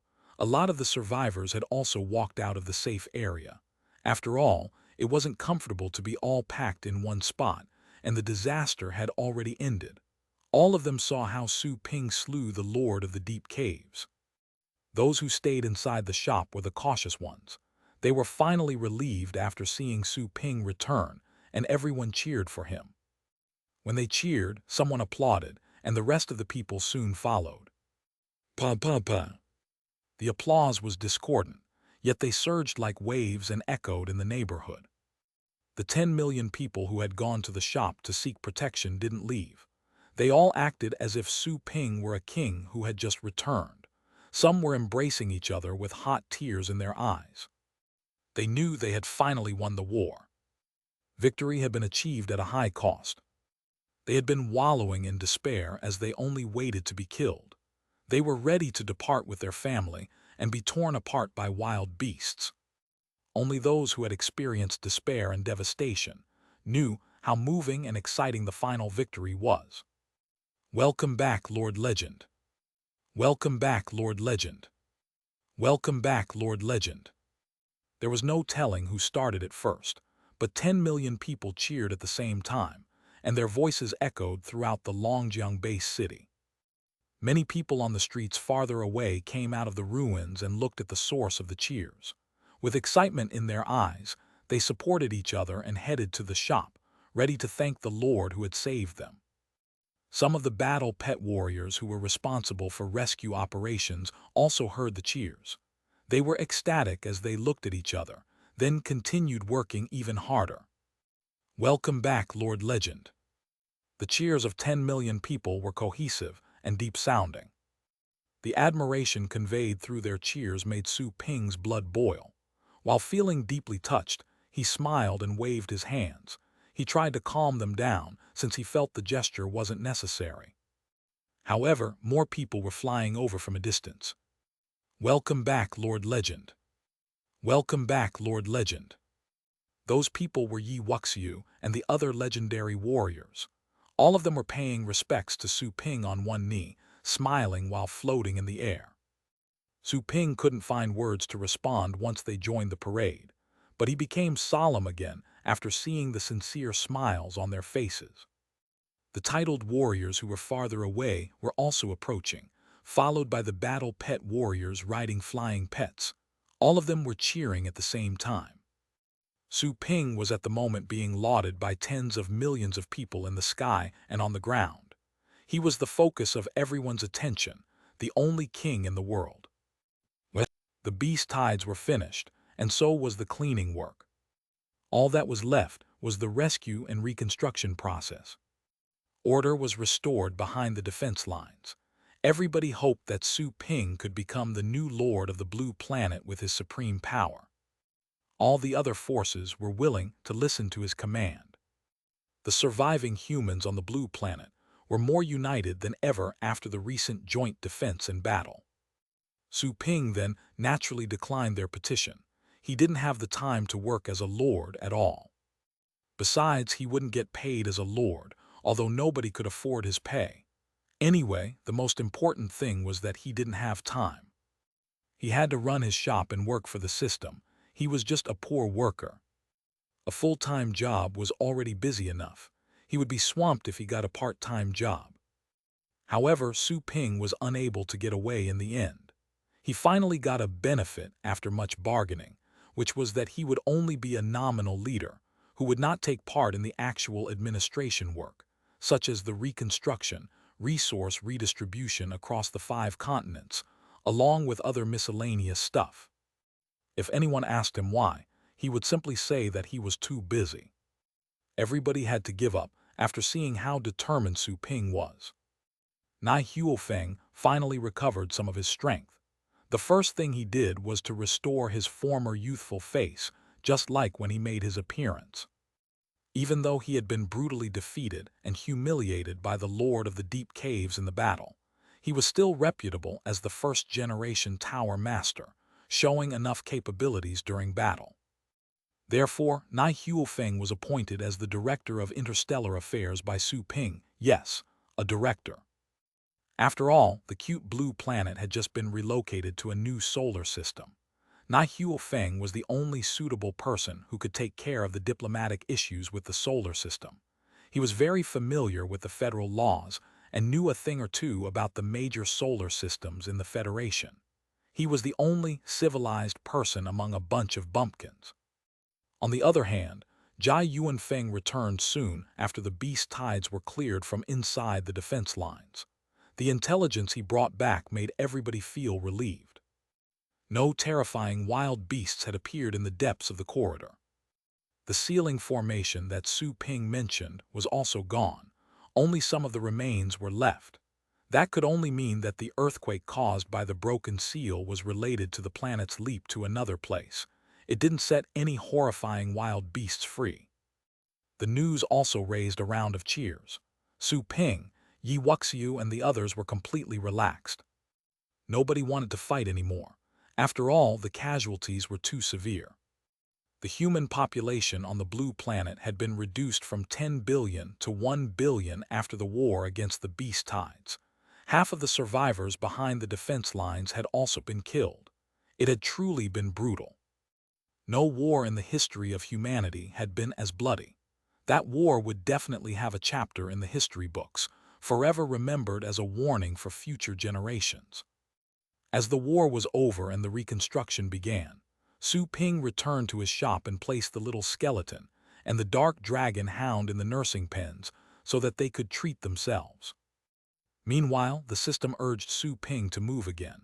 The host must move to an area with Tier 3 or above prosperity in this solar system within 72 hours, or all the remaining energy in the shop will be deducted, and a migration will be forcefully carried out.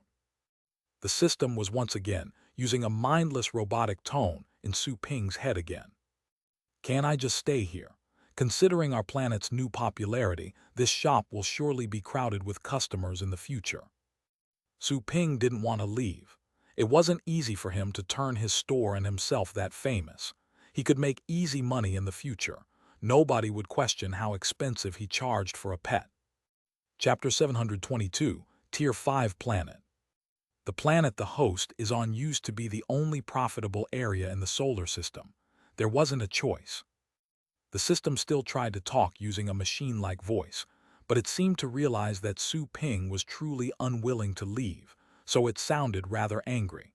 The store can't stay in the least prosperous area now that the planet has leaped to another solar system. How can a host that is supposed to make money demean himself by staying here? Please uphold the virtues that a boss and a shopkeeper should have to make money. Su Ping quickly rolled his eyes. Damn. Even exploitation sounds justified. Who said that I want to make money? I just want to relax. I only want enough money for my own needs. I'm making money because you're forcing me to. That being said, Su Ping knew that it was important to make money, because money was useful everywhere, especially so when it came to the system.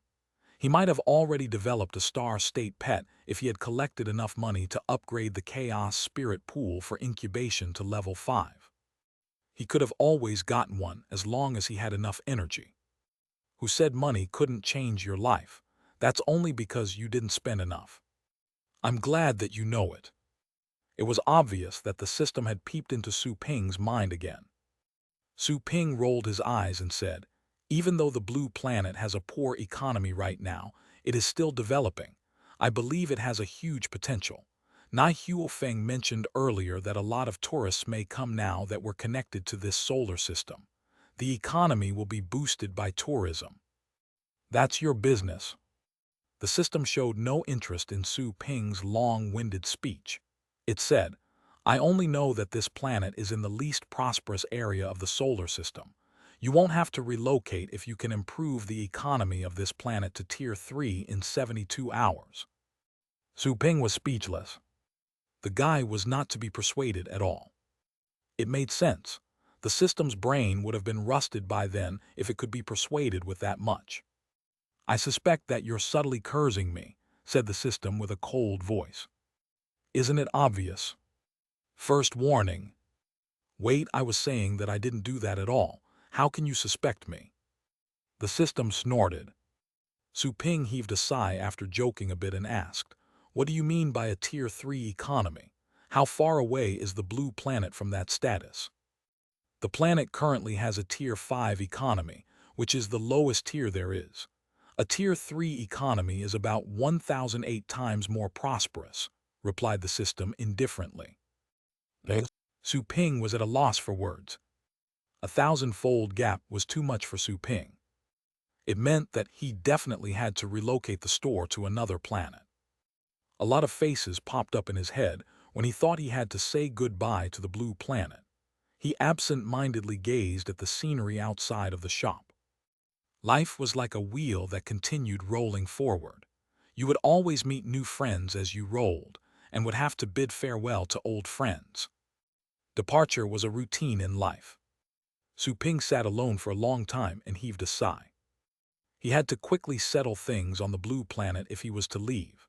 He also needed to confirm if the many spaceships outside the atmosphere were as friendly to the blue planet as Nai Huofeng claimed. After all, it would be the humans on the blue planet who would suffer if a conflict were to burst out. After leaving the shop, Su Ping found Nai Huofeng giving commands in the intelligence center. Brother Su, you came right on time. We're trying to reach out to the foreigners. On the other hand, you're the Lord of the Blue Planet now. You'll need to register the Lord badge with your soul and astral power later. That way you'll be the official Lord of the Blue Planet. All taxes and revenue that the Blue Planet earns in the future will partly be allotted to your personal account, said Nai Huofeng in a quick burst upon seeing Su Ping. He wasn't the least bit arrogant in front of Su Ping, simply calling him Brother Su. After all, Su Ping had killed the Lord of the Deep Caves and showed more strength than his own.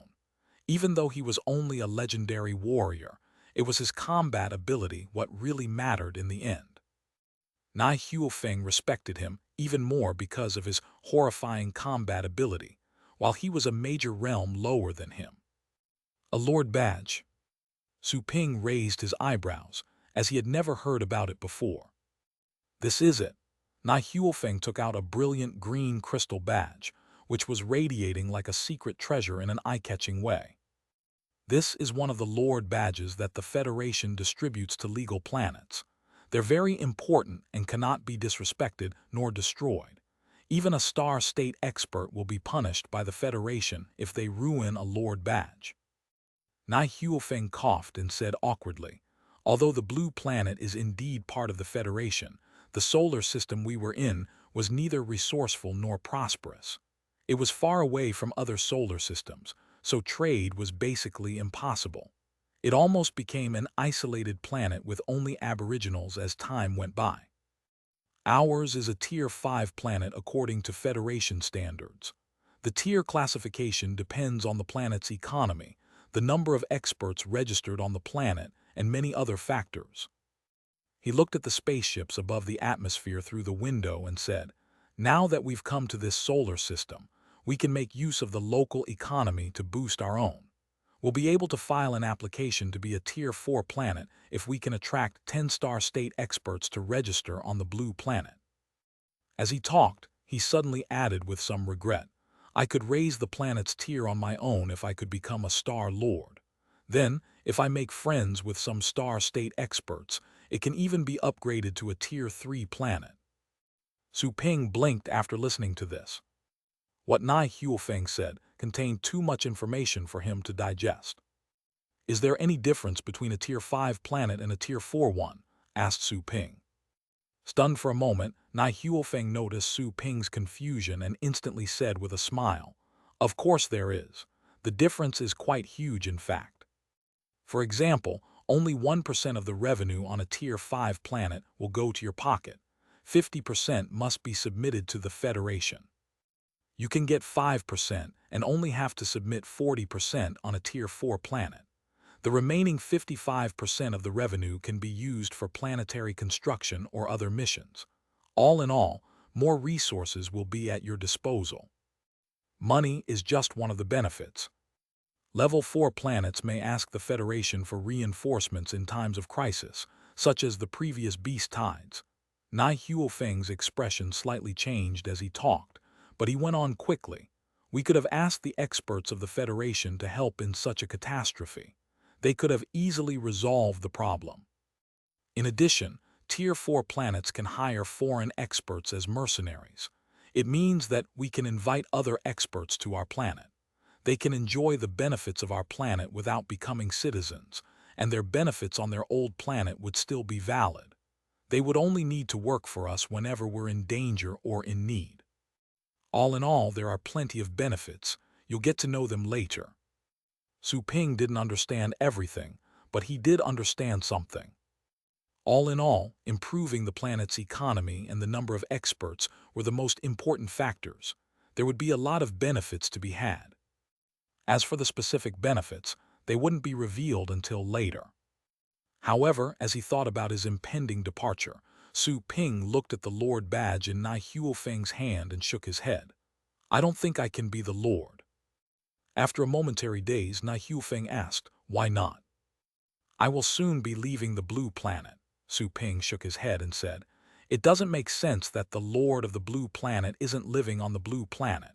You can work as the Lord, or you can give the position to someone else." Nai Huofeng was stunned. "You're leaving?" All the staff in the intelligence room stopped whatever they were doing and looked at Su Ping in shock. Nobody could have survived the war without Su Ping. They considered Su Ping to be their savior and a god on the blue planet. He was also the only lord of the blue planet that everybody acknowledged. "That's right, I'm going somewhere else." Su Ping nodded, not surprised by everybody's reaction. Nai Huofeng slightly opened his mouth, intending to say something. Then he suddenly realized that Su Ping was too talented to be confined to their planet. He would grow faster in other places. If someone had the chance to become a Star Lord, would the position to lead a minor planet really be attractive? He looked at Su Ping with admiration and conflicting feelings. To abandon the supreme power of a planet required great determination. Su Ping's decision to abandon that power for greater achievements in cultivation moved him. A real expert should be just as focused as Su Ping. If you were distracted by other stuff all the time, how could you grow and become stronger? As he thought about that, Nai Huofeng suddenly realized that he had paid too much attention to the unimportant stuff. He had plotted against the Lord of the Deep Caves because he wanted to become a Star Lord after enslaving it and making it his pet. as well as absorbing the astral power that had been sealed for 1,000 years. With that, he could upgrade the blue planet from Tier 5 to Tier 1. Once that was achieved, being the Lord of the Blue Planet, he would become a dignitary even in a federation filled with experts. However, was that truly important to a real cultivator? Respect, admiration, and praise. They were just superficial things. All his plots had failed in the end, and Su Ping took advantage of the situation. The humans of the Blue Planet had almost been wiped out because of his mistake. He might have grown to a higher level if he would have cleared the deep caves without concocting any schemes, and explored the Federation 1,000 years earlier when he reached the star state. Fame was just a burden. Real experts should follow their hearts and explore the universe without being bound by anything. Nai Huofeng felt like the mist before his eyes had been cleared upon thinking all of this. "Thank you, Brother Su," Nai Huofeng said to Su Ping solemnly and clasped his hands in salute. "Su Ping, I was just being nice.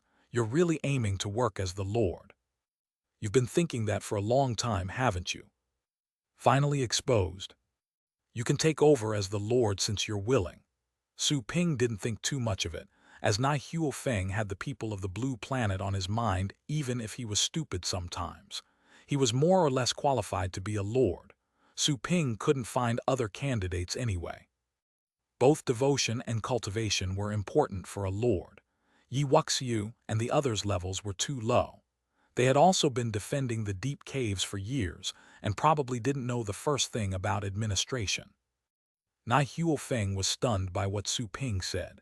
He instantly realized he had been misunderstood and quickly waved his hands. "Brother Su, that's not what I meant. I don't intend to work as the Lord. I think you're better suited for the position. I need to learn from you and pursue a higher truth so that I can become a Star Lord sooner." Su Ping was startled. "Shoot. So you're also planning to run away? Who will administer the Blue Planet then? Besides, I have good reasons to leave. I need to make money. Why are you suddenly set on a lofty search for truth? Can't you just stay home?" Su Ping became angry and cold. He said, "Brother Nai, you were the one who caused the mess on the Blue Planet. How can you run away? You'll have to wait until the Blue Planet is stable again before you think of leaving. Besides, I can't be the Lord. I must go because of some pressing matters." Nai Huofeng was confused when Su Ping suddenly became furious. "What did I say? Wasn't I flattering you? Why are you angry?" "Well, Brother Su, don't get angry. I'm not leaving just yet. After all, I don't know which solar system we have jumped to and we're still trying to communicate with them.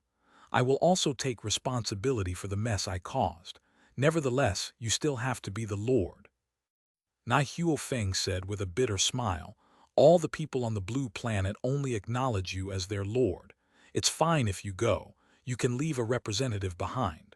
All you need to do is collect money every month. You can always come back if something big happens." "Can I really do that?" Su Ping was stunned. "Wouldn't I have to stay here if I become the Lord?" Nai Huofeng quickly shook his head.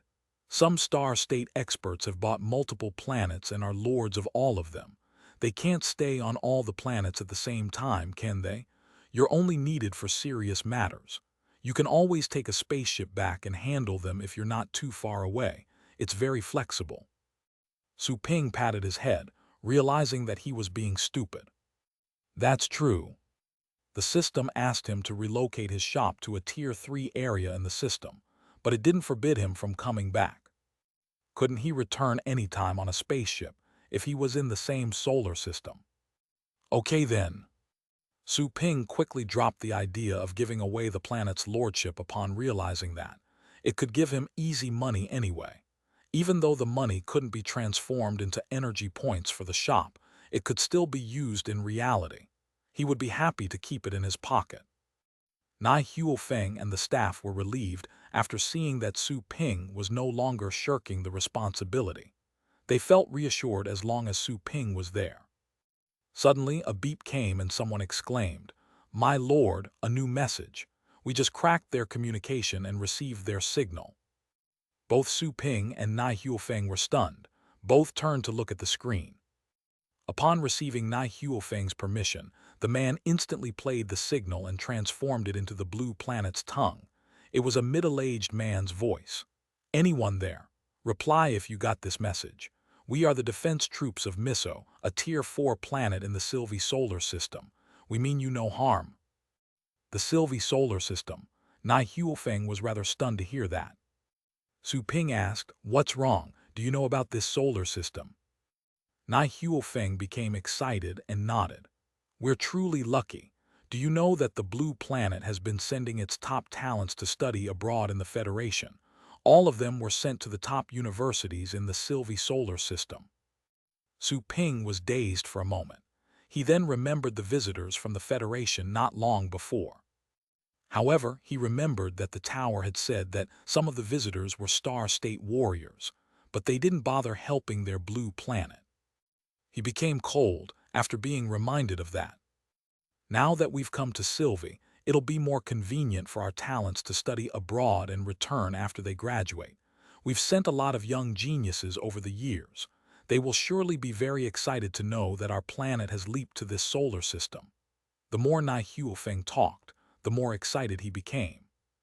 Su Ping frowned and asked, "Why are the geniuses of the blue planet sent there? So that they can reach the star state?"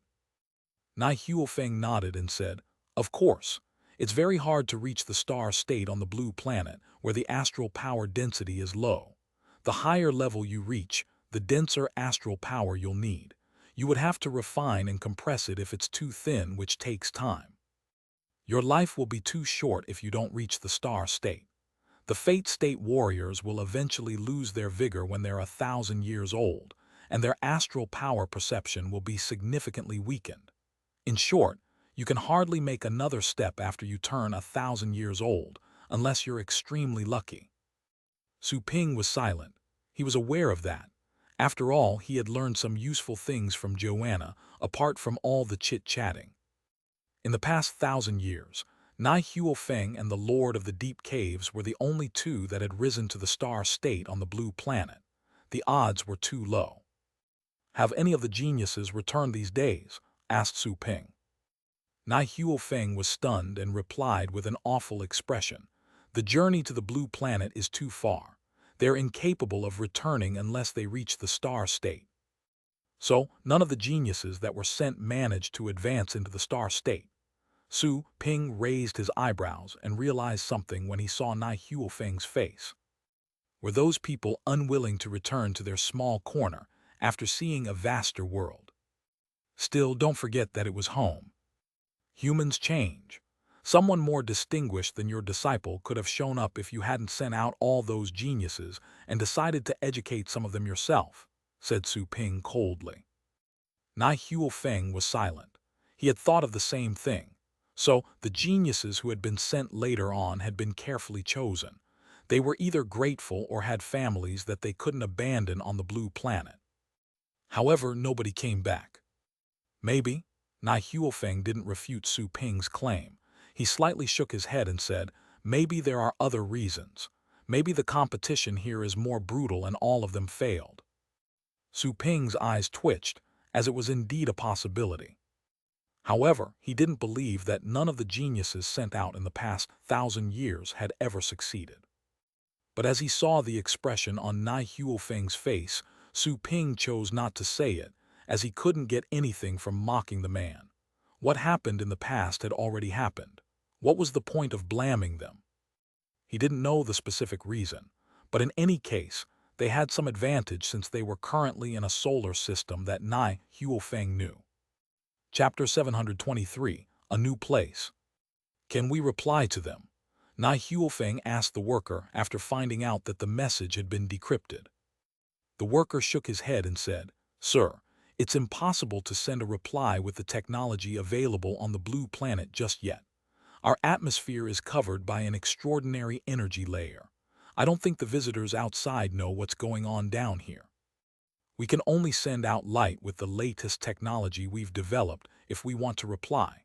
It's the only thing that the energy layer doesn't block. We'll send out a message with light bursts and inform them that there's an established and non-primitive civilization on this planet." Nai Huofeng looked at Su Ping, who then raised his palms.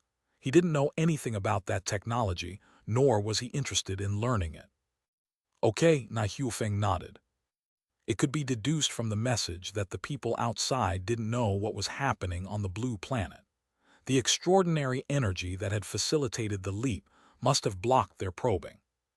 It would be quite a mess if they considered their planet as an undeveloped place. The worker looked at Su Ping. After confirming that there was no objection, he nodded and said, "I'll have to invite some specialists." "Invite anyone you need," announced Na Huifeng, waving his hand. "Yes, sir." While the reply was being prepared, Na Huifeng took Su Ping somewhere else and gave the Lord badge to him. "Brother Su, you can register now. I've already removed my information from it." The badge resembled a green crystal. He infused it with astral power, and a dark vortex popped up. A bizarre absorption power was then spread out. "You only need to imprint your soul and astral power in it," said Na Huifeng. Su Ping examined the dark vortex and found no danger. Then, he finally injected his spiritual and astral power into it. The dark vortex disappeared after the injection. Su Ping instantly felt as if something was linked to his head. Lord of Planet No 801013 in the galaxy is applying for registration. Recording your soul and astral power. Recording completed. Please enter your name. Several emotionless, mechanical voices echoed in his head. Su Ping almost thought that the system was messing with him, but then he realized that it was. The system was quite good at playing dumb, whereas the voices he had just heard were more like genuine mechanical voices. The planet number is 801013. Su Ping looked at Na Huifeng, confirming that he wasn't hallucinating. "Yes, did it ask you to enter your name?" "You can enter anything," said Na Huifeng with a smile. "The Lord Badge is a multifunction tool. It can work as a map in an interstellar exploration which records almost 90% of the Federation. On top of that, it's also a receiver. Once you're registered as a Lord, you can use the badge to enter a virtual world exclusive to Lords. You'll be able to meet the Lords of other planets and make friends with them, share intelligence, or even practice with them in the virtual arenas." He looked at the green crystal badge affectionately. Su Ping was slightly surprised. What's this technology? He didn't know anything about it. "It's possible to make friends with other lords and practice with them in a virtual world, all with this tiny badge." "Have you practiced with anyone before?" asked Su Ping curiously. Stunned, Na Huifeng blushed and coughed. "I was merely at the fate state when I became Lord of the Blue Planet. All the other lords I encountered were of the same rank, but they were unwilling to practice or talk with me after they learned where I came from. Otherwise, I would have invited them to modify our planet." Su Ping was enlightened by this. After considering what the man said in the end, he remarked mockingly, "Even if you had managed to make friends with them, you probably wouldn't have invited them, would you? Didn't you keep the Lord of the Deep Caves for yourself?" Stunned for a moment, Na Huifeng said with a bitter smile, "Brother Su, would you please let the matter rest? I gave you the astral power that had been accumulated for 1,000 years. You were the one who got to enjoy everything. I got it because of my own ability. You didn't give anything to me." Su Ping snorted, unwilling to owe him a favor. Na Huifeng's lips twitched. He couldn't argue with Su Ping, as the blue planet would have been destroyed without his help. He heaved a sigh. Su Ping didn't press further since the latter didn't reply. To change the subject, he asked, "Then, did you make no friends even after you reached the star state?" Na Huifeng said with a bitter smile, "Those in my level never bothered to talk to me. The cultivation techniques on the blue planet are too weak. Equally ranked experts in the Federation can crush us. I couldn't even resist one attack from any of the star state experts. They can even execute void state legends while only being in the ocean state." He sighed and continued, "That's the reason why I sent out the geniuses of our blue planet, hoping they could fetch the powerful techniques of the Federation." Su Ping raised his brows and snorted, "You're simply too weak. It's not unusual for someone in the ocean state to kill a void state enemy. Nai Huofeng was stunned for a moment. He finally realized he was only embarrassing himself by talking about that in front of Su Ping. Su Ping had killed a star state foe, while he was only a legendary warrior. Why bother talking to such a monster? By the way, what's your registered name? Asked Su Ping. Nai Huofeng was quite gloomy, but he casually flashed a proud smile when he heard the question. Your name must be special so that it's easier for others to remember you. My name was Fire Cloud Evil God. How does it sound? Why didn't you call yourself James Bond? Su Ping was speechless. He wondered about what name to choose. He would rather not use his real name if it wasn't necessary. It was always great to keep a low profile. He pondered over calling himself Yan Xuangying 1. Su Ping quickly remembered that his main purpose was to make money. Everything he did should aim toward that purpose. His name could be the best self-advertising tool when he met other lords. Then should I name myself? I'm a pet raiser, and seller contact me if you're interested.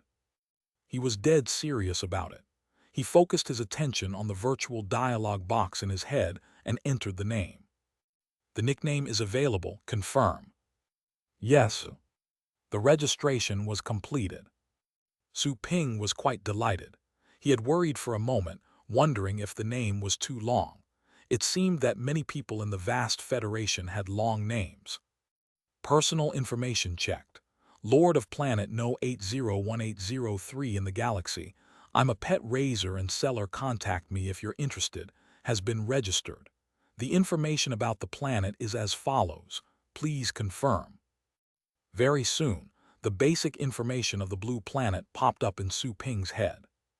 Blue planet, Tier 5 planet. Coverage. Ocean coverage. Mass. Average astral power density. Population. Su Ping's head was dizzy after a quick glance, so he decided to review the information later. The population on the chart was still 13.2 billion, which was still the number before the catastrophe. A fine or even more severe punishments might be imposed if the Federation ever got to inspect the information. How did it go? Did you complete the registration? What's your nickname? Asked Nai Huofeng curiously. Su Ping shook his head. It's a long story. Nai Huofeng was somewhat confused by such a reply. Su Ping was the only one who could read the newly registered name. After finally hearing the name, Nai Huofeng was so shocked that 3 eggs could fit in his mouth. Brother Su, are you kidding?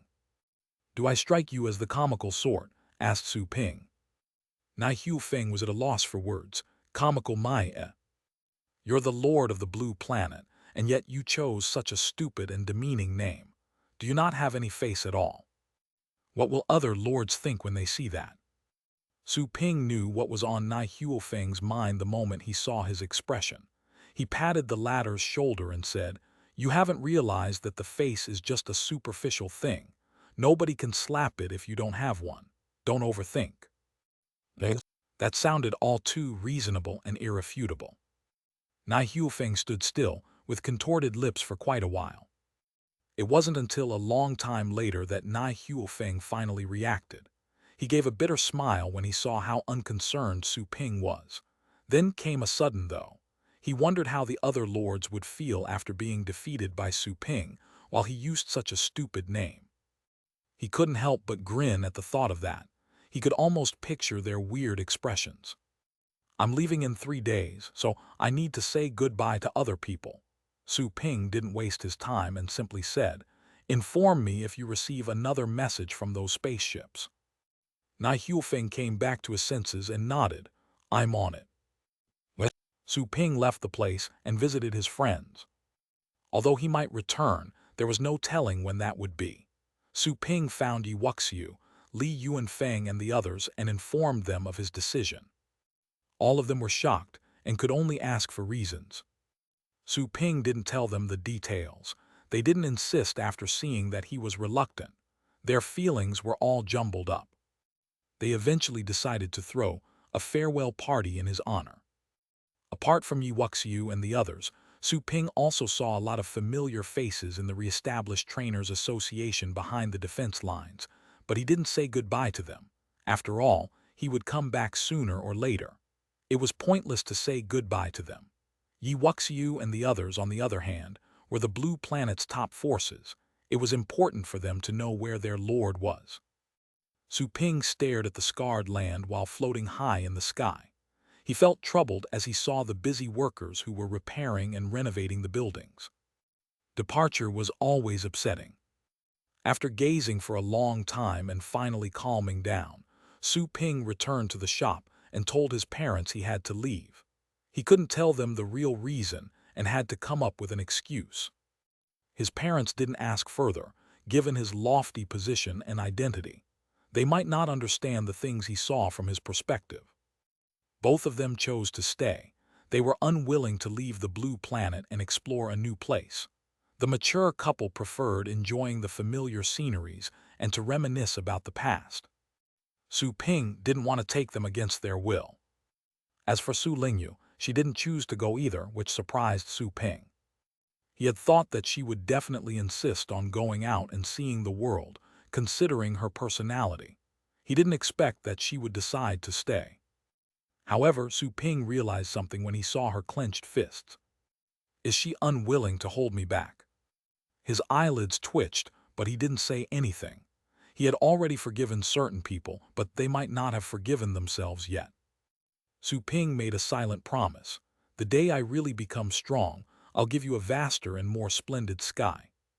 Since he was moving to a new place, he dared not guarantee he could look after his sister, which made him even more anxious to become stronger. Apart from that, Su Ping learned something else during their farewell. His father, Su Yuanchen, turned out to be a heaven executor of the Longjiang base city. He had left home under the excuse of setting off to sea when he was actually helping with the Heaven Lock's defense in another city that was being attacked by the heavenly king of the otherworld. Su Ping had vaguely sensed the well-hidden energy in his father's body after he broke through. He was slightly surprised but not too shocked when he told him the truth. Before he left, Su Yuanchen taught him the technique he used to hide his cultivation to Su Ping. The name of the technique was Fog Concealer. It was an ancient secret technique that Su Yuanchen had acquired from a mysterious realm. It could hide a person's strength quite effectively. Su Ping didn't decline the offer. It came from his family anyway. Besides, the secret technique was quite remarkable. His senses had been keen enough, and yet he had never detected the energy inside his father's body. It was likely that not even Star State experts could notice this unless they examined him carefully.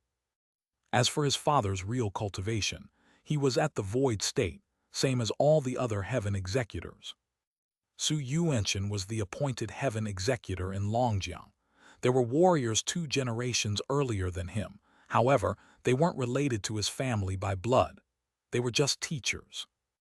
Every heaven executor was responsible for protecting the heaven lock in the dark, so Su Yuanchen had never revealed his strength unless it was necessary. Su Ping's family wasn't well off because of this. However, Su Yuanchen had secretly helped with Su Lingyu's training and awakening. She had also inherited his training talent. Although her potential wasn't truly remarkable to Su Ping, she was already quite strong among her peers. Her academy grades were excellent. Su Ping was more or less relieved to leave them behind, and he learned about his father's real cultivation. Time quickly went by. The unknown energy layer outside of the atmosphere was gone the next day, and a lot of spaceships then approached the Blue Planet to investigate. Just like before, the experts in those spaceships had been blocked by the energy layer and hadn't been able to see the planet's condition after it suddenly popped up in their vicinity. Since the energy had dispersed, plus the light-sent message they had previously received, they found that it wasn't an ownerless, primitive world, but a legitimate planet registered in the Federation. Many spaceships lost interest and flew away after confirming the fact. Some of the remaining spaceships filed requests to land on the planet, intending to find out more about their new neighbor. The planet was quite mediocre, based on the data collected by their spaceships. Su Ping didn't reject their landing requests, which actually made him feel relaxed. It seemed that the federal laws were indeed being observed in most areas in the Federation. No experts could explore them without permission. The spaceships landed on the blue planet after Su Ping's approval. Nai Huofeng had already assigned an area that would work as a port for them. More than 10 Star State experts disembarked from the spaceships. Their intimidating auras made Nai Huofeng feel nervous even though he was prepared. Led by Su Ping, Nai Huofeng, Jai Yuanfeng and the other legendary warriors welcomed the visitors. The Star State experts contained themselves when they saw Nai Huofeng. All of them were quite surprised to find that Su Ping was the actual Lord. Some of them straight out asked him why, yet Su Ping simply responded with a smile. The experts from various planets lost interest after learning about the details of the blue planet, some of them leaving right away. After all, based on the data collected by their equipment, that planet should be a barren, underdeveloped place with little potential. It wasn't necessary to make friends with the locals if that was the case. Well, on the third day, Su Ping had entrusted almost everything to Nai Huofeng and Jai Yuanfeng. He didn't know much about the Federation, so he practically delegated everything to Nai Huofeng, except for the times he had to sign documents with the Lord's badge. Time went by quickly. There were only 2 hours left before he had to relocate. While standing outside the shop, Su Ping bid farewell to his parents and Su Lingyu. Only Tang Ruyan, Joanna and his disciple Zhang Lingtong remained inside the shop. Tang Ruyan worked there, and Su Ping didn't intend to leave her behind. After all, the shop was in need of hands after the upgrade, and Joanna could hardly run the shop on her own. Zhang Lingtong wanted to broaden her horizons and experience the more advanced pet training techniques in the Federation. Su Ping was also glad to take her there. Su Ping looked at Tang Ruyan and asked her, "Have you said goodbye to your family?" Tang Ruyan was looking outside the shop affectionately. After hearing the question, she withdrew her gaze and said, "Yes, I stepped down from the clan master's position and gave it to my sister." Tang Ruyu. Su Ping remembered the girl's appearance and how she had voluntarily stepped out of the safe area during the battle. He offered a silent nod in acknowledgement. It had to do with the Tang's internal affairs. He had no right to intervene anyway. "What about you?" "I already told my family," said Zhang Lingtong, quickly standing at attention. "Okay." Su Ping didn't say anything else but spoke to the system in his heart. "Prepare to relocate. How will we do that? With my random relocation chance. Have you been trying to manipulate me into using up that opportunity?" "You're overthinking," said the system in disdain. "If I want you to do something, I can simply order you to do so. Do you dare disobey me?" Su Ping rolled his eyes. The system was too shameless. However, his worker status didn't give him any leverage to resist. "You win," Su Ping snorted. The system said casually, "After considering the shop's performance and current status, I've narrowed the range of your random relocation to economies between Tier 1 and Tier 3 in this solar system. The final destination will solely depend on your luck." Su Ping asked, "Wouldn't people be scared out of their wits if they saw such a huge shop pop out of nowhere?" "Don't worry about that. I have the miraculous power to make everybody see this as if nothing is out of the ordinary," declared the system proudly. "Is that so?" Su Ping was annoyed by how cocky the system was acting. "Fine, let's just do it randomly." "Please confirm." "Yes, I confirm. Stop bothering me with all the useless confirmations." The Pixie Pet Store is about to leap. This leap will consume one of the host's leap opportunities. Leap destination is being selected randomly. Leap countdown. 321.51 0.5. Enough. Su Ping was almost unable to tolerate the system's antics anymore. But soon enough, the countdown reached 0. Su Ping had already unleashed his astral power, ready to endure an earthquake-like shift, just like the planetary earthquake they had just gone through. He also covered Tang Ruyan and Zhang Lingtong with astral power. However, 1 second, 2 seconds, and nothing happened. Su Ping was confused. He asked the system, "What about the leap? Has it begun?" "All done," replied the system casually. Shocked by the answer, Su Ping looked at the door only to widen his eyes. The Qin family building was no longer part of his outside view. Instead, there was a broad, long street and pointy European-style buildings. The leap was already completed. Su Ping couldn't help but blink. Why didn't I get to hear anything? There was no noise at all. It was like waiting for an explosion with taut muscles, and then not even getting a fart in the end. What am I anxious about? Who knows, the peeper quickly replied. Su Ping could picture an annoying man shrugging in his head after hearing the same old tune. He only rolled his eyes. At this moment, two voices came from outside. "Mia, do you want to buy a pet? There's a great pet shop around here and I know the manager. He can ask the master trainers to pick a pet for you," said a male voice. "That's unnecessary. I just got out to buy pet food, the kind you can find in any shop," replied a girl in an enthused tone. Chapter 724, Quest Triggered. Is it for your frost blood star dragon? You should be even more careful if you want to buy pet food. The guy instantly added, "You might not know this, but the same pet food from different shops may taste differently. Some of the food is synthesized, and while some is mixed with possibly harmful food additives, it's better to go to a big shop. I have a friend who can guarantee the food's quality." The girl was silent as if wavering, but then she replied, "That won't be necessary. All the shops have legit licenses. I don't think they would sell dubious goods." Su Ping then saw a girl enter the shop, tall and slim, with silver long hair. The girl had a pretty face. Her eyes were also silver, which made her look like a fairy. Behind her was a young man wearing a black tuxedo, an emerald watch, and a dark red pin on his chest. Everything that he wore was overly luxurious. Su Ping was quite shocked, both because of the look of the alien-human pair and because he had no idea what they were talking about.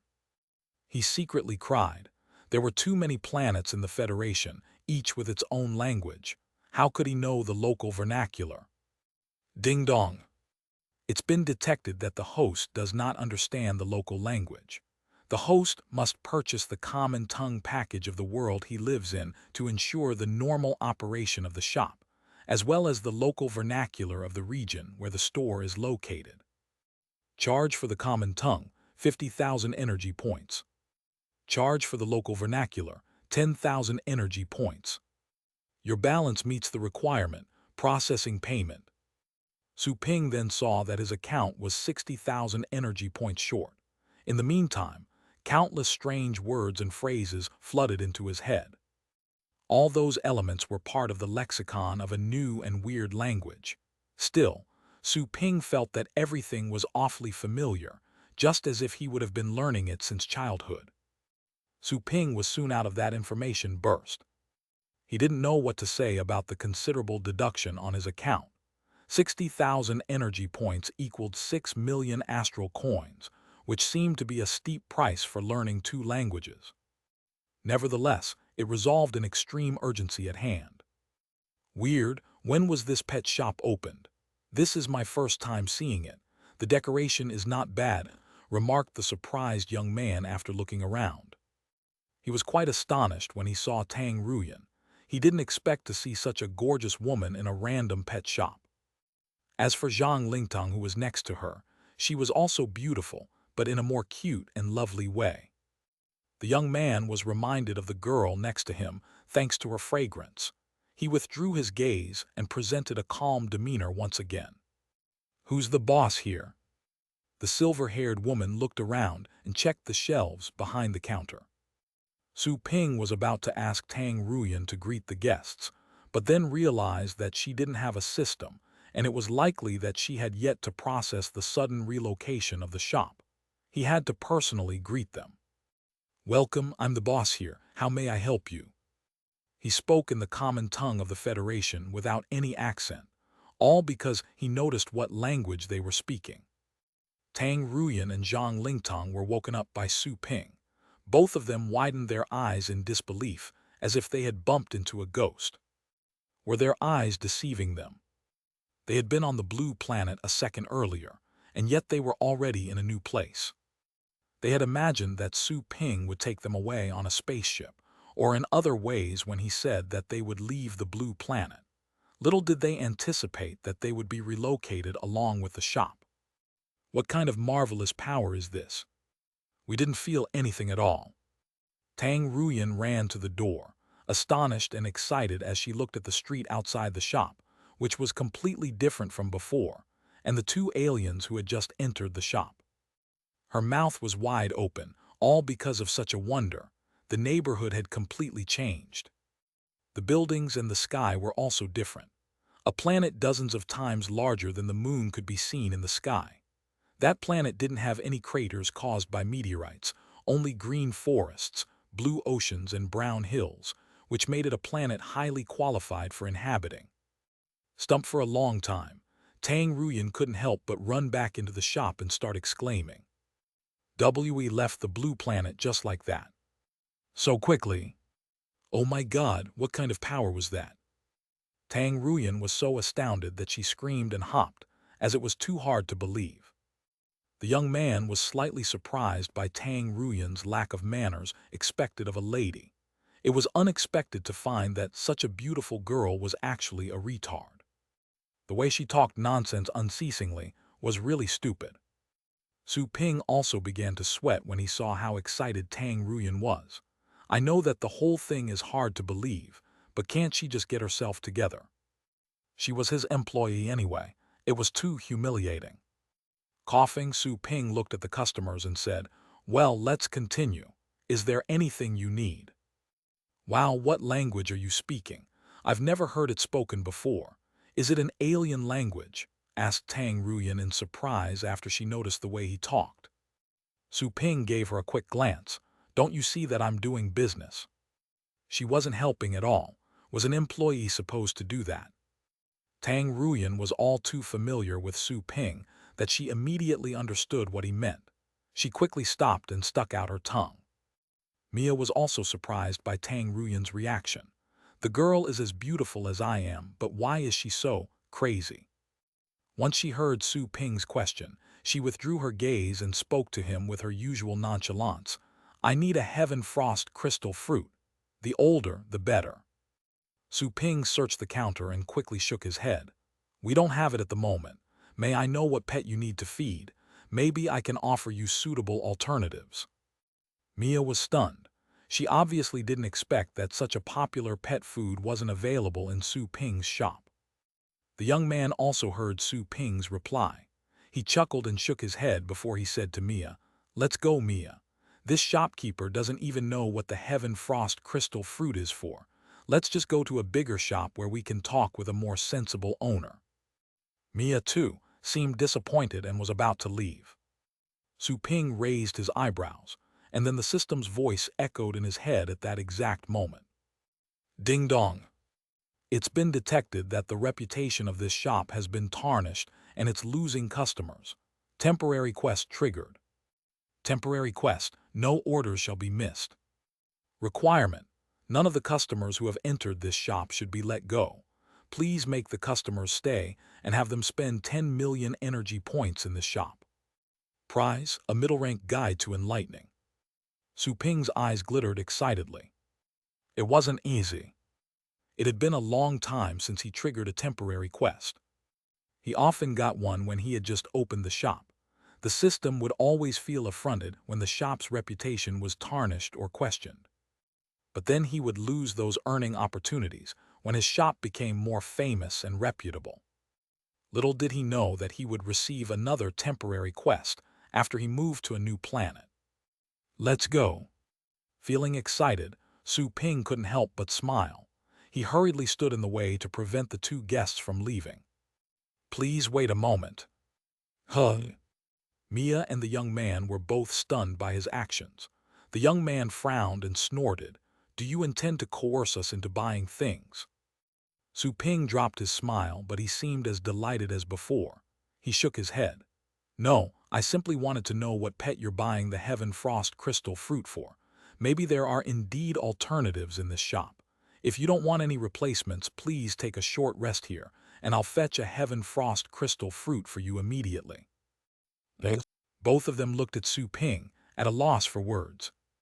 It was already creepy enough that Su Ping seemed relaxed and happy when they declined his earlier offer. Besides, what Su Ping said made him sound even more like an illegal merchant. "How could you not know what pet it's for if you do have the fruit? You're going to fetch it immediately. Where? Are you going to find a fake one and fool us? How can you not know what pet it's for if you do have it?" Lane stared at Su Ping coldly, but was happy on the inside. Su Ping's pestering had given him a chance to make himself look good. His earlier suggestion was shot down by Mia, but the current situation had just proven that he was in the right. They shouldn't have entered that shop to begin with. It would be hard for Mia to decline his suggestions again if they continued shopping. Then, he would buy some nice food for her in the shop he knew and make her owe him a favor.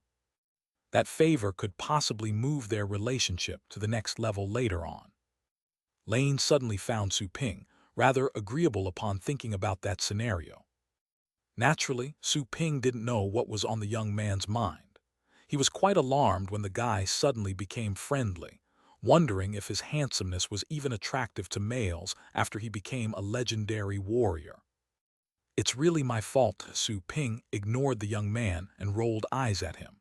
He always despised those who weren't loyal to their partners. Besides, his target was the lady next to the guy. "I hope you can give me a chance. I'm sure you'll be satisfied. I will offer you a tenfold refund as compensation if the food that I sell you doesn't work for your battle pet," declared Su Ping. He couldn't say it was free of charge. It was the system's power. However, he could charge the customer first, and then refund or compensate with his own money. His own astral coins couldn't be converted into energy, but they were just the same as the other astral coins in other people's eyes. A tenfold compensation. Mia was slightly stunned by Su Ping's confidence. He had struck her as a cunning merchant, but the confidence he displayed made her wonder. After listening to Su Ping's bold declaration, Lane sneered and said, "A tenfold compensation. You will only come up with all kinds of excuses if she does decide to buy it. Ms. Mia's battle pet is not your experiment subject. Can you take the blame if it gets hurt? Do you know who we are?" "No," replied Su Ping honestly, "but everybody who enters my shop is a customer. I will never disappoint as long as I'm allowed to satisfy your needs. You're Ms. Mia, right? Please give me a chance. You won't regret it." Su Ping stared at Mia solemnly. He was in no mood for jokes anymore. The quest would fail if they walked away. The prize was a middle-rank guide to enlightening. The guide he already had only covered an elementary level. The guide to enlightening was something that only a Holy Spirit trainer could have. A middle-rank one was clearly better. Mia appeared calm but was secretly surprised, seeing the firmness and determination in Su Ping's eyes. She could tell that his eyes were clear and sincere, even though she didn't know why he was so confident. "Humph kid, do you know what you're talking about? Let me warn you, it's still not too late to apologize. I'll consider that nothing has happened if you do. Otherwise, I'll make sure that your shop is closed on this street and ban you from opening on this entire planet. Do you believe me?" said Lane coldly. Su Ping turned around and looked at him. "No problem. I can close the shop if you're dissatisfied." A wild gamble. Lane also became gloomy when he heard such a response. Mia gazed at Su Ping thoughtfully. She didn't expect that the owner of the shop would go to such lengths for just a regular deal. He seemed to be too determined. Lane narrowed his eyes and said, "Do you think I'm incapable of doing that? Have you heard of my family name, the Ryans?" Of course it was the very first time for Su Ping to have heard that name, but judging from the young man's tone, it obviously represented a great power. Su Ping nodded and said, "Like I said, I'll close the shop if you're dissatisfied." Lane was quite exasperated to see how poised Su Ping remained after hearing his family name. Su Ping's attitude made him feel like his family was insulted. "All right, I'll give you a chance," Mia interjected at that moment to interrupt their ongoing argument. She knew what Lane was aiming for. If he achieved his goal, she would owe him a favor, and she knew that those favors came with a price. Mia. There was a slight change in Lane's expression after he saw her agree to the proposal. He was getting ready to persuade her. Mia shook her head. I'd like to find out why he dares to put his shop at risk so willingly. The food she wanted to buy was clearly not nearly as important as Su Ping's steak. Was it really worth it? Did the guy do that because he worried that they would tell everybody else that his shop was unqualified? But even if he got 2 negative reviews, so what? Every businessperson had been smeared at one time. Does he really have to try so hard? Her speculation and Su Ping's stern attitude made her curious. Great. Su Ping was finally relieved to see her change of attitude. Everything was fine as long as he was given a chance. He believed that he was able to satisfy them with the materials he could bring from the cultivation sites. Do you want a replacement or just the fruit? Asked Su Ping. Mia shook her head, just the Heaven Frost crystal fruit. She was worried that something might happen if she used another material, especially when she would soon need it. Su Ping had intended to recommend other pet foods from his shop that would produce similar effects. He could have offered some recommendations if he knew what pet she was trying to feed. However, Su Ping held back since he wasn't seen as trustworthy at the moment. He could find a Heaven Frost crystal fruit for her if she insisted. Su Ping had asked the system about pets that ate the Heaven Frost crystal fruit, right when he moved to stop his customers. However, the answer that the system gave him left him speechless. There were more than 100,000 pets that could eat the Heaven Frost crystal fruit. About 4,000 of them were more suitable for that food. The pets ranged from ancient times to this day and came from countless dimensions. How could Su Ping ask for every one of them? As for the cultivation sites where those fruits could be found, the system listed several dozen of them, ranging from the lowest level to the highest. Entering searching efficiency as a parameter, Su Ping eventually narrowed the list down to 7 cultivation sites. He decided to go with his gut feeling and chose the site named Frigid Dragon Prison. According to the system, it was a place that yielded cold spiritual plants. The Heaven Frost crystal fruit was hot inside and cold on the surface, and they were often found in that site. Once he made the decision, Su Ping said to the silver-haired woman, "Okay, please wait for a moment in my shop. I'll be back with your order in 15 minutes or maybe sooner." He looked at his shop and thought for a moment. Then he said, "I can ask my employees to entertain you in the virtual pet arena if you think that waiting is boring." Chapter 725, The Dragon Prison. Su Ping proposed virtual pet fighting to them because he didn't want them to get bored. This world's virtual pet combat was no different from playing mobile games together with friends in Su Ping's previous life. It was a popular entertainment option among the battle pet warriors and could also hone their battle skills. Asking his employees to play games with the customer was being as welcoming to his customers as he could be. It just so happened that his shop had just been upgraded. The virtual pet arena, as a newly added module, allowed players to fight using their battle pets in the virtual world.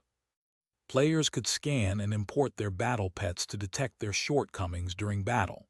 They could also practice with others who had battle pets with the similar stats in order to increase the battle pet warriors' commanding and fighting skills.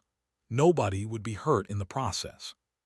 Mia was stunned for a moment after hearing what Su Ping had said. She was intrigued by the offer since she was reminded of her upcoming battle. "Okay, do you have a port?" "Yes."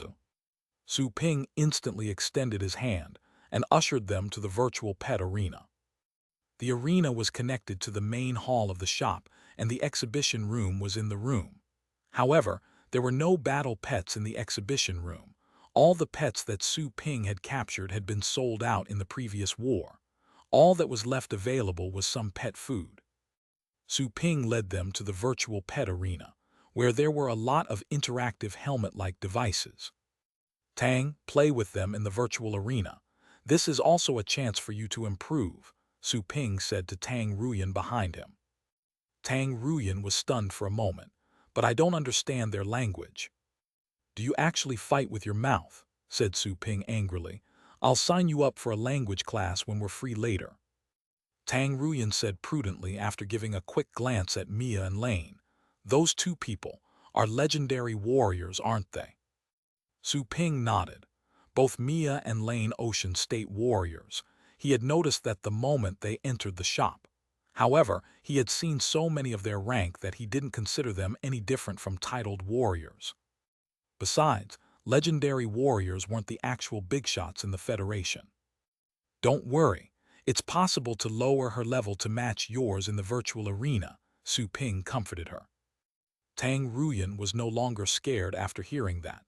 She would not cower from anyone with the same level. Of course, Su Ping was an exception. "This is rather fancy." Lane squinted as he saw the equipment. He was quite knowledgeable and could easily tell that all the interactive devices were quite advanced. Mia noticed that too. She blinked in surprise. It was obvious that Su Ping had devoted a lot of money to improve this shop. He had built this shop at a huge cost, and yet he was gambling with it. She became even more curious. "Just play here," said Su Ping. Then he suddenly felt as if he were talking to kindergarteners. Mia also thought this. She frowned, then glimpsed at Su Ping, but she didn't say anything, opting to simply look at Tang Ruyan. "You mean her, she's rather weak, but that's fine, I can lower my level." "Okay," Su Ping then instructed Tang Ruyan, "you can go there."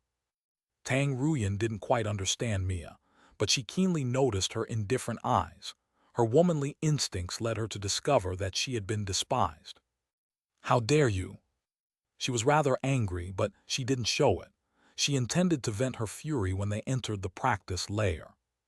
Su Ping then configured the related devices for them. He was later relieved after they both entered the virtual arena. He then asked Zhang Lingtong to take care of them while ignoring Lane. After that, he left and entered the pet room. The pet room was several times larger than before. The little skeleton and the inferno dragon were resting in a pair of advanced nursing pens. "You're going out to train."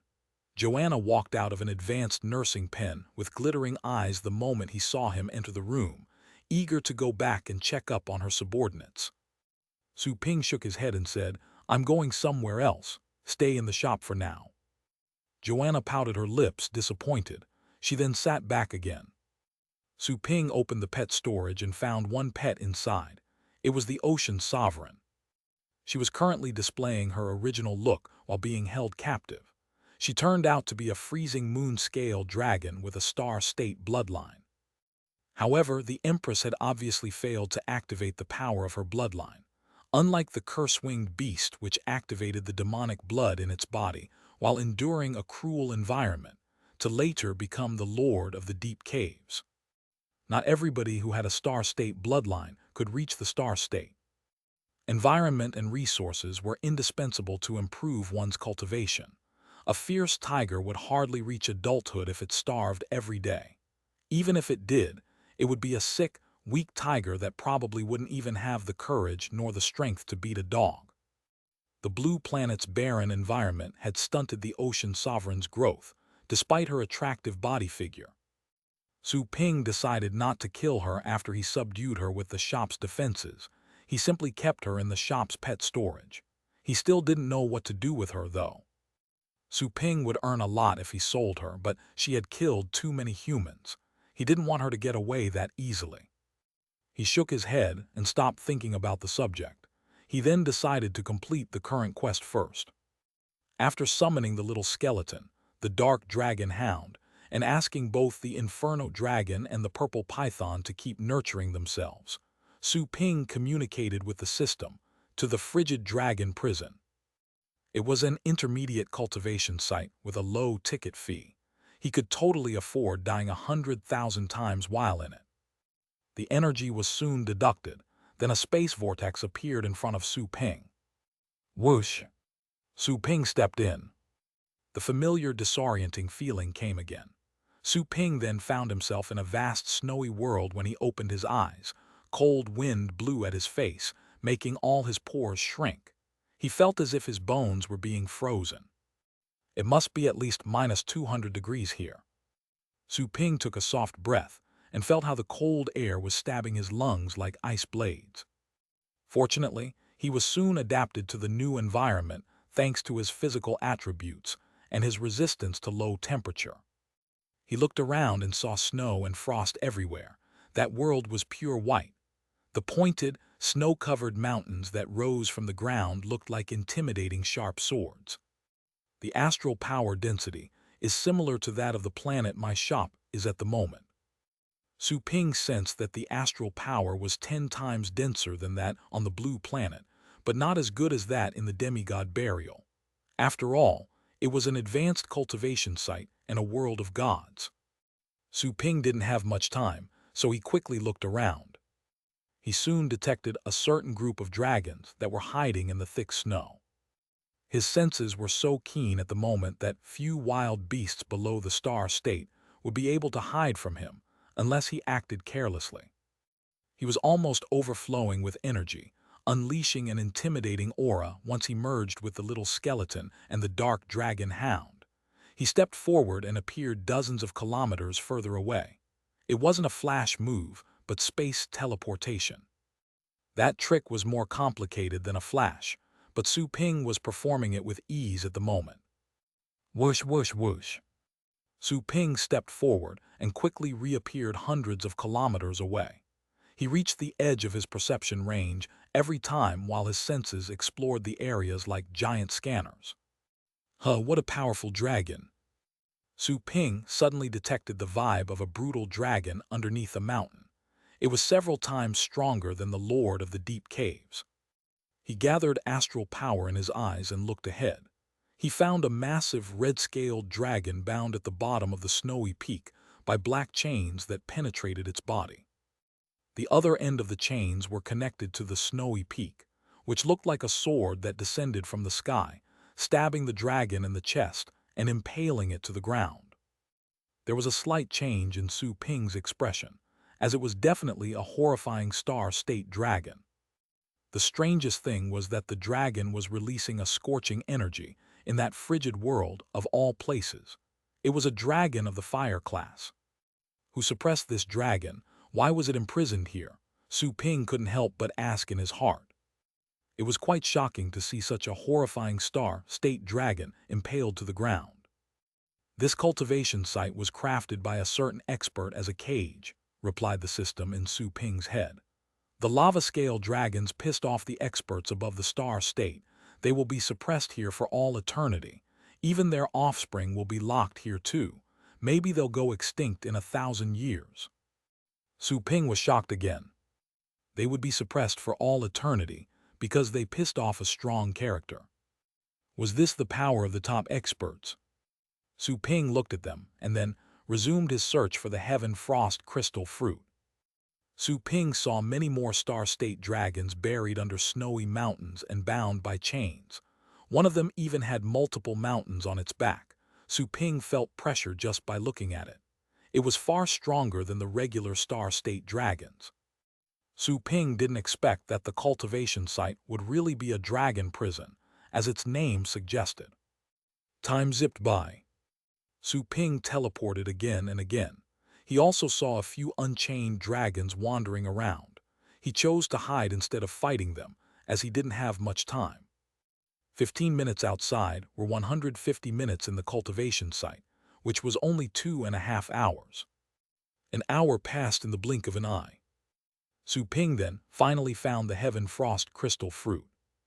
Su Ping recognized it easily, even though he had never seen it before. It was all thanks to the system's indications.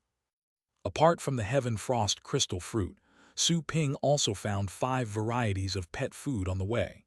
He didn't recognize them, but he felt that they were as good as the heaven frost crystal fruit. Job done, time to go back.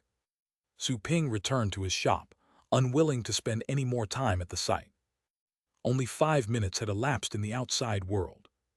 Su Ping placed the little skeleton and the dark dragon hound in the nursing pens and walked out of the pet room. Once he went to check things in the virtual combat arena, Su Ping saw that Tang Ruyan and Mia were still fighting, with helmets on and eyes closed. However, Tang Ruyan's eyebrows were furrowed, while Mia seemed calm. Lane was also close by, also wearing a helmet. There was no telling what he was doing. Su Ping coughed and approached Tang Ruyan's interactive device. He pressed the notification button. She would receive an alert inside the virtual world, telling her that someone was calling her. Tang Ruyan opened her eyes soon after. She took off the helmet and angrily placed it back on the shelf. Then she rolled her eyes at Su Ping. Su Ping! Mia also took off her helmet, and so did Lane. Su Ping realized that Lane had probably been observing the battle. Did Ms. Mia win? Su Ping had easily guessed the result from Tang Ruyan's expression and was slightly surprised. Tang Ruyan had been tortured, well trained in his cultivation sites. She should have ample fighting experience. How did she lose? Your employee is not bad. She was only defeated 8 times in 5 minutes. It's a waste of her talent to be a shopping assistant. Mia rose calmly. Su Ping. So she's from the patronizing planet. That being said, defeated 8 times in 5 minutes. Su Ping couldn't help but look at Tang Ruyan, wondering if she had been fighting with her toes. Tang Ruyan became even angrier when she saw his eyes. She was furious enough after being defeated in front of Su Ping, not to mention that the winner was another woman. A woman could lose to anyone, but not to another woman. Why are you looking at me? You were the one who asked me to go there, snapped Tang Ruyan, venting her fury on Su Ping. What frustrated her the most was that she couldn't find an excuse for her failure. Her opponent had fought while lowering to her level, and both had picked the same pet. Yet she had been beaten with ease. She couldn't change anything even though she tried her best, which only resulted in slightly astonishing her opponent. She felt that she had been crushed. Nobody had humiliated her like that except for Su Ping. Su Ping forgave her attitude. He could see the frustration on Tang Ruyan's face. It seemed that certain battle pet warriors in the Federation were truly extraordinary. Like Nai Huofeng had said, the Federation's Ocean State warriors could possibly kill the Void State ones from the Blue Planet. While Tang Ruyan had been trained, it was quite hard for her to fight an enemy above her rank. All in all, it was a good thing that she wasn't trained enough. He shook his head and asked Mia, "If you haven't enjoyed yourself, Ms. Mia, should I ask another employee to practice with you?" Mia raised her eyebrows and said casually, "No need, your employee wasn't bad. Like I said, it's quite rare that she managed to only lose 8 times in 5 minutes." It wasn't bragging, she meant what she said. After all, her identity was too special. It wouldn't be bad either if other battle pet warriors could hold on for 30 seconds in a battle against her. However, Tang Ruyan had resisted for 1 whole minute in the first round.